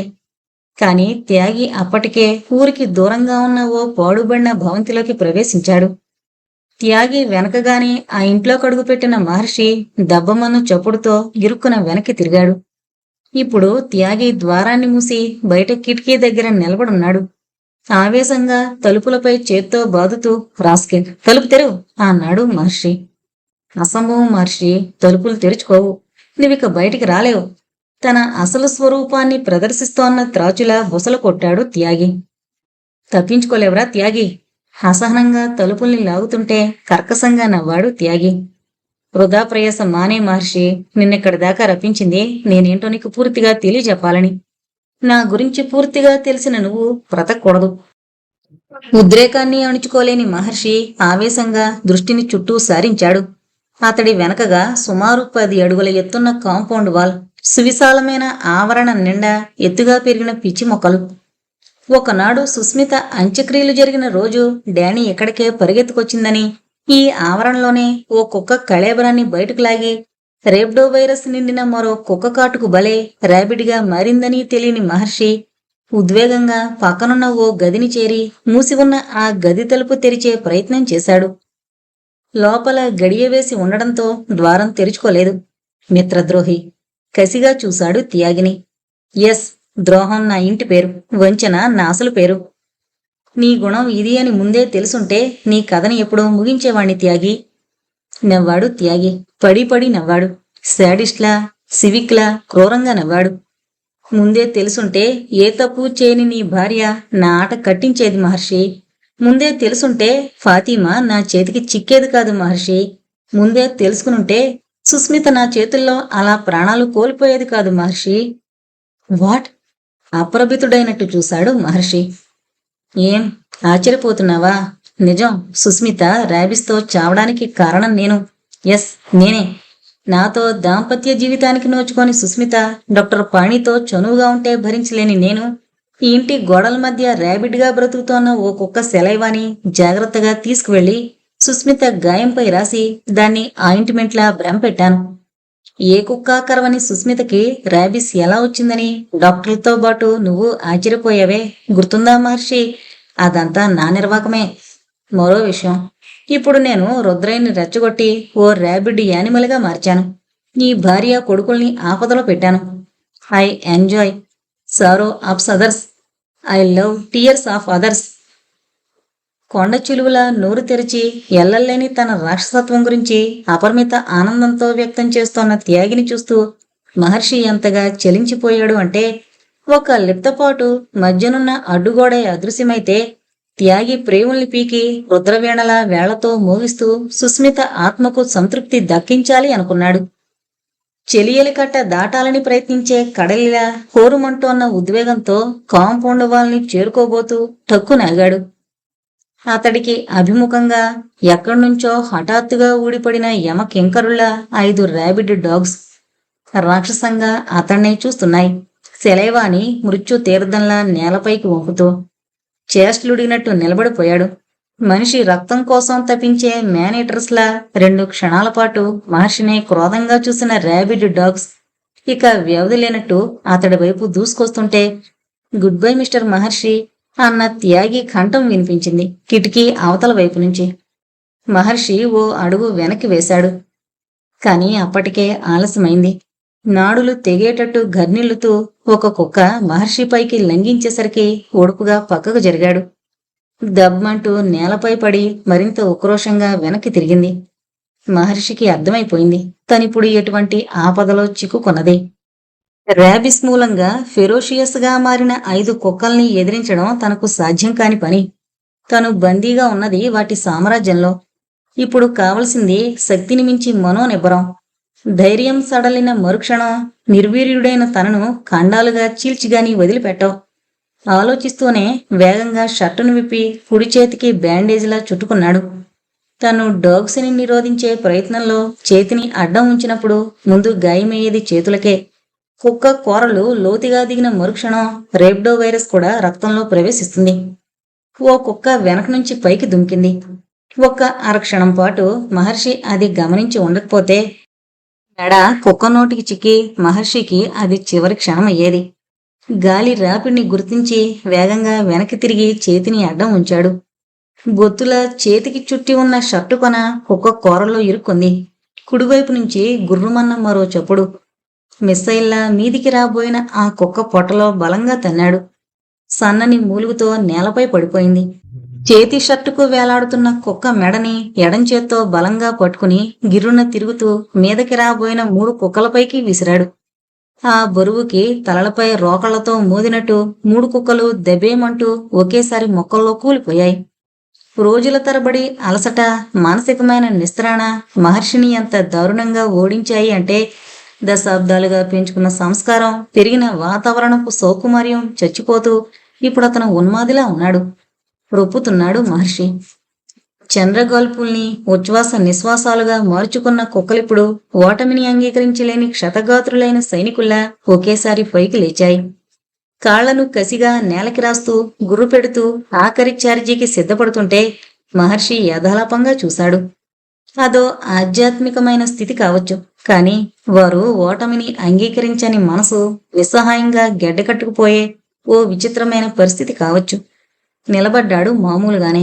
నానిని గుర్తు చేసుకున్నాడు. బహుశా ఇక తను చూడడు. భార్య హిమానిని జ్ఞప్తికి తెచ్చుకున్నాడు. మరో అరక్షణం చాలు.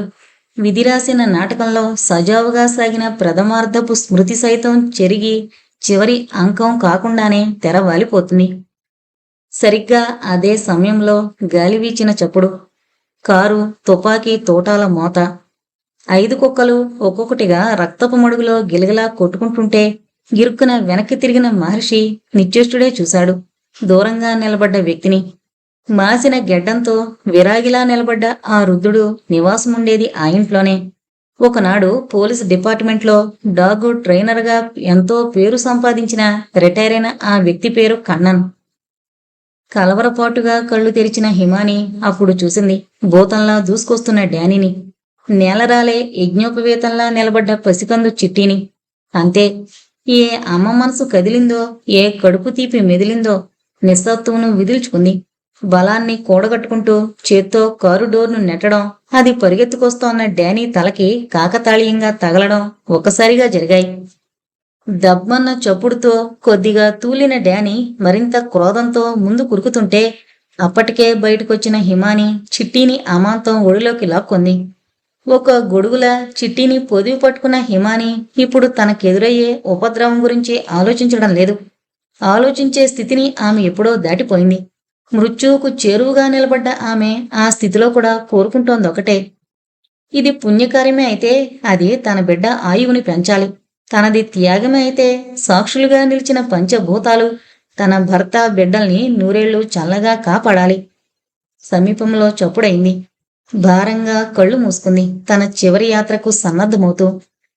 అమ్మా! చిన్న మూలుగు. ఉలికిపాటుగా తల తిప్పి చూసింది అంత నిస్త్రాణలోను. రుద్రయ్య తనను పిలవలేదు. ఎక్కడ్నుంచొచ్చాడో, అసలెందుకొచ్చాడో డానీపై కలియబడి దాని వాడి కోరలకు బలవుతూ అలా మూలిగాడు. వెళ్ళిపోండమ్మా. చెంపచీరి రక్తం ధారగా కారుతుంటే చేతులతో డానీని బలంగా పట్టుకున్న రుద్రయ్య కళ్ళతోనే అర్థిస్తున్నాడు. తొందరగా నానీబాబు దగ్గరికి వెళ్ళండి. నాని బెంగతో. హిమాని శరీరంలో సత్తువ ఎప్పుడో సన్నగిల్లిపోయింది. రుద్రయ్య స్థితికి గండిపడినట్టు కళ్ళ నుంచి నీళ్లు కారుతున్నాయే తప్ప కాళ్ళు కదలడం లేదు. వెళ్ళండమ్మా, వ్యవధి లేదు, రుద్రయ్య నీరసంగా అంటున్నాడు. కోరల్ని గుచ్చి గుండె నెత్తుడితో తర్పణం చేసుకుంటున్న డానీ ఏ క్షణంలో అయినా పట్టు నుంచి జారేటట్టుంది. తండ్రి కోసం ఏడుస్తున్న చిట్టిని రక్షించాలని, నానిని చివరిగానైనా చూడాలని తపిస్తూ తలడిల్లిపోతూ చొచ్చుబడిన శరీరాన్ని ఈడ్చుకుంటూ బిల్డింగ్ వైపు వెళుతోందామె. రణరక్త ప్రవాహసిక్తమైన ఒక చరిత్రకు పరోక్షంగా కారణమైనందుకు దుఃఖమో, లేక తను పేర్చిన కత్తుల వంతెనలో తన కాళ్లే తెగిపడినందుకు సంతోషమో, మరి క్షేమంగా గదిని చేరిన హిమాని చిట్టీలను చూసి మరణ యాతనతోనే మౌనంగా అశ్రువుల్ని చిందించాడు.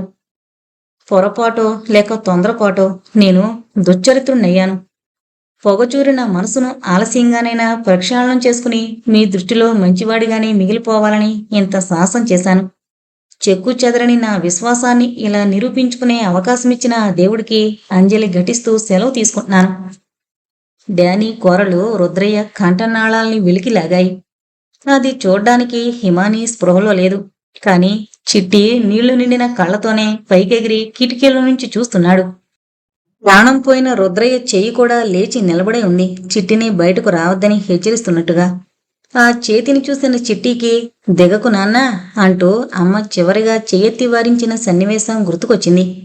చిట్టి ఇప్పుడు ఏడవడం లేదు. నాన్న గుండెలపై కూర్చుని రక్తం తాగుతున్నట్టనిపిస్తోన్న డానీనే రెప్ప వాల్చకుండా చూస్తున్నాడు. అప్పుడు టైం మధ్యాహ్నం 2 గంటలు కావస్తోంది. కన్నన్ ఒక దేవుడిలా హఠాత్తుగా ప్రత్యక్షమై తన ప్రాణాలు కాపాడిన అతన్ని విభ్రమంగా చూస్తున్నాడు మహర్షి. అప్పుడెప్పుడో రంగూన్ నుంచి కుటుంబంతో సహా ఇండియా వచ్చిన కన్నన్ పోలీస్ డిపార్ట్మెంట్లో చేరాక ఊళ్ళో ఆశ్రయాన్ని పొందింది మహర్షి సహాయంతోనే. ఒక ప్రమాదంలో కుటుంబాన్ని కోల్పోయాడు. ఇంచుమించు పిచ్చివాడిగా మారిపోయాడు. అప్పుడతన్ని ఓదార్చి మనిషిని చేసింది మహర్షే. ఆ తర్వాత కన్నన్ గురించి మహర్షికి తెలీదు. కొందరు ఊళ్ళోనే ఉన్నాడన్నారు, మరికొందరు స్థిమితం లేకుండా ఊరూరా తిరుగుతున్నాడు అన్నారు. కన్నన్ మతి భ్రమించిన మనిషిలా ఊళ్ళు తిరిగిన మాట నిజమే అయినా చివరికి ఊరికి దూరంగా ఈ పాడుబడిన ఇంట్లో సెటిల్ అయిపోయాడు. నీ రుణమెలా తీర్చుకోను కన్నన్? కృతజ్ఞతగా కన్నన్ని చూశాడు మహర్షి. అంత మాట అనకండి బాబు, ఇప్పుడు నేను చేసింది రుణం తీర్చుకునే ప్రయత్నమే అన్నాడు వేదాంతిలా. బాబు, తెలుసో తెలియకో ఒక పాపంలో భాగస్వామినే ఎన్నాళ్ళు కుమిలిపోతున్నవాణ్ణి. అందుకే మీ దయాభిక్షతో ఇక్కడ నీడ పొందగలిగిన నేను ఒక చిన్న మంచి పని చేసైనా నా పాపాన్ని కడిగేసుకోవాలనుకున్నాను. ఆ అవకాశం ఇలా దొరికింది. కళ్ళ నుంచి నీళ్లు రాలుతుంటే నేలరాలిన కుక్కల్ని చేరి వాటి సమీపంలో చెతికిల పడిపోయాడు ఉద్విగ్నంగా. మహర్షి భావరహితంగా వింటున్నాడు. బాబూ, తప్పు చేసిన నేను నిశ్శబ్దంగా ఇన్నాళ్లు కనిపించని దేవుడి ముందు క్షమార్పణలు చెప్పుకునేవాణ్ణి. ఇప్పుడు మీరు కనిపించారు. వెక్కిపడుతున్నాడు. మహర్షి ఆప్యాయంగా అతని భుజంపై చేయి వేశాడు. నన్ను చెప్పనివ్వండి బాబూ. బాబూ, మీకు తెలుసు కదూ, నాకీ ప్రపంచంలో అతి ప్రియమైన పిచ్చి నేస్తాలు ఈ విశ్వాసపాత్రమైన జంతువులు. అందుకే డిపార్ట్మెంట్లో ట్రైనర్గా కూడా మంచి పేరు సంపాదించుకున్నాను. కారణం, నేను డాగ్స్ని నోరులేని జంతువులుగా చూడక మనసున్న మంచి ప్రాణులుగా భావించడమే. అంతగా కలిసిపోయాను. ఒక్క క్షణం ఆగాడు, ఏ స్మృతి శకలమో మెదిలినట్టు. నా కుటుంబం కడతేరిపోయింది. నేను పిచ్చివాణ్ణైపోయాను.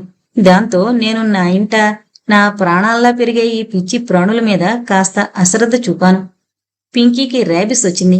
బాబూ, పింకీ ఇంతప్పుడు నా ఇంటికొచ్చింది. నల్లగా బొద్దుగా కొంచెం పసుపు రంగు కళ్లతో ఎంత ముద్దొచ్చేదనుకున్నారు? పిచ్చిముండ, నన్నెంత ఓదార్చేది బాబూ. అలాంటి పింకీకి నా మూలంగా పిచ్చి పట్టింది. అంటే సకాలంలో నేను వ్యాక్సిన్ ఇప్పించకే. నిజానికి బాధ్యత తెలిసిన మనిషిగా పింకీని చంపేయాలి. అది సాధ్యం కాని నాకు మున్సిపాలిటీ వాళ్ళకి అప్పచెప్పాలి. కాని నా ముద్దుల తల్లిని వదులుకోలేకపోయాను బాబు. దాని చావుకి ఎదురు చూస్తూ మా ఇంటి ప్రాంగణంలోనే దాన్ని కట్టేసి కంటతడి పెట్టుకునేవాణ్ణి. అలాంటి పరిస్థితిలో ఒకనాడు త్యాగి కంటబడ్డాను. బెదిరించాడు. ర్యాబిడ్ డాగును అలా పెంచడం నేరమని పోలీసులకు తెలియపరుస్తానని కాళ్లావేళ్లా పడ్డాను. అయితే ఒక షరతు పెట్టాడు. రోజు తనకు పింకీ నోట్ నుంచి కారే సెలైవా కావాలని, ఓ ఫ్రెండు వెటర్నరీ సైన్స్లో పరిశోధన చేయడానికి అది ఉపకరిస్తుందని. నిజానిజాలతో పని లేకుండా ఉన్మాదిలా తలూపాను. పైగా చేతులకు గ్లౌస్ తొడుక్కుని రోజూ చిన్న సీసాలో పట్టించేవాణ్ణి. ఆ తర్వాత కానీ నాకు తెలియలేదు బాబు, త్యాగి అది వాడింది తన భార్యని చంపడానికే అని. వృద్ధకంఠంతో నేలచూపులు చూస్తూ ఉండిపోయాడు. బాబు, ఆ రోజు అంటే సుస్మితమ్మ అంత్యక్రియలు జరిగిన రోజు శ్మశానం నుంచి డానీ పరిగెత్తుకొస్తుంటే వణికిపోయాను. నిజం ఎక్కడ బయటపడుతుందో అని. మీరు వెంట రాలేదు. కానీ డానీ ఈ ఇంటి ఆవరణలోకొచ్చింది. పింకీ కళేబరాన్ని బయటకు తీసింది. అడ్డమొచ్చిన నా తక్కిన డాగ్స్తో పోరాడి మరీ వెళ్ళింది. డానీకే నోరుంటే ఆ రోజే నేను త్యాగి చేసిన తప్పుతో చట్టం కోరలకు బలయ్యేవాళ్ళం. ఆ తర్వాత మరింత కుంగిపోయాను బాబు. ఉన్మాదిలా మారిన నేను మిగిలిన 5 కుక్కలకి ర్యాబిస్ వచ్చే వరకు గుర్తించలేకపోయాను. గుర్తించాక ఎప్పట్లాగే నిస్సహాయంగా ఉండిపోయాను. కారణం, మీలాంటి ఒక దేవుడిపై అఘాయిత్యం చేసే అవకాశం ఉందని ఊహించలేక. కണ്ണన్ కళ్లల్లో నీటి పొరల వెనక ఎరుపు జీరలు చోటు చేసుకున్నాయి. బాబు, త్యాగి అంత దుర్మార్గుడు అంటే తన భార్యకు సెలైవా రాస్తూ అతడింటి నౌకరు నరసింహకి పట్టుబడి చివరికి అతన్ని చంపి ఈ ఇంటి పెరట్లోనే సమాధి చేశాడు. శిలలా నిలబడిపోయాడు మహర్షి. నరసింహ ఊరెళ్ళాడని తనను మభ్యపెట్టిన త్యాగి చివరికి ఇంతటి ఘాతుకానికి పూనుకున్నాడు అంటే అలాంటి వ్యక్తితో స్నేహం చేసి అణు మాత్రమైన అతడి అసలు రూపాన్ని గుర్తించలేకపోయినందుకు చివరిసారిగా సిగ్గుతో తల వంచుకున్నాడు. కണ്ണన్, త్యాగిలాంటి ఒకడు ఇన్ని దారుణాలు చేస్తూ కూడా ఎన్నాళ్ళు తప్పించుకోగలిగినప్పుడు నువ్వు చేసిన నేరం ఏపాటిది? ఏ సెంటిమెంట్ని తన స్వార్థం కోసం ఉపయోగించుకున్నా అతను నిజమైన నేరస్తుడు తప్ప నువ్వు కాదు. వస్తాను. అతని వైపు సానుభూతిగా చూసి వెళ్లబోతూ ఒక క్షణం ఆగాడు. బహుశా త్యాగి కథ ముగిశాక మళ్ళీ నిన్ను కలుస్తాను. మహర్షి వడివడిగా నడుస్తుంటే నీళ్లు నిండిన కళ్లతో అలాగే చూస్తూ ఉండిపోయాడు కണ്ണన్.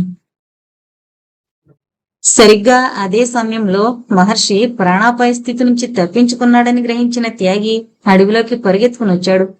ఫాతిమా అనే ఓ తీగను మహర్షి కదల్చడంతో మొత్తం డొంకంతా చెదిరినట్టు గ్రహించిన త్యాగికి అర్థమైపోయింది, ఇక తను సురక్షితంగా బ్రతకలేడని. శత్రువులు అన్ని వైపుల నుంచి విజృంభించిన ఈ స్థితిలో మకా మార్చితే తప్ప గండ నుంచి గట్టెక్కలేడు.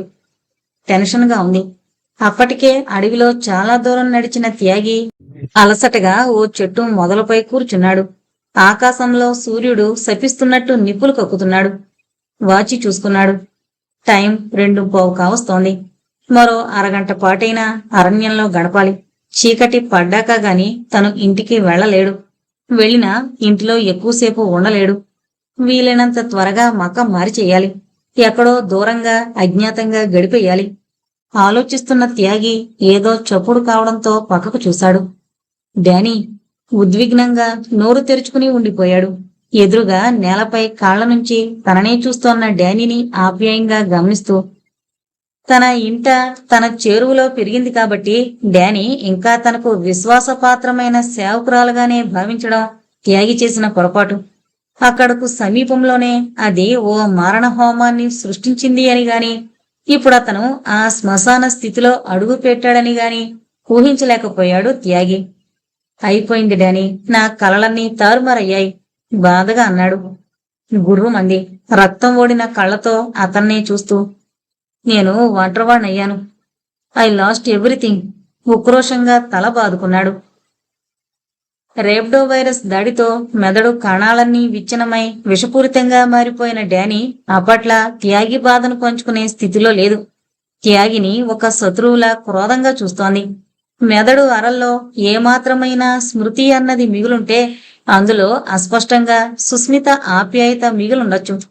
లాలనగా తనను దగ్గరకు తీసుకున్న తల్లిలా ఆమె స్మృతి జ్ఞప్తికొచ్చుండొచ్చు. కాలిపోతోన్న సుస్మిత కాష్టం రగిల్చిన నిప్పుసెగలు డానీ రక్త కణాలను సలసలమనిపిస్తూ నాడుల్ని కదిల్చి ప్రేవుల్ని కాల్చి దానిని ఉద్రేకపరుచుండొచ్చు. కదిలింది ఒక హోమ జ్వాలలా. కమాన్ డానీ పిలిచాడు త్యాగి. ఉన్మాదిలా తూలుతూ నడిచిన డానీ అతడి ఒడిలోకి పొరుగున వెళ్లలేదు. ప్రళయ ఘోషలా ఘీంకరించింది.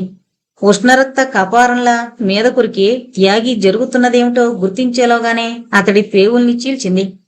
డానీ ఊహించని ఈ విపత్తుకు త్రొట్టుపడుతూ దూరం జరగబోతూ కాళ్లకు అతడి ప్రేవులే సంకెళ్లు కాగా బాధతో నేలపై పడ్డాడు. ఆ నరహంతకుడి భుజం చీరింది. ఒక తీవ్ర శక్తితో అతడి తోలు వలిచింది. పదం పూర్తి కాలేదు, కాని త్యాగి కథ ముగిసింది.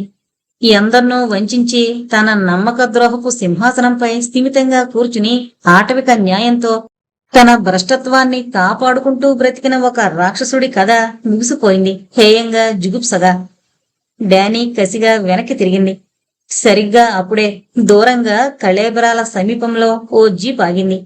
రంగధాం అప్రభితుడవుతూ కిందకి దిగాడు. కొన్ని నిమిషాల క్రితమే చెల్లి కోసం ఇంటికి వెళ్లిన రంగదాం అక్కడ హిమానీకి బదులు ఆమె రాసిన ఉత్తరాన్ని చూశాడు. హిమానీ రాసింది చదివాక ఉత్తరానికి వెనక రుద్రయ్య నానిని కిడ్నాప్ చేసి ఎక్కడకు రమ్మన్నది చదవడంతో బోధపడిపోయింది. ఒక్క అరక్షణం పాటు బావకి ఫోన్ చెయ్యాలనుకుని మళ్లీ నిగ్రహించుకున్నాడు. ఫోన్లో వివరాలను తెలియపరిచి మహర్షిని కంగారు పెట్టే కంటే వ్యవహారాన్ని తనే తేల్చాలనుకుని జాప్యం చేయకుండా మల్లమ్మ బిల్డింగ్ ని చేరుకున్నాడు.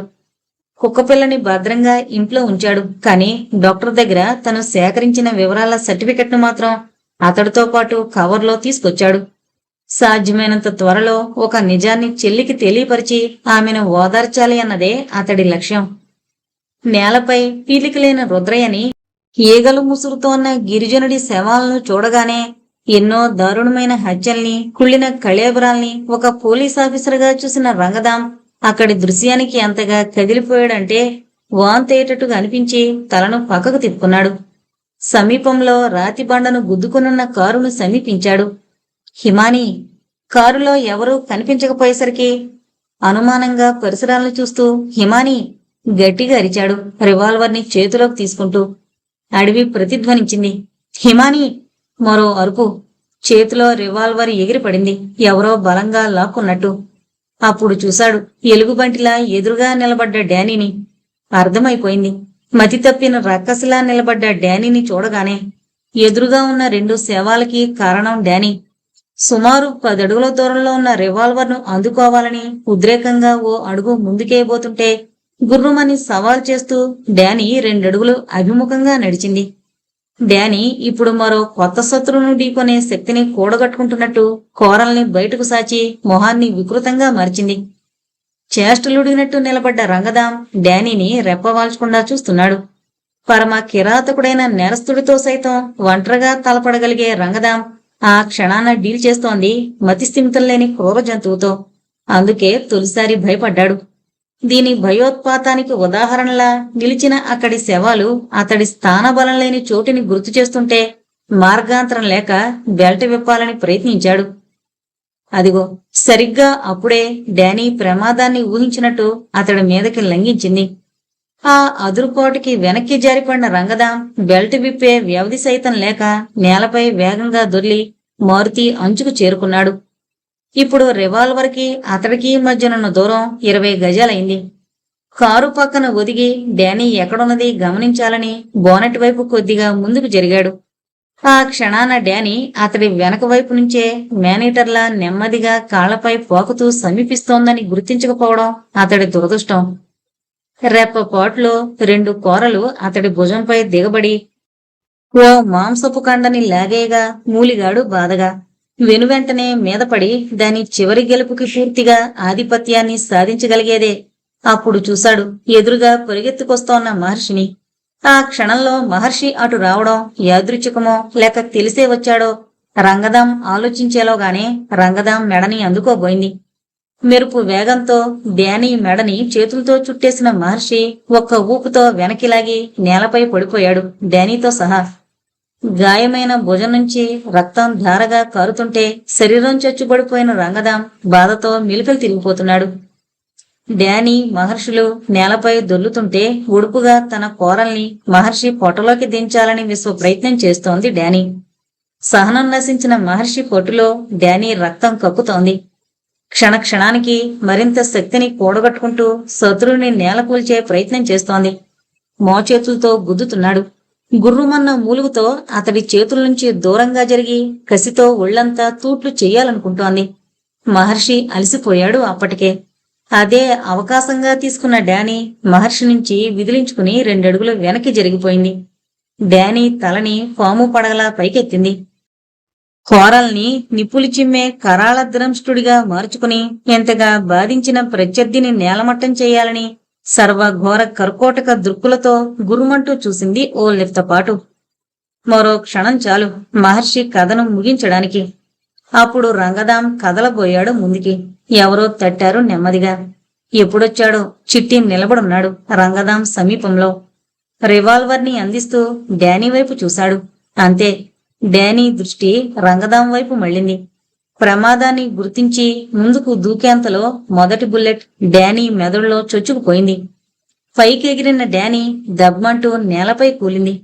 కసిగా క్రోధంగా ట్రిగ్గర్ నొక్కి డానీ ఒంటిని జల్లెడిగా మార్చాడు. మరో 5 సెకండ్లలో ఒక ప్రళయాన్ని సృష్టించిన డానీ మారణహోమాన్ని రగిల్చి ఎందరినో పొటన పెట్టుకున్న మతిభ్రమించిన ఒక ర్యాబిడ్ డాగ్ తానే చివరి సమిదిగా క్రతువు ముగించింది. నిస్త్రాణంగా చిట్టిని చేరిన మహర్షి దూరంగా కళేబరమైపోయిన రుద్రేని చూస్తూ విశ్వాసంతో పాటు వారసుణ్ణి అందించినందుకు అభినందనం, లేక ఇలాంటి నిస్సహాయ స్థితిలో ప్రాణాలు కోల్పోయిన అతడి జీవిత చరమాంకంపై కలిగిన సానుభూతో ఒక నీటిబొట్టు అతని కనుకొలుకుల్లో నిలిచింది. అప్పుడు కదిలాడు ఆ శ్మశాన వాటికలో తనవాళ్లు అనుకున్న మనుషుల కోసం. గదిలో అచేతనంగా పడున్న నానిని రంగదాం అందుకోగా మృత్యు ఒడిలోకి అప్పటికే చేరుకున్న హిమానిని మహర్షి పైకెత్తుకున్నాడు. మరో 2 నిమిషాల్లో జీపు పట్నం వైపు దూసుకుపోతోంది. పట్నంలోని ప్రముఖ డాక్టర్లంతా తరలొచ్చారు. వేరువేరు గదుల్లో అటు నాని ఇటు హిమానీని రక్షించే ప్రయత్నాల్లో నిమగ్నమైపోయారు. రంగదాం అప్పటికే ఫస్ట్ ఎయిడ్ పూర్తి చేసుకుని చిట్టితో పాటు తను ఆందోళనగా కారిడార్లో నిలబడున్నాడు. అస్తవ్యస్తమైన జీవిత పయనంలో అలసిన పాందుడిలా మహర్షి ఓ మూల నిశ్శబ్దంగా కూర్చునున్నాడు. అదో రకమైన తాత్విక స్థితి. ఎవరు దక్కుతారో మరెవరు తనకు దూరమవుతారో తెలియని క్షణాలు. ఎటునుంచి దూసుకొచ్చే శరాఘాతాన్నైనా మనఃపూర్వకంగా అంగీకరించే జ్ఞానిలోని నిర్లిప్తత. No problem, Nani కోలుకుంటున్నాడు. 1 గంట అవిశ్రాంతమైన కాలం దొర్లిన తర్వాత మిగిలిన మనసుపై చిలకరింపబడిన తుషార బిందువుల్లా వినిపించాయి ఆ మాటలు. కొద్దిగా చలనం మహర్షిలో. ఎలాంటి జీవితం తనది! ఎన్నెన్ని కలల తూగుటుయ్యాలలు, మరెన్ని వెలకట్టలేని మధుర స్మృతుల మలయ పవన తోరణాలు. అలా ఎంతసేపు నిలబడ్డాడో మహర్షికి గుర్తులేదు. ఆ సమయంలో అతన్ని వేధిస్తోందొకటే. కోలుకున్న మరుక్షణం హిమానిని ఒడిలోకి తీసుకోవాలి. ఒక నీడని చూసి నిజమని ఎంత భయపడింది వివరించి ఒక జీవితకాలానికి సరిపడా ధైర్యాన్ని నూరిపోయాలి. నాతి చరామి అంటూ చేయి పట్టిన తను 7 జన్మలు నిన్నే కోరుకుంటానని పెళ్లినాడు ఆమెతో కలిసి నడిచిన 7 అడుగుల్లో ఒక్క అడుగులోనైనా అనుకోని తత్తరపాటు కలిగుంటే ఆ పొరపాటు మరోసారి జరగకుండా జాగ్రత్త పడతానని త్రికరణ శుద్ధిగా హామీ ఇవ్వాలి. మిస్టర్ మహర్షి తేరుకుని చూశాడు ఎదురుగా నిలబడ్డ డాక్టర్ని. డాక్టర్ దేనికో సంకోచిస్తున్నాడు. I am sorry. ఒక ఊపిరితిత్తి అంచున గుచ్చుకున్న తొమ్మములులా వినిపించింది. మీ శ్రీమతిని రక్షించలేకపోయాం. బ్యాలిస్టింగ్ మిస్సైల్లా అతడి అరల్ని చీల్చేసింది. ఏంటి హిమాని, నా హిమాని! వృద్ధమైపోతోంది మహర్షి కంఠం. కనీసం ఒక్క అరగంట ముందు తీసుకొచ్చున్నా రక్షించే అవకాశం ఉండేది. You are late. గదిలో అడుగు పెట్టాడు అప్పటికే. కళ్లను కమ్ముకున్న నీటి పొరల మధ్య ఎన్నో లోకాల అవతల నిశ్చలంగా నిద్రపోతున్న ఒక ప్రశాంత మూర్తిలా అస్పష్టంగా కనిపిస్తోంది హిమాని. అడుగులు తడబడుతున్నట్టు నెమ్మదిగా నడిచి ఆమెను సమీపించేసరికి శాపవశాన శరీరంలో శక్తి పూర్తిగా సన్నగిలినట్టు నిశ్శబ్దంగా నేలపై చతికిలు పడిపోయాడు.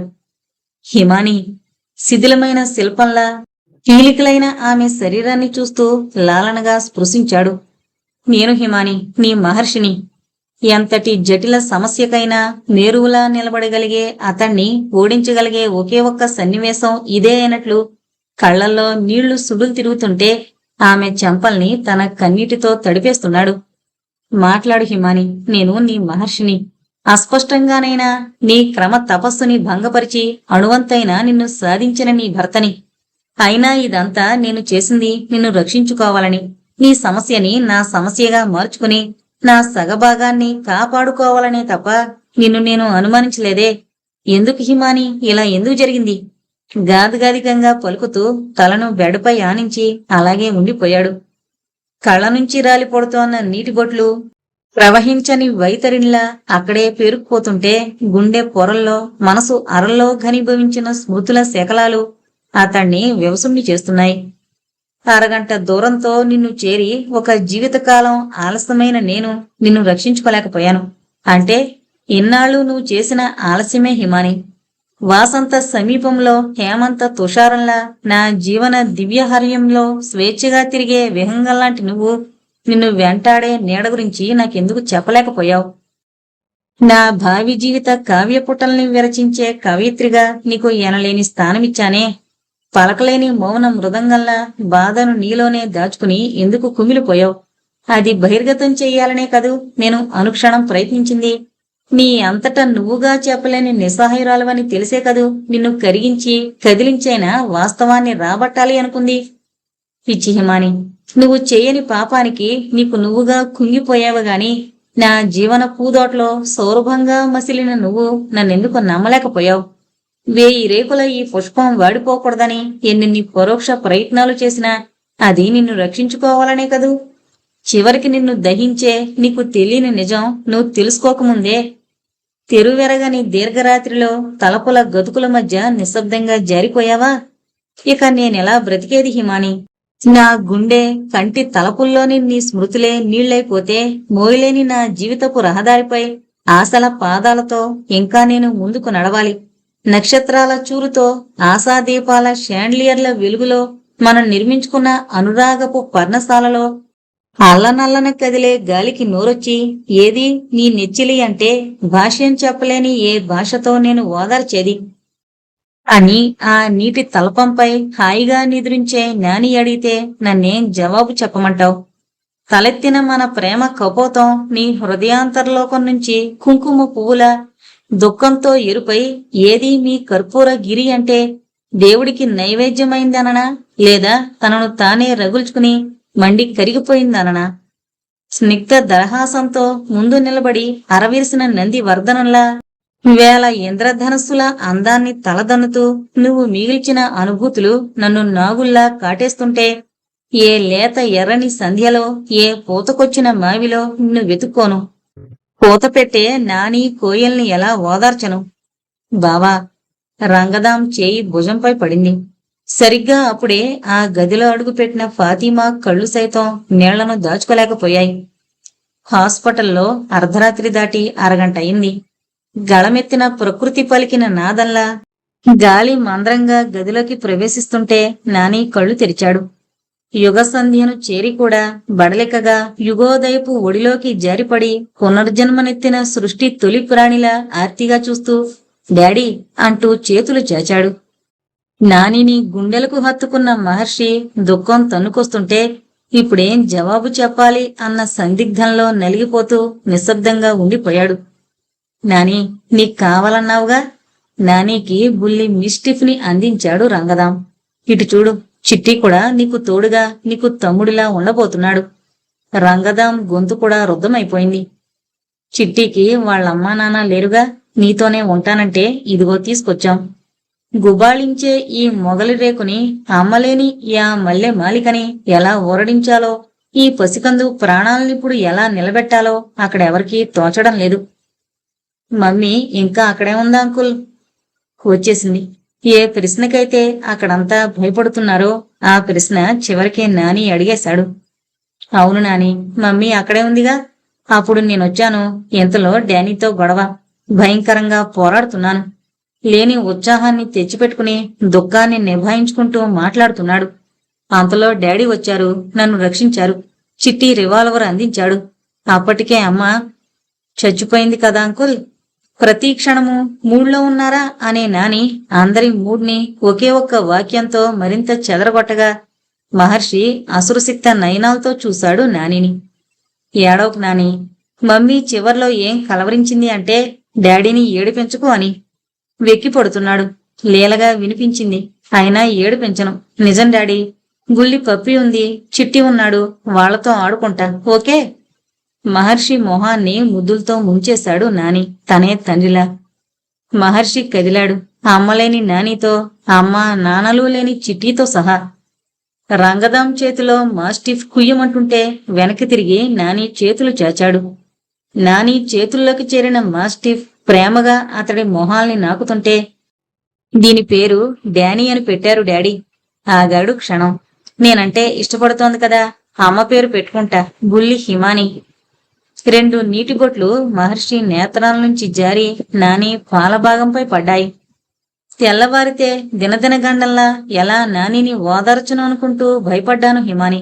బ్రతుకును ప్రేమించి బ్రతుకు చాలించిన నువ్వు నాని బ్రతకాలని ఇలాంటి ఆనందపు ఆవిష్కృతిని అందించిన నీకు అసురువులతో తప్ప అంజలిని ఎలా ఘటించను? కరిగిపోయిన ఓ స్వప్నం మిగిల్చిన మెరుపుల మరకలు మహర్షి కళ్లల్లో. నా చివరి మాట. భైరవనాథం నవల ముగిసినా డానీ అనబడే ఓ ర్యాబిట్ డాగు అంతమైపోయినా ర్యాబిస్ అనే పేరుతో వ్యవహరించబడుతోన్న మారణహోమం మూసిపోలేదు. మీరు నడిచే తోవలో, ఓ మూల ఇంటి గోడని ఆనుకునున్న చీకట్లోనో, లేక నాటు వైద్యులకి నిలయమైన పల్లెల్లో కుక్కకాటుకి గురయ్యి ఏం పర్వాలేదు అనే హామీలతోనే అది రగులుకుంటూనే ఉంటుంది. ఏటా 30,000 మంది దాకా ఈ దేశంలో మనుషుల్ని బలి తీసుకుంటున్న ఈ ర్యాబిస్ మహమ్మారిని సమూలంగా నాశనం చెయ్యాలంటే మనం చేయాల్సింది డాగ్స్ ని సంహరించడం కాదు.